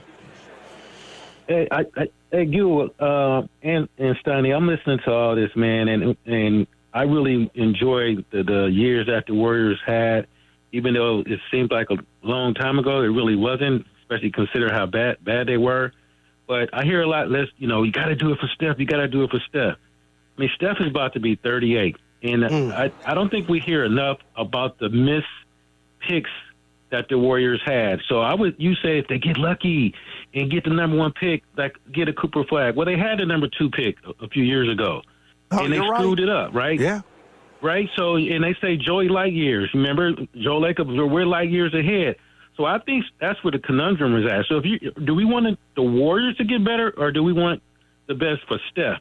And I hate to say it, but they really probably should have thought about it. It'd be a hard conversation. We'll be trading Steph. And it's hard if you want him to get another chance to get a championship, or do you want the Warriors to get a chance to get a championship? To me, I just think I just look at all these teams, these young teams, Pistons, Knicks, Celtics, Cavs, Sixers, Thunder, Spurs. You get Giannis in here, every time I look up, he's grabbing his calf, and he's going off the court. Wow, so man. You think they're going to put that big load on him? That's what scares me. We do it, and if he's hurt, Steph will be 40 in 2 years. The reality to me, there's definitely some risk involved. I hear you. Yeah, there's some risk involved. I hear you. Man. Yeah, but I'd do it. He wouldn't. He kind of with you. I mean, I don't. Well, how did a guy like Durant come back from, I know, different injury, but some would say at his age that was like a death blow? I mean, how does he look? He came back like it never happened, right? It's a coin flip, it sounds like. Are you talking about Giannis, or are you talking about Butler? Giannis. I mean, we could throw Jimmy in there, too. I mean, he wasn't playing above the rim. Yeah, I mean, they're definitely in between a rock and a hard place, right? Yeah. I think they are, but I think they were anyway. And I just think the Butler. Oh, with a healthy Jimmy. With a healthy Jimmy, they had decisions to make. And well, you always have decisions to make. I hear you, but. Right, but Butler getting hurt changes the urgency. And we'll see if, to me, if you move Kuminga by Thursday, depending on who that player's for, we'll be able to tell if they just wanted to get rid of him or they actually got some value for him. But as far as, as far as Jimmy Butler goes and his future with the Warriors, who knows? I mean, who knows? Do we know he's even going to play next year? One little setback, and now he may miss the entire season. So, like Jason Tatum, like Kyrie Irving, we keep hearing they're coming back, and now like that. I'm just saying, that's a reality. What if they were to shut him down? So you got to look at it that way. But if somehow you could move Jimmy Stoney in his current state, I mean, that would be a win in itself. Because at that point, you got to ask yourself, how many good years of Jimmy healthy do you have anyway? And now with this, accelerating that date, and you could get off of him. My goodness. I mean, I'm still wondering, why would any team trade for Jimmy Butler, the player, right now? Knowing, even if you're like, this guy's a worker, he's going to be okay. Yeah. Okay, he's still not playing until have that answer for 30 you, games are left in the season. Like, there are times when things happen and it just changes the course you got to go down. And that's what I think we're going to find out in the next 2 or 3 days. Whether this Jimmy Butler injury has really kind of changed the Warriors' thought process, and whether they can do something about it, or maybe, they may have to kind of ride this out. If they don't make a move, to me, they're saying, guys, there was nothing out there. We couldn't get the Giannis deal done. We had no offers for Kuminga. Okay. We're going to play it out, and we're going to try to figure it out during the offseason. If you were to ask me what's most likely to happen, well, let me ask Warrior fans, what do you think's most likely to happen? You're going to get Giannis? Do you think you're not going to make any move? Do you think the Warriors' only move will be maybe a Kuminga move? 888-957-9570. I think it's either going to be Kuminga or no move at all. I hope you're wrong, because I want the big enchilada with cheese, and that's Giannis. Yeah, we'll see. We'll see. The good news is, although I heard Nick Friedel, we walked in with Nick Friedel. Yeah. And he looked good. He looked sharp. That suit on. Yeah, he mentioned the nightmare scenario of nothing happens by Thursday, and we talk about it for the next 4 months. You know what? I don't want that to happen. All right, 888-957-9570 is the number. We got one more segment, and then we're going to be joined by Willard and Dibbs. Fellas. Our big game coverage on 95.7 The Game is presented nationally by Tide. If it's got to be clean, it's got to be Tide. That segment also brought to you by Crystal Geyser Alpine Spring Water. What makes Crystal Geyser Alpine Spring Water different? We always bottle our Alpine Spring Water less than 1.5 miles from the spring source, and all our bottles are made with 50% recycled plastic from our own recycling plants. Crystal Geyser, bottled at the spring source. What's up? It's your boy Guru. The big game is almost here, and there's no better way to cash out during America's biggest sporting event than Prize Picks, where it always feels good to be right. And now they got a big game max discount this week. Prize Picks has a special max discount for the big game. Live in the app now. Drake May just needs one passing yard for the max discount to win. Just add another player to your lineup, and boom, if your picks hit, you can cash out. And now they got a new feature. It's early payout. This is awesome. What happens now, if your players get off to a fast start, you have the opportunity to cash out right then and there, and they don't have to finish the game. So just think about that. And tonight, we got a lot of action. What I want you to do is download the Prize Picks app today. Use my code GURU957 to get $50 instantly when you play your first $5 lineup. That's code GURU957. Must be present in certain states. Visit prizepicks.com for details. Shop snack favorites at Whole Foods Market. Get 30% off select snacks like kettle, late July, and more with Prime through February 3rd. Perfect for movie nights and game day watch parties. While supplies last, shop in-store or online. Terms apply. Tune in to 95.7 The Game's GOAT Report nightly on game nights to hear the GOAT, Steph Curry's game night stats. Brought to you by Sony Pictures GOAT. Executive produced by Steph Curry. Exclusively in movie theaters February 13th. Cashback is not available on gas in New Jersey and Wisconsin. couponing. Wow, you didn't strike me as the coupon type. Just trying to stay ahead of inflation. Gas, groceries, everything. It's all more expensive. I need to save wherever I can. Have you tried Upside yet? Upside? What's that? It's a free app that I use that pays cash back for every gallon of gas I buy. You've got to buy gas to get around anyway. Might as well get paid for it. Come on, does that really add up to anything? I've already made around $200. The extra cash helped pay down my bills, and I even had a little extra left to treat myself. And the Upside app is free? Totally free, and the cash back is real. You can transfer the cash right to your bank account. I'm downloading Upside right now. Download the free Upside app now to earn cash back every time you buy gas. Use promo code BOOST to get an extra 25 cents per gallon on your first tank. You can cash out anytime right to your bank, to PayPal, or a gift card for Amazon and other brands. Just download the free Upside app and use promo code BOOST for a 25 cents per gallon bonus on your first tank. That's code BOOST for a 25 cents per gallon bonus. That's another amazing run by Team USA. Mom, think I'll be on Team USA one day? Well, I'll take this one. What? Are you speaking to us? Yes, and to answer your question, anything's possible, especially with Xfinity. So, I can be the best snowboarder ever? Well, I can't guarantee that, but Xfinity can guarantee that your internet price won't change for 5 years. Okay. What if I practice every day? Then maybe you'll be snowboarding for Team USA at the next Olympic Winter Games. And Mom, you'll still be paying the same price for Wi-Fi. Ooh, really stuck the landing there. It's the Xfinity Gold Medal Celebration. Now through February 22nd, get our best price on gig Wi-Fi for 5 years guaranteed, just $50 a month. Plus, get Peacock Premium included for 2 years. That's a $10.99 value per month. Xfinity. Imagine that. Proud partner of Team USA. Restrictions apply. Requires paperless billing and auto pay with stored bank account. Taxes and fees extra. Actual speeds vary. 1-877 Cars for Kids. KARS Cars for Kids. 1-877 Cars for Kids. Donate your car today. 1-877 Cars for Kids. KARS Cars for Kids. 1-877 Cars for Kids.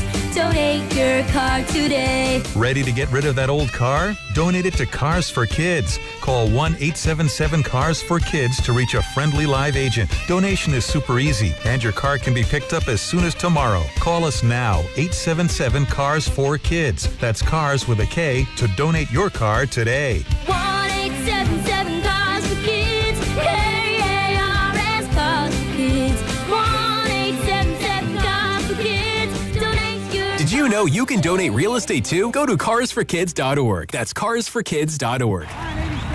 Everyone needs to take care of their mental health, even running back Bijan Robinson. When I'm on the field and feeling the pressure, I usually just take a deep breath. When I'm just breathing and seeing what's in front of me, everything just slows down. It just makes me feel great before I run the play. Just like Bijan, we all need a strong mental game on and off the field. Make a game plan for your mental health at loveyourmindplaybook.org. Love your mind. Brought to you by the Huntsman Mental Health Foundation, the Arthur M. Blank Family Foundation, and the Ad Council. I'm Bob Burke, founder and chairman of Burke America Parts Group, a family of brands that includes RepairClinic.com, an appliance and HVAC parts solution company that's grown into an international brand. Before AmericanEagle.com, we partially launched a new technology platform developed by another firm. American Eagle helped take our technology to a whole new level with digital marketing, software development, and business insights into our key markets, appliances, HVAC, and outdoor power equipment, and did so both on time and on budget. AmericanEagle.com has the resources, experience, and talent needed to produce solutions. Our new technology platform, developed by AmericanEagle.com, has produced tremendous results with higher traffic, conversion, engagement, and online revenue. If you have any home repairs you need to take care of, check us out at RepairClinic.com. If you need a world-class website or technology project, then I would highly recommend AmericanEagle.com. Call AmericanEagle.com at 773-NETWORK. That's AmericanEagle.com, 773-NETWORK. Now back to Steiny and Guru, live from Radio Row at the Moscone Center. Steiny, you've always been my favorite forever, and I always disagree with you. Brought to you by Waymo. The future's here with autonomous rides. Download the Waymo app and ride today.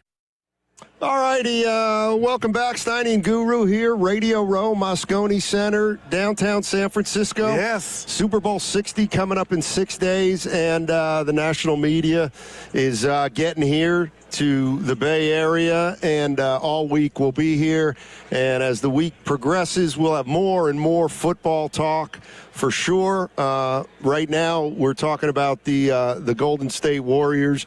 And you were asking me about the game Friday. Yeah, I'm so #random. I have to ask you this because I stopped the party where I was at. Show them, excuse me, shout out Dave Fleming. My in-laws, where you were sitting. Who was sitting next to the great Dan Daly, your buddy? Was that his son? Is his wife and son. Okay, that's odd. I was like, that's probably his son. So they looked like they had a ball. Yeah. And anybody who was at the game or anybody who's watched Jalen Duren play, he's a man above man. I tell you who he is. He has got the exact same body and even looks a little like a guy who played back in my day. I'm sitting there with Dan Daly. He's like me. He's an old school connoisseur. Okay. Can I take a guess? Yeah. Maurice Lucas. Nope. Orlando Woolridge. Oh, that's a great one. He looks like him. I know he does. And his that's a great one. His body up close. 0. Dude, that's a great call, man. What's Guru's line? I had body envy. No doubt. Holy Toledo. Had 11, 12 rebounds, man.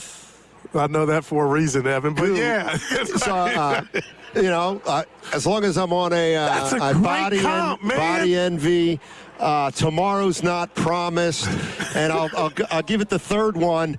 Now there's a Thundercat. No, he is. They got a few of them, though. Who was the guard for Detroit with the braids? It was Jenkins. I'm like, can we get some of those dudes, man? No. Dude. I mean, Man. You know what's funny is you always look at a team like that, and now they got some good young players, and people say, well, should they go get a guy now? It's like, they got it. Not yet. Yeah, I wouldn't go get a guy yet. Man. I mean, hell, you may be able to draft another guy or Detroit. But I think they got action for sure. Yeah, Bickerstaff, their coach, played with my buddy Gerard that I told you played to South Florida. So they're cool. That's Bickerstaff's son, Bernie. Yeah. Yeah. Well, of course you knew that, but yeah. Orlando Woolridge, 90, damn. I can take the headset off and walk home. That's who he looks like. Let me see what else I remember about that game. Well, when they were down, were you like, this is bad? Tell me when you saw Curry limping. That was cryptic to me. Yeah, way he was, you could tell he was in pain, man. Like the old people pain, like it ain't nothing. There was no car accident. It's just natural. That's what concerns me. I hope he's available for tomorrow, man. Yeah, we'll see. And that's a hard game. Embiid's playing. Well, he's balling. 40 points the other night. Okay, we'll see. They play tonight. What did you make the of Sixers Paul play George's tonight? We'll see. How can you get suspended if mental health it's real, it's a thing, and we've overlooked it for years? If he really got popped for taking meds for his mental illness, can't that be exempt? Well, do we know what it was? Well, they do. That's what Paul said. He had a statement. And it was what? Antidepressant pills? Yeah. If it's on the list, it's on the list. Yeah. I don't, Barkley and the Ernie and those guys had an interesting, conversation on it, that it should be exempt if that's truly what it's for. Well, I wonder what it was. Do we know what the specific drug was that was on the ban list? I guess is what I'm. That I don't know. Percocet. I don't know. Yeah. Anyway, that's what the kids take. Let's go to Coach Duran in Union City. Coach, Hey, Coach, how you doing? Coach Duran. Hey, what's up, fellas? Hey, how are you? How's it going, y'all? Going well, thank you. Pretty good. It's a good day. Yeah. What do you got? And there's somehow, some way, right now, if we can get Giannis, I'm all in. Let the dice roll. My trades, I'll go maybe Kuminga, Hill, some cash, trade, swaps, and picks.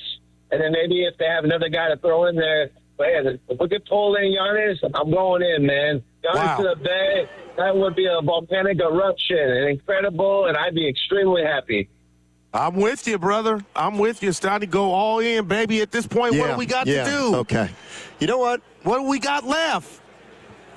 all you big, tough, cocky fans, you know what? Let me tell you something. It's easy to be, I'm all in on Giannis. I'm all in on Giannis right now. No kidding. You need to be all in 2028 if they make this move. That's what Joe Lacob, that's where Joe Lacob doesn't trust you, Warrior fans. It's where he doesn't trust you. He said, if you're all in right now for Giannis, that's great. But where are you going to be 3 years from now if it falls apart? Because he probably knows. We'll deal with that when he'll deal with a half-filled arena at that point. He won't. I'm not even worried about his pockets. I'm worried about now and maximizing. It's not about his pockets. His pockets are always going to be fine. Got you. Overflow. It's about how many people are going to be in that arena. But he hasn't gotten, Joe Lacob, that is, where he's at today without taking risks, 90. And if the risk that we're asking him to take is to acquire Giannis Antetokounmpo and to maximize what's left for Curry, that right there, and I know the injury history, but that right there to me it makes enough basketball sense to keep this thing going and give yourself a chance. And you know what, partner? You might not win it, but you look back on it and say that chapter, which is the Steph Curry era, we did all we could, and it wasn't good enough. But we didn't, get scared at the end. Right, and you just hope they don't say, rather than we did it all for Steph, man, did we do some stupid stuff at the end there. And, I just want people to realize that 3 or 4 years from now, we could be saying the same thing about moves we're seeing right now as the moves we're talking about with Kuminga, Moody, and Wiseman. That's all I'm saying. Is just that's it's. I'm not saying don't make the move, but I'm saying that's where we got to. And I got to do this for my healing. Yeah. You talked about it Friday with, the bricks, the foundation of this dynasty. Draymond, Steph, Clay. Allow me just to say it, just because I'm doing it when, I'm in the lab watching the games. Wiseman, Kuminga, Moody. And I'll just leave that there. I don't know. One was the first 3 bricks built the dynasty, and you missed on the second 3 to maximize what you could have gotten. Yeah. And who's the guy that called and said we gave up on Wiseman? As much as I like James Wiseman, that's my dude. He proved that he didn't have the goods. We let him get away with that. Frank in Atlanta. Frank. What's going on, Frank? How you doing, man? Hey, guys. How you guys doing? Hanging in, Frank. Week. Yes, sir. Let's get it done. Okay, you guys were asking the question. I can't see us getting Giannis before the summertime. It doesn't. The dollars don't make sense, and the choice. What I was told was Giannis isn't going to come here until, quote, things have changed. And that things won't change until the off season. So if things, air quote, things change in the off season, then Giannis might become more amenable to coming to play with Steph. But things have to change.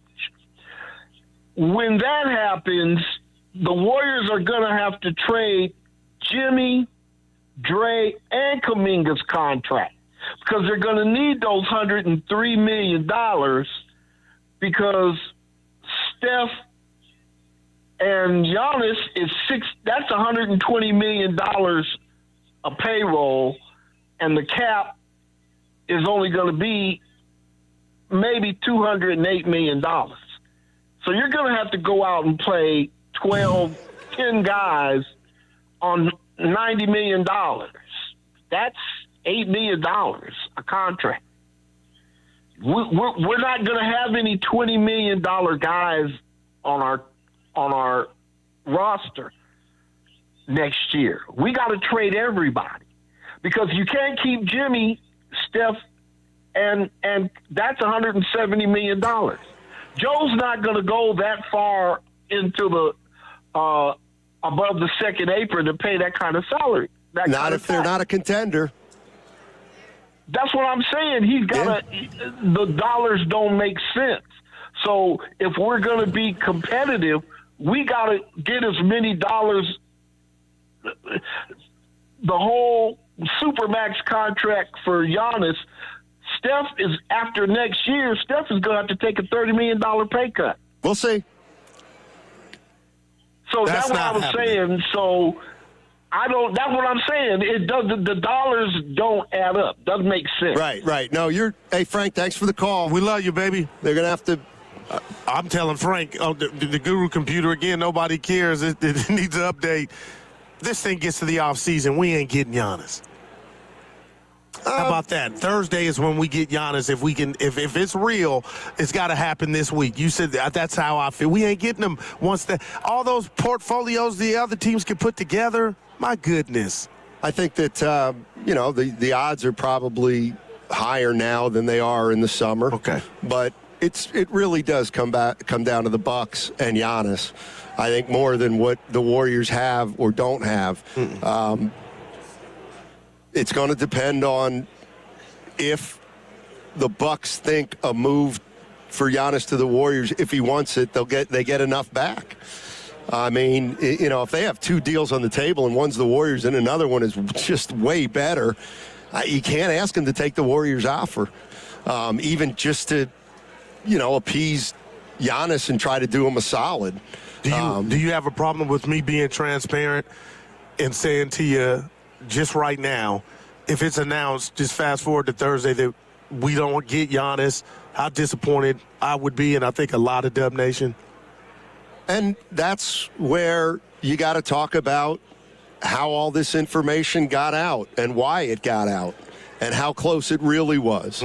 And, the Warriors, they run the risk. I mean, if they don't get Giannis, would you have preferred to never be in the sweepstakes? All day long. Because that means we were never really in them. Well, if they don't get Giannis, then it doesn't mean they weren't in it. It just means that. Can I give you an analogy, you and Evan? Sure. Another bad one. When I was single, all the girls that I really wanted, their parents liked me. That was always a bad omen because that meant she wasn't into me like that.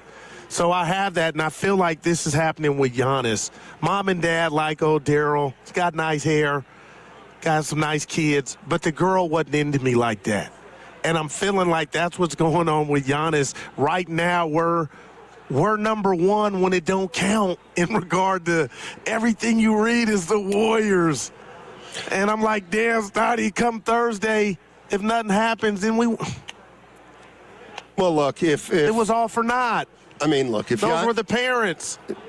Maybe, if Giannis doesn't come here, part of the reason will probably be because he didn't want to.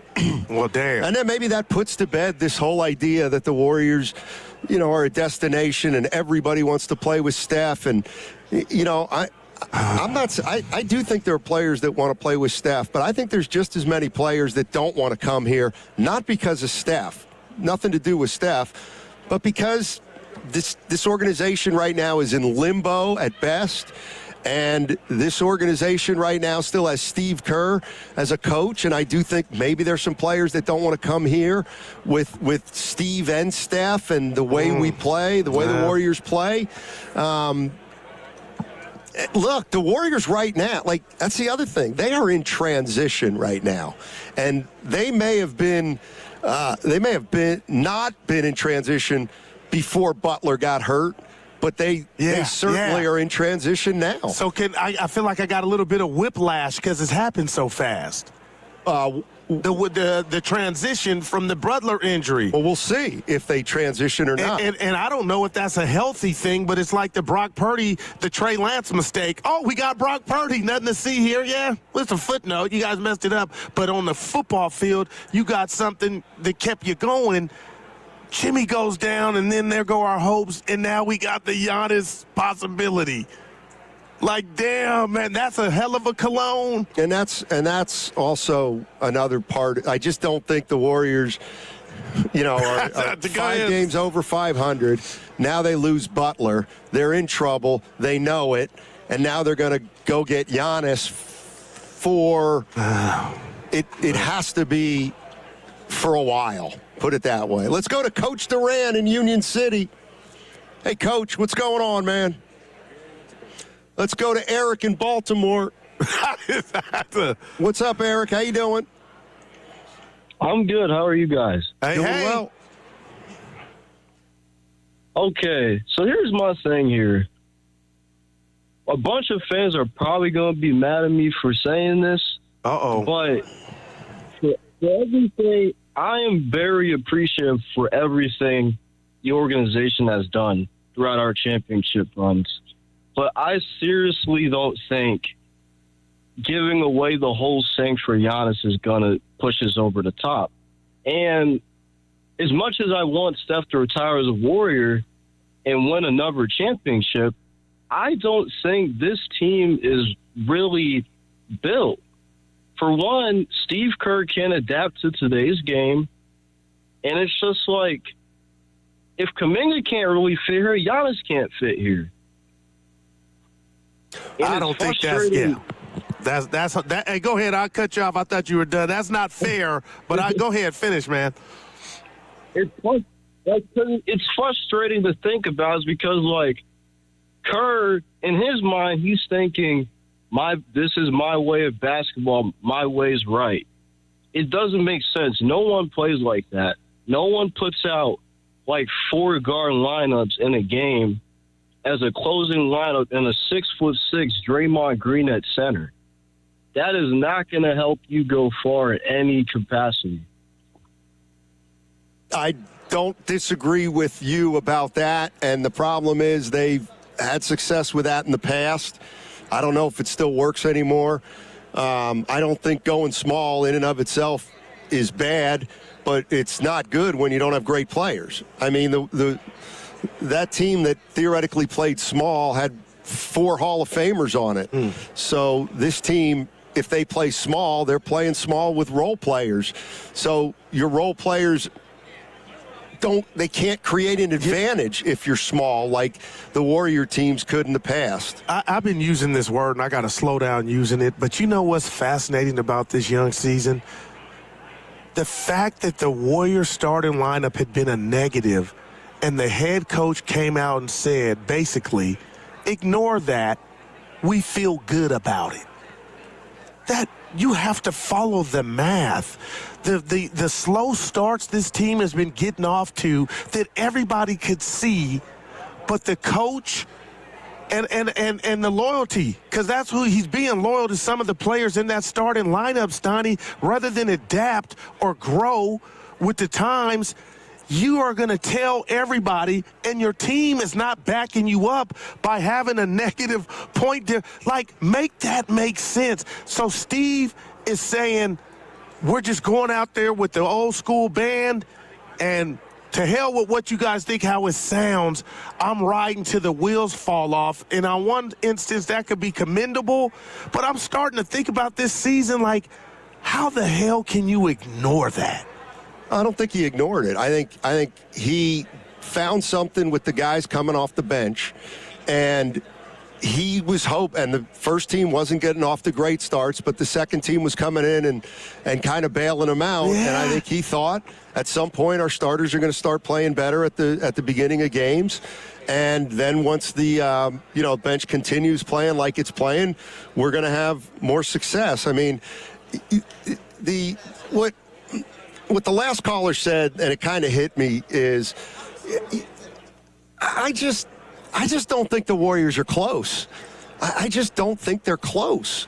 And I just don't want to make a futile stab at people thinking a move or two and they can get back into championship contention. But you're saying something without saying it about Steph. And it's okay. I am saying Giannis, it about Steph. About those two that you think they would be so far shot or not have a shot. How are they going to play great basketball in May? The Giannis and Steph. They've got to do it one out of 2 ways. They got to go hard in the regular season. Yeah. It's kind of like when Jimmy came.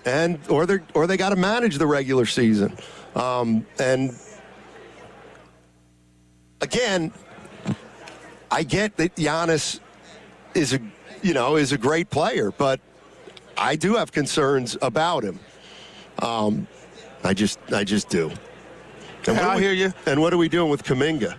Uncle Looney's coming down my road having some fun saying, J.K.'s been a negative most of his career, but you want him to play. That was because I felt like the negative. He hadn't got a fair shot, but I'm over that. I'm neither here nor there. But what do you do is, I'm trying to spin it positive, but you don't know when J.K.'s going to play again. There's some reports that he might be close. We watched Jimmy go down. Now Steph has a bulky knee. It's just like you got to be. It's not 49er-esque, but it's feeling like you got to effing be kidding me. You're ready to shop Kuminga. Not that you didn't already know what he was if you're another team, and then he goes down. And now here goes Jimmy. Jimmy goes down. Yep. And it's just now Friday, you're at the game against Detroit and watching Steph try to play through it. It humbled me of like, oh, my gosh, this is something we don't ever – like this can't be normal, you know? Of course it is. Of course. How many teams try to play 37-year-olds? The answer's none. The answer's zero.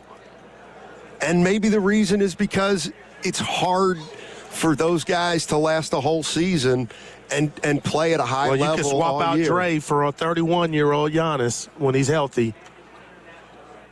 A champ. Well, I won. Yeah, and think about this. If Giannis, let's say they could keep everybody, Giannis, Butler, Draymond, and Curry, who's playing the most games next year? I don't know. It'd just be an educated guess, but just give me 60 and I'll be fine. Okay. And I'm not sure. Well, Giannis' problems are in the playoffs like Curry last year. Well, the other thing about Draymond is he's not playing at a high level. And that's a whole nother story. We can talk about Draymond and getting old. But I don't think Kerr doesn't think he's not playing at a high level. That's what's so bothersome about it. I believe Steve Kerr probably knows that Draymond is not playing at the level that he's been playing at. And well, then it's terrible that they keep giving him this rope. Well, I'm serious.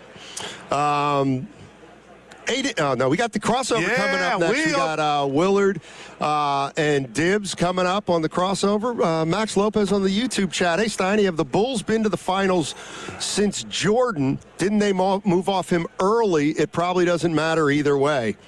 You know what? The answer is no. The answer may be you're right, that it might not matter either way in the big picture, whether they make a move this week or don't make a move. They still got stuff to do. All right, we got Willard in the house, Dibley in the house, and it's crossover coming up next. And what's coming up on the game is going to be brought to you by Fremont Bank. Here for you, here for good. That segment was also brought to you by Safeway. Head to Safeway this week for tender, juicy, and flavorful, high-quality USDA choice beef T-bone steak mega packs for just $9.99 per pound. Clip coupons from the weekly mailer or download them from the Safeway app. See you in the aisles.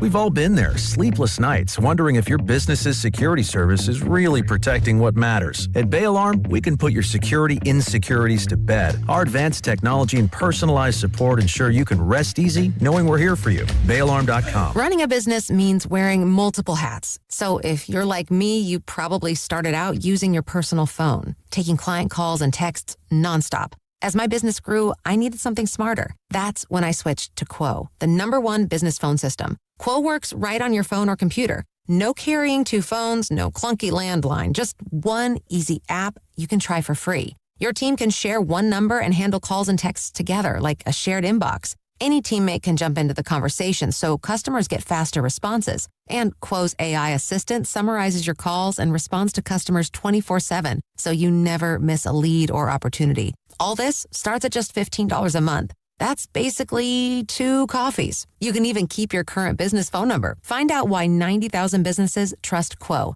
No missed calls, no missed customers. Try Quo for free at quo.com/sports. That's quo.com/sports to try Quo free. QUO.com/SPORTS. Want to interact with the hosts but can't call? Text the Boxer and Gerson Work Injury Attorneys text line at 888-957-9570. Boxer and Gerson, Northern California's premier workers' compensation law firm, helping injured workers get their lives back for over 40 years.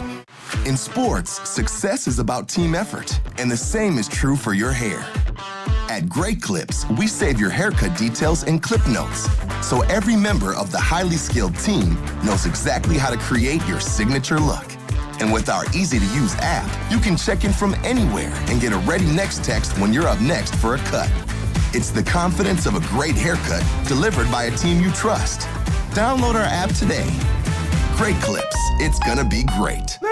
Big game day energy is taking over the Bay Area, and the place to gather is Ghostwood Kitchen in Redwood City. Ghostwood Kitchen is your neighborhood brew pub where local sports fans and families come together for the big moments. Expect awesome microbrews on tap paired with great house-made bites made for sharing, cheering, and celebrating every play. From pre-game meetups to post-game victories, Ghostwood Kitchen delivers a welcoming atmosphere, bold flavors, and a true game day vibe. This season, make it local, make it memorable, and make it at Ghostwood Kitchen. 911 Main Street in Redwood City. Yo, it's Guru from 95.7 The Game. The big game is Sunday, and it's going down at Bay Street, Emeryville, and you already know this is where you want to be. Pre-game kicks off at 2 p.m., TV's on the terrace, a massive plaza screen, and food everywhere. Pizzas, burgers, hand rolls, you name it. The energy will be unreal. The crowd is always hyped. Bay Street knows how to throw a party, and did you know Bay Street is barterable too? Get all the details at BayStreetEmeryville.com/events. Think switching to T-Mobile's a whole complicated thing? Nah, it's easy. You can do it almost anywhere in just 15 minutes. Even poolside like Drewski, you can switch to T-Mobile and unlock savings that are built to last. With T-Mobile's Better Value Plan, you can save over $1,000 a year versus Verizon and AT&T. Save on streaming, satellite, and more benefits that they leave out. Now I get all the VIP perks. Start saving from day one, and for a limited time, get T-Mobile's Better Value Plan. I know you love deals. Plus, switch right now, and we'll even pay off your old phone up to $800. What do you think of all that, Drewski? Stay chillin', just switch it.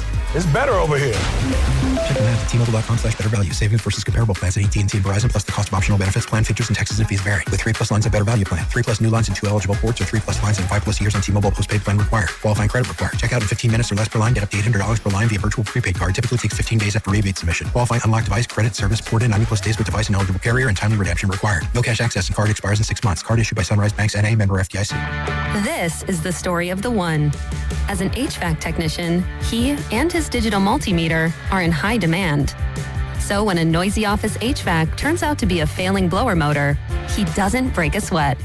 With Granger's easy-to-use website and product information, he selects the product he needs to keep everything humming right along. Call 1-800-GRANGER, click Granger.com, or just stop by. Granger, for the ones who get it done. Welcome back to Winter Hack Radio, the place for clever hacks to survive the season. Icy driveway? Well, try spreading sand or bird seed to help with traction. Snowy puppy paws? Well, grab a whisk, brush it off, done. Catch COVID-19? Well, just get... Actually, there's no hack for COVID-19. But if you test positive, prescription medications for COVID exist. Ask your doctor if they're right for you. Visit PfizerForAll.com to learn more. Sponsored by Pfizer. In a world in need of a hero, one man rises to the challenge in style. He is... just driving the kids to soccer practice. Make every day feel epic in the all-new Hyundai Palisade Hybrid with up to an EPA-estimated 619 miles of range on select trims, advanced tech, and class-leading interior space. Visit HyundaiUSA.com or call 562-314-4603 for more details. And hey, come on, no cleats on the seats.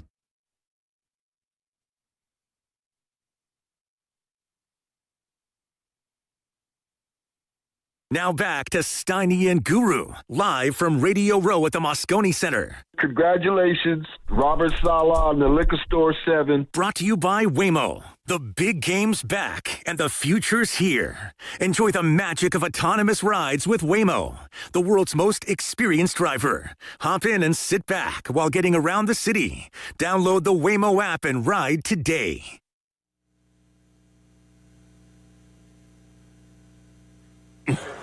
Hey, what's going on, everybody? Crossover time here at Radio Row. It's time for the crossover brought to you by Bay Alarm. Rest easy. We've got you covered. BayAlarm.com. Let's welcome in Willard and fellas. Tibbs. What is happening, gentlemen? Welcome to our Radio Row. Yeah, a little bit of this. That's what's how was your first day? That was great. It was dynamite. Okay. Yeah, I really enjoyed it. I've had a revelation. What about it did you love, Steiny? That didn't sound sincere. Just, you get a little bit off the, out of the routine, and that's always nice. I like to change things up a little bit, and that's what we did today. It was nice.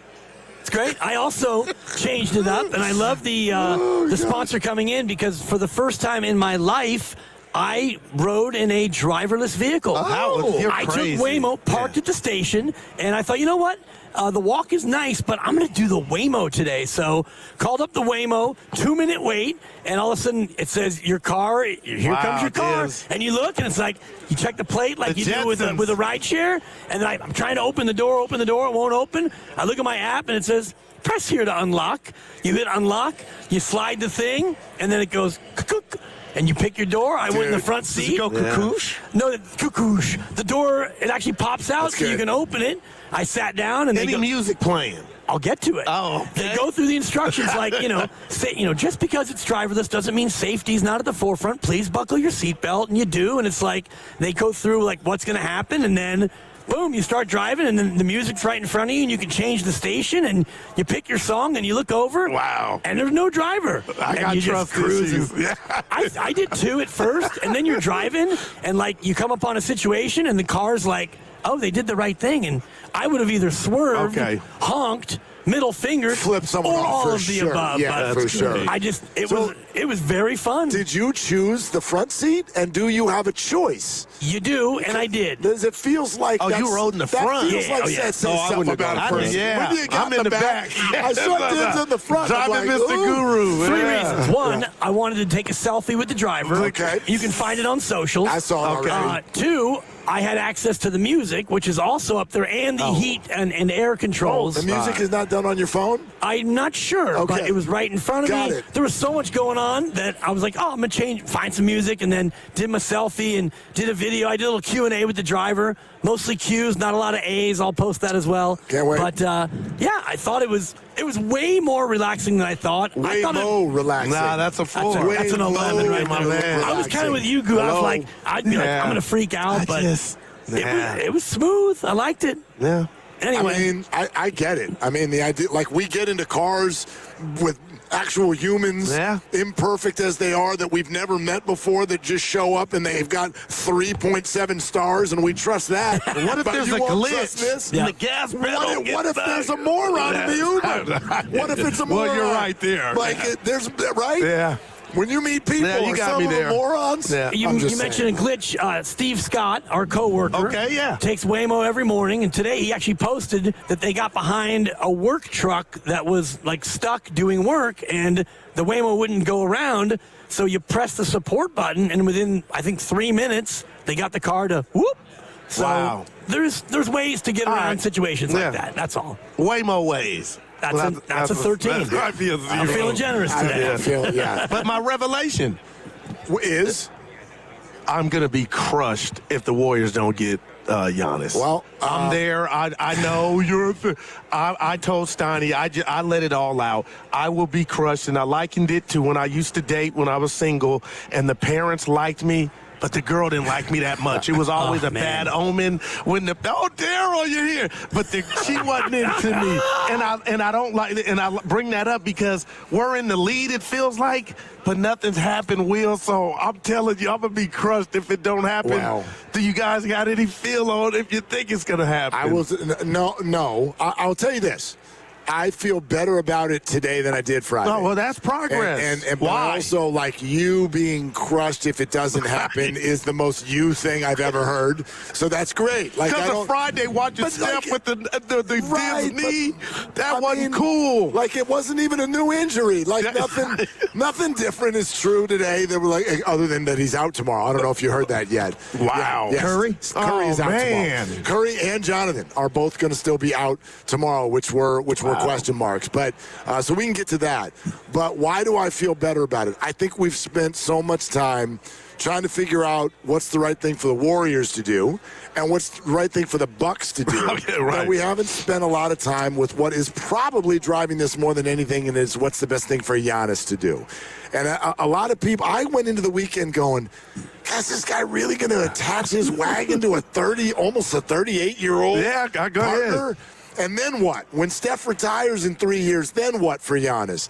So I started thinking about that, talking about that, and then you look at the other destinations around the NBA, and you think to yourself, wherever he goes, he's going to strip the assets of wherever he goes. So who's his partner in Miami that helps him win a title? Well, let me give you Minnesota. Castine rode that one, and that was scary. Like, oh, he's got some help. Sure, but now, for me, every road, you got to figure out how many blockades are there.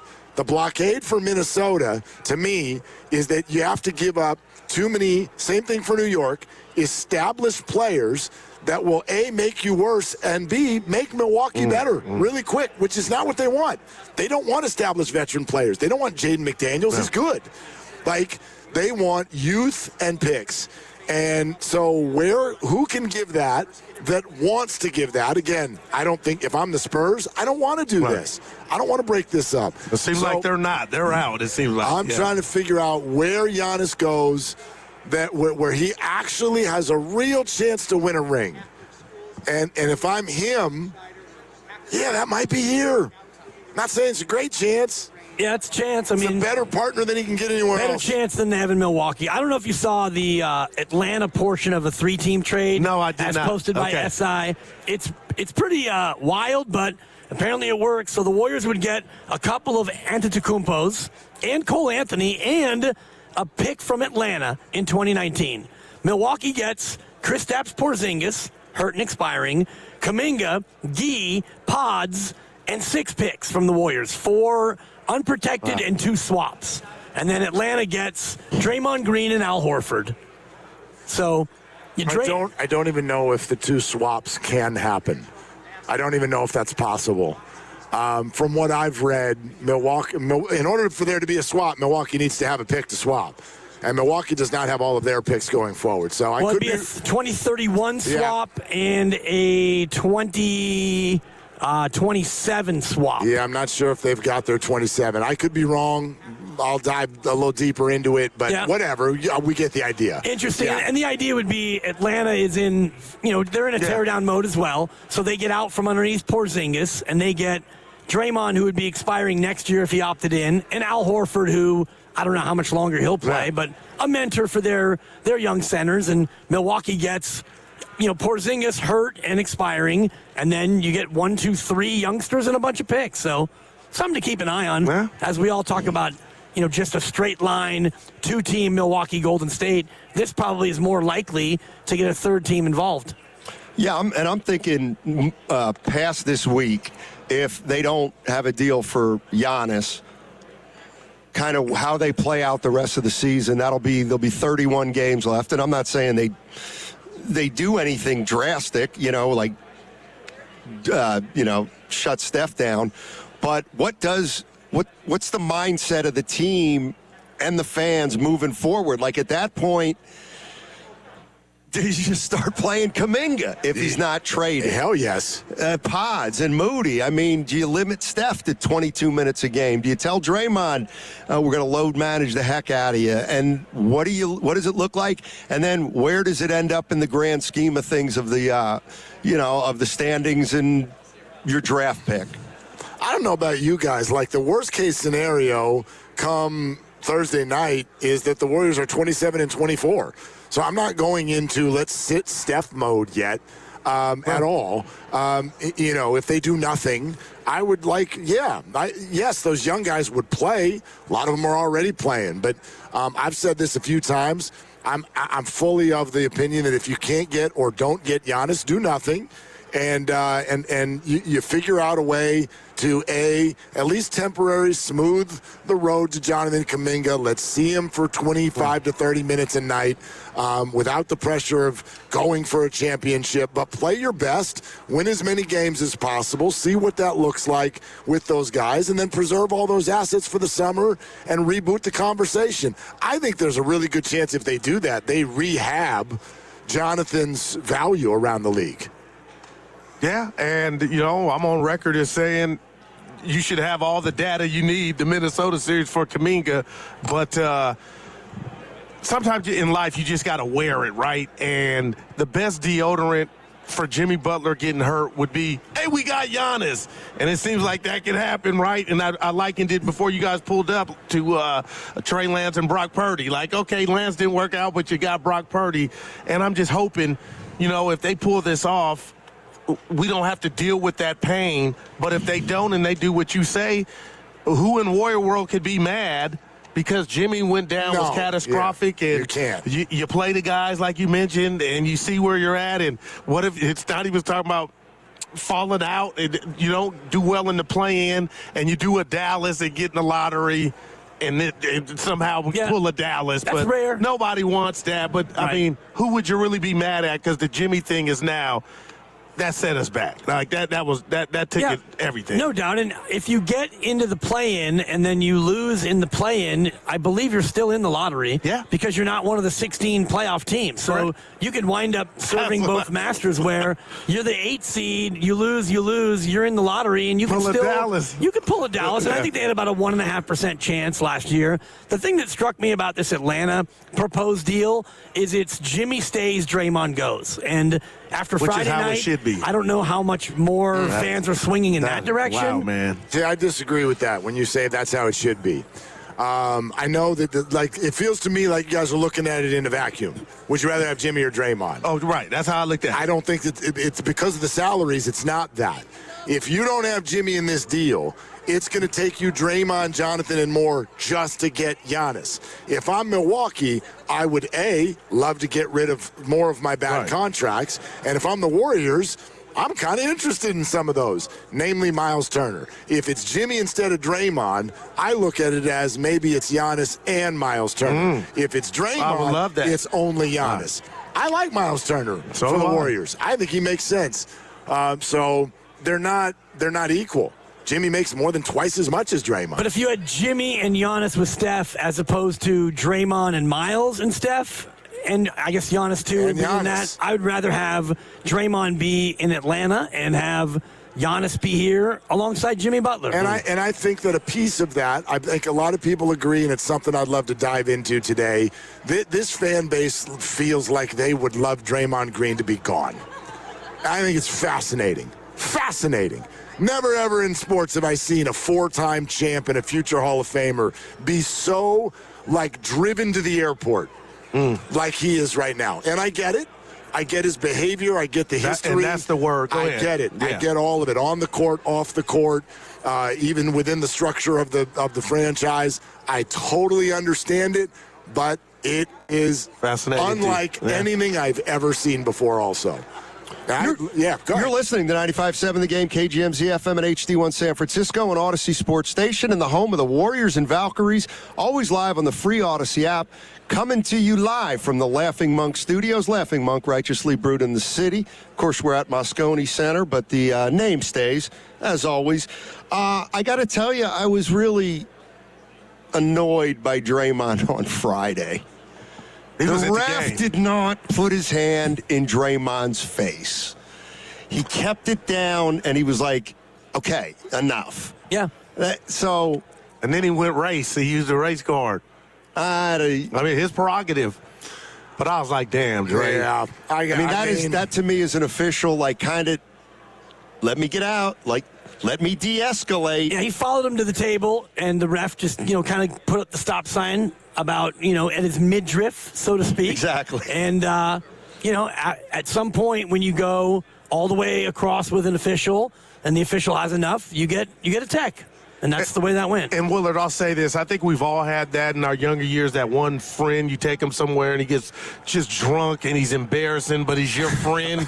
And it just keeps happening over and over. There's no doubt Draymond's headed to the Hall of Fame.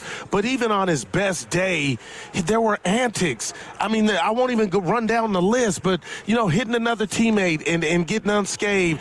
And then the other night, you're walking off and you lead your team. And then 20 and as a lifelong Warrior fan, I'm like, okay, way to go, Steve, just in regard to fairness. And then 24 hours later, the coach tells us, you know what, it was my fault. It's like, at what point is there accountability? And now that the game is slipping, because it's slipping to me, I just think he's in the way. And I said this before you guys came, for Coach Kerr to say, and this is how much they love Dre, our starting lineup, which we all can see does not get off to great starts. There's a litany of reasons why. He's a big part of it. So now it's about on the court. But to say, you know what, we're a net minus, Willard, don't even worry about that. I like what we're doing. It's like, kudos to Dre for the love being that strong.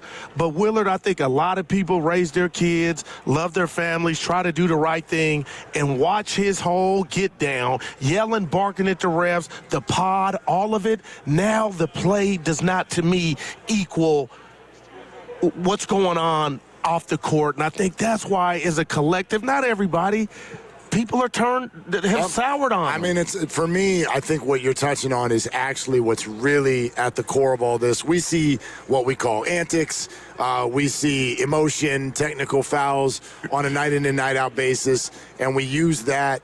But it's more kind of symptomatic of what I think is the bigger Draymond issue, and it's based all on one word, and it's control. Like that, he has a standing in this organization that has become very uncomfortable. And I think it's become uncomfortable for other players at times. I think Jordan Poole and Kevin Durant, that's what they're – it's not just like, dude, you're a live wire.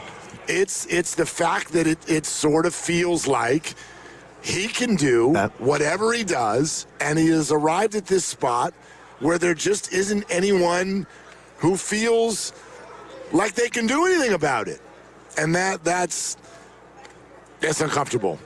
Well, the one thing he can't control is whether or not he gets traded in the next 3 days. And I thought his comments were really honest and telling after that game on Friday. He's like, telling. Yeah, I mean, he's like, I'm kind of at peace with, been here 14 years and I understand the situation. And so, if it happens, I won't lose sleep over. In fact, I've been sleeping great lately. So I think he understands the situation. Jimmy's hurt. They're going after Giannis. It's not as easy as Jimmy's contract, his contract. If they have to shift to another way to do it, he is the most likely second option in this deal. I call bluff.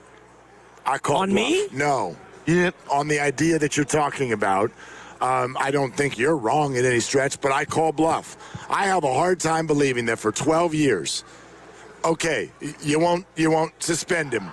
You won't punish him. You won't speak up against him. You won't take anybody else's side against him. You won't do anything. And then you just trade him? I don't think they got the guts.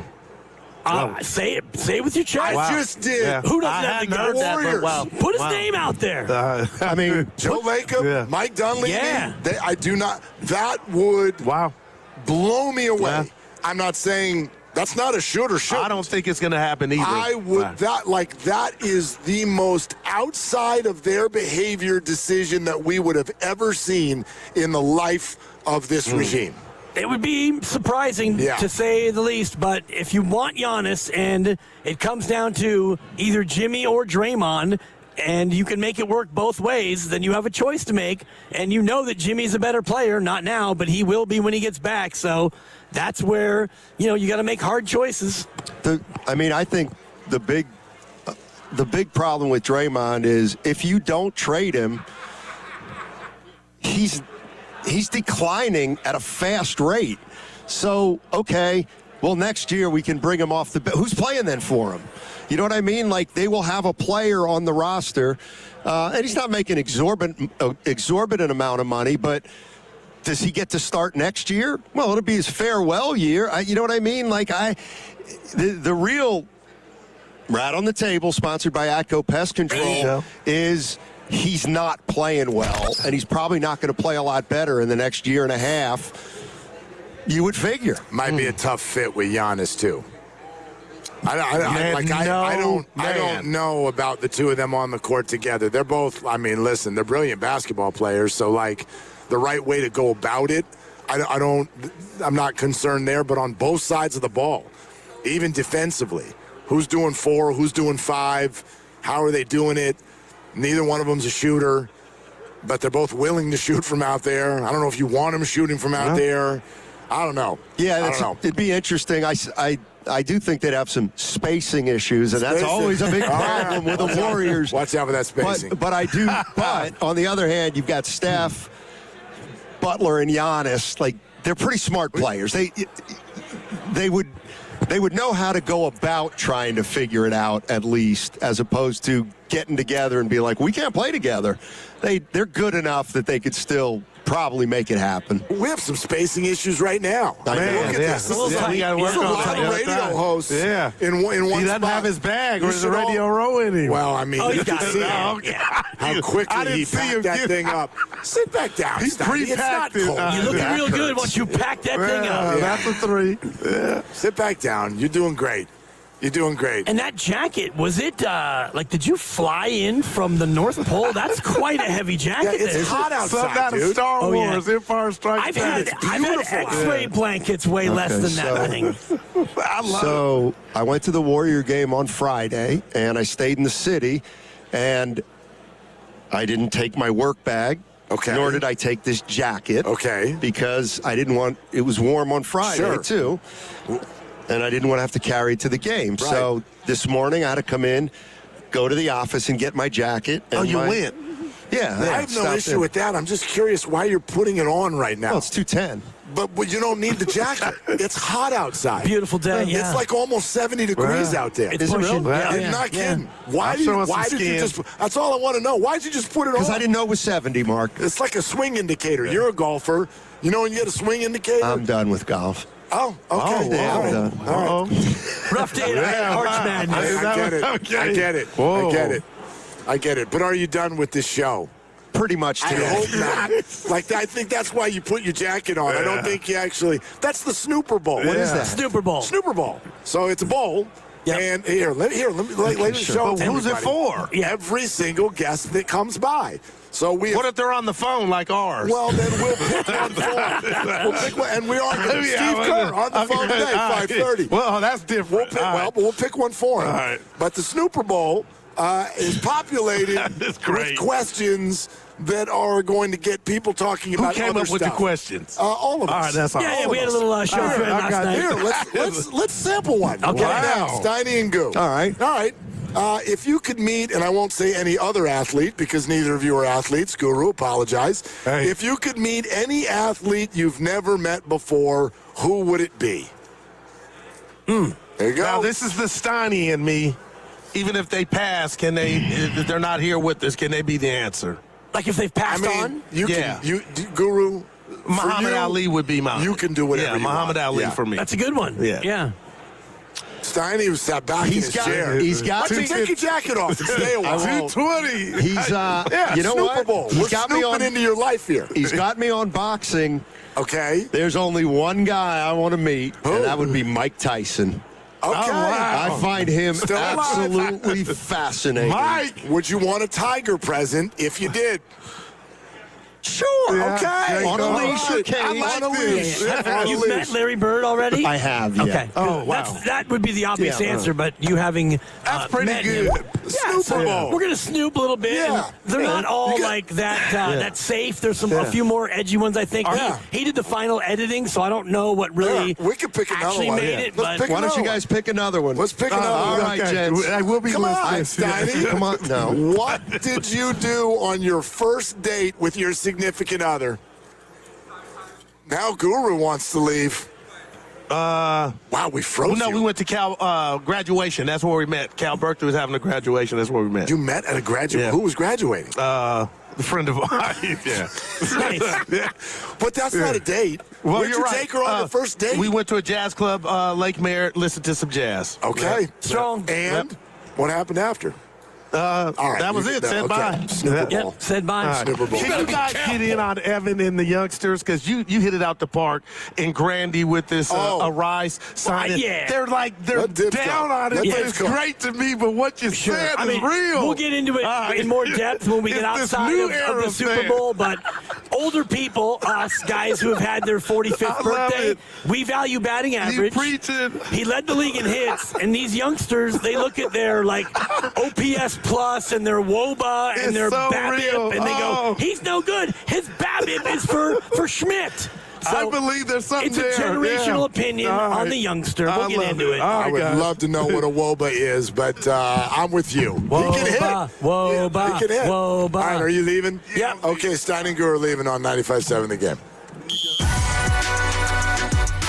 Are they the smartest show in the Bay Area? You guys are an intellectual feast for the smart sports fan in the Bay Area. Wow. You're pretty much the smartest guys on the radio. I agree. Good Lord, how big is your ego? Are they the funniest show in the Bay Area? Give it a laugh. Come on. You're a funny guy. Come on. Give me a laugh. You are funny, dude. Hit that S again. Are they the coolest show in the Bay Area? And no white boys. They're cool. That's what people are saying. You guys are phenomenal. This is one of the most perfect ways that I could end my day, getting a chance to talk to Mr. Mark and Dan, We'll let you be the judge. Oh. All I know is it's a couple of Bay Area boys talking sports. I know nothing. Thanks. It's Willard and Dibs on 95.7 The Game. All right, let's go. Let's do this. The Super Bowl is here. And we're doing something that we've never done before. We've done championship parades. Yep. We've done remotes in the middle of nowhere. We've done casino remotes. We've done all kinds of stuff. We've done breweries, restaurants. We go to Linden. We're going to San Jose. We're going to Mountain View. Wow! Yeah. But we've never done a Super Bowl Radio Row. We've never done Radio Row. We've both done Radio Row. We've never done it together. That's right. And it's been a minute. I want to let everybody know, too, Radio Row is back. It's back. And people will be like, where'd it go? And I'm telling you, in the age of COVID, this whole thing went away, and it has struggled to come back. It's been starting to ramp back up over the last couple of years, but we are in the heart of Moscone Center, Moscone West to be exact, where literally hundreds of radio stations around the country are surrounded. The outer walls of this are like all of your national outlets, Bleacher Report, Pat McAfee's right over there. We got ESPN, NFL Network, all of the stuff, Fox Sports Radio, everything is absolutely surrounding us. Great. That's right, Jim Rome. He looked great. And so everybody's in here, and we're all doing the Bay. And my gosh, what a great advertisement for the Bay. This is the best weather in January and February I can remember literally in my life. No doubt. And so this is fun, man. The energy in the building is great. And I'll also let everybody know it'll be a little bit like a staircase as far as who comes by and what this all sounds like. It's Monday. We dip our toe in the water. But a lot of cool people are going to be coming by, and that will ramp up and up and up as the week goes. Up and up and up, and just right to our left, Matt Mayoko. You know him from the 49ers beat. And the cool thing about being here is you see people walk by, and earlier before our show, I'm just standing there chatting with our coworkers, and Mark Madsen walks by, Cal basketball coach, and I just lean over my shoulder and say, "Hey, what's up, Mark?" And he tapped me on the shoulder. "Hey, how you doing?" He kept walking. It's like, I see you, Mark Madsen. You can't be 6'8" walking through here and not be somebody. So no, you're walking through here if you are an actual celeb is not an easy thing, because it is just like flies on you know what. Every producer in America, whether you've been booked or not, runs over to you, tries to pull you over to their station. So there's a little bit of like a flea market thing going on in here, and everybody's trying to sell you their product. And so, again, it's Monday. We haven't seen a whole lot, but that'll keep going as the day goes. And so we've got a few things that are maybes. We got a few things that are definites.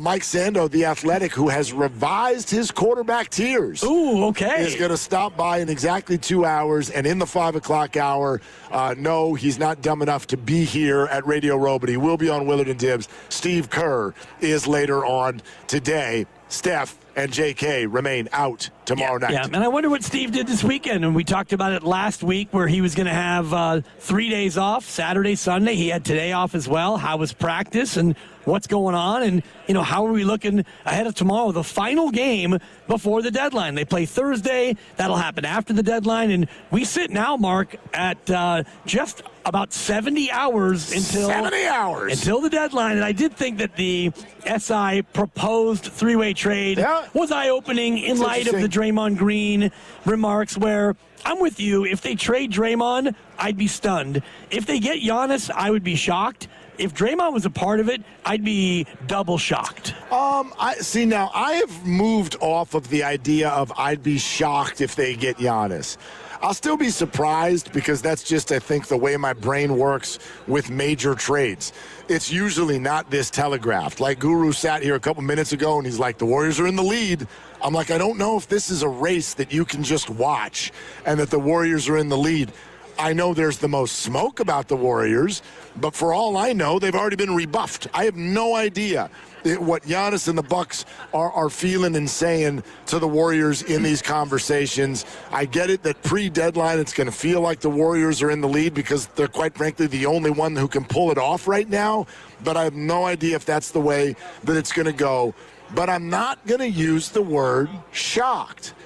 And here is what I was thinking about over the weekend that I want to run by you, all of our listeners. By the way, we're open for a bit, so 888-957-9570 as we get to trade deadline week and Super Bowl week.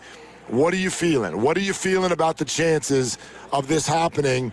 And now that you've sat with it for a weekend, where do you sit in terms of wanting it to happen? So we'll take calls, 888-957-9570. But I kept all week doing the will the Warriors go all in? Yes. Is that what the Bucks want? I don't know. And then I'd oscillate back and forth with that. What do the Warriors want? What do the Bucks want? And then I finally arrived over the weekend at a conversation where it's like, well, maybe we should be thinking about what Giannis wants. And my first thought was, he's not going to want to come here. He's not going to want to come here. I'm sure he loves it here. I know people will all do the the Greek population and his wife's from Vallejo or something. I don't even know. I saw somebody post that there's a restaurant in the Sunset called Thanasis' Greek food. I mean, I'm sure there is. And there's a great Nick the Greek around the corner from my house. I'm sure Giannis is that's what he's thinking about. You making $54 million a year, and people are like, what restaurants does he like? That guy can have anything flown to his table Private anytime. chef, the whole deal. So, anyway, but here's what I'm thinking about in terms of what would Giannis want. We got to think about it in terms of, is there a path for Giannis to win anywhere? Because anywhere he goes, he's going to strip the assets. Well, we talked about that. If you're Giannis, you're envisioning that you are the path to victory. Now, if you come here, you've got assets, and it's a shorter run possible. But I like what you're saying about path to victory as opposed to going to, fill in the blank other team where you would have to strip the assets. Well, even Minnesota, for example. If you buy into the theory that if you're a star, you need another star. You need another star. Yep. You're not going to do this by yourself. Right. So when people go, the Miami Heat, they've got the young players that Milwaukee wants. Who do they have to stick with Giannis that's going to make Giannis go, for the next 6 years, I'm going to have repeated shots at a title? Bam Adebayo? Another center? Yep. Is that going to do it? Probably not the fit. Okay. So what is it that a stripped of assets Miami Heat? And don't give me it's Miami. Great. Again, these guys can be in Miami for dinner every night of the week if they want. So I don't think that's that big of a deal. Who is on the Miami stripped roster that makes Giannis think to himself, I can win here? Now, obviously, there are franchises that can answer this better than the Warriors, but I question whether those franchises are going to want to do this. Everybody keeps telling me San Antonio. I think the Spurs would be flat nuts. That'd be crazy. To break what they have up and go all into now mode and give up all of these young future assets. They're there now. They're already good. I think Minnesota's an interesting one because they have a glut of bigs. Julius Randle's a guy you could get rid of, and whether or not it's Gobert or Naz Reid speed. I do think that they have some duplicated skills at certain positions. And so if you're Giannis and you look at Minnesota, you think me and Ant, and either Rudy or Naz or Julius, and then you got Dante, and you've got enough there so that even if you had to strip them of a couple of their bigger contracts, they still have the 1-2 punch of Anthony and Giannis would be better than Steph and Giannis right now, I would say. Well, maybe, although I would counter by saying, what are on the contracts of those veteran players you now want to send to Milwaukee? Milwaukee is going to want two things. They want those contracts to be expiring, and they would like those veterans to not help them win because they want to tank the rest of the way, which is in many ways why Jimmy Butler becomes the perfect contract to trade. You do not need to worry about Jimmy Butler winning you basketball games the rest of the year. His ACL is not intact. So, put it this way. This is a long way of saying, the more I sat with this, if you're asking Giannis, where can I go win? Golden State's pretty high on the list. Possibly, yeah. I don't think it's perfect. I get that Steph's about to turn 38 years old. I get that there's a very fair question of what would Giannis do 2 to 3 years from now? I don't know. And you'd either have a team with a lot of cap space, or you'd have a Golden State Warrior team that can revisit a trade then and put Giannis back on the market at age 34 if you wanted to recoup your assets. But the more I think about it, there is no perfect spot, which is usually the case when a star wants to leave.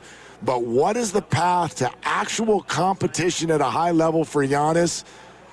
I think he may think that Steph is either his best answer or damn close. For right now, yeah, and it's not only about right now, and you and I got into this last week about Milwaukee, and sure, they would love to do right by Giannis, but if the deal isn't to Milwaukee's liking, they don't have to make a deal in the next 70 hours. They can go ahead and wait until the summer, and Giannis would have, in the summer, more options of teams who might be more ready to win now as opposed to Golden State, because winning now for Golden State is not this year. Jimmy's gone, and Draymond's deteriorating. Steph now has a knee injury that's not serious, but he's had a bunch of these little kind of injuries, and you're sitting in the play-in anyway. So if you want to talk about best path to win, I'm thinking about 26/27, which would be next year. And if it is next year, then you're going to be just as willing to wait until the summer and broaden your pool of teams who might be able to acquire you. You've had a weekend to sit with this.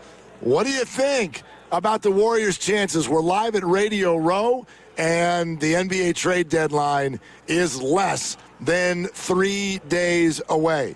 Our big game coverage on 95.7 The Game is presented nationally by Tide. If it's got to be clean, it's got to be Tide. And we're sponsored by LifeSource Water Systems. 888-957-9570 is the number. We will take your calls. We'll also, you may or may not have heard it, we will play for you coming up next what we all think is just fascinating audio from Draymond Green talking about the idea of the unthinkable, which is being traded away from his career team, the Golden State Warriors. So that is next. Your calls right now, 888-957-9570, live from Radio Row in the heart of it all. This is Willard and Tibbs. Do you really know what's in your tap water? LifeSource believes your water should support your health, not work against it. Upgrade to a LifeSource whole house water system. Clean water from every tap, no salt, no hassle. Call 1-800-WATER-99 or visit lifesourcewater.com. Warranty limitations apply. Hey, it's Willard. Legends are built over time. Anyone can have a great game, a lucky season, but at Habas Law, generations matter. For Tarek Habas and Nicholas Habas, integrity was learned at the dinner table. And a hard truth, clients are often victimized twice, first by accidents, then by greedy insurance companies. 40 years strong, Omar, Tarek, and now Nicholas Habas. Generations fighting to make it right. Visit HabasLaw.com. Omar Habas is a California licensed attorney. Offices in Northern California, including San Jose. Past results do not guarantee future outcomes. Shop best of season produce at Whole Foods Market. Save on medium Hass avocados with Prime through February 3rd. Creamy, ripe, and ready for guacamole, savory toast, or topping soup. While supplies last, shop in-store or online. Terms apply. If your home seems colder this winter than it should be, well, maybe it's time to upgrade your windows. As the Bay Area's largest Marvin reseller, Golden State Lumber and Strom is proclaiming this the month of Marvin.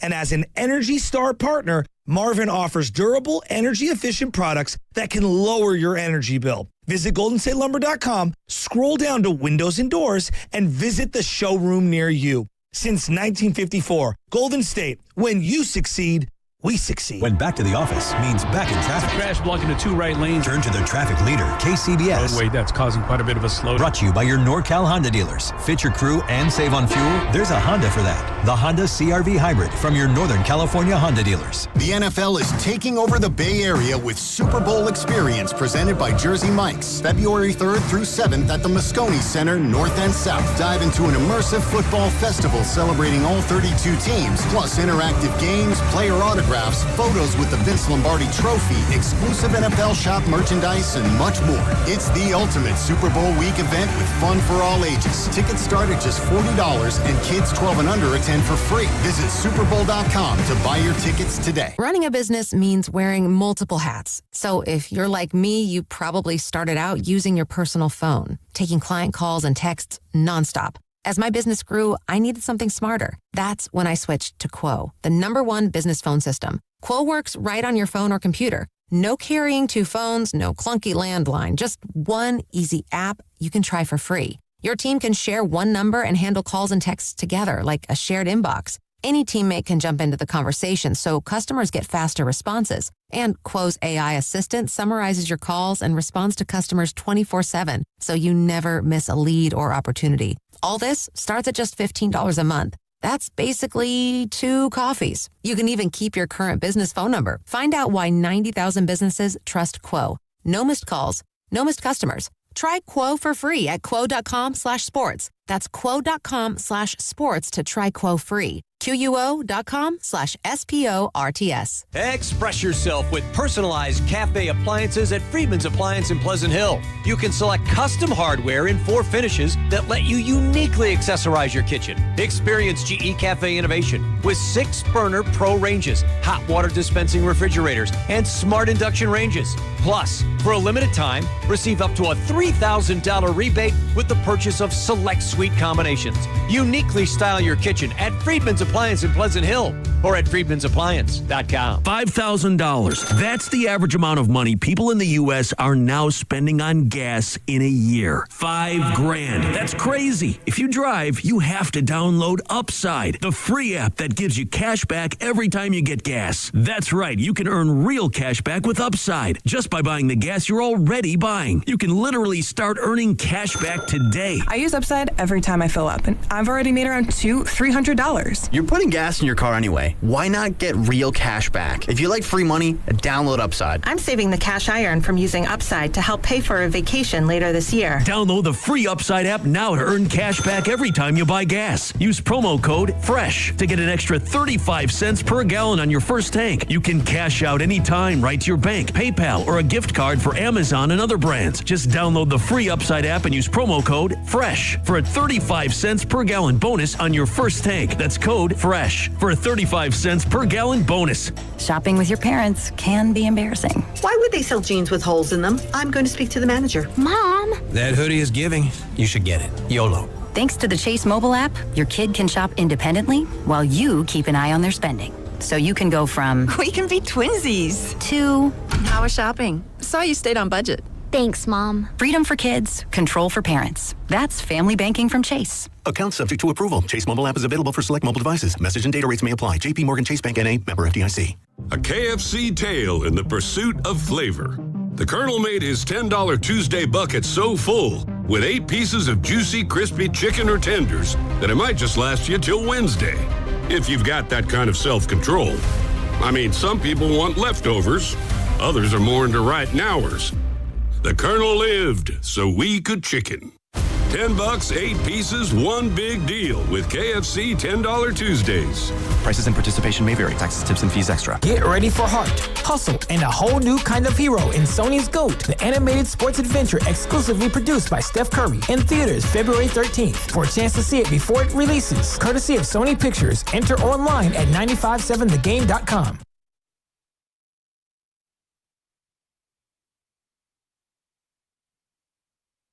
Now back to Willard and Dibs, live from Radio Row at the Moscone Center. Oh, Brought to you by Waymo. The big game's back and the future's here. Enjoy the magic of autonomous rides with Waymo, the world's most experienced driver. Hop in and sit back while getting around the city. Download the Waymo app and ride today. Way more fun to get to work, right? It was super That was fun. your first one ever? First one ever. I've still never done it. Yeah, and I thought today would be perfect because I wanted to park where we normally park, which is a mile to the other building, and so it'd be about 1.25 miles, no big deal. But I thought, you know what, I'm going to do it today. I had to get here early to get the credential, and so I did it, and I was like, you know what, safer, smoother, and less expensive. Oh. That's what caught me off guard. Less expensive than your ride share. Am I allowed to ask, like, what did it cost you? $12. Okay. And I don't know if I don't even know if they do surge, but sometimes do you have to tip someone who's not there? No. You get tipped like the driver that doesn't exist? I didn't see anything about a tip. Okay. Here's That's the only company in America that's not asking for a tip after you pay. So they pull me over, and before I get out, it's like, boom, car coming, exit with caution. Boom, car coming, exit with caution. Does it really use that same sound they have in the airplane? Totally. There's a lot of sounds. And the only thing that was off-putting, and it was a me thing, but I'm in the front, and so I look over to the driver, no driver, but the driver's seat is moved all the way up to the front. Yes. Because there's no driver. Right. So I looked at first, I'm like, that's got to be on. Oh, yeah, there's nobody there. Literally, steering wheel just absolutely pinning your belly. Yeah, you'd have to be like the skinniest human being with the shortest legs ever to be able to drive like that, but there's no driver. So anyway. Well, I've never done it. My kids are making fun of me. They're like, Dad, you've never been in a Waymo? Like, I've never been in a Waymo. Download the app, and tomorrow when you do what we do and you park where we park, give it a shot. Okay. I think you might like it. Okay. It's definitely trippy. My step counter will be down, but that's okay. You can walk back. Yeah, it's all good. All right, 888-957-9570. That is the number. We're right in the middle of it all. It's Radio Row. The Super Bowl is here. The city and Mother Nature are putting on a damn show, like an absolute advertisement. I think I walked by a bunch of the New England Patriots on my way in here. Oh, really? Yeah. Like, I don't want to profile, but very, very large men who appeared to have their families with them, and then smaller men asking them for pictures. Interesting. And one of them had an AFC logo on them. So I was like, I'm going to put everything together here, and I think you might be the New England Patriots. Might be. I'm not going to say which hotel I was walking by, but I know the one. Might be an AFC Pro Bowler, though, because that's the big flag football game is tomorrow. You might be right. They might be non-Patriot and Seahawk players. And I'm not sure where the Patriots are practicing, but I know where they're not practicing. Next to that electromagnetic field. Well, that's the other thing, and I didn't know this, by the way, and I feel bad that I don't know this. Are the Patriots and Seahawks staying in the city, or are they staying down by Santa Clara? I would imagine they're in the city. They're in the city? No, they're in Santa Clara. Yeah. Okay, so when you point like this, Lucas, when you point straight down, that means here. South would be here. South. Here is San Francisco. Over there, that's Santa Clara. North is that way. You know what I mean? Do you see where I went there? Anyways, one team's staying near San Jose State. I don't remember which team is practicing at San Jose State. The other is practicing and staying near Stanford. Then I think Dibs is onto something. I did not run into the New England Patriots. I think I ran into AFC Pro Bowl. No doubt. Yeah. Players who are, sort of good in the AFC. Well, I mean, that's what I can tell as far as Pro Bowl. Players who aren't as good as Patriots who aren't allowed to play. They're like Pro Bowl, like Joe Flacco and Shedeur Sanders. That's right. Like players who are fine in the AFC.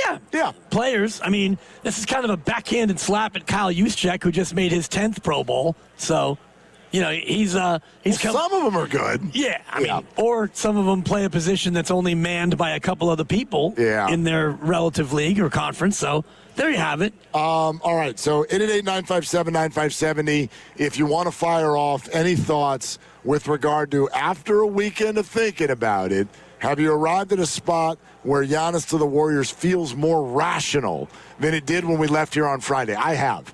Again, not telling you it's going to happen, but it's starting to me to feel a lot more rational from Giannis' standpoint than it did on Friday. But there is the other part of it, and this is another area where I think we want to really hear from a lot of you Warrior fans, and that is the idea of Draymond Green in some way, shape, or form being involved in a trade.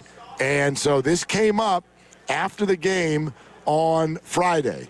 So they lose to the Pistons. Draymond is in a little bit of a mood, let's be honest, and it had to do with another technical. That game was a lot about him, the Michigan State bobblehead and all that. Didn't go his way, and he was feeling a little frustrated after the game. And one of the things that came up was the idea of him being involved in a trade. And listen to his answer. I've been here for 14 years. I have no reason to sit and worry about leaving. But if I'm traded, that's part of the business. So it is what it is. I ain't losing no sleep, though. I slept great last night. Incredible. I slept longer than I've slept in a long time. So sleep's well. Sleeping good. Okay. What do you make of this one? Is that like I want to peel this apart like an onion? Yeah. What do I make of it? Yeah. He is more than aware of all the noise. He is frustrated a little bit by the fact that he is clearly a part of possible trades. I'm sure he wants to end his career where it started with Steph, and it's out of his hands, but he's not going to ever let you think that it's getting to him. And I'm not saying that it is getting to him, but he definitely made it clear that I'm not losing any sleep. I slept great last night. So, yeah, I hear my name being thrown out. I know that the team really wants Giannis, and the team has said we don't want to trade Jimmy Butler in his contract. They haven't said we don't want to trade Draymond Green. Even though it might be lip service on Jimmy, they haven't even given Draymond that faux vote of confidence. So I think he's annoyed. Well, Grandy, let's also hear what Monty Poole said to us on Friday, talking about the packages that might be out there, what the Warriors might be willing to do. Here's what Monty Poole said about the idea of Draymond in a trade. From what I understand and talking to people this week, the only Warrior that's off the table is Steph Curry. And that means Draymond Green is also available for the right package. That's what I'm told. Now, again, the Warriors, they don't want to do it, but if that's what it takes, I understand that they are willing to do that. Okay. I think I'm kind of with you. When Draymond Green says, I'm not losing sleep, maybe because nothing's happened yet. But the fact that, like, even think about it this way, and this is getting a little too technical, I'll admit that. But if you go, look, I'm not worried about getting traded. I'm not losing sleep over it. I slept great last night. Well, wait a minute. If you refer to last night, that actually means to you this is real. Because if it wasn't real, why would you reference last night? So maybe I'm being overly technical there. But at the same time, I'm sort of with you. And is he losing sleep? Maybe he's not losing sleep, but you damn well better believe it would piss him off. And how could it not? Right. How could it not? They have all stated their desire to finish with the Warriors. And when Klay Thompson didn't, tell me, did it piss him off? I mean, no doubt, it pissed him off the whole year. Yes. Yep. It completely did. And he technically got traded, but, I mean, not really. It was a sign and trade, doing the Warriors a bit of a solid, but it was clear that he was kind of going to be shown the door unceremoniously in many ways. He didn't get the financial offer and the backing that he wanted, and that's what sort of led to him saying, get me to a different team. Yeah, and Draymond did get the financial offer, and he got the backing, and he got a contract that many fans are thinking, man, they should have traded him then. And now you reach this spot where if you're going to get Giannis, it's either Jimmy and some stuff or Draymond, Kuminga and some stuff. And that's why this SI report about a possible Atlanta trade to me, it was an eyebrow raiser because Atlanta's in a spot where, yeah, they'd love to get rid of Porzingis. And in this trade proposal, the Warriors do get a first-round pick back, top 5 protected from Atlanta, which, I mean, that's at least something. So the Warriors would give up 4 picks, 2 swaps, and a bunch of guys, including, this is Guy Santos, Guy and Kuminga and Draymond. So it was just an eyebrow raiser in that a Draymond trade while keeping Jimmy Butler would theoretically work.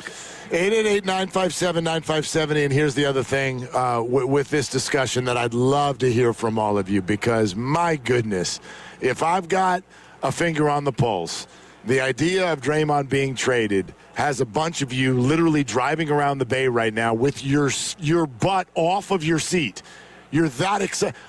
And I've never seen anything like it. Again, I'm not going to tell you I don't understand it. I'm not dumb. I get it. But there's never been a 4-time champ, future Hall of Famer athlete where a city is just dying to get rid of him. And maybe I'm wrong. Maybe there's some of you out there. I'm racking my brain right now. That's what it feels like. We always want to check and see, are we just in an echo chamber? But we hear from tons of Warrior fans every day, and it feels like a lot of you would jump at the idea of getting Draymond Green off of the team. True or false? 888-957-9570. Let's start with Trevor in Roanoke Park. We're live at Radio Row, Moscone Center, getting ready for the Super Bowl all week long. Trevor, you're on Willard and Dibbs. What's up? Hey, what's up, guys? So I just want to say something because I know I've called in a lot. I grew up here. I've been watching Warriors basketball for the last 40 years. I've seen some really bad teams. I've been through like the Sharunas Marshalunases and the Troy Murphys and all that. And I gotta say, Draymond Green is not doing it anymore. So for me, it's an easy decision to put him up on the block. The fan, you know who I'm a fan of? I'm a fan of the owner. He wants to make this team a winning team every year by the best that he can. And yeah, it would suck to lose Draymond Green because he is a champion here and he's done so much for the team, but he just isn't doing it anymore. So for me, it's an easy decision if I'm the Warriors. I would definitely put him up for Giannis, or maybe even somebody else out there that can help the Warriors. I know it sounds cold and all that, but he's not doing much for the Warriors right now. He's getting kicked out of a lot of games. He's causing a lot of noise, but he's not really – the production's not there. And so, yeah, I mean, I'm a huge Warrior fan. I'm a huge Niner fan. I love Bay Area sports, and I would never want to trade somebody away who did so much for the team. But he's more of a liability than an asset now. It just is what it is. But so for Trevor, for you, this is strictly about basketball. And that, I think, there's sort of three opinions here. I think there's going to be the nostalgic Warrior fan that's like, no, I want Draymond to retire as a Warrior. There's the functional basketball fan. I'm going to put Trevor in that category where they're like, this just isn't working from an X's and O's standpoint. And then I think there's the emotional basketball fan who, and a lot of you out there, whether it be from Kevin Durant, Jordan Poole, technical fouls, kicked out of games, walking off the bench. A lot of you just think that the act is so tired, you literally want him off the team.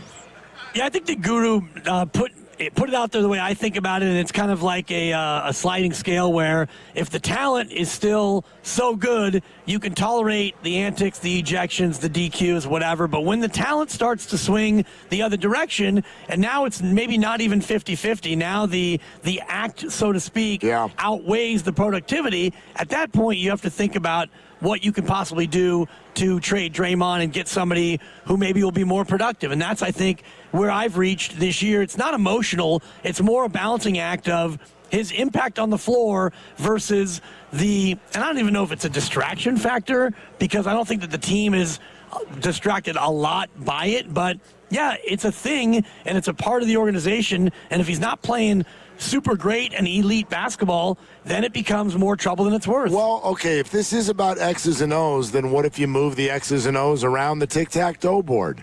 And here's what I mean by that. Here's why I don't want Draymond Green to be traded. My dream scenario gets the Warriors Miles Turner also.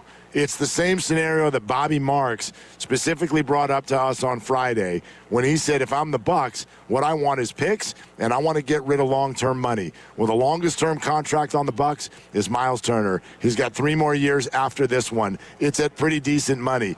Miles Turner has been a target for Warrior fans for a long time. I like Miles Turner if you're not putting too much on his plate. And so That's why I would love to see Jimmy Butler's contract be the one that moves. And therefore, when Kuminga and other young players get moved into the deal, the salary matcher there is that the Warriors get Giannis and Miles Turner. And if Miles Turner and Giannis both come to the team, guess what? I think you can move Draymond to the bench. I think Draymond off the bench from an X's and O's standpoint, fewer minutes, being sort of the elder statesman of a younger group that comes in off the bench. I like that role for him. I think that role is still there.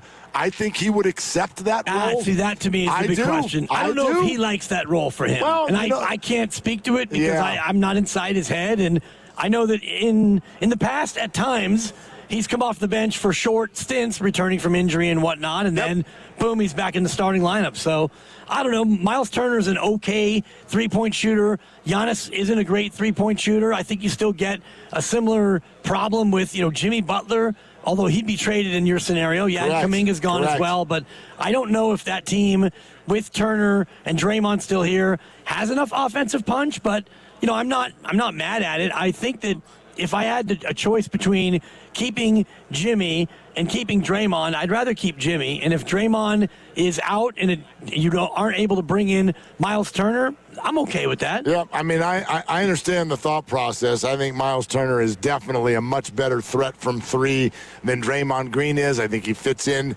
next to Giannis a lot better. He's been playing with Giannis so far this year. So that's kind of where I'm at on that. 888-957-957 is the number. How about Burns in Fremont next up? Hi, Burns. Thanks for calling in. Hey, thanks, fellas. Man, this is the Bay Area low-hanging fruit. Do we want to get rid of Draymond? Oh, my God. That is just like all the Draymond haters are probably online right now. Well, here's not one of them right here. Bottom line, Bay Area, Draymond would not be here unless one Mr. Steph Curry didn't want him anymore. That's just it. Steph wants him. He's here. So we got to get away from this Draymond. Yeah, he's deteriorating. Of course, every pro does. That's the whole thing. I mean, these guys can't stay unless you're Barry Bonds, I guess. But needless to say, man, Draymond's going nowhere. So let's figure out another way. I love it. Butler, out of here. I could care less about Butler. I honestly could. Come in. You're a mercenary anyway. You come, you're gone. Bye. Let's make that deal for Giannis. And this is the thing, too. I've heard a lot of guys calling in about, we don't want to go back to those days. Who cares? Let's go back to those days if it gets us Giannis for a couple of years. I could care less. Give me a star. Hey, listen, I don't know all the players like you guys do, in and out, Miles, blah, blah, blah. I know the stars, though. I know the freaking stars, and that's why I watch the Warriors for the stars. I could care less about the fluff players, right? I could care less about those. Give me the stars for 3 years, and if we crap out, we crap out. I could care less. I was a Warriors fan for so long. I remember those years. I could care less. We got a couple All-Stars those years, won a first-round playoff or two. Bring it, man. Let's throw the dice. Burns, thank you very much. Yeah. There's a lot there. First of all, I do want to say Miles Turner this year is shooting almost 39% from three, so he's definitely a threat from out there. I largely agree with Burns except for one point. Again, these are the two things I've said about the Draymond thing so far today. Number one, I would actually rather trade Jimmy Butler because I think it gets you another player in return, hopefully Miles Turner. So that's why I'd rather trade Jimmy Butler. I also don't think the Warriors, I don't think that they've got the stomach, is how I would put it. I don't think they've got the stomach to trade Draymond Green. However, when Burns says this is just about Draymond haters, it's low-hanging fruit, I don't want the Warriors to do this, I think he's right about everything except this is a different circumstance. Giannis is available. And Jimmy is hurt. So those things, when you're like, we don't want to trade Draymond, I don't believe they want to trade Draymond. But when it comes to someone like Giannis being available, you open your mind to just about anything. Absolutely, and maybe Milwaukee doesn't want to trade Miles Turner to you. Maybe they want to, use him as a part of a different deal. If they really are going to strip it down, it doesn't mean they're just going to trade Giannis to the Warriors and everything they want is going to have to go to the Warriors. Milwaukee's allowed to do other things and, have trades involving other players and other spots. You've got Kuzma making 22, Turner's making 25, and if you really want to strip it down, maybe you do trade with Atlanta and you bring in Porzingis, who's expiring, making 30, and you do a deal like that where you get rid of Miles Turner to Atlanta, who maybe isn't going to strip it down as hard as you are. So just because, it makes sense to trade Jimmy and Kuminga and get those two guys doesn't mean Milwaukee necessarily will do that. I think also that, if you're the Warriors and you want to look at, just take the names out of it. Draymond Green's been here his whole career, and that matters, of course. But going into next year, when Jimmy's healthy, I think he gives you a better chance to win next year than Draymond does. Well, that's interesting. Let me respond to that, too. Because I again think that that's in a vacuum response. Like Jimmy Butler he's a better player than Draymond Green. Right, coming off an ACL injury. Coming off an ACL at age 37. So first of all, that already means I already know he's definitely not available for a healthy portion of the year. Back-to-backs too, probably. And then when he is, then we're doing the back-to-backs thing. And then we're also coming off an ACL at age 37. I mean, it's not a crazy thought to think that the days of Jimmy Butler looking like Jimmy Butler are over. Oh, it's not crazy to think that the days of Draymond Green looking like Draymond Green are over, because we see it night in and night out. I know, but you are saying that a, question mark 37-year-old coming off injury and for, at best, 2/3 of a season, Jimmy, is definitely better than what, in theory, could be an entire season of Draymond Green. Absolutely. Okay. And, Jimmy Butler would be, at that point, he'd be your third best player with Steph and Giannis. And so Jimmy Butler now being asked to do less than what he's being asked to do this year when he played and last year down the stretch. And you're leaning on Draymond more than you really want to lean on Draymond. And what are you seeing? You're seeing defense that's not as good, turnovers happening more often because he's trying to do shortcuts. He's not playing the way he used to play. His three-point shot has not been great, and he shoots a lot more threes because teams don't guard him anymore. Right, no, I get that, but I also, if I've got concerns about Giannis and Draymond fitting together, I got to have those concerns about Giannis and Jimmy, too. That's all. That's another supposed not space creator. That's another guy, and you just want to move him down to third scorer. Well, when's the last time Jimmy was somebody's third option, and how did that look and go? It's probably been a long time, but when you are 37 and you're at this, at this spot, I mean, he's going to have to sacrifice something. All right, 888-957-9570 is the number. We're brought to you by Fremont Bank. Here for you, here for good. We're also sponsored by Crystal Geyser, Alpine Spring Water.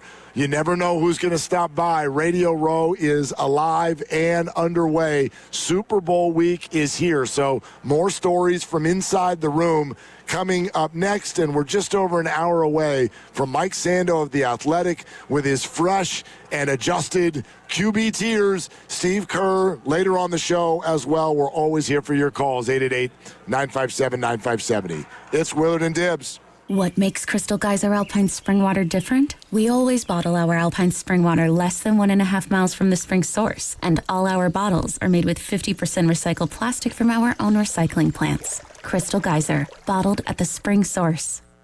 Hey, it's Willard for Underdog. The biggest game of the year is here. It's right around the corner, and you can get in on the action with Underdog right now in California. And if you're not on Underdog yet, that's actually kind of a lucky thing. New customers score $75 in fantasy bonus entries when you make your first $5 entry. So now is the time. And playing on Underdog is very easy. You go into the app, you pick up the players, you see if they're going to go higher or lower on any given stats, touchdowns, yards, whatever. You make your picks. You get them all right. You pair them together. You can win up to 5,000 times your cash. Plus, there's new promos dropping daily that'll up that number even more. This week on Underdog, I really like Jackson Smith and Jigba going higher than half a touchdown. I think he scores in this game. What are you waiting for? Download the app. Use my promo code, Willard, to score $75 in fantasy bonus entries when you play your first 5. Again, that promo code is my last name. Type it in, Willard, and boom, there's your free money. Underdog, make picks, win money. Got to be 18 or over and present in California. Terms apply. See assets.underdogfantasy.com/web/play and get terms _DFS_.html for details. If you're concerned with your play, call 1-800-GAMBLER or visit ncpgambling.org. Come on, kids. We're almost there. The map says straight ahead. One-a-day 50-plus multivitamins are made for your overall health, with nutrients to support your brain and muscle function. Because don't you want to make the most of each day? So even on the family hike, you're not just keeping the pace. Hey, Dad, wait up. You're one step ahead. One-a-day 50-plus. The one for you. This statement has not been evaluated by the Food and Drug Administration. This product is not intended to diagnose, treat, cure, or prevent any disease. Tired of hearing scary radio ads about the IRS? Tax Relief Advocates is different. TRA is here to tell you that if you owe money to the IRS, whether it's $5,000 or $500,000, we have a solution. TRA can eliminate or reduce what you owe to the IRS with zero risk to you. We have over 1,000 five-star reviews on Google and an A+ with a BBB. End your tax nightmare today by visiting TRA.com or call 800-275-2027. That's 800-275-2027. You still thinking job change in the new year? Yeah, I need something that's in high demand and more stable in this economy. IT? Yeah, cybersecurity, maybe even AI. That's what I did. Really? How? Went to My Computer Career. You don't need any prior experience, and you could start your new career in a matter of months. A lot of IT pros go to school there, too, to level up. Sweet. Are classes online or on campus? Both. Wow, I'll check it out. Thanks. Make this your year. Take the free career evaluation now at mycomputercareer.edu, an Elite CompTIA certification partner. Financial aid is available to those who qualify, including VA benefits. Listen all week as 95.7 The Game broadcasts live from Radio Row in San Francisco. Join the morning roast with Shasky and Spadoni from 6 to 10 a.m., Steiny and Guru from 10 a.m. to 2 p.m., and Willard and Dibbs from 2 p.m. to 6 p.m. every day this week, live to hear all of the big guests, big news, and everything that is happening here in San Francisco for the big game. Brought to you by Waymo. Kick off the big game with autonomous rides. Get around the city with Waymo, the world's most experienced driver. Download the Waymo app and ride today. Want to interact with the hosts but can't call? Text the Boxer & Gerson Work Injury Attorneys text line at 888-957-9570. Boxer & Gerson, Northern California's premier workers' compensation law firm, helping injured workers get their lives back for over 40 years. If you're looking for energy, action, and a place that keeps everyone entertained, head to Ghostwood Kitchen in Redwood City. Ghostwood Kitchen isn't just great food and cold microbrews. It's all about the fun.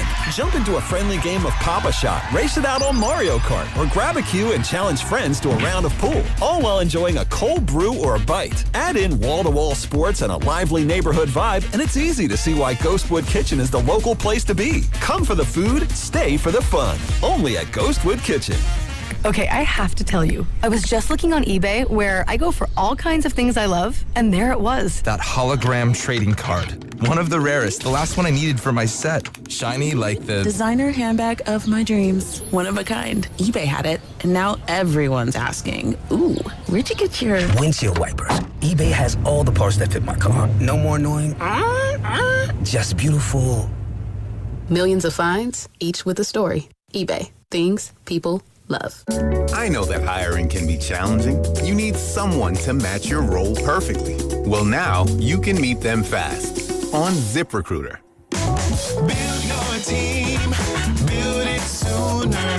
Meet your match on ZipRecruiter. Just head to ZipRecruiter.com/free right now to try it for free. That's ZipRecruiter.com/free. Meet your match on ZipRecruiter. Try it free.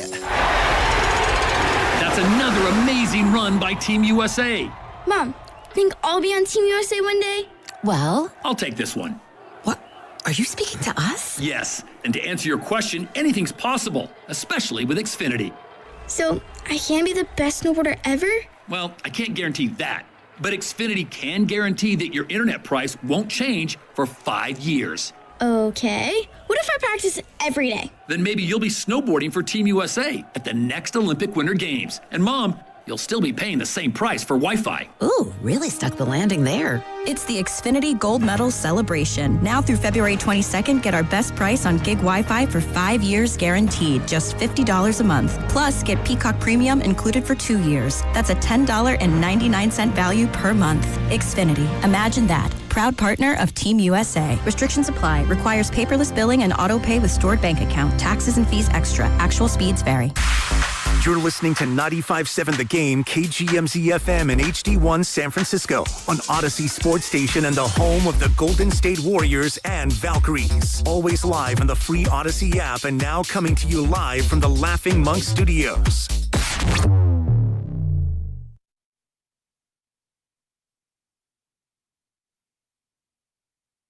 Now back to Willard and Dibs, live from Radio Row at the Moscone Center. Fade, fade, fade. Brought to you by Waymo. The future's here with autonomous rides. Download the Waymo app and ride today.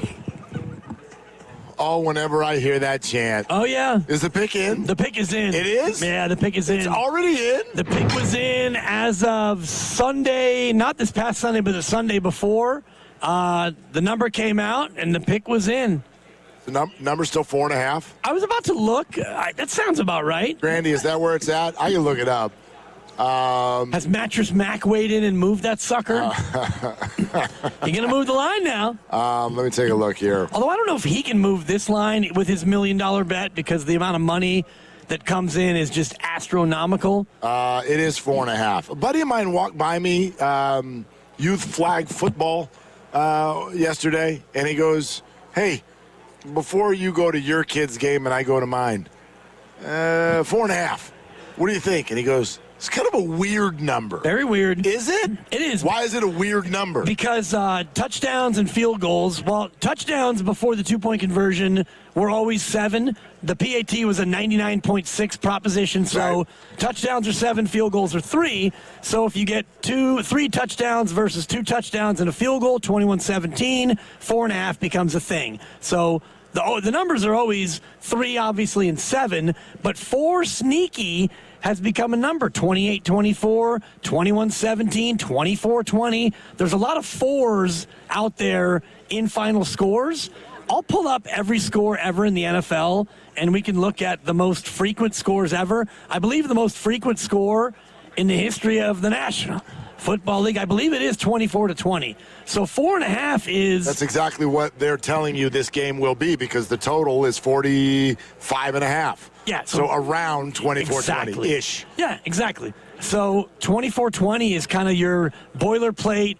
This team's better than that team, but they're not super better. And they're a little bit more than a field goal better, but if you think it's a field goal game, you take the 4.5. If you think it's going to be Seattle handily, then you lay the 4.5. So I've always thought, and John Avello, Friday. odds maker Friday. And he'll speak, I think, a little bit more astutely Is to he that going to be number. here, by the way? I'm not sure. He's your guy. Hey, so. Lucas. He's busy. Is John Avello going to be in person? Okay. John Avello's going to be here. I love it. He's a good dude. I can't wait to meet him in person. And we'll talk about, that and how I'm the king of SWAC, the Southwestern Athletic Conference in college basketball. I wonder if he'll care. He won't be impressed, nor will he care. But I do think that 4 is a secret magic number in football gambling because of what I laid out. Well, so he goes, do you think it's 4.5? Do you think the Seahawks will cover that? And he threw it to me where, where both people are leaning in the other direction. Like, I'm about to leave, and you're about to leave. And he's like, cover the 4.5? And like the old Smith Barney commercial for those of you who are as old as we are. I know, and I'm like, when dude, Smith Barney talks, people listen. I thought that was E.F. Hutton. Oh, you're right. Okay. Darn it, I blew the bit. Anyway, I was testing how old you are, and you're an old guy, old too. enough is apparently the answer. Anyway, I was like, well, no, don't throw that at me while we're leaning the other way because I don't know. I go probably. Yeah. I mean, Seattle, I don't know how the hell this Patriot offensive line is going to slow the Seahawks down, but I don't love the Seahawks' chances to score a whole bunch of points on New England either. Yeah. I think it's going to be a slow kind of at least for a half rock fight type of a football game. Yeah, and the most frequent scores in pro football history in the 18,000-plus games, here are the deficits of the most frequent games. 3-3-3-3, 7-3-3-3, 7. So that's 10% of all games. Yeah. And you have to go all the way down. 122 games have been settled by exactly 4 points. So you've got some 10s and 14s, but 3s and 7s. But that 4 is kind of if it's a blowout, you lay it. If you think it's tight, you take it. It's a tantalizing number. For those who really, really know this show and really know this station, whenever you bring up that number, we are required to say, 4 was unnecessary. 4 was unnecessary. 4.5 is kind of unnecessary, too. But anyway, we're live at... There you go. We're live at Radio Row. And by the way, yes, I might as well take the opportunity. And I don't know if 95.7 The Game has shared it yet or whatever. But I did a walk with me into Radio Row because I've had that question a few times. People are like, what is that? Right. what is Radio Row? Well, if you want to know what it looks like, you can go to my Instagram, MT Willard. I did a walkthrough, and you can see the interior. It's very much a class system in here. If you're on the inside, that means you're a local radio station. If you're on the perimeter, then you are a national outlet. So we can look around and immediately see, like, there's FanDuel, and Kay Adams is over there, and there's Fox Sports Radio, and those are all my peeps over there doing that. And then we got Sirius XM, and we got Pat McAfee over here in the corner, and we've got NBC and Pro Football Talk, like Chris Sims was over there. He's kind of in that corner.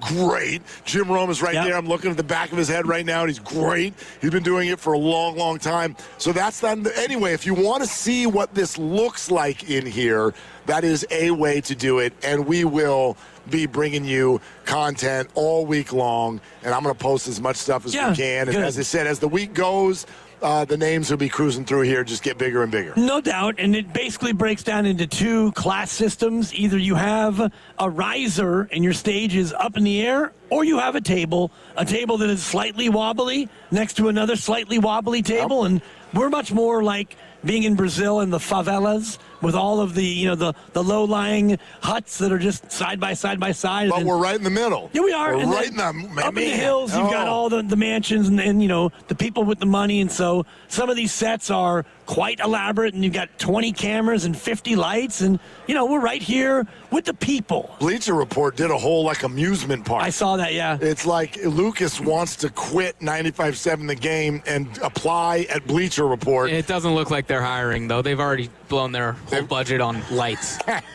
It looks incredible. They got a skee ball thing over there. It's the BRK. And it's not a mock thing. It's real. Like, you go over there and play some skee ball. Yeah. Anyway, so that's what we're doing in here on Radio Row. And the sights, the sounds, the action, beautiful. Gosh, the walk through the city today, the weather could not be better. So what a perfect week to show off our beautiful city to the entire world. But obviously, just as the NFL drew it up, what would we be talking about as the Super Bowl arrived? Giannis Antetokounmpo. That's right. It is the trade deadline week. Back to the phones. Manly Man in the city. Hey, Manly Man, what's up? Hey, great show again, like always, with you two. Thanks. Hey, so if, like I said last week, if we do the freak, we should take on Miles Turner, too, because he'd be a great asset to have, give us the size we need as well. But if we don't get the freak, I have something that will set up for the Warriors for the future as well as right now. And that would be trading Draymond Green and Jimmy Butler. But here's the trade. Draymond Green to the Hornets, along with Ja Morant going to the Hornets. The Grizzlies would get Colin Sexton and Jimmy Butler, and we would get LaMelo Ball and JJJ. And we'd have to give up 4 picks and maybe a swap or two to get them, but that would be for now and the future. That would be a great deal all the way around. And I know a lot of people are down on Ja, but his last 2 games are great, and he's going to come back, and he's going to be a star. He's going to prove everybody wrong. He's going to get clean. He's not, and I think he's going to stay healthy too. But you can't monitor health. But if you want to set up the future, and we don't get the freak, I think we ought to look at getting JJJ and LaMelo, because both those teams want to get off the big contract and get under the line. And both of those guys have 3+ years on those contracts. But that would set us up now to be a great lineup and for the future. So give me some feedback on that and let me know what you guys feel. Okay, will do. Manly Man, always appreciate your calls. I'm noticing a theme with Manly Man. He has always got the most very elaborate, most intricate trade proposals you could possibly imagine. He definitely knows how to get to the ESPN trade machine. Here's the issue with it, though, Manly Man. Like, I can almost kind of just pull out the red pen and strike it through that deal one main way. I think there are multiple ways. Like, I'd ask you with what you just threw out there, like, why would Memphis want to do that? Like, I don't think that's what Memphis wants back in all this. But just keep in mind, and this is something to think even for those of you who want Jimmy Butler to stay and the Warriors acquire Giannis, you're not doing 3 huge contracts. You can't do it anymore. It's literally preventative in the NBA. You just can't do it. So the idea of, Jaren Jackson Jr. and LaMelo Ball both are signed for big money for the next 3 years, well, automatically then they don't fit with Steph Curry. Right. So they don't fit with Steph Curry also means they don't fit. They don't fit. I don't know how. I hear a lot of people doing this. I don't find this to be a complex deadline for the Warriors. I really don't. Giannis is available. You try to get him. If you don't, I think you just hold serve right now with Jimmy Butler injured. Agreed, especially with, Steph having another, minor injury, and you've got Draymond Green who not playing his best basketball. And so even if you look at your prospects right now, if Steph is healthy and Draymond's able to play out the rest of the year and you don't make any trades, how good are you? You might be bottom of the playoff, or you're in the play-in, and then you take your chances from there. I don't necessarily think that you could go out and knock off either Denver, OKC, or San Antonio, and then knock off another one and maybe knock off a third of them. I just don't see it this year. So, yeah, if you don't get anything done, you're better off keeping Kuminga, developing the asset, building him up a little bit more, and then trying again. Trade for Giannis or try again. I'm kind of with you on that because totally I don't know about a pivot to Triple J's and LaMelo. If they really wanted LaMelo, they wouldn't have taken James Wiseman because LaMelo went number 3 in that draft. We are sponsored by In at the Tides. In Bodega Bay, experience coastal elegance at the Inn at the Tides Winemaker Dinner Series. Join us on February 20th with DR, NK Wines, and March 20th with Aperture Cellars. Limited seating reserved now at inatthetides.com. We're taking your calls live from Radio Row, 888-957-9570. Mike Sando of The Athletic with his quarterback tears is exactly an hour away. Steve Kerr in the 5 o'clock hour on Willard and Dibs. Advanced solutions from Comcast Business help turn today's enterprises into engines of modern business. It's how retailers become logistics mastering, supply chain transforming, seamlessly restocking, frictionless paying favorite shopping destinations. Thank you for shopping. And how nationwide restaurants become customer focusing, touchscreen ordering, second window, please, rapidly customizing, quick serving eateries. It's how we turn financial firms into market tracking, client servicing, cyber securing economic engines. Loan approved. Congratulations.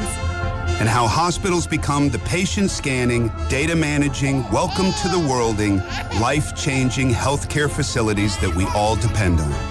With leading networking and connectivity, advanced cybersecurity, and expert partnership, Comcast Business is powering the engine of modern business. Powering possibilities. Restrictions apply. Discover the luxury of Monogram appliances at Friedman's Appliance in Pleasant Hill. At Monogram, it's not just one detail, it's many. From preheating your oven with voice control to checking your dishwasher cycle from your phone. Monogram blends innovation with elegance. Right now, receive up to 2 free eligible Monogram appliances or generous credits toward the appliances of your choice. Visit Friedman's Appliance in Pleasant Hill to explore the full Monogram collection, showcased in stunning live working vignettes or online at friedmansappliance.com. This is the story of the one. As the purchasing manager at a manufacturing plant, she knows the only thing more important than having the right safety gear is having it there when you need it.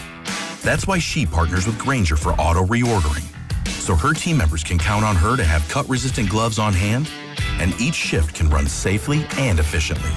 Call 1-800-GRANGER, click Granger.com, or just stop by. Granger, for the ones who get it done. This is Marshawn Beast Mode Lynch with Prize Picks. The big game is almost here, and there's no better way to cash in during America's biggest sporting event than Prize Picks, where it's always feel good to be right. That also means it's your last chance to get in on the football action before the season is over with Prize Picks by getting $50 instantly in lineups when you play your first $5. It's simple to play. Pick at least 2 players, pick more or less on their stats, and submit your lineup. Prize Picks also has early payouts. If your lineup get off to a high start, you can cash out those winners before the game even finishes. So don't miss any of the action this season with Prize Picks, where it's good to be right. Download the Prize Picks app today and use code SB50 and get $50 instantly in lineups when you play $5. That's code SB50 on Prize Picks to get $50 instantly in lineups when you play $5. Win or lose, you'll get $50 in lineups for just playing. Guaranteed. Prize Picks. It's good to be right. Must be present in certain states. Visit prizepicks.com for restrictions and details. The NFL is taking over the Bay Area with Super Bowl Experience presented by Jersey Mike's. February 3rd through 7th at the Moscone Center, North and South. Dive into an immersive football festival celebrating all 32 teams, plus interactive games, player autographs, photos with the Vince Lombardi Trophy, exclusive NFL shop merchandise, and much more. It's the ultimate Super Bowl week event with fun for all ages. Tickets start at just $40 and kids 12 and under attend for free. Visit superbowl.com to buy your tickets today. Hey, it's Steiny, and we got a big game Sunday, and it's happening at Bay Street, Emeryville, and it's the perfect spot for the whole family. Pre-game fun starts at 2 o'clock, TVs on the terrace, a huge plaza screen, games, prizes, and activities for the kids. And the food? Ramen, tacos, pizza, even that big game special Sunday at Humphrey Slocum Ice Cream. It's going to be amazing. Bay Street is Bartable, too. Grab a drink and get home safe. Details at baystreetemeryville.com/events. 95.7 The Game and Great Clips have teamed up for the new basketball season. We want our listeners to look fresh with a great haircut from Great Clips. Each week, we'll pick a lucky winner to score a gift card. For a chance to win, courtesy of Great Clips, enter online at 957thegame.com. I'm Piera Palazzolo, VP of Digital Marketing for the American Management Association, a company focused on the management training skills needed to enhance the careers of business professionals. We did our research when it came to the best companies for website development and chose AmericanEagle.com. And we couldn't be happier. AmericanEagle.com worked closely with us to understand the front and back end requirements needed to launch an e-commerce website that could handle the complexities of running thousands of seminars nationwide. Our robust new website and improved SEO saw immediate increases in site traffic and web revenue. If you're in need of managerial effectiveness and success, visit our website at amanet.org. If you're in need of a website that provides an unparalleled consumer experience, I highly recommend AmericanEagle.com. Transform your business today. Dial 877-WEB-NOW-1 for a free digital consultation with AmericanEagle.com. You still got it, but your immune system weakens as you age, making it harder to fight flu, pneumococcal pneumonia, RSV, and COVID-19. Ask your doctor or pharmacist which vaccines you need. Sponsored by Pfizer. Staples has hot deals and super low prices on everything for your business. And right now at Staples, save up to $125 off your print order. Exclusion supply. Shop Staples in store, online, or in the app. Ends 4/18. Visit staples.com/print for details.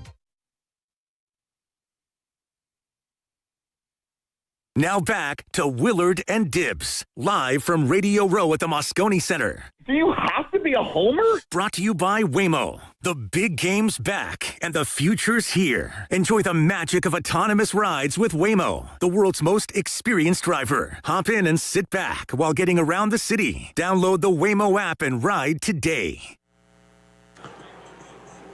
I literally can't be a homer this week. My team's not playing. My team's not playing. I know, but you are broadcasting from home, essentially, because the game is in your market. So I know, but this is you have to be a homer. But this is brought to you by Waymo, and you took a Waymo here. That's way more homerish than me. Well, homerish is that we're broadcasting from the home market, so that would mean all of us in the station are essentially homers, because I look across the way, we've got the Boston station, we've got, the Fan here, we got Dallas, we got all the stations. They're on the road. We're home. We are. We're home, although you have to be such a homer.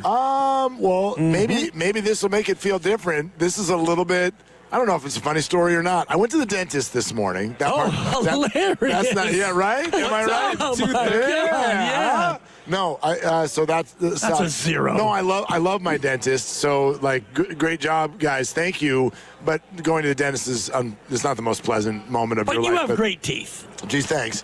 But anyway, I went there, and they said they're improving, too. They're like, the gums and all the stuff that they... Anyway, I go... Stop, Lucas. So I go to the dentist. They know what we do for a living. I've been going there for a while. And the hygienist looks at me, and he goes, so, busy week for you at work?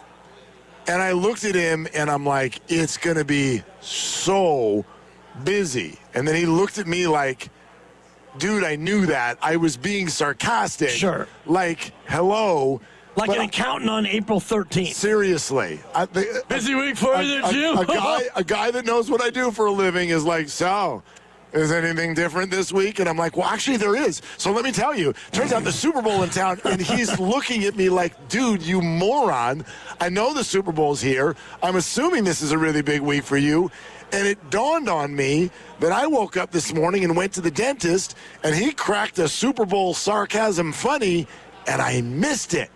Like, I didn't even see it, which tells you that, yeah, that's not where my mind was. Sure, your mind I didn't is wake on up thinking, Kaminga. Yes. All roads. My mind is not on the Patriots and the Seahawks. Yeah. My mind is on the Greek and the Freak. And you mentioned it earlier off the top that this whole week, even if we're broadcasting from the normal studio, it's a staircase where today, and I just was using the restroom, maybe too much information, TMI, but as I'm walking out to use it, I saw at least 12 people coming in with equipment as they're arriving to set up for their shows starting tomorrow. So as you look around Radio Row, there are still about a third of the tables empty, which means they won't be here all week. So staircase-wise, by the time we get to Wednesday, Thursday, Friday, everyone's pick will be in and all of the other things around the game. By then, the deadline will be behind us. We'll either react to a trade or no trade, and then we'll be all yucked in on the game. Well, I'm even realizing again by reviewing my own behavior this morning, because always I try at least when I leave for work, I want to know what my dinner plan is. Because when I get home, right, it's like, okay, we got mouths to feed. What do I feel like eating? And to this morning, I made my decision. I go, okay, I know what I'm going to cook when I get home. My daughter loves to text at some point during the show, hey, Dad, are you home for dinner tonight? Yes, I am. And then she'll do the somewhat annoying, what are we having? As if she's like testing to see if she could find a better offer somewhere. But I just realized, will you read that? That's what I texted her I'm making tonight. Yeah, you're making something that Thanasis, Giannis, and all the rest of the Antetokounmpos would want. What did I write? Greek chicken, pita rice, and ETC? Yeah, that's etc. Does that she mean knows that just baba means, ganoush? No, it means there'll be some vegetables in will there. Will there be hummus? Yes, there will. Will there be tzatziki? Yes, there will. Will there be Kalamata olives? No, there will not. Will there be those, what is it, not the fig leaf wraps, but those... I don't even know what you're talking about now. Thank you, the dolmas and the spanakoppitas. Yeah, no, none of that. Did the hummus? Did the tzatziki? Your etc. sucks. What? I mean, well, what do you think of? Like, what am I doing here? I'm getting home at 7 o'clock at night. You want me to make spanakopita? So, like, calm down. Greek chicken, you're basically making chicken and slapping on some spice. We'll get some pita bread in We're there. going to open the package and throw them in the yellow toaster. Rice. We'll put and you're going to make a box of and rice. Some hummus. Yes. Okay. Yes, it comes in a bag, actually, but yes. If that's the Warriors' approach, if that's their approach to acquiring an Antetokounmpo, they're getting Thanasis. I ain't putting an apron on. Like, my point is that it didn't even, I was this year old when I realized that I woke up this morning and I thought to myself, let's do Greek tonight. And it didn't occur to me until now what's actually going on. What's going on is your mind is so into Greek everything. My mind is on Greek. Right. So I'm surprised that you're not here wearing a toga, quite frankly. Well, I got 4 more days. If you show up. Toga. How old are you? How old are we? I wish I didn't get that. And you're going to have like the wreath on and the toga and the whole deal. The whole thing, yeah. We're going to see if it'd be great if Will Ferrell's going to stop by. The whole thing would work perfectly. I don't know if he's planning on Radio Row or not. But, yeah. That's where your head's at. My mind is not on the Pats and the Hawks. It's on the Greek. Yeah, I mean, I could say mine is in the same place, and it is because I'm fascinated by what might happen between now and noon on Thursday. But I also am just really diving in and locked in on this game because my brother-in-law, the great Mike Talasian, Armenian, diehard Patriots fan. And okay. I saw him yesterday at a family function, and how you doing? Nervous. Obviously very nervous. And other family members were asking me, hey, sports guy, what do you think? And I gave my opinion and trying to lay it out. And I think that it's just, for the Patriots, it's a little bit of a tighter path to victory than the Seahawks. I think the Seahawks have. Agreed. You know, the Seahawks have a few more ways they can win, but the beauty of that game, number 60 in the line, is you get 60 minutes, and that funky-shaped ball can bounce this way or that way, and, you know, things can turn in a heartbeat. I'm annoyed by Patriots fans who are nervous. Like, ooh, what if you lose? Then we'll only have 6 titles in the last 20 years. I get it. Shut up. Like, don't be nervous. Well, I get your just point, but when the Warriors took on Toronto, I was nervous. I wasn't. I was nervous because you had Kevin Durant, who was going to try to gut it out, and he was hanging by a thread, and Toronto was a gnat. Like, Toronto they were annoying, and you thought, okay, you're annoying like a housefly. If I don't swat you, you got 3 days, and you go away, and then boom, boom, 2 catastrophic injuries, and you lose. So, yeah, I was nervous because of KD. I get that. I'm not saying, like, I get it. If your team's in, your heart rate is going to be going. But, you know, I was nervous for the Giants in 2010. In 2012, I was whimsical. In 2014, I was just, to me, that's when you get to just have the fun. You're like, this would be amazing if we won again. But if we don't, we just won. We just won. So I know this is a whole new band of Patriots and all of that stuff. So anyway, lots on the Super Bowl coming up throughout the week, obviously live here from Radio Row, Willard and Tibbs, 95.7 The Game. The whole gang is going to be here right in this spot all week long. But let's not act like it's not exactly what it is. We are marching also toward the NBA trade deadline, which comes around lunchtime on Thursday. So you and I have the rest of today and 2 more shows to kind of hack this out and keep an eye on what's going on and Shams bombs and all of these things. And taking your calls, and Steve Kerr is going to be on with us in exactly 2 hours. So 888-957-9570. My favorite word in talking about the Warriors right now is one that was uttered by Steve Kerr last week when someone asked him about his job status after this year. And he simply said, I love what I'm doing, and I'm paraphrasing, but at the end of the year, if we're all still in alignment, we're going to keep doing this. And let's focus on that word, alignment, because we asked Monty Poole, NBC Sports Bay Area, last week on Friday when he was on our show, if the Warriors are currently all in alignment with regard to what they are chasing at this deadline.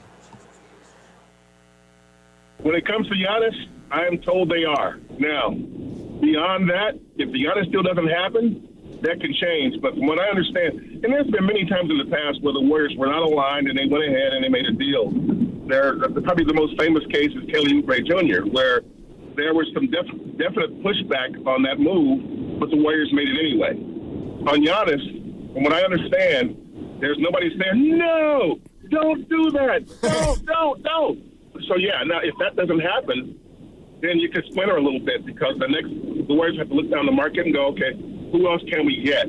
I think they would love Trey Murphy, but what I understand, the Pelicans aren't exactly itching to move him and probably not going to move him because I think they look at him as someone who can be one of their cornerstones. Okay, there's Monty Poole, and it's not terribly surprising, but I do think it's terribly important because what we also did with Monty was kind of track where this has been with the Warriors the last few years, noticing, for example, what many have, which is that their draft picks didn't seem to jive with who they were. They were still a really good team trying to win titles, but they drafted young projects who were in their teens or didn't have a lot of college experience. And then everyone has spent the next few years getting mad at one another over whether or not the James Wisemans and Jonathan Kumingas of the world were ever given a chance, while their coach and stars are over here going, that's great that you want, like, minutes and a chance. We want a championship, and they did win one. And so that, to me, that shows a lack of alignment. I think over the next 3 months of Warriors basketball, there is nothing more important than that. Get fully aligned. Around what? I think there are multiple answers. Giannis is one of them, and maybe the easiest one around whom to get aligned.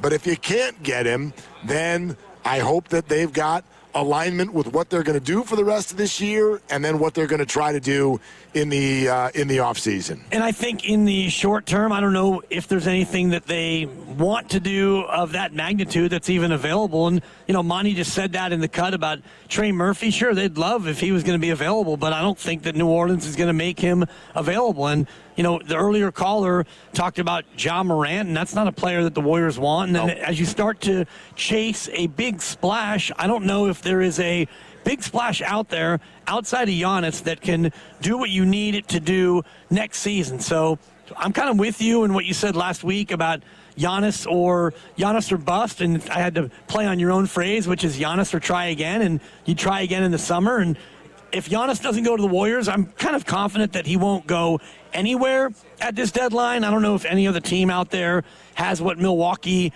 would be looking for, but in the short run, if you can't get Giannis, I'm kind of with you where, this year is going to be what it is anyway. If you can wait till the summer and make maneuvers with Jimmy Butler, and, the Butler contract is still as tradable then as it is now, and Jonathan Kuminga might be more valuable if you went ahead and played him for 30 more games. I don't see how he wouldn't be.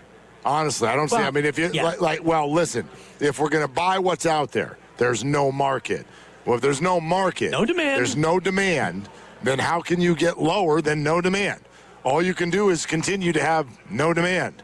But if he goes out there and plays anything like he did in the game and a half that we saw him last week, how would demand not go up? It should go up, and, the only thing would be if he racked up more DNPs, but the idea here would be you get past the deadline and no trade, no Giannis. Okay, you go ahead and play Kuminga and see how he's going to look, knowing full well that you're probably not going to be a really threatening team in the Western Conference. You're going to be who you're going to be. So you play Jonathan Kuminga, you play in the final 30 games, and you see how good he and they can get before you get to the end of the season in the summer. Yeah, so I get exactly where that's at.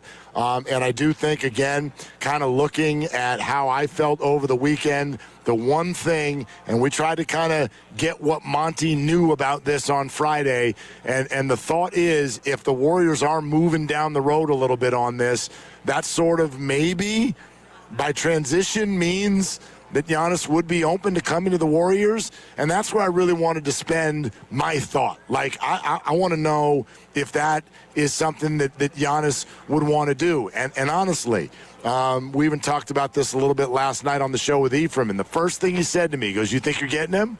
And I go, No. I mean, first of all, because everything is unlikely, right? But I go, I just can't understand why he would say, I can't win here with the Milwaukee Bucks, so let me go to the Warriors for the next 5 years where everybody's about to retire. I couldn't wrap my head around it. But then I started thinking, well, what are the other options?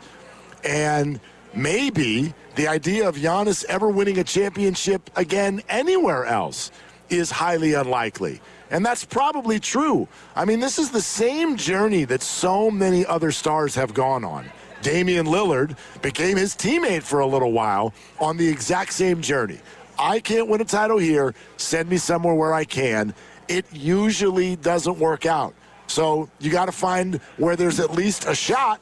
And I'm trying to think of where he's going to end up, where he's got a running mate, where he can immediately get to work and potentially win the whole thing. And so even if I think it's unlikely for the Warriors, I am getting to a spot where I think it's about as likely as anywhere else. I mean, right now, I don't know what the summer's going to bring and, what other teams out there are going to have the room to go ahead and add him. And, you look at some of the other teams around the NBA and, I haven't looked at all the contract situations and all the expirings and whatnot, but in the summer, I do think that there would be more of an availability for a team to bring him in. And, some teams will have more picks that they can trade then as opposed to now, which is why the Warriors' urgency is now. They have the best trade package in terms of draft picks. And so if I'm Mike Dunleavy and I really want Giannis, then I'm going to be going for the full court press now because now is when they have the advantage. 888-957-9570. After a weekend to think about it, how are you feeling about the Warriors' chances of getting this done this week? And what are your thoughts on the potential inclusion of Draymond Green. And I do think that is some of the most compelling audio that we got out of Friday night's loss against the Detroit Pistons. And we should probably let everybody hear that one again, Grandy. So take a listen to this. Here's Draymond Green basically signaling he's not worried about the idea of being traded. Take a listen. I've been here for 14 years. I have no reason to sit and worry about leaving. But if I'm traded, that's part of the business. So it is what it is. I ain't losing no sleep, though. I slept great last night. Incredible. I slept longer than I've slept in a long time. So sleep's well. Sleeping good.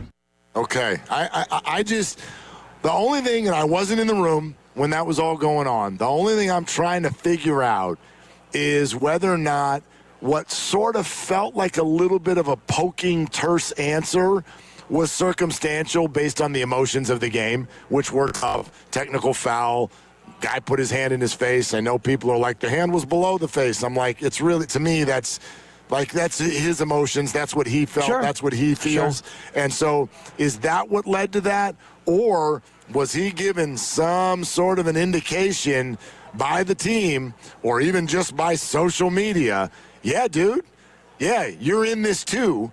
And because if you're chasing Giannis, usually I think it's the younger guys, right? Jonathan Kumingas of the world, Brandon Pajemskis of the world, I can get if they're like, wow, I'm hearing my name in a lot of trade rumors and this is tough. I'm 21 or 22 years old. But if you're going after Giannis, flat out, Draymond or Jimmy needs to be in the deal or it doesn't happen. And you would think that both of them are damn near untouchable. And I just don't buy that that's not going to land with them emotionally in some sort of a way if they are. I'm sure it has landed definitely emotionally. And, I mean, Draymond Green, Steph Curry, these guys don't miss anything. And they're aware of what's going on out there. And Jimmy got hurt. And so even before Jimmy got hurt, you had, Giannis was going to be available. So if Giannis is available and Jimmy's healthy and Draymond's healthy, it's still going to be anybody but Steph could possibly be on the move because they really want Giannis and they've always wanted him. So the reality of where they are at the end of their career, Jimmy, Draymond, Steph, they're nearing the end of it. And so if you want to go ahead and power rank for the Warriors who they're going to try to do this around, it's Steph. And they all know that. And so when it's Draymond now in this spot and Jimmy Butler is out for 6 to 9 months with the torn ACL, Draymond understands that they might want to keep Jimmy. And if they trade Draymond and Kuminga, that almost adds up to Jimmy. So, yeah, for Draymond, the idea of being traded is more real now than it's ever been. And I think that's why it hits him a little bit harder. Yeah, no doubt about it. And at the same time, we were talking about this a little bit earlier. I don't feel like the appetite for Draymond to be sent somewhere else has ever been higher from the Warrior fan base. Not from the Warriors, but from the actual fan base. I almost feel like a very healthy portion of fans would love that idea right about now. If they could do something with Draymond and kind of remove this thing, I don't even know how you would describe it, but this thing that sits over the organization, this measure of control that he seems to have over everybody's maneuvers. It's perceived control, and Draymond even had a comment about that, like, I'm not going to go up there and, talk to them about it, or I'm not going to go up there and, say my piece. And, I think his input is as profound as it can be, but they're not going to go up to Draymond and say, hey, Draymond, we got this 3-team trade with Milwaukee and Atlanta, and it involves you. Should we do it?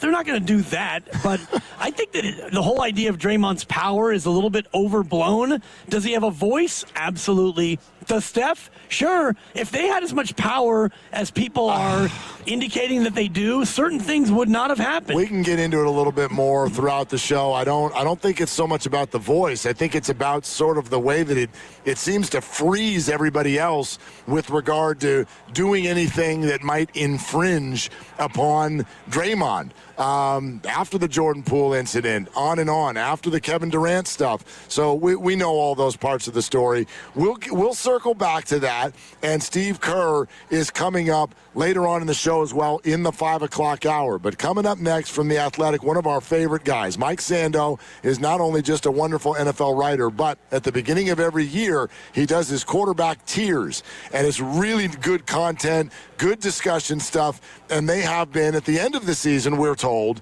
revised to a certain degree. So, new tiers, new discussion. We'll do that coming up next as Mike Sando joins us live right here on set at Radio Row.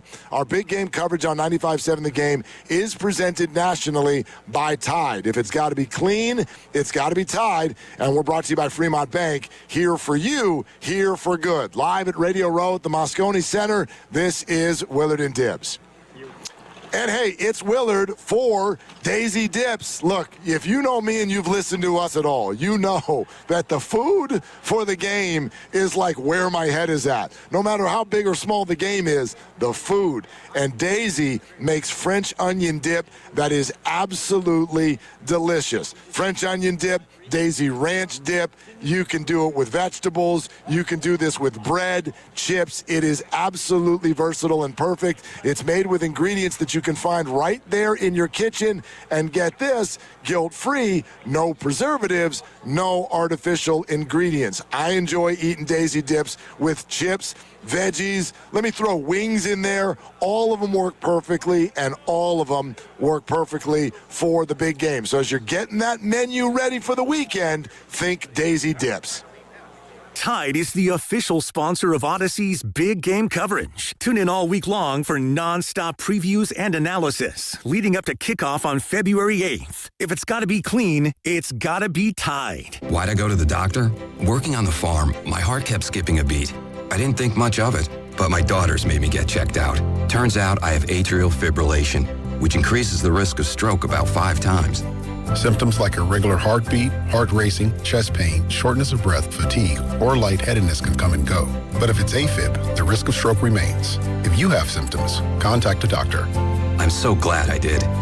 Visit notimetowait.com. Sponsored by Bristol-Myers Squibb and Pfizer. You know, covering Bay Area sports for years, I've seen athletes go through it all. The highs, the lows, and the pain that comes with getting knocked down. But when it's not just a game, when you're the one injured, or when tragedy strikes someone you love, that's where Beam Law comes in. Beam Law is the Bay Area's go-to personal injury law firm. Whether it's a car accident, a serious injury, or a wrongful death, they're there to shoulder the legal burden so you can focus on what truly matters: rebuilding, recovery, and taking care of your family. Beam Law is local, and they win, with millions recovered for clients across the region. That's why SF Weekly voted them Best of the Bay 4 times. If you've been hurt or lost someone because of someone else's negligence, call Beam Law at 415-523-5555. 415-523-5555. That's 415-523-5555, or visit hurtinthebay.com. That's hurtinthebay.com, because it's not whether you get knocked down, it's whether you get back up. Beam Law, they've got your back, Bay Area. What's your financial future look like? At Pettinelli Financial Partners, we help you shape it. Whether you're planning for retirement, buying a home, or saving for something special, our professionals are here to provide clear guidance and smart strategies. Visit PettinelliFP.com today and take the first step toward a more secure financial future. The financial consultants at Pettinelli Financial Partners are registered representatives with and securities offered through LPL Financial, member FINRA SIPC. Investment advice offered through Stratos Wealth Partners, a registered investment advisor. Stratos and Pettinelli are separate entities from LPL Financial. Your home is your sanctuary. Keep it that way with the beauty and performance of Milgard windows and doors. From the elegant Tuscany series to the modern slim profile Trinsic series, Milgard offers energy-efficient solutions and lifetime warranty options. At Ashby Lumber, our experts are here to help you find the perfect Milgard fit for your project, whether you're a DIYer or a professional contractor. Visit our dedicated door and window showrooms in Berkeley or Concord to see the Milgard difference in person. Start your project today at ashbylumber.com. Ashby Lumber, your trusted building partner since 1968.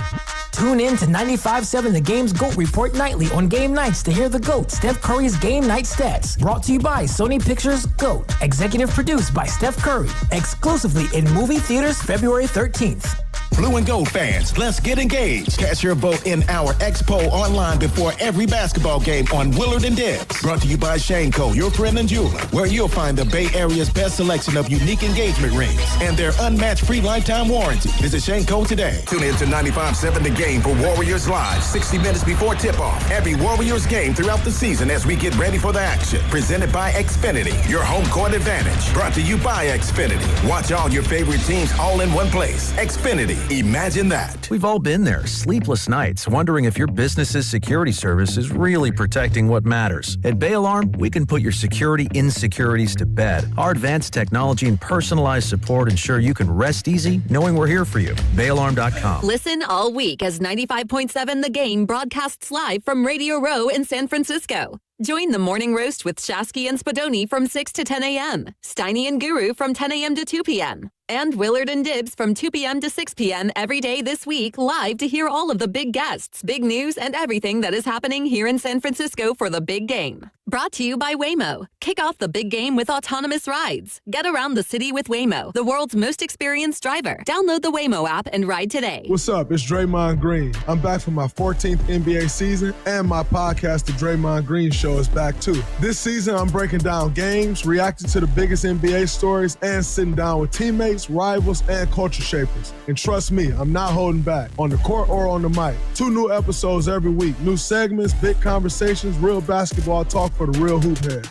Listen to and follow The Draymond Green Show wherever you get your podcasts. We're back, we're better, let's get it. This is the story of the one.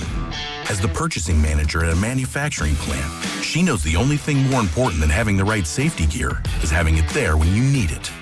That's why she partners with Granger for auto reordering, so her team members can count on her to have cut-resistant gloves on hand, and each shift can run safely and efficiently. Call 1-800-GRANGER, click Granger.com, or just stop by. Granger, for the ones who get it done. I can't believe how spotless my floors look after using the Swiffer Power Mop. No more dragging around a heavy mop and messy bucket. Now I get the same deep clean without all the work. Thanks to the powerful solution and scrubbing pad of the Swiffer Power Mop, dirt and grime don't stand a chance, and I don't break a sweat. Mic drop. Mop drop. Swiffer Power Mop. Swiffer Power Mop. A smarter way to mop. Try it or your money back.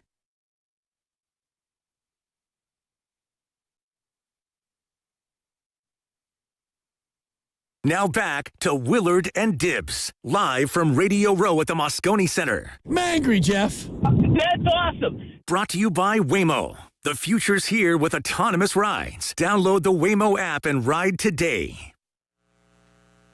All right, here we go. Live at Radio Row to start Super Bowl week, middle of the Moscone Center on a beautiful day here in San Francisco. And as we kind of been joking about, the NFL arrives. And what do we do here at 95.7 The Game? Well, we've been spending the day talking about Giannis Antetokounmpo. But our next guest, Dibs, joining us here on the River Islands guest line is someone who's come on the show many times before. Yep. We love it.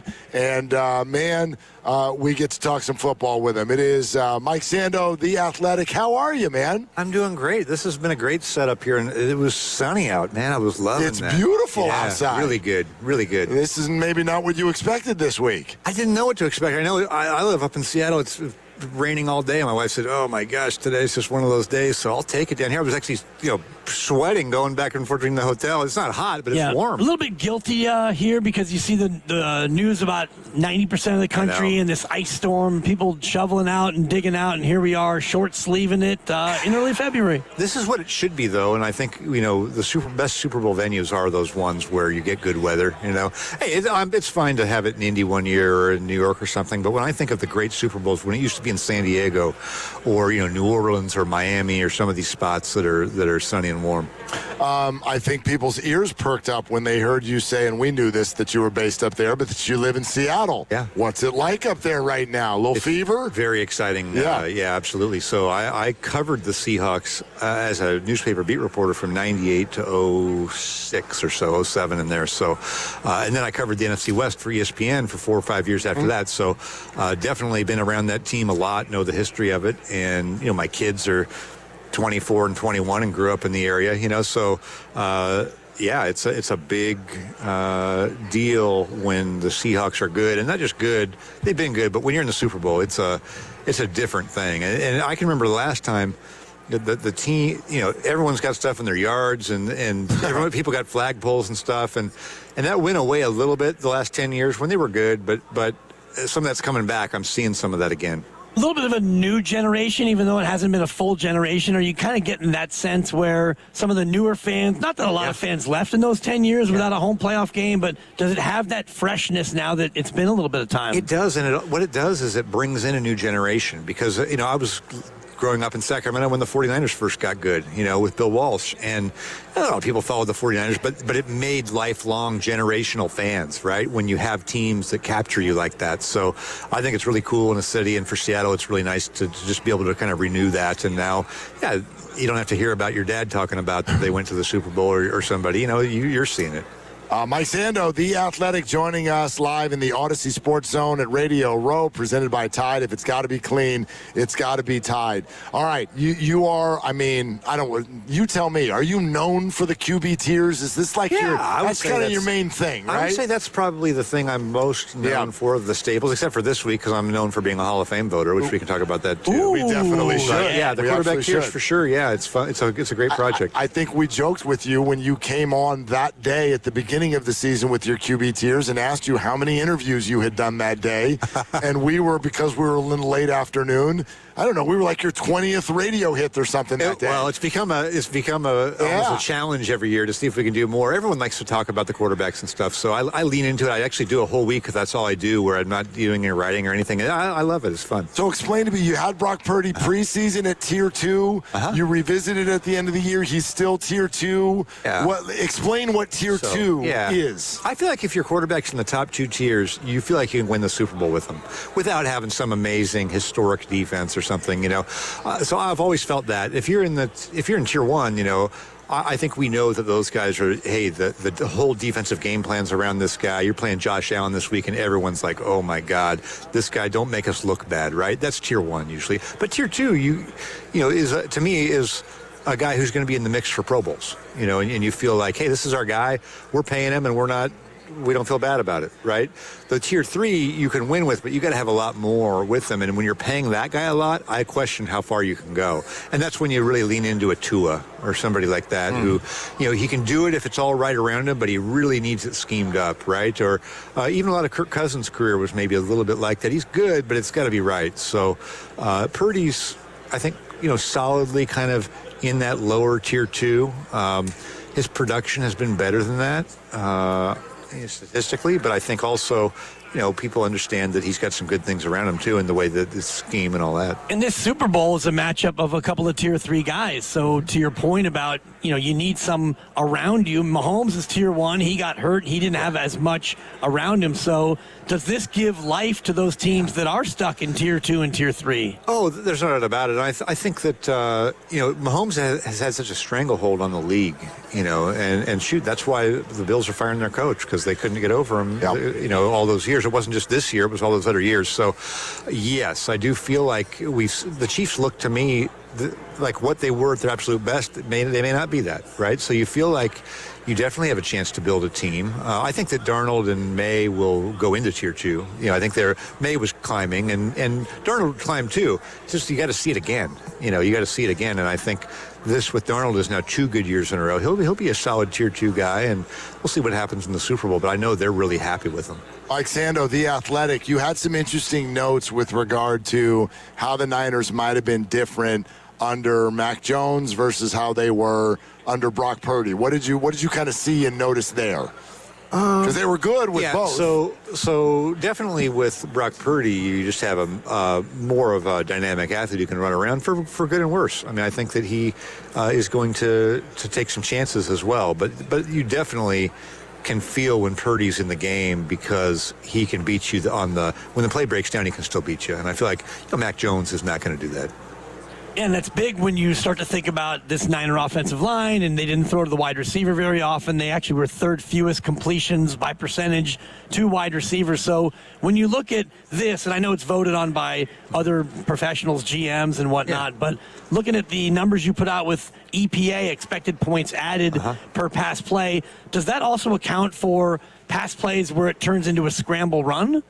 It would, and it would also account for a play where he throws a 5-yard pass and McCaffrey takes it 80 yards, and that goes into the whole equation, and you hope over the course of a whole season those things even out. There are going to be times when he throws it 30 yards down the field and gets all the credit for that too. So EPA is a good way to measure how well you take advantage of situations, but it's not perfect for like giving all the credit to a player because there's so many other things that go into just in the scheming of the game, right? I mean, if you have somebody who knows how to sequence the plays and really use their formations well to get, like the 49ers have done such a great job of making you respect the run no matter what, like through their formations, heavier personnel, and so that helps the quarterback then be able to throw in more favorable situations, right? And that's what coaching is.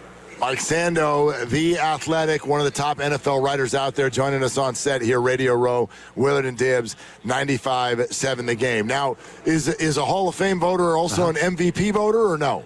Well, they're separate things, but I am an MVP You voter. are? Yeah. I'm Okay. an MVP Flex voter. right now, Mike Sando. yeah. Casting ballots all over. Yeah, Maybe we that's should all I just do is ask you, vote. what do you not vote on? Yeah, I don't know. I do. I won't ask you a political question right now. I'm gonna ask What are you curious about for? What are you curious about on any Well, of those votings? is Matthew Stafford your MVP over Drake May? And are those two 1 and 2?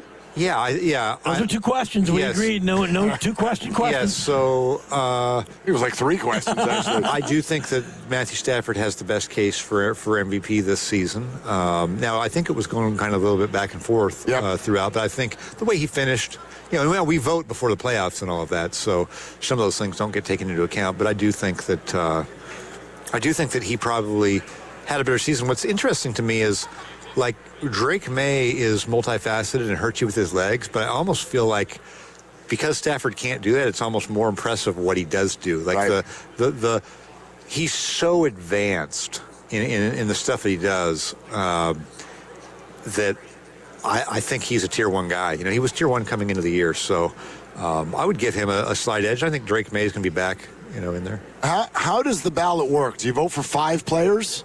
Or do you vote for 3 players? Yeah, I think it is 5. I have to keep my ballot straight, but I do believe it's funny. I think the AP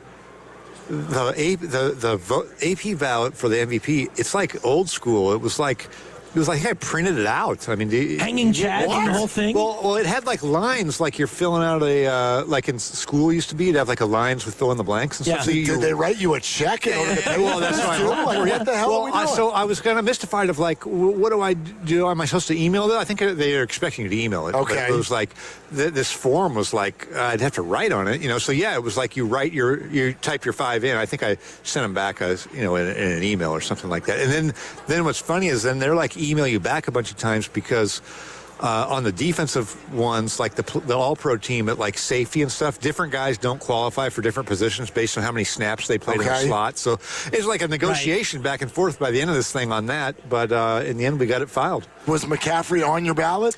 Yeah, I did have McCaffrey on there. Now, you're asking me to recall exactly where everybody was. I am, definitely, Mike, yes. Definitely McCaffrey was on there, probably in that they created that new role, right? It's like an outstanding offensive thing. Outstanding player of the year. It's kind of like, hey, you're not the MVP, but you're great on offense or something. You're maybe a non-quarterback because the quarterbacks always win the MVP. So I think I probably had McCaffrey at the top of that. And Jackson Smith and Jigba, I'm sure, just for the dominance and the locality being up there. Well, I think he deserved. I mean, well, definitely, yeah, he was on there. I think, Now I would have to. I've cast. It's just a conversation. But he's definitely up there. Yeah, he was definitely on there.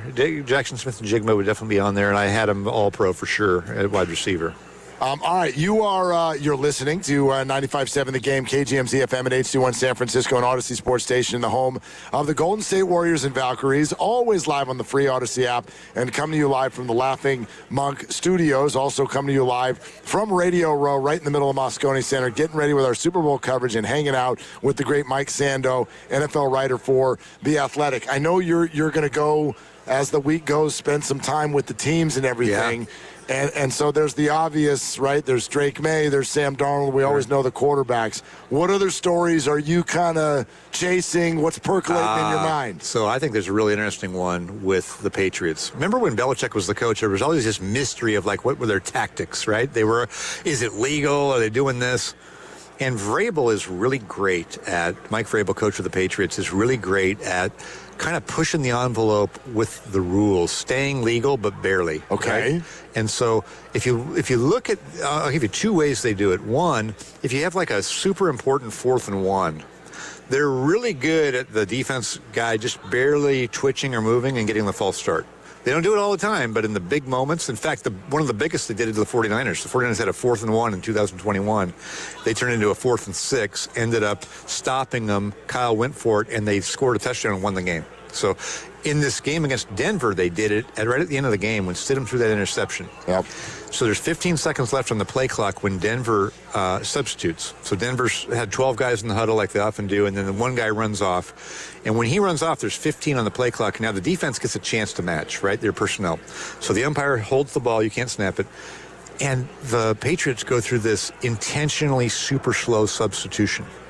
3 really big guys jog on. One of them turns back halfway. It takes them a long time to get out there. And then they're like, hey, they're poking the guy in the shoulder. I think you're supposed to go out of the game now. And then these 2 guys jog off, and that play clock is going down, and you're getting nervous if you're the quarterback for Denver. So by the time those guys get off the field, the umpire still has his hand on the ball with 5 seconds on the play clock. Now, the umpire has to get to a spot in the offensive backfield. Now, it used to be he'd be where the middle linebacker is. So even when he takes his hand out the ball at 5 seconds, he goes between the quarterback and the running back to get to his spot. So that's time. So by the time Jarrett Stidham snaps that ball, he's under duress, and he doesn't probably notice that the cornerback changed and played off, and he tries to hit the deep ball and throws the pick that loses the game, keeps him from going to the Super Bowl, and we're all focused on what a great play or a terrible throw. No, they were creating the stress in the high leverage moment, so they're very good. They did it on a 3rd and 10 as well. So they've got 5, 6, 7 things they do like that are legal, but if you did it every time, like you're going to get you're going to get called. But if you do it in the, you know what I mean? Like I'm hearing subterfuge is what it is. Yeah. I'm hearing you say that the Patriots have never won legally. That's right. In the history of the league. Take that and quote it. Yeah. Cheaters. He's about to get aggregated, Mark, based on that. It's interesting though, because I look at what Shanahan does with all of the pre-snap motion and what I call the cheat motion, where Juszczyk comes from the wing and he goes back and then he immediately returns, and the left tackle who's a half yard off or maybe he's a full yard off. So all these teams do these little subtle, like cheatery kinds of things. They put McCaffrey. Remember those weird ones where McCaffrey's kind of in the backfield, but he's way out to the side in the backfield? They're trying to, I think, keep him away from that defensive end getting a hand on him, right? Because he wants to be able to release or something. But if he's in there, there's going to be some big guy who makes his life harder, right? So they're all of these are cat and mouse games. I had a conversation with Mike March, remember the coach, Mike March, a couple weeks ago, and he was like, oh yeah, we used to, I think he goes, my record was like changing the personnel like 5 times during the same huddle, because he'd just be watching the defensive coach going crazy on the other side. Those guys are going nuts. Give me the personnel, get me the personnel. And so you just keep changing it, and those guys are, yelling at each other on the defensive headset, and it's all designed to just kind of screw with people. Doesn't this give Seattle somewhat of an advantage? Because watching them, they put their 11 guys out there, and who they are, and we're just going to be here and play defense. That's a really great point. Now, what we were talking about was Patriots defense against Seahawks offense doing that. But yes, the strength of the Seahawks defense is that they can kind of play with a lot of the same guys. Now, the Rams have had their number a couple of times here and put up some points on them, which I give Stafford a lot of credit for. Maybe Drake May's MVP cases if he does the same thing. I just don't think he's gonna. You're touching on something that matters a lot to 49er fans. Yeah. Because there was and you know this, we're not actually playing in the games, but a lot of people, their ego is tied to what happens with our teams. And it was one hell of an ego slap to play the Seahawks twice in 3 weeks, never, ever, ever score a touchdown. And then we go home, and you turn on the TV, and Matt Stafford just boop, boop, boop, touchdown. And it's like, what the hell was that? So, Mike, what the hell was that? So I think, obviously, some of it, the 49ers are not at full strength. So you don't have their whole offense out there. They don't have Kittle and all of that in their receiver situation, whatever it is, what it is. So that's some of it. But I do think McVay and Stafford have a different gear. Nobody sets up an offense better than Kyle Shanahan, but I think they're maybe mixing it up and changing up some things on an individual week with a super veteran quarterback. Because Mike McDonald, the coach of the Seahawks, said after the game, he kind of tipped his hat and he goes, they did some things on second down that they had never done before, and it totally screwed with us. So they're for example, their main personnel group this year was at 13 personnel, 1 running back, 3 tight ends. It's kind of an unusual one. You used to see it in shorter yardage, but they're doing it for their offense. And yet on second down, they went to 12 personnel, 2 tight ends, and then changed some of the formations. And what it was doing was letting them have the best of both worlds. They were able to pass while keeping the Seahawks kind of still worried about the run a little bit, and they were just shredding them. So no one else did that. It was really only them. So I do think that is something to study, probably. No doubt. If you're Kyle Shanahan, obviously Kyle could probably give the real exact answers schematically. Yeah. But I really think it is a combination of some McVay flexibility, because McVay's really had different iterations of that offense. If you look at it, he's had the pure drop-back offense when he first got Stafford. He had the pure 11 personnel, all of that. He had the Jared Goff play-action offense, and he's kind of had this hybrid one now where they do a lot of the play-action, but they're also still Stafford drop-back, and I think you got to give him credit. But Stafford does unlock a lot of that, too. He's a little bit of a different player. I'm interested to see Shanahan this upcoming year because he loves the 21 with Juszczyk, 2 running backs, 1 tight end. Well, the 1 tight end, George Kittle, isn't going to be there right away, and your receivers haven't been terrific, so I wonder if Shanahan's going to have that gear to where he actually switches, because he's been in love with 21 forever. I would love to see that, too. That would be very interesting to study. I would like to see what he did with Houston, if he went back far enough, or even somewhat in Washington. That would be interesting to see, because maybe 21 offense bet when he was in Houston probably was the base league offense in the league, so he may have been doing that anyway. But it's an uncommon one to just do, and if you stick with it when it's not really there, that's not really a good sign, right? You got to be able to flip it up. Mike Sando, NFL writer, The Athletic. Any thought on Raheem Morris as the defensive coordinator? Yeah, well, so he's been a 2-time head coach, so you would think that you're going to be able to keep him for a while. Yep. And I think there's definitely a trust level. I mean, he worked on the offensive side of the ball with Shanahan in Atlanta, so I think that's good. And then, Kyle, I think, wants a certain type of defense. I think Kyle likes a safer defense. He's not going to hire Brian Flores to run his defense and be, he's all about just being super sound all the time. So it'd be interesting to see. It'd be fun kind of after this year to maybe look at their last few years and see what has and what has not changed across the coordinators, and how much it is kind of just Kyle, having them run the defense that he sort of wants. You do have to have a competent caller, and I think some of the guys they've had have been better than others. But Raheem Morris should be pretty good. I mean, he's had the bandwidth to be a head coach and a coordinator, right? It shouldn't be too big for him. This is an exciting moment for us here on Willard and Dibs, Mike, because I want to let everybody know this is the which camera are we looking at? It's the debut. This is the Snooper Bowl. And what that means is first, Mike, it's a bowl. It's a bowl. And the snooper part is that all of the special guests that come by, we would like to snoop a little bit into their lives. No doubt. And so we have secret questions. Love it. That are all in here, and you get to be the first one this week to draw a question, and then you're going to have to answer it. So, hello, Mike Sando and the Snooper Bowl. Snooper Bowl, okay. Yeah, there you go. All right. So go ahead and read whatever you got there. All right. What is the key to looking so young? That's a great question, man. You guys are amazing. I didn't know we put that one in there. Unluckily for you, I wrote these questions. This is from my printer, Mike, and I know that wasn't one of the questions. Okay, so what was your favorite city you've ever lived in? Okay, so the cities that I've lived in Since we won't even say Sacramento, Carmichael, California. Oh. Get a little bit more specific, A little right? schmancy. That's we know schmancy, well. Sacramento. A little north there. Yep. So I lived there. I lived in Spokane, Washington. I've lived in Kirkland, Washington, and Tacoma, Washington. So, Okay, that's a lot of Washington. A lot of Washington. So, favorite place that I've lived. Kirkland was pretty great. So I only lived there a couple of years because then I got married. We were going to buy a house. It's kind of a ritzy place. We couldn't afford to live there, but it's a really nice place on the east side of Saddle Cross Lake, Washington. Oh. And, when I was renting an apartment there in 28 and I was on the Seahawk beat, I could afford that. But when it was time to, pony up and get a house and live real life, I couldn't. But it's a really nice area. Isn't that where Costco started? I was thinking the same thing. Yeah. You're on the right path. Well, that's why their brand is called Kirkland. Kirkland brand, yeah. Which makes no sense because you're saying it's ritzy, but it's where Costco came from. Yeah, absolutely. Yeah. So it's also nice. about bulk depends. discount. It kind of depends where you're at. The Kirkland waterfront's pretty ritzy down there, But then there's just probably regular The Kirkland flats with of the flats of Kirkland is where Kirkland. Costco came. Yeah, but the water. If you're ever there, if you ever get up there to Seattle, you can't go wrong in Kirkland. We do also have this for Mike Sando. Time for the final question, brought to you by Ghostwood Kitchen in Redwood City. What is your must-have food item for the big game? Well, since I sit in a press box every time, as a spoiled brat, I got to have a hot dog. But really, I'm a big grill person, so I love to put the steaks on the grill. Is that a good answer? That's a great answer. What's your follow-up question always? Go ahead. Oh, yeah. How do you prepare your Here's steak? what we do. So I got mesquite hardwood, mesquite lump charcoal. I've got a cast iron grate. Cast iron straight on there.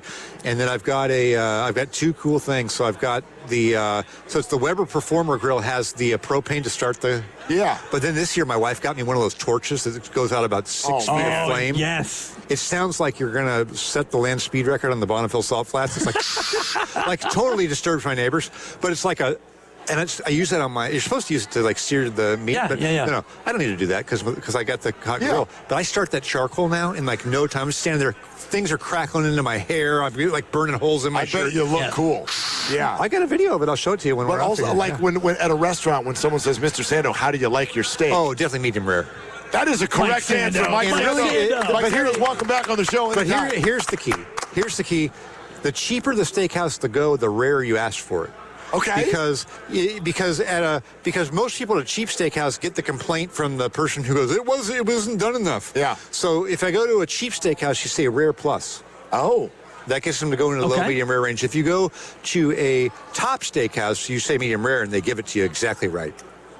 Inside is same thing on salmon. If you ask for salmon, if you go to a worse place for salmon, ask for it medium because it's supposed to be medium, but they'll overdo that thing and you can't even eat it. Coming soon, Mike Sando's Steakhouse Tiers. I was like, you're almost better at food than you are in football. It's close. It's tight. Hey, thanks for coming by. Appreciate it. Thank you. Appreciate Mike Sando, The Athletic. Our big game coverage on 95.7 The Game is presented nationally by Tide. If it's got to be clean, it's got to be Tide. And we're sponsored by LifeSource Water Systems. Coming up next, we'll get back to Giannis in a little bit, but also there was some hiring over the weekend that I think speaks well for the 49ers. We'll explain in a moment right here on Willard and Dibbs.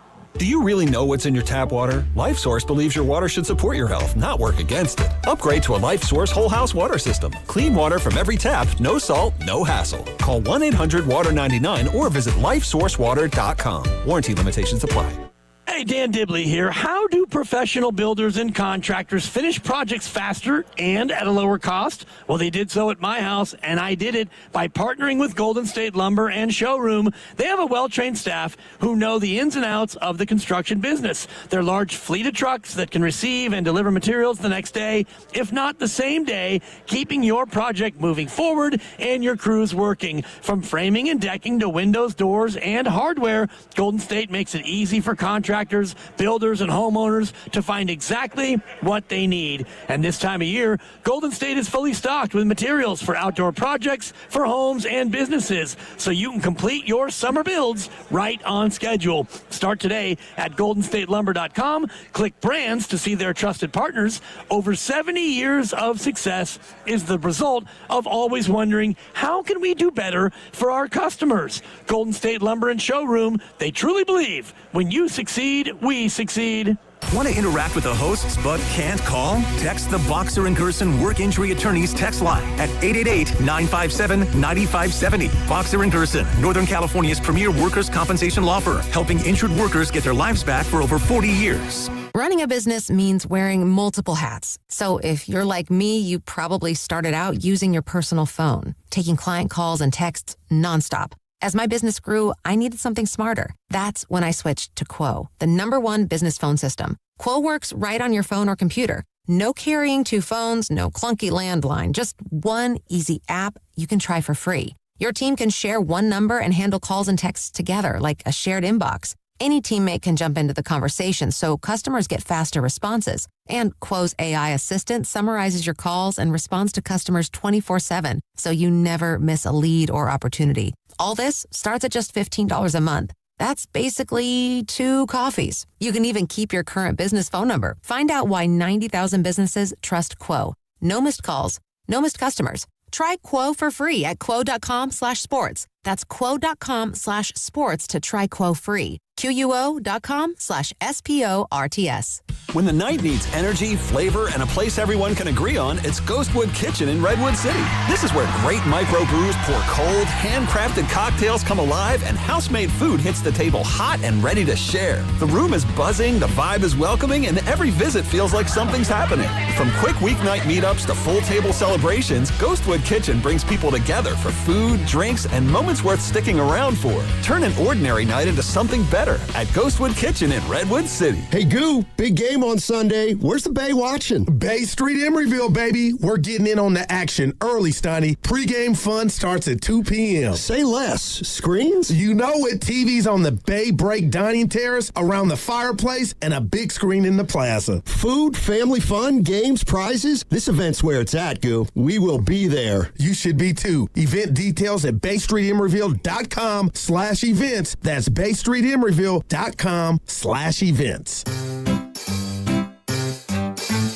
1-877 Cars for Kids. KARS Cars for Kids. 1-877 Cars for Kids.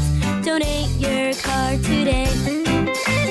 1-877 Cars for Kids. Donate your car today. Ready to get rid of that old car? Donate it to Cars for Kids. Call 1-877-CARS-FOR-KIDS to reach a friendly live agent.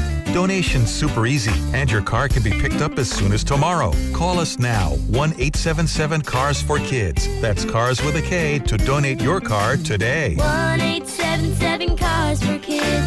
KARS Cars for Kids. 1-877 Cars for Kids. Donate your car today. Did you know you can donate real estate too? Go to carsforkids.org. That's carsforkids.org. Shopping with your parents can be embarrassing. Why would they sell jeans with holes in them? I'm going to speak to the manager. Mom! That hoodie is giving. You should get it. YOLO. Thanks to the Chase mobile app, your kid can shop independently while you keep an eye on their spending. So you can go from... We can be twinsies. ...to... How was shopping? Saw you stayed on budget. Thanks, Mom. Freedom for kids, control for parents. That's family banking from Chase. Account subject to approval. Chase mobile app is available for select mobile devices. Message and data rates may apply. JP Morgan Chase Bank N.A. Member FDIC.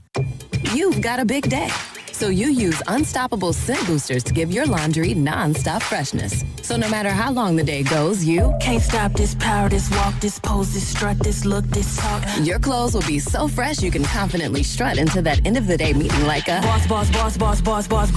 Let's talk business in my office. Add new Unstoppable beads to your wash for 24-hour non-stop freshness so you can smell unstoppable. In San Jose, upper 60s and sunny again today and tomorrow. Weather brought to you by Duke's Mayo. Welcome to Duke's Mayo Country, where the mayo is so smooth and creamy, it makes every bite better. Duke's Mayo. Look for the yellow lid.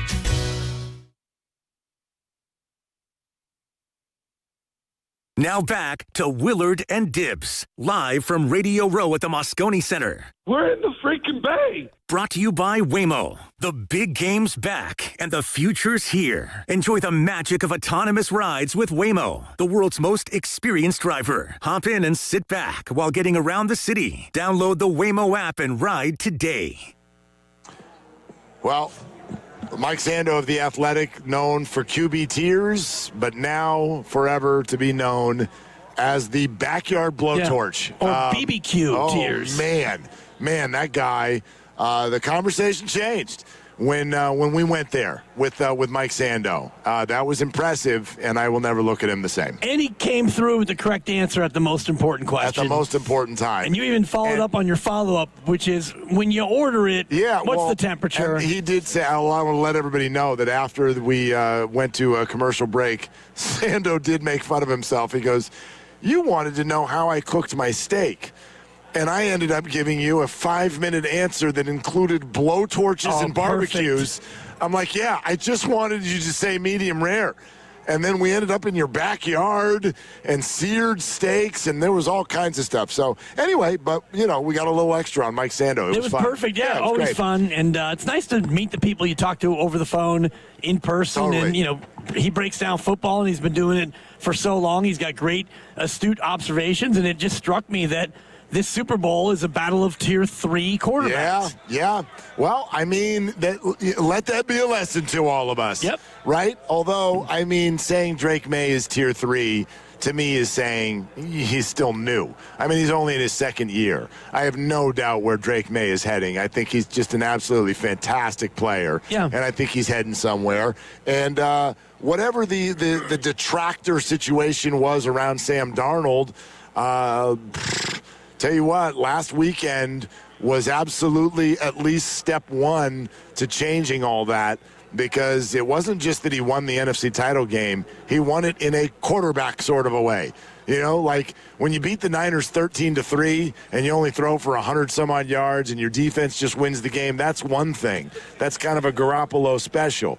But when you go out there and you do what you did to the Rams last week in the NFC title game, that's a narrative changer for Sam Darnold. Absolutely, because as you were saying, and Mike Sando was pointing it out as well, Matthew Stafford, they kind of had a bit of a cheat code against Seattle's defense, and the last couple of times they played him, they carved that defense up. Yep. So Sam Darnold had to be the kind of quarterback to go out there and help them win that game. And just looking at Drake May, and even though he was Tier 3 in the preseason, he was number 1 in football in EPA, which is expected points added based on every play. How well you do on that play, how many points would you expect to add based on that play? He was number 1 in the league. And so next year, he goes from the 22nd ranked quarterback. And to be clear, these tiers are all based on votes from GMs, head coaches, coordinators, front office people. It's not Mike Sando saying, I got you at Tier 3. He just compiles the data. So Drake May moving up, Sam Darnold moving up, Brock Purdy moving up, still in Tier 2, but instead of the bottom of 2, he'll be in the middle toward the top of Tier 2. Yeah, no, his EPA was really good, and obviously an up-and-down year with the injury and whatnot, and certainly feels a little wonky at the end because of the 2 games against Seattle where the offense could not really perform, but all in all, really good numbers and a good year from Brock Purdy. And then we throw this into the conversation as well, and we'll get back to Giannis and the Warriors and your phone calls on that, 888-957-9570. If you're feeling some kind of way as we come out of the weekend about the Warriors' chances for Giannis and the idea of Draymond potentially being in a trade. He spoke about it Friday night. Call now. We'll get to your calls over the next hour, 888-957-9570. Then Steve Kerr will join us live in about an hour or so. But I also wanted to throw this out, especially for those of you, and I know this time of year, Super Bowl is in town and the Niners aren't in it. So there are plenty of people that will take that fact, and even though the Niners performed well, there's a lot of how long does Kyle Shanahan get to get over the top? Well, 2 more head coaching hires happened over the weekend. One of them will sort of kind of have to wait because Clint Kubiak is going to perform in this Super Bowl, but then he'll become the head coach of the Raiders. And then Mike LaFleur is going to be in the division now as well as the head coach of the Arizona Cardinals. And when you see a Kubiak and a LaFleur get hired, it was really hard for me not to look at this and go, all right, you got a bunch of Kubiaks up high, you got a bunch of LaFleurs up high, and then there's DeMeco Ryans, and and Robert Saleh. I know those are defensive guys, but you start bouncing around the league as a whole. And to me, whether you want to call it the McVay tree or the Shanahan tree, or just what I would like to call it, the Shanahan-McVay tree, this league is dying to get their hands on what these two coaches are doing in the NFC West. And I find that to be very, like, that has a huge imprint in my mind, because we can do the results game, and Kyle hasn't won the big one. We can do that all day long, and that's fair, and if that's where your mind goes, okay. But I always want to know, what does the league think is the way to win football games? And we're getting damn near half the league is looking at Kyle Shanahan and Sean McVay and thinking to themselves, that's how you do it.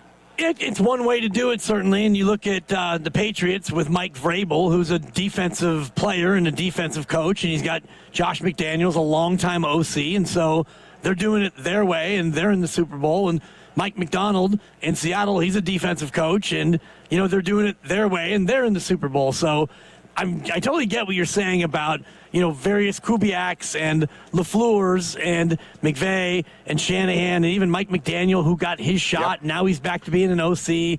It's definitely a trend where you want to have an offensive mind, but you have to have somebody who can be a leader and the boss as well. And that's where I look at Sean McVay, like him or not like him based on the way he comports himself. I'm sure a lot of people love his rah-rah act. It doesn't really bother me. Shanahan goes about things different and stuff, but there's no doubt he's a strong leader in that locker room. So no matter who your coach is, offense or defense, you need somebody who can go in there and lead and be the boss. Sean Payton in Denver, he went there and he got Bo Nix to play well, and they were a step away from being in the big game. They lost their quarterback, so it is the McVay-Shanahan tree to an extent. I buy that, and we'll see what Kubiak can do in Las Vegas. God help him. Yeah, so, no kidding. I mean, I think that if you're a part of that tree, it gives you a leg up on getting hired because you've worked with a couple of the best in the business, but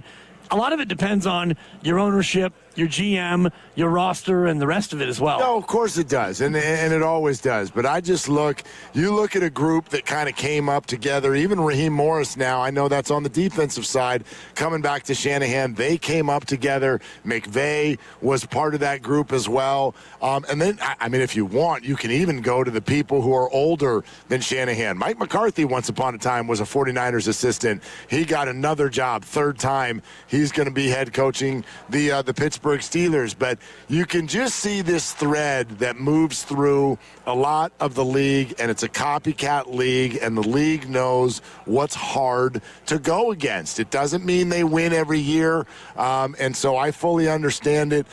We've talked so much about the age gap of 49er fans, and if you are not 40 yet or ish, if you're somewhere around 40 or younger, you feel like this is just hell. The Niners never get there, and it's been 31 years, and if it's not working, you got to try something different. I fully understand all that. At the same time, I think most 49er fans get it. All you can really do is keep putting yourself in position, keep winning football games.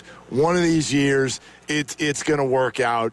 This is a nothing to see here conversation, quite frankly, if you are feeling like, I know many do, Shanahan can't win the big one. I just think it's a nothing to see here conversation. I think it's going to take 2 consecutive years like last year, where last year you had some injuries and you lost McCaffrey and you wound up having some games you could have won and didn't, and you went 6-11. Disappointing year. No other way to slice it.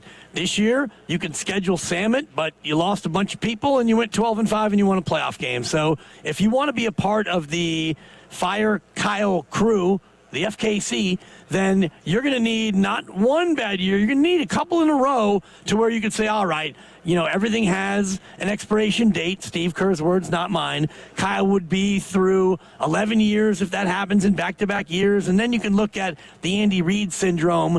If he's going to lose his job then it's going to be the Andy Reid syndrome where you get rid of him, he goes elsewhere, and he wins. Yeah, you're going to eat it. Just be ready for that. And Philly fan didn't really have to eat it because now they've won two since he left. Yeah. I mean, he left and you won 2, so you chose not to eat it, and you were fortunate to have, one with Dougie P, and then you got one with Sirianni, so that's awesome. But Andy went and got 3. So if Kyle leaves before he wins one, just be prepared for the reality that, A, he's not even 50, so he's going to coach for another 20 years if he wants, and B, he's going to get one now, maybe more than one, and it won't be in Santa Clara. 888-957-9570. Dibbs and I sitting right here in the middle of Radio Row, right in the middle of Moscone West, right in the middle of it all. Super Bowl coverage all week long. All 3 of our shows will be here. Steve Kerr will join the show live in exactly an hour, maybe a little bit less.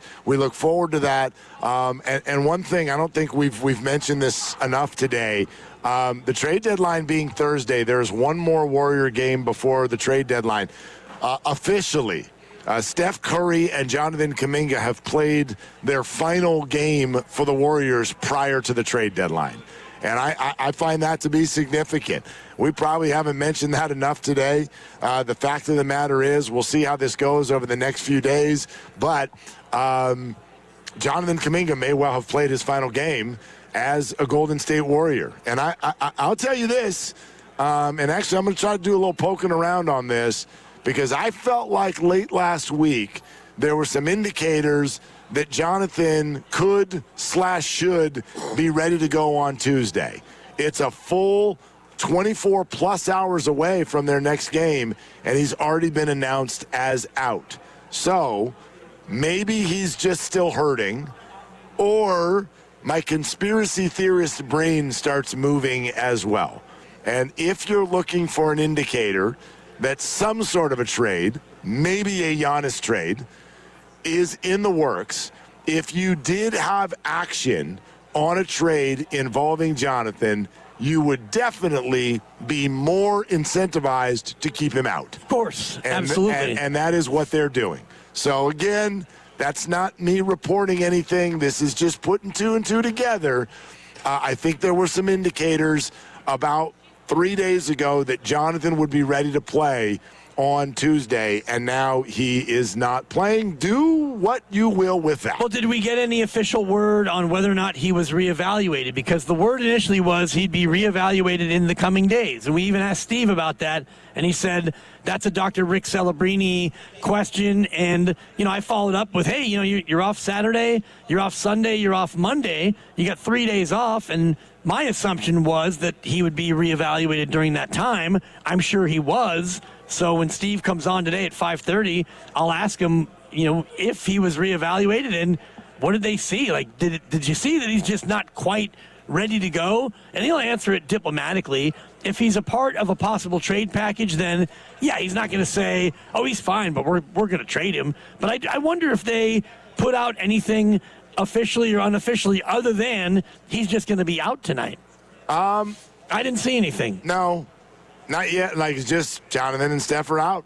I didn't see anything about, he was reevaluated and, he's just not quite there. No, remember, in fact, not only has there not been that, they've never really put any definition out of it at all. Other than it was a knee and an ankle. But the original thing was he'll be reevaluated, quote, in the coming days. Yeah, that's what I was mentioning. And so,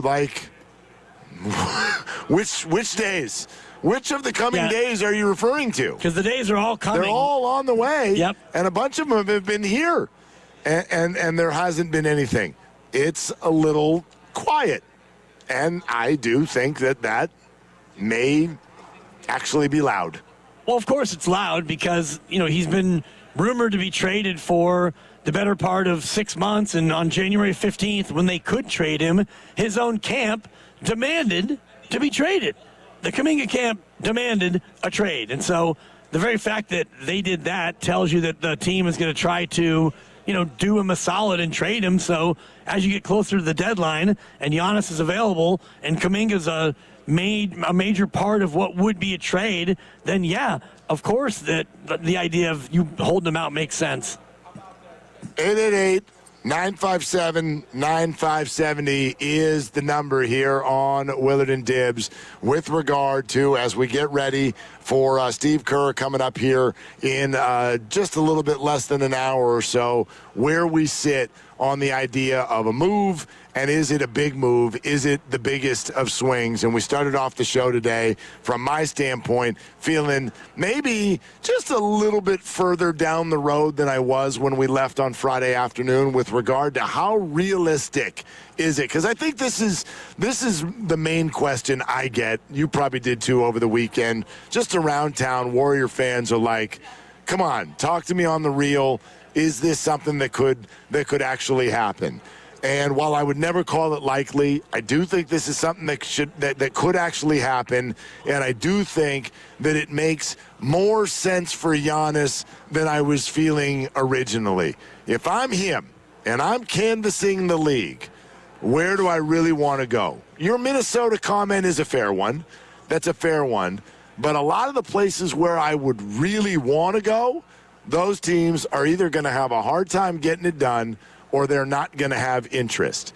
So the question of where Giannis wants to go, where can he win, and when? You know, you and I talked about this a little bit last week. I can't speak for Giannis, but this idea of the Bucks just kind of flippantly being like, nope, we're going to wait till summer. We don't feel like doing it yet. We don't need to rush. If I'm Giannis, that would really, really tick me off.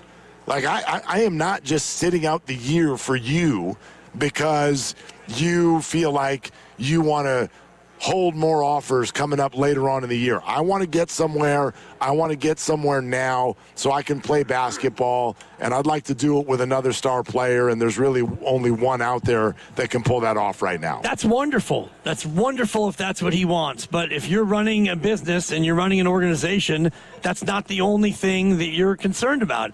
It's probably not even the primary concern. If you are a GM or a team president, your primary concern is getting the absolute best possible deal you can for a very high leveraged asset. And Ramona Shelburne, friend of the program, your friend, more than mine. I only know her through interviews, but she said something astute when we had her on last week. You only get one chance to trade a generational player like this. So you got to make sure that you get absolutely the best deal for you. Yes, you want to make sure that Giannis is happy, and if he wants to be dealt by Thursday, you're going to try like heck to do that. But first and foremost, you owe it to your own franchise to get the best possible deal. So I understand that Giannis probably wants to play in the next 4, 5, 6 days, but it's up to you to do the best by your team. No question, but it's always a collaboration.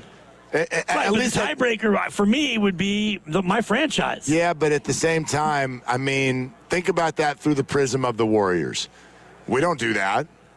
The Warriors don't do that. Anything for Steph. But they haven't. I don't know if they've made for Steph. Outside of the draft picks, which that's a whole separate conversation. I don't think that they've made a move out of desperation that was a lopsided bad deal for Steph. Understood. But let's run the scenario you're talking about through our eyes. Okay? Let's say, because so many people bring this up flippantly anyway, let's say Steph Curry did go to the Warriors and say, you know what? This just isn't it. I love you guys, but this isn't a match anymore. I want to win. Your 2 timelines, your draft picks, whatever. We're not ready to roll. Jimmy's hurt. I'd like you to send me somewhere else, and I'd like you to get me there ASAP.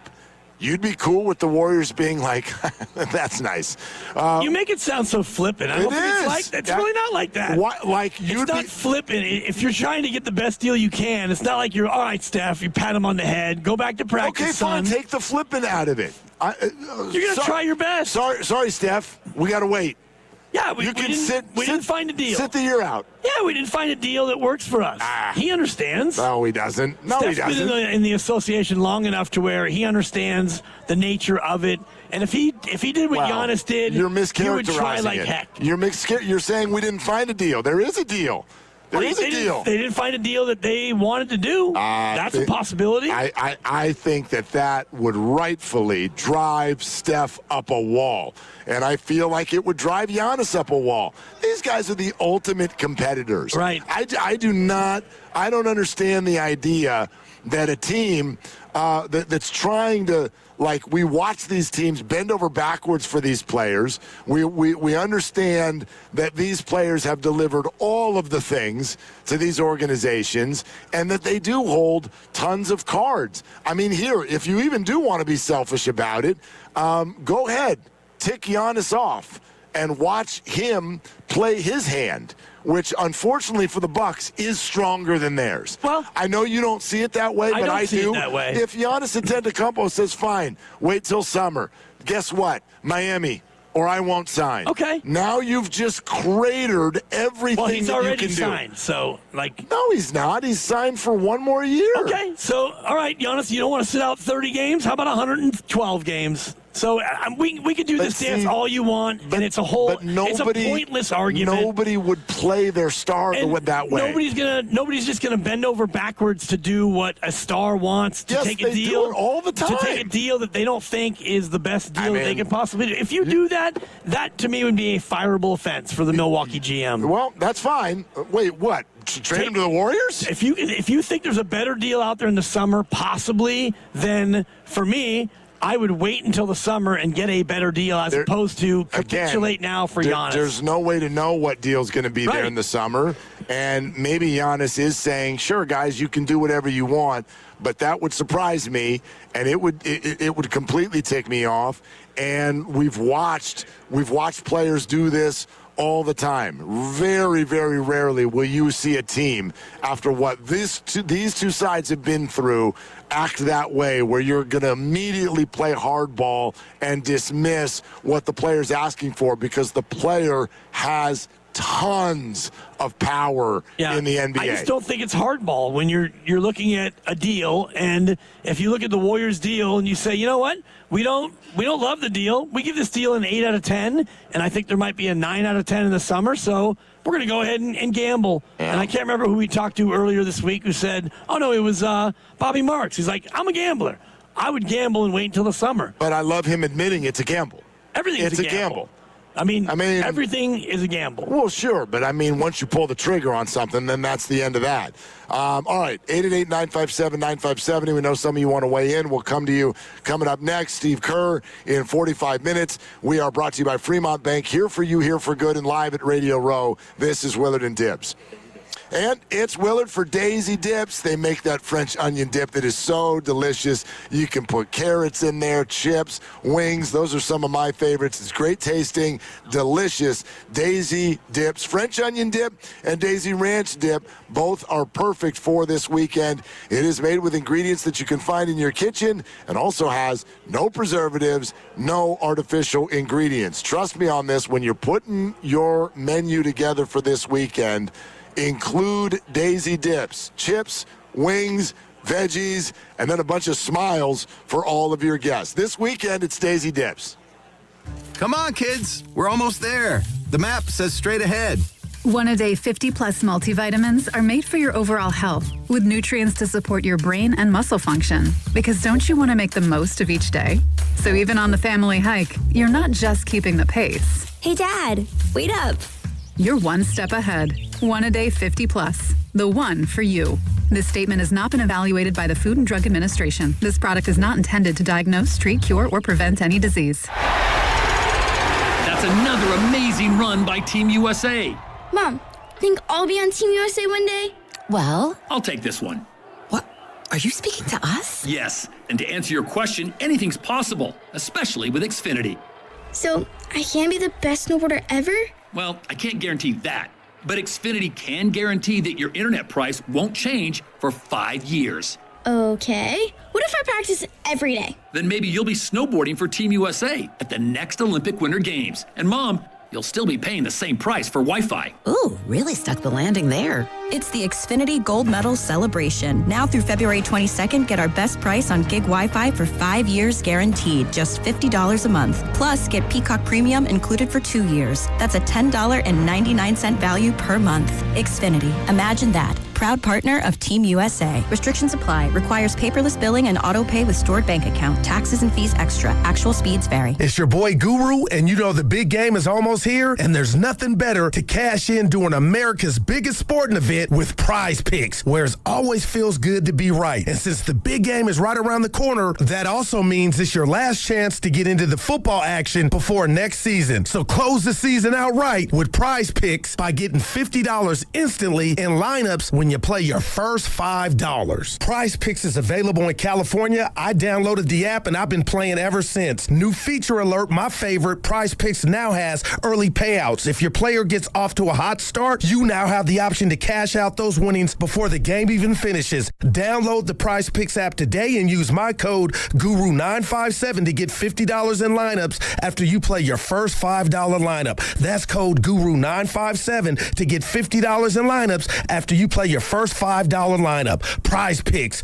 It's good to be right. Must be present in certain states. Visit prizepicks.com for details. The NFL is taking over the Bay Area with Super Bowl Experience presented by Jersey Mike's. February 3rd through 7th at the Moscone Center, North and South. Dive into an immersive football festival celebrating all 32 teams, plus interactive games, player autographs, photos with the Vince Lombardi Trophy, exclusive NFL shop merchandise, and much more. It's the ultimate Super Bowl week event with fun for all ages. Tickets start at just $40 and kids 12 and under attend for free. Visit superbowl.com to buy your tickets today. Hey, it's Willard. Legends are built over time. Anyone can have a great game, a lucky season. At Habas Law, generations matter. For Tarek Habas and Nicholas Habas, integrity was learned at the dinner table. And a hard truth, clients are often victimized twice, first by accidents, then by greedy insurance companies. 40 years strong, Omar Tarek, and now Nicholas Habas, generations fighting to make it right. Visit habaslaw.com. Omar Habas is a California licensed attorney. Offices in Northern California, including San Jose. Past results do not guarantee future outcomes. Can I take your coat? Oh, you noticed. Yeah, I found it on eBay from a seller in Vegas. Pre-loved and perfect. She listed it and jackpot. Italian leather, classic trench silhouette. And did you see the braided buckle? Hang on to your claim ticket. Oh, I'll hang on to this forever. Have you been on eBay? There's so many finds. And I bet that diving watch would sell fast. Just saying. Find what you love, sell what you don't. eBay. Things people love. A KFC tale in the pursuit of flavor.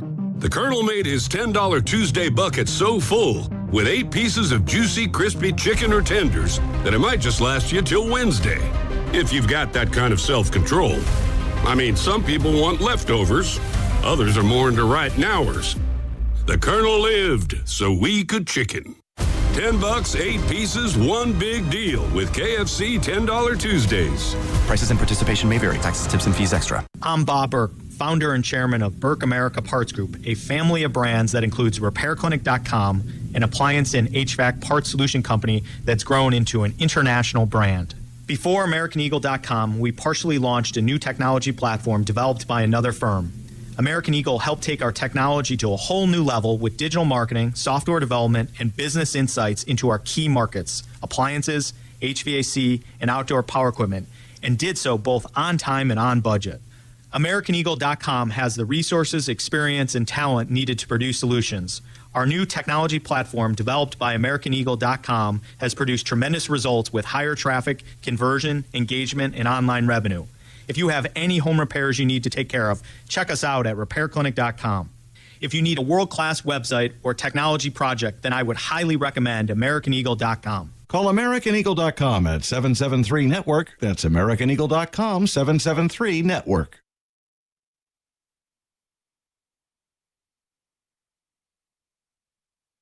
Now back to Willard and Dibbs, live from Radio Row at the Moscone Center. Steve, did we lose you? Yeah, I'm sorry, I'm here. Brought to you by Waymo. The future's here with autonomous rides. Download the Waymo app and ride today. All right, Steve Kerr is going to join us in just about 40 minutes. We are live Radio Row, Moscone Center. Super Bowl week is here. Willard and Dibbs. Let me read something to you. You tell me how this one sort of grabs you. Okay. So we know that Steph Curry and Jonathan Kuminga are out of the game tomorrow night for the Warriors, their final game before the trade deadline, which comes around lunchtime on Thursday. Steph Curry, who left the game on Friday night against Detroit, as we know, has been said to have, quote-unquote, runner's knee by the Warriors. But here's the way Steph described it. quote, the problem was super weird and something that I hadn't felt before. That's Steph's quote, although the Warriors will list him as day-to-day. And Steve Kerr, who again joins us in 40 minutes, said his return and the management of his body the remainder of the year, as always, is up to Macklin's dad. Yep, I'm doubt. no longer calling him Rick Celebrini. He's now Macklin's dad. You could shorten it to just Mac Daddy. Mac Daddy, I like that. That's actually really strong. The Warriors What's doctor. wrong with that, Lucas? I like that. He's the Mac Daddy. He's the miggity Mac Daddy. Macklin's daddy. The Mac Daddy. There's a floating apostrophe that we're missing there, so I'll give it a 3. Wow. Close enough. It's close enough. Upgraded to a 4 because you're just a negative Nelly, okay? What I'm seeing is runner's knee, patellofemoral pain syndrome, also known as PFPS, not PFF, PFPS, and this calls for an emergency Pandia text, and I'm sure he's already texting us with... Did you send it? No, I'm about to, Here, I can do it on the laptop. Fire off what do you want me to say? How bad is runner's knee to a guy like Steph? How bad is runner's knee to a 37-year-old shooting guard? Broken down. Oh, no, wow. I'm kidding. It's caused by overuse, muscle imbalances, poor alignment, foot issues. It usually improves with the RICE treatment, rest, ice, compression, elevation. Rice, baby, is what it is. We back. Physical therapy, anti-inflams, blah, blah, blah. The fact that this is something new troubles me because we know he had the MCL when he slipped on Lake Montejunas against Houston so many years ago. The ankles, he had the hammy. Just add another one to the list for the chef. Runner's knee. It's not good, Mark. It's, I was watching the replay. Well, it wasn't a traumatic thing. He just kind of landed on it. It was, like, ow. Well, I'd love to take some calls because I can tell you what this feels like, or at least where it makes our pessimistic brain go. Okay? Steph Curry's got runner's knee. Steph Curry and Rick Celebrini's names are getting brought up at the same time. Jimmy Butler's ACL is torn. Draymond is over here doing who the hell knows what. And the Warriors are shopping at the top floor of the mall. And anytime you do that, there is what I would consider the likelihood that you come away empty. If you do come away empty at the trade deadline, I mean, is this year turning into exactly what, and boy, stand up and be counted, a lot of you have asked for? A lot of you. Yes. If we're going to say all roads lead to JK, then this brigade of Warrior fans that has been longing for the last 3 years for time and minutes. Let them cook. To make your mistakes and work through them. Well, that's what this would be. Might be, yeah. And it reminds me of... Who cares if you win? Was it 2020, 2021 when Steph got hurt early? I think he broke his hand, and then Draymond, somehow he got hurt too. And then we wound up with Eric Paschall. Jordan Poole came back from the G League, and it was Paschall, Poole, and the Funky Bunch and all the rest of it. And so, yeah, this year might devolve into that. And if Steph is hurt for a period of time and you don't do anything at the deadline and Steph is able to come back in, 3 weeks, who even knows? I'm just, speculating here, but if you find yourself toward the bottom of the play-in, it might be time to go full public enemy and just shut it down. If Steph misses a significant period of time, then yeah.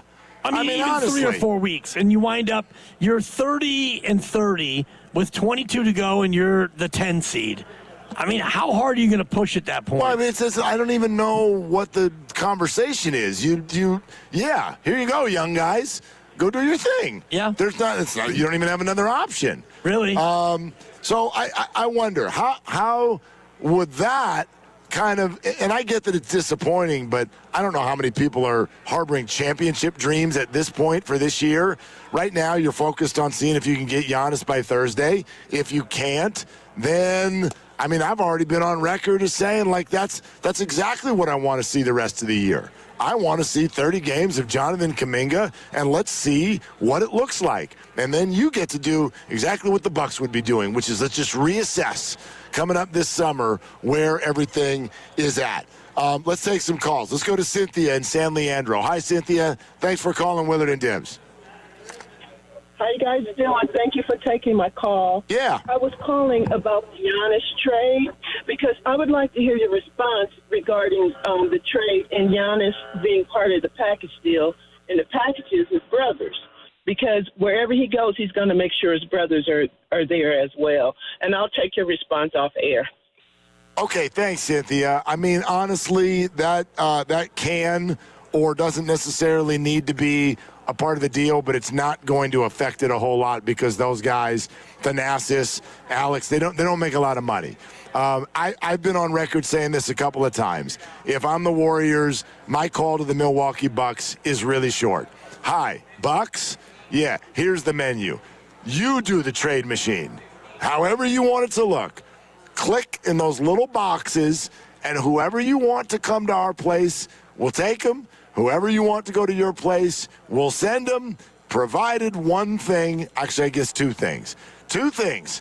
A, Steph Curry's box cannot be checked, and B, Giannis is one of the boxes you check. Outside of that, do whatever the hell you want. Pretty much. And, I mean, you can send us all the Antetokounmpos that you possibly have, any of them that you want to part with, and that's clearly going to be a part of it, I think, wherever Giannis winds up going. But, yeah, I mean, this might complicate it a little bit as far as, what the Warriors are thinking about short term, but long term, this is not going to be an injury that's going to sideline Steph unless it, develops into something else. Based on what I've read and learned about, quote, runner's knee, basically what it is, his knee hurts. His knee hurts, and it hurts a lot. Yep. And he's 37. He's going to be 38 on Pi Day. That's his birthday, 3/14. It's the way I remember it. Steph Curry on Pi Day will be 38.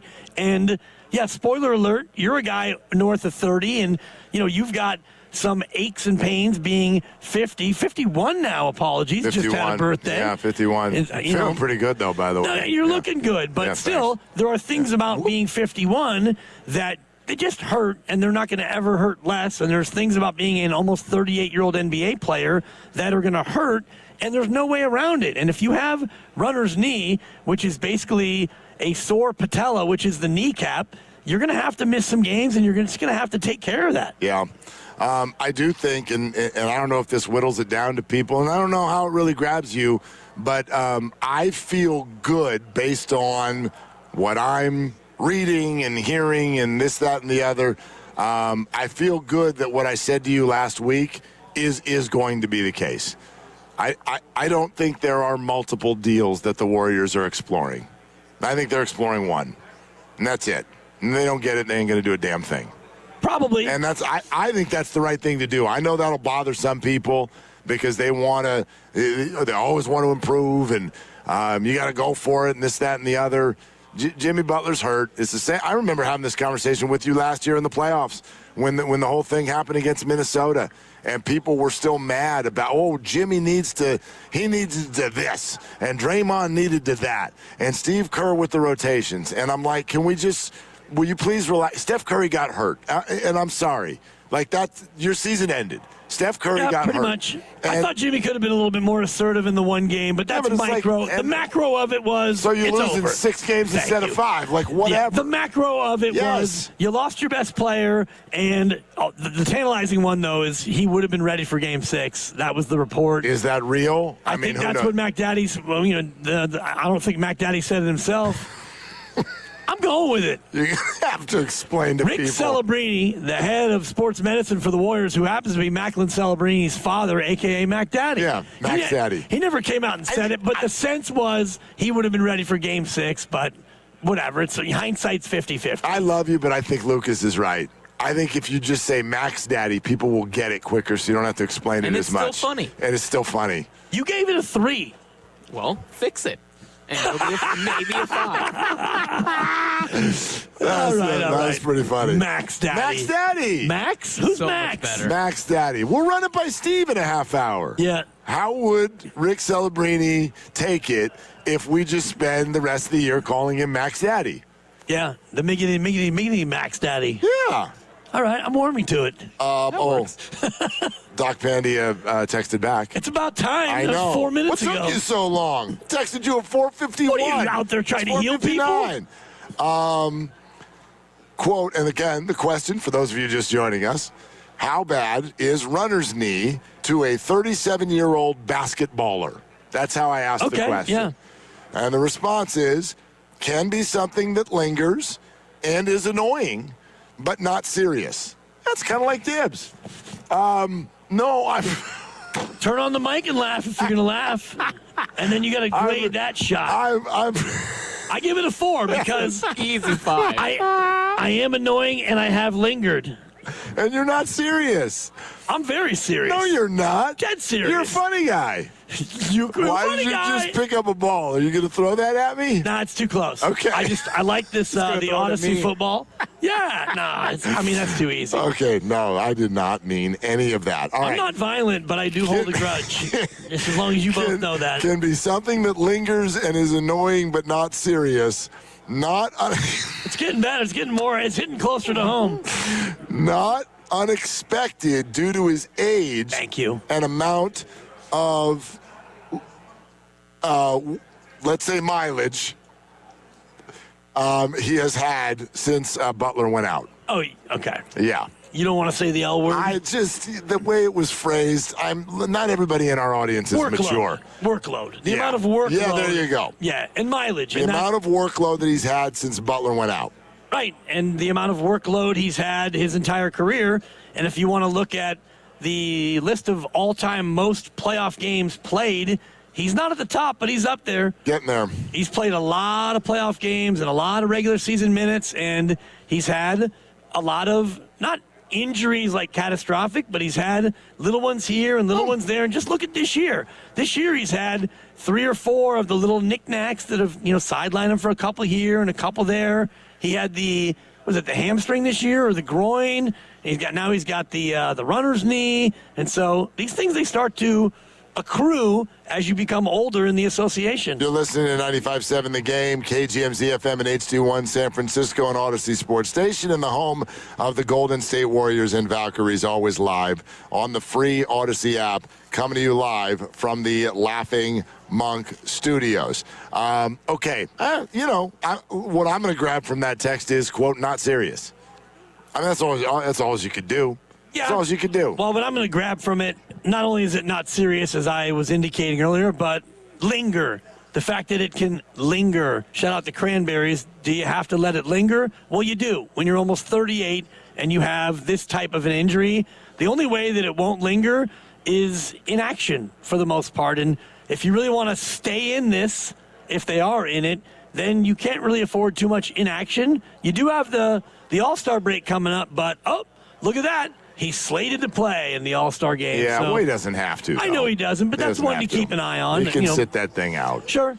888-957-9570. Inaction is an interesting word. I wonder if we throw that out to some of our listeners right now. I know everybody is activated on the idea of Giannis, but what would complete and total inaction, total inactivity at the deadline, how would that grab you as a Warrior fan? I'd be fine with it. I'm totally fine with it. As long But as I don't know Giannis that... doesn't go somewhere else. If Giannis gets traded somewhere else and you do nothing, that to me would be, that's a tough one. It's a tough one, but how would that, why, if Giannis goes somewhere else, that means the Bucks didn't pick your deal. I would only be mad at the Warriors if they, didn't offer it. You know what I mean? If they were actually, we find out after the fact. Actually, not 4 picks. We'll only do 3 picks. Sure. If you did something like that and he ended up somewhere else, if it got held up over, something like that, that would, to me, that would bother me. The Warriors have positioned themselves for this. They're going to try to go for this. If Milwaukee picks someone else, Milwaukee picks someone else. As long as you gave all of your assets that, is reported that you are possibly going to throw out there, if you put your absolute best offer out there, all the picks and the swaps and all the players and all the this and the that, and they still say no, I'm with you there. It's like, that's all you can do. Shoot your shot. It's all you got. Well, I mean, you can then, the critical point at that point is to then circle back around and be like, well, the players that you have aren't good enough to woo Milwaukee. And so that's where the draft comes into play. And it is amazing how few opportunities the Warriors have had in the lottery, but how much of an effect, a negative effect, that the choices that they made are having on the organization right now. Well, if you think about it in terms of what if they took somebody in the Wiseman spot who was good and contributing and they still were here, and if Kuminga was a player who they would have played and developed and he would have been in a spot where he could really contribute to winning, and then Moses Moody at 14, I think Moses Moody has lived up to what you would expect from the 14th pick in the draft. He is a lottery pick. I get it. And if you want to look at the history of number 14s, there's a lot more players who aren't as good as Moses than are better than Moses. So that's one that I'll give him a par. Wiseman's a double bogey, Kuminga's a bogey, and Moody's a par among lottery picks. And, the Kuminga bogey, you can blame the caddy, Steve Kerr, for a bad club on the second shot. The Wiseman double bogey, you can blame Joe Lacob for imposing his will on the pick and saying, Phil Mickelson was it Wingfoot? Yeah, let's hit driver on the 18th hole, and he cooks it into the tent. So that to me would be the way, golf parlance, and I know you like it. Maybe this is just for me and you, but double bogey, Moody's a par. You're 3 over in your 3 lottery picks. I would argue that one of the very, very big questions for this franchise going forward, I would love to know how much influence Joe Lacob does have on those draft picks. And other basketball decisions. Who were we talking to last week that started talking about how the Kelly Oubre thing was all Monty Joe? Poole? It was all Joe. The basketball people are like, don't do that. Joe's like, we're doing that. I don't know. I get it. Joe Lacob's imprint in this area is so remarkable. He has been such a positive owner. All you really care about, because fans we don't wear jerseys of owners, but all you want is somebody who's got their head in the right place and a pocketbook to back it up. And Joe has that. However, I'm not going to mince words here. As a sports fan, I don't want the owner making basketball decisions. None. I don't want that.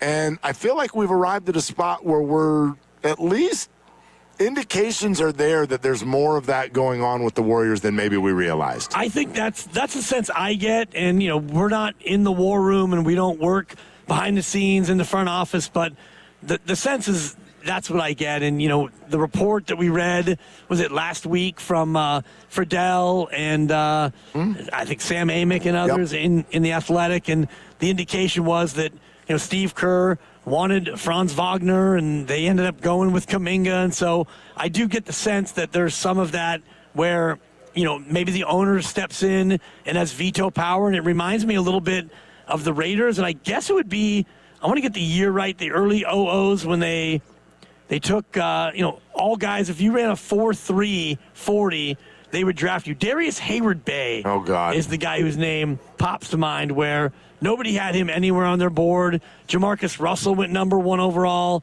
Darius Hayward-Bay in 09. It felt like Mr. Davis, rest in peace, Al Davis, was the guy saying, speed. We want the speed guy. We're taking this guy. And it just didn't work out. Well, I mean, the one that everyone looks to right now, is Jerry Jones calling all the shots in Dallas? I don't really know if he is, but if he is, you look at the lack of success that they're having. I think their roster construction is amongst the worst in the entire NFL in terms of strategy. So, in general, that's just not what I think a fan wants. I don't know any owners in sports who are actually the brains behind the sport. Like, I don't know if that's actually out there. You know, maybe like Tom Brady is part of the ownership group with the Raiders, so that's different. If Mark Davis wants to look at Brady and be like, done, you're making all the decisions. Okay, then let Tom Brady make the decisions. But what majority owner in sports is actually truly an expert on scouting and roster construction? Maybe there's a few out there, and there's none that I know of.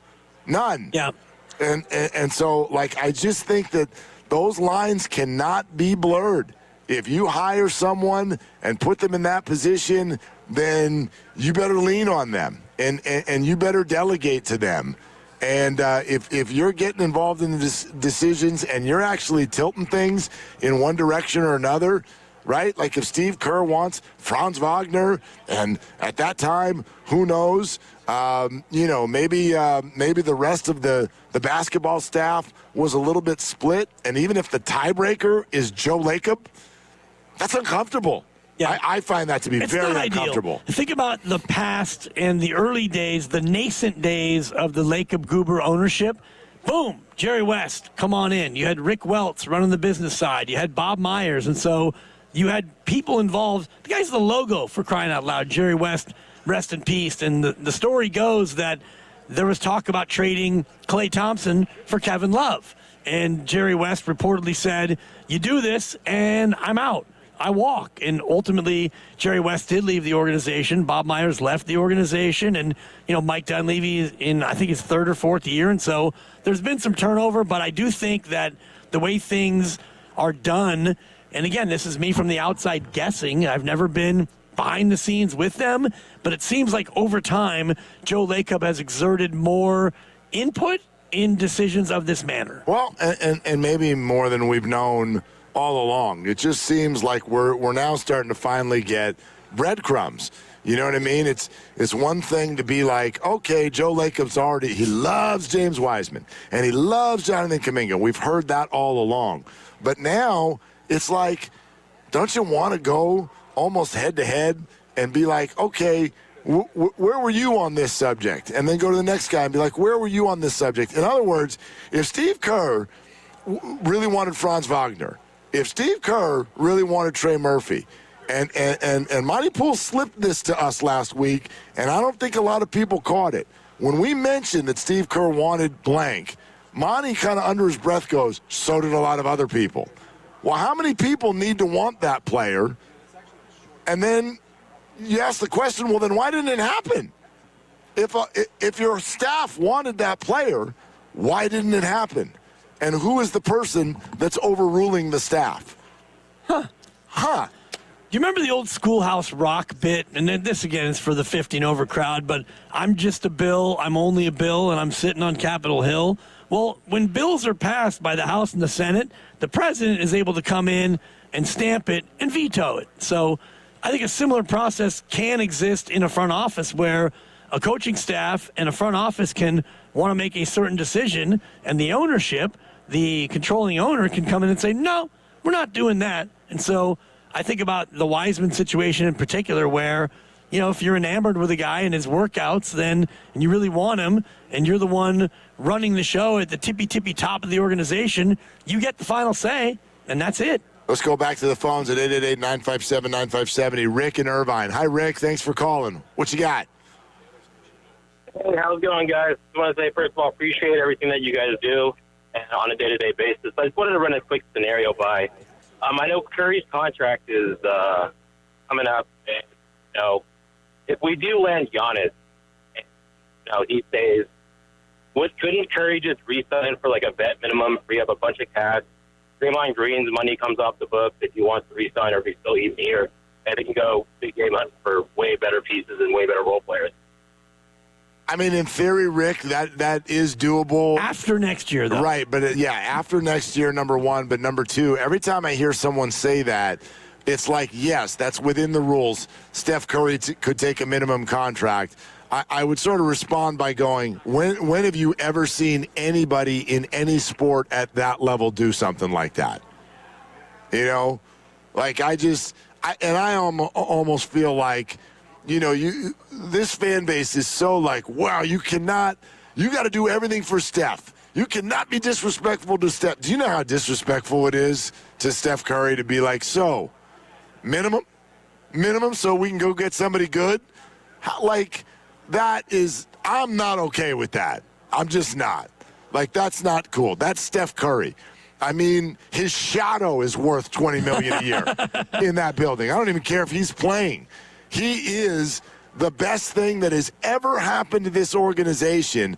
So is he allowed to do that? Sure. Yeah. If any star in the history of ever would do it, it would probably be him. Might, yeah. But no, he should not have to do that. He doesn't have to, of course not. And I was just thinking about Kobe when he was making 30 and he blew out his Achilles 6 games into the year. You were recovering him. Mm-hmm. And then his contract was up, and so he took less. He signed 2 years and 48.5. Almost 50, exactly. Right, so he went from making 30 a year down to 23.5, and then he made 25 in his final year. So he took less. But what some people are expecting or asking of Steph is, all right, Steph, next year you're making 62.6. Would you come back and play for 4? Yeah, would you play for 4, Steph? The equivalent of what Kobe did would be Steph saying, you know what, just pay me 50. Instead of me getting another raise and you paying me 66, and that's possible. Just pay me 50. That's possible, I guess. I mean, and that would free up an extra 15. I mean, that's something. That's what LeBron is essentially doing right now. Right. A few years later than when Steph, LeBron is into the 40s now. But, yeah, that I guess to some degree is possible. But to even sort of bring it up, you know what I mean? Like, how would this come up? This would have to come from Steph. You're not bringing that up to Steph. Hey, how do you feel about, just a gargantuan pay cut? It's only a 93% pay cut. It might as well have been that Under Armour guy who called him Steven back in the day. Oh, my God, or the Nike guy or whoever the hell it was that ruined the whole deal. I guess it wasn't Under Armour because that's why he ended up in Under Armour. Well, Didn't the Nike guy call him Steven? Well, and they had the wrong video package with the wrong graphics up in the presentation, I believe. They left Kevin Durant's name in the presentation. Oh. I believe it was KD. And that was Nike. That's hilarious. Worked for KD, though. Good for him. Okay, Miguel in New York is next up. Hi, Miguel. Thanks for calling. Gentlemen, how are you? We're good, yeah. Good. I am calling from what some would say the media capital of the world is. However, I do listen to 95.7 The Game every day on YouTube. Appreciate the content. Thank you so much, Miguel. You're welcome, Miguel. Yes, sir. So here's my thought, and it just came to me tonight, so I figured I have to get it out and release it in the air. A lot has been said about what Milwaukee owes Giannis, and I definitely agree with the sentiments of Draymond's behavior and even releasing him and trading him. However, tonight I say, don't we owe Draymond something? So what I'm thinking is we stand pat, we trade him next year and say, where do you want to go? Give him that right, and we start fresh. Well, can I interrupt you real quick, Miguel, to ask you this? You're saying trade him, but you want to ask him where he wants to go. Doesn't the other team need to want him? I mean, I don't think he's that far left where nobody is going to want a Draymond Green. I do believe that he will have consideration throughout the league, and there will be teams that will pick him up. That's my belief. Yeah. Now, again, it's what do we owe him? Because again, he did provide a lot for the team and the franchise, and I think there's a level of loyalty. And as of every day other than today, I'm like, let's just get rid of him. The same sentiments everybody's saying. However, if we know we're not going to do nothing this year, I believe we hold the strongest package for the Giannis trade. If we back out of that trade, I don't believe that Milwaukee is going to go forward with a trade. I believe we call their bluff. We get out of it, and I don't believe there's no other team that could trade for him.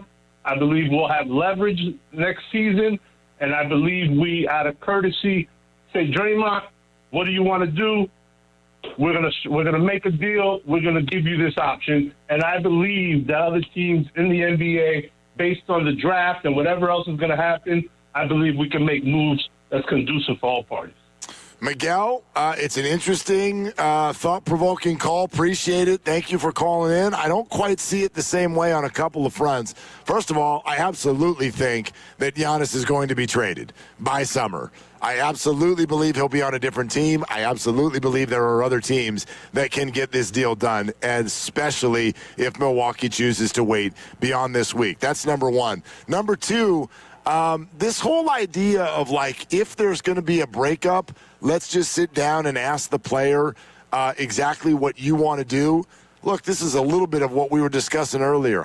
There is some of that. I think you have to try to meet in the middle, not kick yourself in the shin, but you got to ask the star kind of like, okay, what do you want to do? Because you don't want the star to start and then, like, lower the value by getting really upset.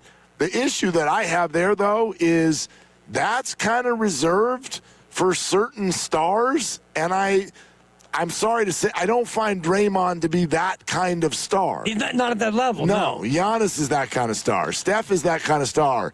Draymond, is there some loyalty there? Sure there is. Of course, yeah. Sure there is, but not that kind of loyalty. Well, think about Kuminga and his trade demand, where January 15th, the first day he could be traded, he and his representation demanded to be traded, and I kind of made light of it and laughed out loud on the air because, of course, you're going to demand to be traded. We've been trying to wait until this day to trade you, but Kuminga couldn't go up there and knock on the door and say, okay, look, Orlando, Washington, New Orleans. Those are my teams, and that's it. If you don't trade me to one of those three, I'm not going. Well, you don't have quite that cachet at that point in your career. So, yeah, there's levels to everything. Draymond has been at that level, and Draymond's unique to where if you tried to trade him to Charlotte, he might just say, sorry, Charlotte, I'm not showing up. You can see me on TNT. So if you did trade Draymond in the offseason, it would be more of a, hey, look, we're going to trade you here, and they know and we know that you're probably not going to show up, and they just want your salary off the books at the end of the year. So it's just an expiring deal. Exactly. So it would be that sort of a spot.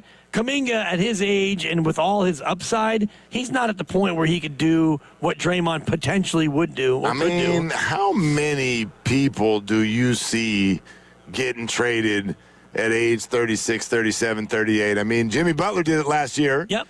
Jimmy Butler was 35, 36 Yep. When that trade happened. But, I really don't know. You know, Miguel brings it up, and I'm not sure. I don't know what kind of value Draymond Green holds around the league. I don't know. I think it's a very unique situation. It's a team that needs, and again, maybe he comes off the bench for a really good team, and he becomes your sixth or seventh man who's a specialized, just snarling defender, good distributor in 18 to 22 minutes. If I'm a really good team and I can bring him in for one of my salary spots that maybe I don't love, he becomes a good piece to a team. Once he's an expiring contract, I'm listening to it for sure. Yep. But I'm thinking to myself, okay, what do we, I remember having this take back when the Warriors wanted to trade Andrew Wiggins for about 2.5 years. And everyone's like, man, we need to trade Wiggins because he's not playing well. And I'm like, listen to yourself. Like the other teams, they have TVs. They have TVs. So if you think he's not playing well, they think he's not playing well. Well, now let's do Draymond Green. They have TVs in all of the cities. And what they see is rising turnovers, but continued technical fouls and press conferences that get cringy or uncomfortable and podcasts after the fact where things are getting thrown out in the media that maybe you don't want out there in the media. Like this becomes, you can't run from this. This becomes a headache. And so as another team, my incentives need to be very large. If I'm going to put up with the headache, I better be getting what? And that is either great play, I absolutely need the expiring contract, or I think this guy's going to be able to mentor certain players that I have. And I don't know, man. Like Draymond Green, it's kind of funny because in the first half of his career, he really was known as a great locker room mentor. And then he punched the hell out of Jordan Poole's face. Well, I don't know how much that changed it. I don't. Well, to a degree. Right. I believe, to a degree. Well, I think that the Warrior team is really almost two teams because you've got 5 or 6 or probably 6 guys who are 33 years and older, and then you've got the other 8, or you've got a couple 2, 3 in the middle, and then you've got a bunch of guys who are between 21 and 23. So, is he a mentor to the youngsters? I don't know about that, but for the veterans, you've got Jimmy and Al, Steph and Draymond, you got Buddy and GP2, and then you've got all the youngsters. So I don't know. I've never been in the locker room to see the interactions, but it feels to me like the Warriors are two different teams, the camp of the 20s and the camp of the 30s. Yeah, but I think that you're probably right, but I also think that there are varying opinions out there. We'll find plenty of young guys right now who are like, yeah, Draymond's that's big bro. You know what I mean? But, there was Jordan Poole. Andrew Wiggins was really tight with Jordan Poole, so he had his feelings. Look at Jonathan Kuminga. Who's Jonathan Kuminga's big bro in the locker room? And Jimmy Butler. Think about that for a sec. He's been there for an hour and a half. Right, and he's been playing with Draymond for 5 years, but Draymond's not big bro. The guy who showed up 2 seconds ago and plays the same position is big bro. That matters to me. That's noticeable. Yep. I think. Yep. All right. Steve Kerr is going to join us next. Steve, did we lose you? No. Steve, did we find you? Yeah, I hope so. Steve Kerr will be joining us next. Our big game coverage on 95.7 The Game is presented nationally by Tide. If it's got to be clean, it's got to be Tide. We're also sponsored by the Super Bowl Experiences, presented by Jersey Mike's. Steve Kerr, right around the corner on Willard and Tibbs. The NFL is taking over the Bay Area. Experience football like never before with Super Bowl Experience presented by Jersey Mike's, February 3rd through 7th at the Moscone Center. Tickets start at just $40 and kids 12 and under attend for free. Visit superbowl.com to buy your tickets today. Hey, it's Willard for Underdog. Football's biggest game is right around the corner, and this is how you can get in on all that action with Underdog right now here in California. If you're not on Underdog yet, wow, that's perfect because new customers score $75 in fantasy bonus entries when you make your first $5 entry. Very easy to do. You download the app, you make picks on a player, whatever stats you want, higher or lower on touchdowns and rushing yards, receptions, sacks, whatever you want to do. If you get them all right, you can win up to 5,000 times your cash. New promos dropping daily. That knocks your winnings up even more. So go check it out. I'm looking at Jackson Smith and Jigba in the game coming up this weekend. I really like him higher than half a touchdown. I think he gets in. What are you waiting for? Download the app. Use my promo code Willard to score $75 in fantasy bonus entries when you play your first $5. The promo code is Willard. Underdog. Make picks, win money. Must be 18 or over and present in California. Terms apply. See assets.underdogfantasy.com/web/play and get terms _DFS_.html for details. If you're concerned with your play, call 1-800-GAMBLER or visit ncpgambling.org. Shop snack favorites at Whole Foods Market. Get 30% off select snacks like Kettle, Late July, and more with Prime through February 3rd. Perfect for movie nights and game day watch parties. While supplies last, shop in-store or online. Terms apply. Your home is your sanctuary. Keep it that way with the beauty and performance of Milgard windows and doors. From the elegant Tuscany series to the modern slim profile Trinsic series, Milgard offers energy-efficient solutions and lifetime warranty options. At Ashby Lumber, our experts are here to help you find the perfect Milgard fit for your project, whether you're a DIYer or a professional contractor. Visit our dedicated door and window showrooms in Berkeley or Concord to see the Milgard difference in person. Start your project today at ashbylumber.com. Ashby Lumber, your trusted building partner since 1968. That's another amazing run by Team USA. Mom, think I'll be on Team USA one day? Well, I'll take this one. What? Are you speaking to us? Yes, and to answer your question, anything's possible, especially with Xfinity. So, I can be the best snowboarder ever?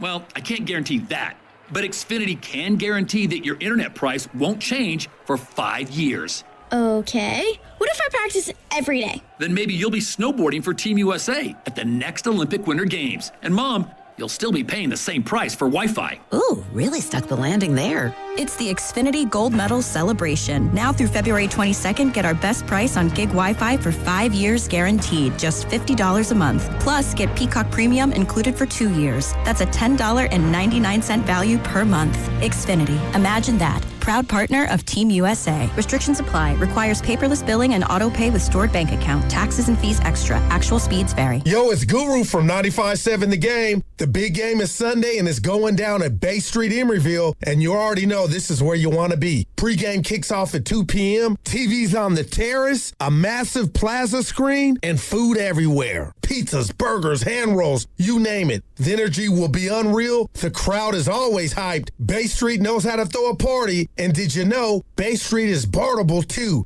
Get all the details at BayStreetEmeryville.com/events. In sports, success is about team effort, and the same is true for your hair. At Great Clips, we save your haircut details in clip notes, so every member of the highly skilled team knows exactly how to create your signature look. And with our easy-to-use app, you can check in from anywhere and get a ready next text when you're up next for a cut. It's the confidence of a great haircut delivered by a team you trust. Download our app today.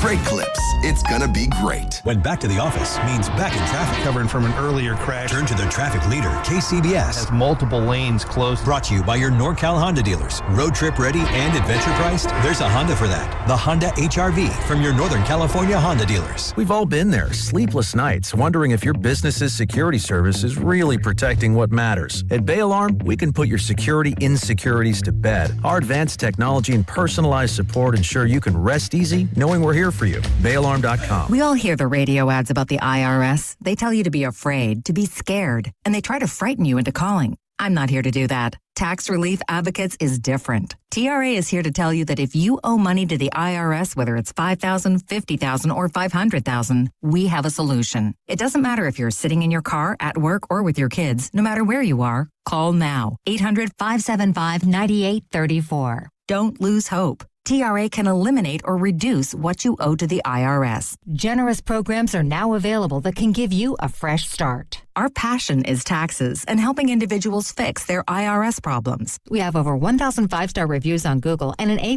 with the Better Business Bureau. You don't need to be afraid of the IRS any longer. End your tax nightmare today by visiting us online at TRA.com or call 800-575-9834. That's 800-575-9834. Tax Relief Advocates. Real solutions for real people. You're still grooving, still connecting, still loving, still turning up, still thriving. You still got it, but your immune system, it weakens as you age. That's where vaccines come in. They help train and strengthen your immune response to fight off respiratory illnesses like flu, pneumococcal pneumonia, RSV, or COVID-19. Ask your doctor or pharmacist which vaccines you need. Book in minutes at vaxassist.com. Sponsored by Pfizer.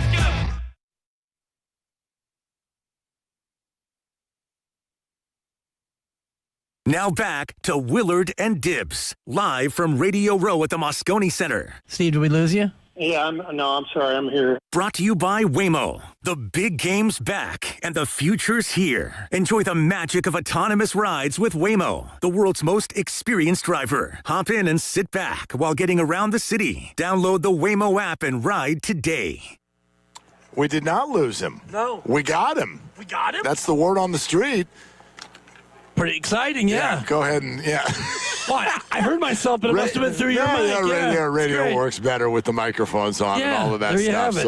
So, let's do this. Let's not waste any time.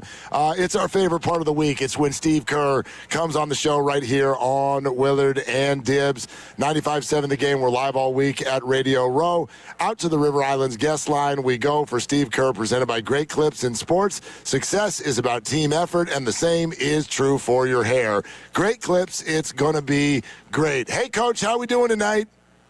I'm doing well. How are you guys? We are fantastic. Good to hear your voice, although I wonder how everyone is feeling in the organization. Like, I got to imagine at least this feels a little nerve-wracking when there's some unknown about Steph Curry's health. So how's everyone doing on that? Well, we know it's not too serious, so that's the good thing. But obviously we miss him already. We haven't played a game yet, but we miss him already. So it's kind of a day-to-day thing, and hopefully it won't hamper him too much, and that he'll be back full time soon. But we got to go through the process, and the training staff's got to get him right, and we'll see how it all plays out. So nothing showed up on the imaging, the X-ray, or the MRI, if there was one, that would indicate anything other than, quote, a runner's knee syndrome? Yeah, exactly. And, this was something that was bothering him a week ago. That's why he missed the game in Minnesota. So it's kind of been nagging at him. And, we've got to help him, get over the hump here. So we'll see what that means. Philadelphia 76ers in town tomorrow, and it has already been announced also that not just Steph, but that Jonathan Kuminga will not play tomorrow night. How is he progressing, and what's his outlook? Yeah, he's doing a little bit better, but not ready to play. He didn't practice with the team today. He had a little bit of on-court work, but he's not ready for anything live. So we'll just kind of see how that one unfolds as well. So, hopefully it's not too bad, and we get him back soon.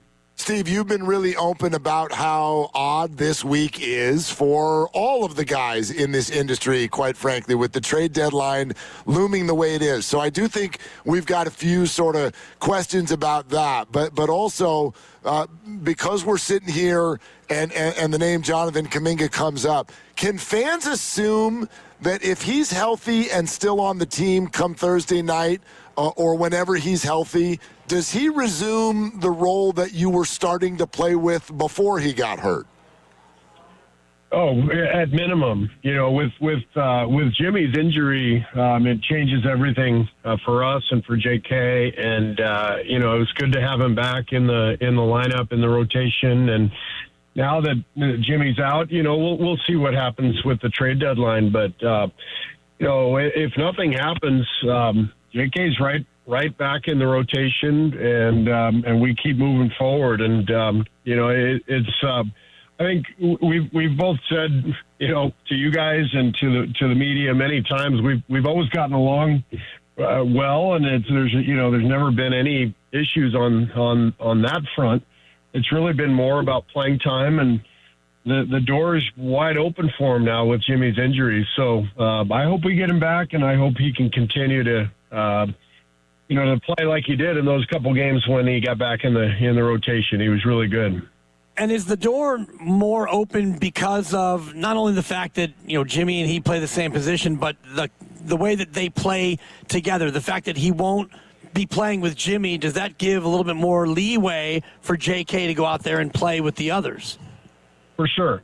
And we're having to reinvent ourselves a little bit without Jimmy. You've already seen it. I think we've played 5 games without him, and so you're seeing some differences in our style of play and combinations and that sort of thing.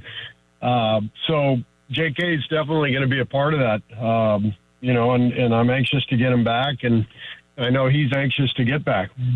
Steve Kerr joins us live in the Odyssey Sports Zone at Radio Row, presented by Tide. If it's got to be clean, it's got to be Tide. Talking it out. And, Steve, your team has a way, whether you guys are winning all the games or not, you have a way of being right up in front on the top of all the sports shows.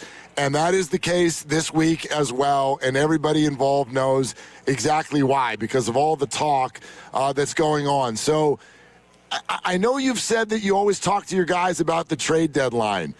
Does this one feel elevated at all? Maybe even a little bit more so, because honestly, just about everybody's name other than Steph is getting thrown around all over right now. It does. It does feel different. Everyone feels a little different based on the circumstances, and obviously we're in a weird spot now. With Jimmy's injury, that's thrown everybody for a loop. Just kind of where we are in the playoff picture in the West. The fact that that the names that are being thrown around out there.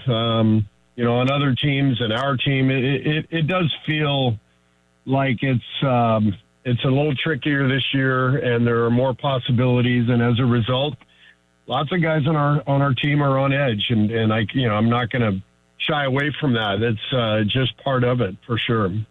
Is the trade deadline, and desperation's too strong, but I can't find the word that would dial that back a little bit, but is that feeling kind of tamped down by the fact that Jimmy got hurt? Is there more of a sense of, let's do what we can do to be ready for next year? I don't think that's necessarily the case. I do feel better about this year's team than last year's in terms of playing without Jimmy. The addition of Melton and the way Al Horford is playing, if we're fully healthy, I think we can win a lot of games. I really feel strongly about that. I'm not sure we were able to do that last year.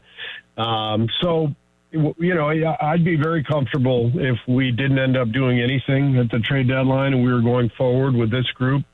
I would feel strongly that we could win and make a good run. And then that's what we always plan for as a staff. You never plan on a trade. You just kind of wait and see what happens. Obviously that's not our job. And so that's kind of what this week is about. We got to go try to win tomorrow. Got a big game in Phoenix Thursday, and obviously, all the other stuff will be happening upstairs from us. Coach Kerr with us on Willard and Dibs. That's an interesting quote, Steve. Lots of guys on our team are on edge. Okay, so what do you do about that?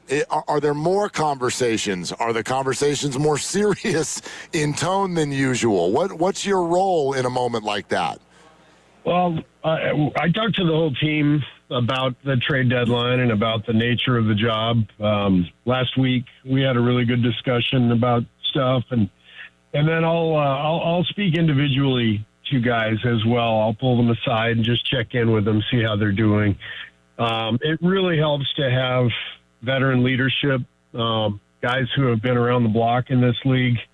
Al Horford is just such an incredible addition to our team for multiple reasons. But, for him, guys who, Melton, Buddy, all these guys who have been through the ringer a little bit and been traded and had to move, they can share their wisdom with the younger players, and that's really helpful. What's also interesting here, Steve, is I'm wondering if Draymond Green is one of those players on edge, only because he brought it up. The discussion Friday about how, he's been with the organization his whole life, but he's sleeping good, and if he gets traded, he gets traded. I mean, is that something that even the two of you have had to discuss this time around? We have talked, and Draymond and I talk all the time. I think what's really tricky for Draymond is this is the only place he's ever known, he's this guy's going to have a statue outside the building someday. It's a really weird position for him to be in, for sure, because he's just, there's never really been a time in his entire career, I think, where, he even really had to think about putting on another jersey. I guess maybe with his restricted free agency a few summers ago, but he's never been through this. And so it's definitely, on his mind and not something that's easy to deal with, but you just, as a pro, as an NBA player, you just have to embrace that it's always a possibility. Even some of the greatest players of all time got traded, between Kareem and Wilt and Dr. J. I mean, go down the list. And so it's just part of it. And guys understand that, but it is difficult, especially if you've never been traded before. And you talk a lot about everything having an expiration date, and if that were to happen, it would just be you and Steph remaining from when you began with the team, 11 or so years ago. Have you had any of those thoughts about, where you are and where the team is and, the prospect of, this whole thing slowly starting to reach its end? Yeah, you can't help but having some of those thoughts. But at the same time, when you're in the midst of the season and you're playing games every other night, there's not much time to think about that. It's not a thought that I relish. This has been such an incredible 12 years for me, and beyond that for Steph and Dre and what those guys mean to me, what this organization means to me, and to them. It's it's a tricky business, but how lucky are we all to have been part of this for this long of a period of time? I mean, this rarely happens in the NBA. So I think we're all committed to just enjoying every last second of it, and we just don't know when it's going to end. So we can't worry about it too much. Steve, if nothing happens on Thursday and Steph's injury is not serious, what are the chances in your mind that this team can still compete at the highest of levels? Well, as I just mentioned, I really believe with the depth, with Al, with Melton, the veteran two-way play that they bring, I really think if we're healthy, we're clicking, I think we can compete with anybody. Obviously, losing Jimmy is just a huge blow. I mean, he's one of the best players in the league, and I felt like Jimmy gave us a chance to win, multiple playoff series, potentially even a championship.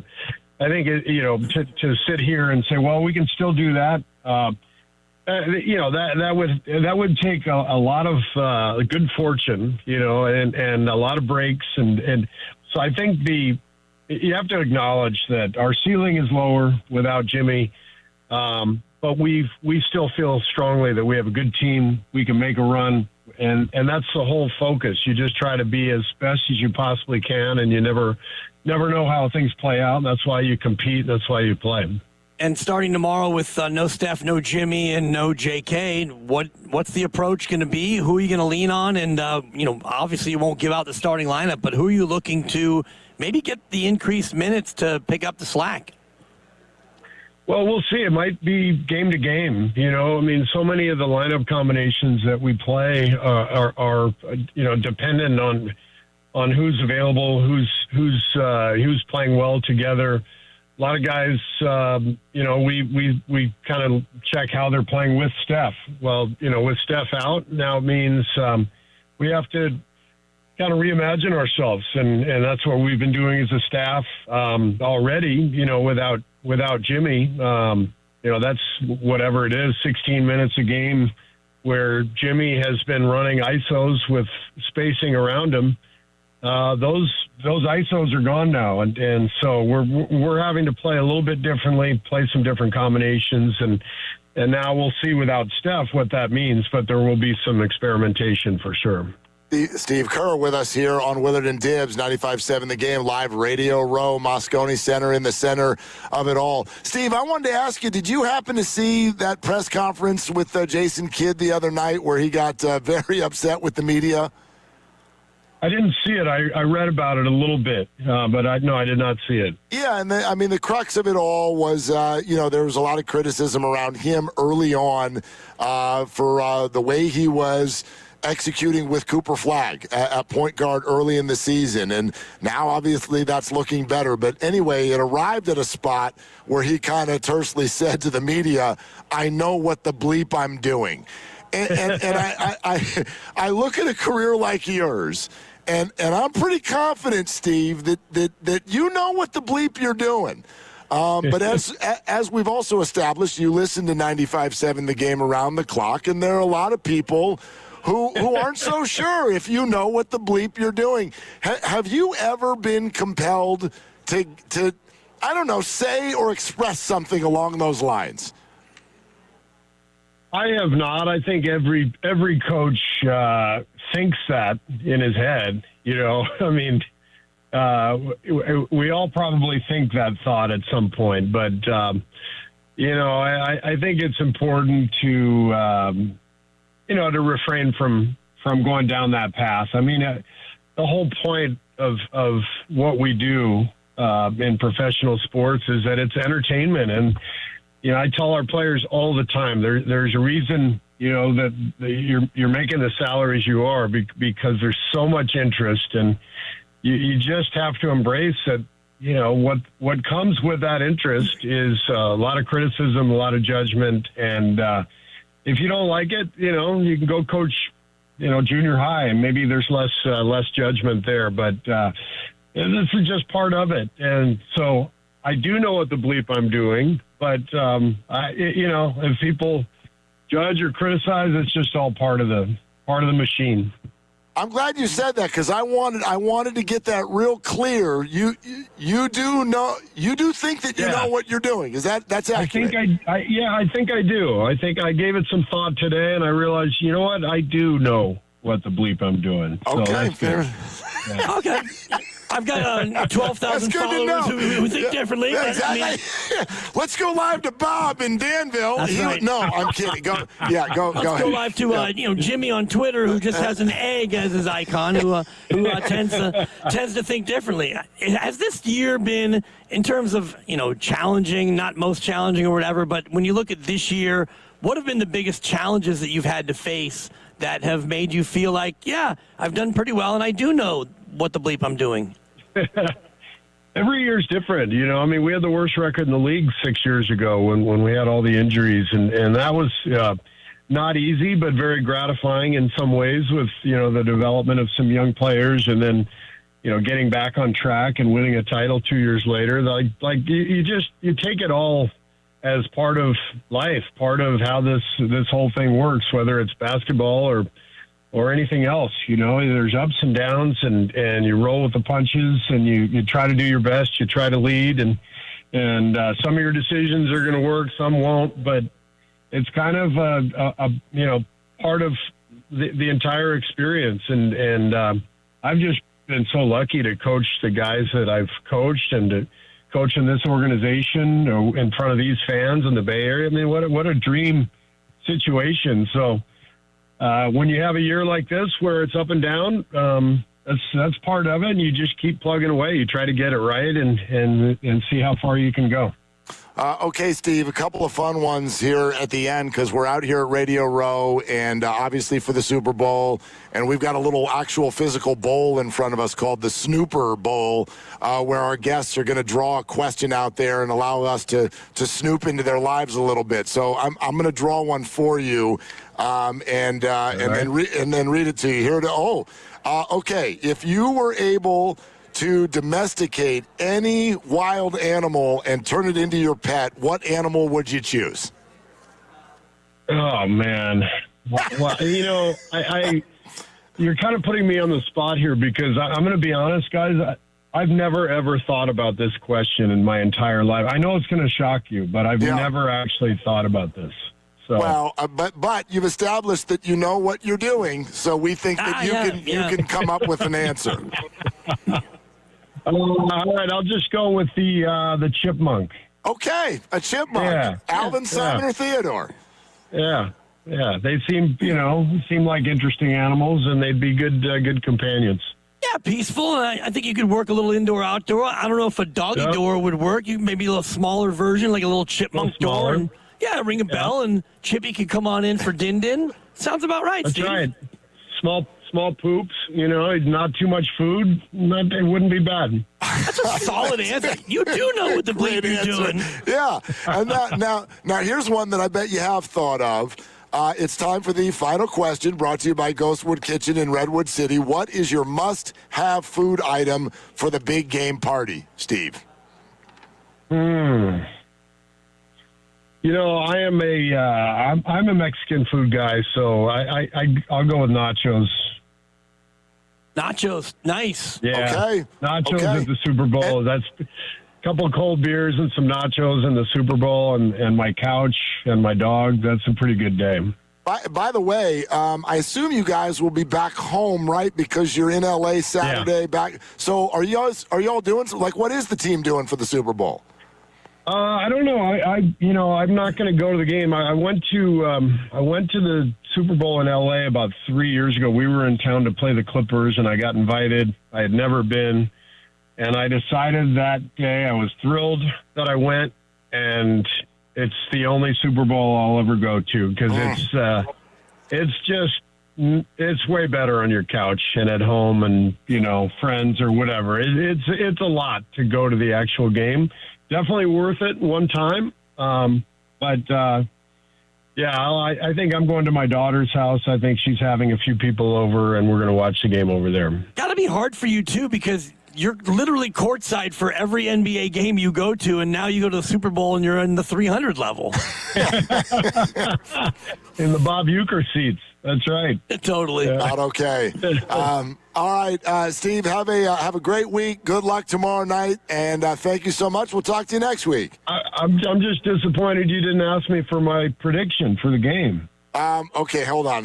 Wait. 3, 2. Hey, Steve, before you go, what's your prediction for the game? I got the Seahawks 31-28, guys. Ooh. Yeah, high-scoring affair. High-scoring game? I thought these were good defenses. Well, it's the Super Bowl. The guys are they're going to be all pumped up, and we're going to see some brilliant offense. And I'm just throwing this out there in case by some crazy chance it comes through, so I can talk a little trash on next week's show. Well, I tell you what, we've recorded this, and we will be ready. All right, 31-28 Seattle. We got it, Steve. All right. All right, okay. Guys. Have a great week. Enjoy the Super Bowl. Thanks, Steve. You too. All right, thanks, Steve. All right. Okay. We'll see you later. See you later. There goes Steve Kerr, and obviously, yes, the game tomorrow night is at home, so tickets for all Warriors home games are available right now at Warriors.com. Philly tomorrow, February 3rd coming up. Memphis will be in town. Monday the 9th, Victor Wembanyama and the Spurs. They're coming on Wednesday, February 11th. Final 3 home contests before the All-Star break. And by the way, even in the event of a sellout, tickets are always available at Warriors.com, where season ticket holders and other fans resell tickets that are 100% guaranteed by the Warriors organization. Stuck on that quote that this team has a lot of guys on edge right now. Of course. And if everybody's on the table, how could you not be on edge? And Draymond Green, 14 years in the organization, and he's talking about, I'm not losing sleep because he knows he could be on the block as well. Only one guy not on edge, and that's Steph Curry. I correct that. 2 guys.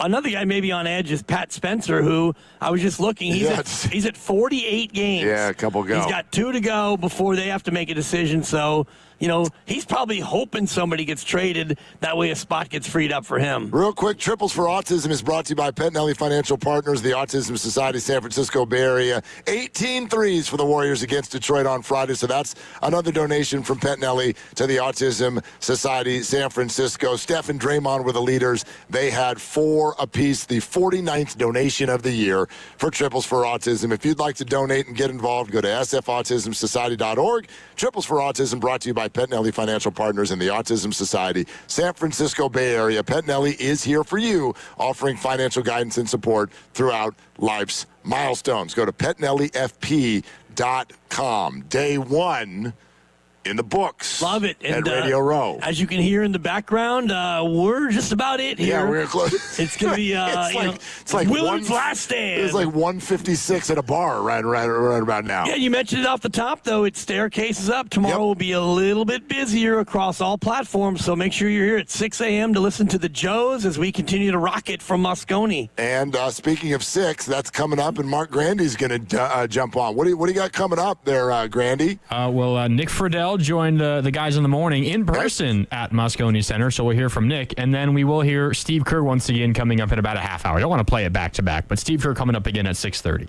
Steve Kerr made the cut. I knew that he would. Great job, Grandy. That's brought to you by Fremont Bank. Here for you. Here for good. Did you want to do it again tomorrow? Sure. I mean, it sounded like you did. Oh, yeah. Okay. Looking forward to it. Radio Row will be back at it in just 20 hours or so. For Dibs, for Grandy, for Lucas, for Tim Jordan, I'm Mark. Hey, everybody, shoot your shot. That's all you got. Hey, it's Willard and Dibbs for Safeway. Enjoy these amazing deals for members. And as always, save up to 20% weekly on hundreds of exclusive offers from Safeway. Just clip the highlighted deals from the weekly mailer or click the deals in the For You section of the Safeway app to breeze through checkout. This week, tender, juicy, and flavorful, high-quality USDA choice beef T-bone steak mega packs for just $9.99 per pound. Dibbs, how do you like them apples? I love beef, but I also like apples and sweet Honey Crisp or Envy apples, just $2.49 per pound. And special savings all week long from the deli. Chicken tenders, all-American foot-long sandwiches made fresh every day. And Reese's American Classic Salads, 48-ounce selected varieties, all just $5. What a bargain. I can afford that. These and other great deals are available in the weekly mailer and the For You section on the Safeway app. Of course, go to Safeway.com for all the details, and we will see you in the aisles. This is the story of the one. As an HVAC technician, he and his digital multimeter are in high demand. So when a noisy office HVAC turns out to be a failing blower motor, he doesn't break a sweat. With Granger's easy-to-use website and product information, he selects the product he needs to keep everything humming right along. Call 1-800-GRANGER, click Granger.com, or just stop by.